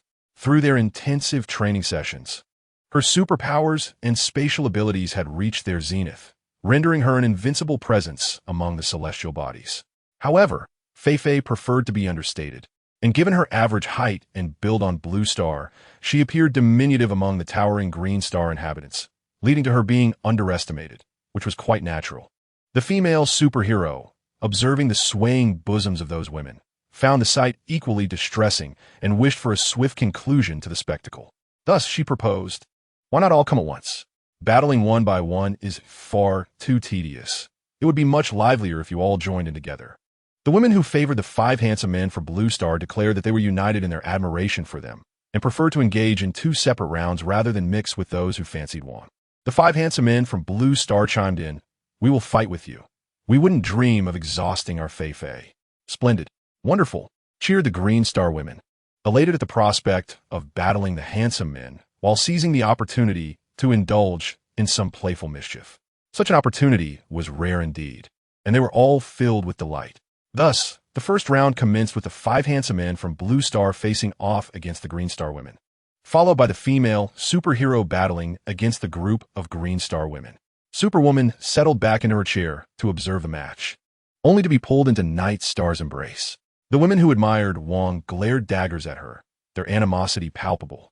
Noticing their disdainful gazes, Superwoman leaned in to whisper to Night Star, "The women here possess such exquisite figures. Why do you not find them appealing? Do you not feel you are at a loss? Is that so? What shall we do then? Look at me. I have been deprived, and you must make amends." She teased, "Humph. Whoever desires them may take them. I am not interested. Truly uninterested? If another woman were to whisk me away, do not come crying and lamenting later." She continued, her imagination conjuring a vivid image that unsettled her heart. She realized she could not afford to lose to them. Night Star playfully nipped at her ear and whispered, "In the words of your Blue Star people, if I were to wade through a river of 3,000, I would only take a single ladle to drink. Alas, my heart belongs to you. I adore you, my little firebrand who constantly opposes me." The battle had commenced, with each combatant unleashing their unique abilities to attack one another. Though it was a duel, it was meant to be restrained, avoiding significant casualties. The women from Green Star were often inclined to take advantage, yearning to touch or kiss the handsome men during combat. Yet, after a prolonged struggle, they found themselves with nothing to gain. Despite the Blue Star men lacking the towering stature of their opponents, each possessed extraordinary powers, skillfully preventing any of the women from getting close. Not only did they find no advantage, but they also suffered considerable injuries. These 5 men wielded their abilities with precision and decisiveness, showing no mercy, targeting their opponent's weaknesses. One woman intentionally tore her top, exposing her ample bosom, and with a sultry gaze, lunged toward Ming Ziyuan, hoping to embrace him. Chapter 60. A grand wedding. In conclusion, the audience erupted in gasps. Such reckless tactics meant that if that man were to be caught in her grasp, he would not escape.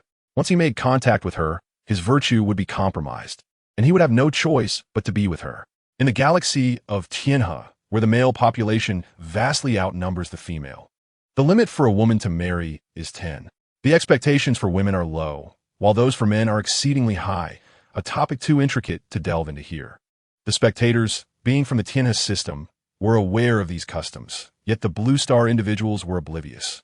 Thus, gasps filled the arena as they speculated that the woman would indeed take home a handsome man that night. Swiftly, Ming Ziyuan evaded the woman's advance, narrowly missing her. He retaliated with a powerful kick that sent a burst of blue flames towards her, knocking her to the ground and flattening her bosom, the flames igniting upon her. Frustration surged within Ming Ziyun. Though he was unaware of the implications of her exposed figure, he sensed it was not a good omen.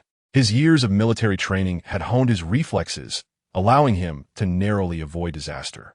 Feeling the ridicule from the stands, Ming Ziyuan's temper flared, and he was on the verge of launching another fireball. Yet, as the referee's whistle sounded, he knew he could not act further without risking a foul. The woman fled in a disheveled manner, diving into the pool to extinguish the flames. Upon witnessing this, the four handsome men from Blue Star realized the gravity of the situation and decided to act swiftly, determined to subdue the group of women until they could rise no more. It was only after hearing the murmurs from the audience that Ming Ziyuan understood he had narrowly escaped a trap, his handsome face turning crimson with anger. He collapsed into the embrace of the female superhero, sobbing, terrified, and in need of comfort. Should that woman succeed, Ming Ziyuan knew he would rather end his own life than be associated with the ghastly green bear spirit, for it was too appalling to bear. From that moment on, he could never again look at the dark-faced steamed bun and the large dumpling without disgust. It was now time for the female superhero to take the stage. The other women, already eager to engage, eyed the petite superhero, believing even a single finger could easily crush her. One audacious woman boldly blew a kiss towards Wang Fei, her thick lips nearly flying off her face. "My esteemed Wang, wait for me. Tonight you shall be mine." Observing the expression of the little one, Yixing Hui felt a wave of nausea wash over him. The women banded together, intending to exhaust the superhero before delivering a decisive blow. However, the superhero now possessed an astounding 70,000 horsepower and 100,000 firepower. Defeating them was child's play as she effortlessly soared above them, teasing them as she played.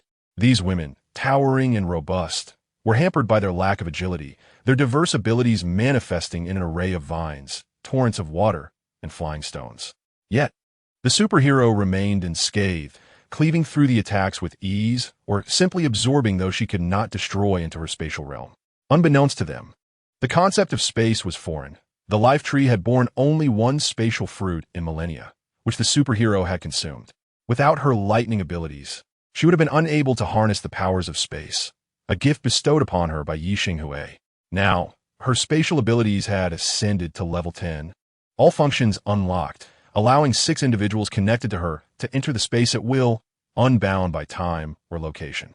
The women from Green Star were bewildered to see their powers dissipate, unaware of the nature of the superhero's abilities. The superhero then unleashed her signature move, the Arrow of Destruction. With her right hand drawing the bow and her left hand knocking the arrow, dozens of lightning arrows shot forth, crackling with electricity, striking the women. These arrows, forged of pure electricity, rendered them trembling as if performing a ballet in zero gravity. The superhero merely toyed with them, sparing their lives. With a mischievous smile, the little one produced her phone and played a tune reminiscent of the third subject, which, once accompanied by music, created a remarkable spectacle. This was due to the lightning arrows embedding themselves within their bodies, as the superhero orchestrated the electricity to compel them to dance. Eventually, they became utterly exhausted, collapsing onto the ground, and the superhero withdrew her lightning. This round was a definitive loss for them, each woman returning to her place, drenched in sweat. The superhero showcased her remarkable skills, captivating the men of Wanyu Star, who then proposed a duel with the handsome men of Blue Star for her favor, only to be halted by Yixing Hui. A year later, after persistent efforts to win their affection, Night Star returned to propose a romantic ceremony beneath the Starry River. Kneeling before them, the superheroine accepted the ring. With the Starry River as witness and the moon as mediator, they vowed to love eternally, forsaking not life nor death. Half a year later, the superheroine finally consented to a wedding, deeming it time to bestow them a rightful title, and thus, she prepared for a grand ceremony alongside her 6 companions. On a day adorned with gentle breezes and radiant sunshine, the forget-me-not star blossomed in vibrant green, flowers blooming, and colorful butterflies dancing about, transforming the surroundings into a splendid tapestry of nature. The first ceremony was a traditional Chinese wedding held on Forget-Me-Not Star, where the superheroine donned a resplendent red wedding gown and a phoenix crown, while the groom wore a bright red ceremonial outfit, grasping 6 crimson ribbons. They offered their respects to heaven and earth, bowed to the elders, and pledged to one another, completing the rites. The following day, a Western wedding took place on Budstar, where the superheroine appeared in a pure white bridal gown, crowned elegantly, alongside her groom in a tailored suit. Together, they held ribbons crafted from flowers, as a charming butterfly maiden presented the rings. Both enchanting ceremonies were immortalized in memory. A year later, each man held a nursery pod containing their child. Nightstar with a boy and a girl, Xiaozhan with a boy, Jiang Yi with a boy, Ming Xian with a girl, Dongfeng Moli with a boy, and Little One with a girl. Although the pods could provide nourishment without their constant supervision, their hearts were uneasy in trusting the care to robots. They felt compelled to watch over their own. 3 years passed, and a delightful assembly of children gathered in the garden of Budstar, listening to their fathers recount tales of Blue Star. Observing them, the superheroine realized it was time to return to Blue Star. They must surely be longing for home, while the realistic robots left behind could adequately care for their families. The desire to return and visit remained, unspoken yet understood by the superheroine. Now, Forget-Me-Not Star stood stable, with other unanchored small planets gravitating towards it, encircling it in a protective embrace. Viewed from the cosmos, it resembled a grand sunflower, with Forget-Me-Not Star at its center and the smaller planets as its petals. Discussing their return to Blue Star with Nightstar, they felt it was time for the children to acknowledge their roots and return to their home planet. The superheroine harbored a fond yearning for Blue Star. The past had faded, and returning represented a new beginning. Nightstar acquiesced, knowing he could always enter the space and meet Fei-Fei, as if no separation had occurred. Once he arranged the affairs of Forget-Me-Not Star, delegating responsibilities to his brother, he too desired to embrace a leisurely life. Upon hearing the news of their return to Blue Star, excitement surged among them, despite the beauty of their current home. It was not their native land, and their families remained on Blue Star. They were, and always would be, citizens of Blue Star. With all preparations in place, they set forth on their journey back to Blue Star 5 days later. After years of effort, the most perilous route had been cleared by Nightstar and his team, ensuring a swift and safe passage for their vessel. Initially, the perilous waterway was traversed to ensure that Fei-Fei could one day return to the Blue Star. A silent endeavor undertaken by him, unbeknownst to Fei-Fei. Today, as he shared this revelation, he was met with an outpouring of gratitude from Fei-Fei, which filled Yeshing with a profound sense of joy and contentment. It was a day when Jiang Yi was on duty, and, as they conversed about the Blue Star, work, and friends, Jiang Yi abruptly inquired, "Do you still keep in touch with Li Zihan?" "Of course, I have a realistic robot standing in for me," he replied with a chuckle, feeling pleased to have led Jiang Yi into this playful banter. "Jiang Yi, you sly trickster, how mischievous of you! Yun Fei-Yang, you little rascal. You've concealed this from me for so long, and now you're a parent, yet you still refuse to admit it? Didn't you already suspect? Why should I confess when you ignore me back then? This was my way of punishing you. During our school days, I pursued you, the illustrious campus heartthrob, yet you didn't spare me a glance. I apologize, my dear. It is my fault. Truth be told, I harbored feelings for you, but I always thought I wanted someone with the character of a superhero. You were so demure back then. How could I have envisioned you transforming into a superhero? I hinted at it numerous times. You should have known I was destined to be a superhero. I was utterly bewitched, fixated on the idea of a superhero, and failed to connect the dots. You were Yun Fei-Yang, wearing large glasses and presenting yourself so ordinarily. Yet, as a superhero, you were so striking, donning a mask.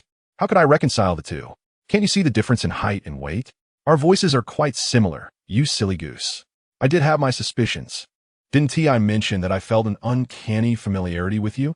Whether as Yun Fei-Yang or the superhero, it was always you. I love you, and it's you I cherish. Please, don't be upset, my darling. I'm not angry.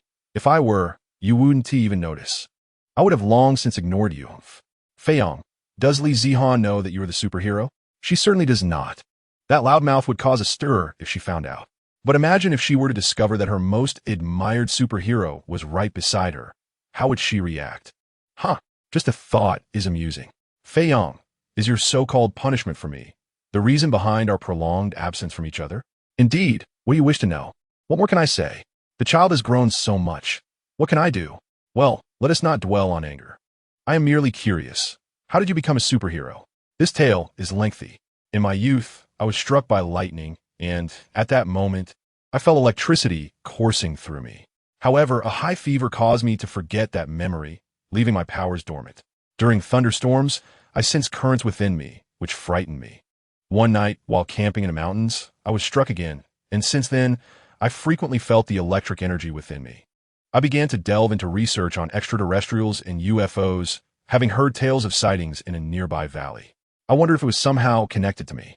I sought a way to reach that place, and it was yet another night fraught with thunder and lightning, as all the currents surged through my being, illuminating my hands with electric sparks, though I remained uncertain of how to wield this newfound power, standing there in a daze.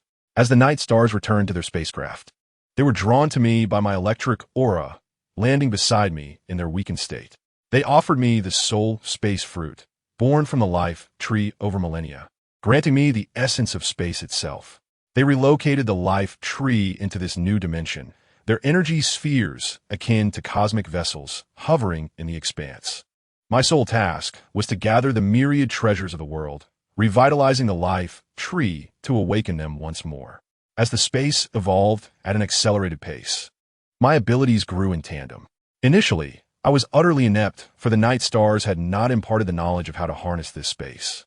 I was left to stumble through the darkness, akin to a blind cat inadvertently stumbling upon a dead mouse. Eventually, as I sensed my power surging, I embraced the role of a heroine, an aspiration I had long cherished. I had always yearned to utilize my abilities for a greater purpose. In the past, witnessing crime and the plight of those in need ignited a desire within me to combat injustice if only I possessed such powers. Now that I had acquired these abilities, I envisioned myself rescuing the afflicted, alleviating suffering, and battling malevolence to restore peace to the world. Yet, I had not anticipated the ensuing turmoil. All right, Fei, let's not dwell on the past. It is behind us now. Upon our return to the Blue Star, should you wish to embody a heroine, know that we shall stand alongside you in solidarity. You are no longer alone. If you choose not to take on this mantle, we shall retreat into seclusion. Indeed, with you all by my side, I possess the world. What more could I desire? After several days of voyage, the spacecraft at last arrived at the Blue Star. To their dismay, the group beheld their homeland, once a shimmering azure, now ravaged and desolate, a wasteland teeming with the undead. It appeared that the cosmic conflict had concluded not long ago, and a new battle against the zombies awaited them.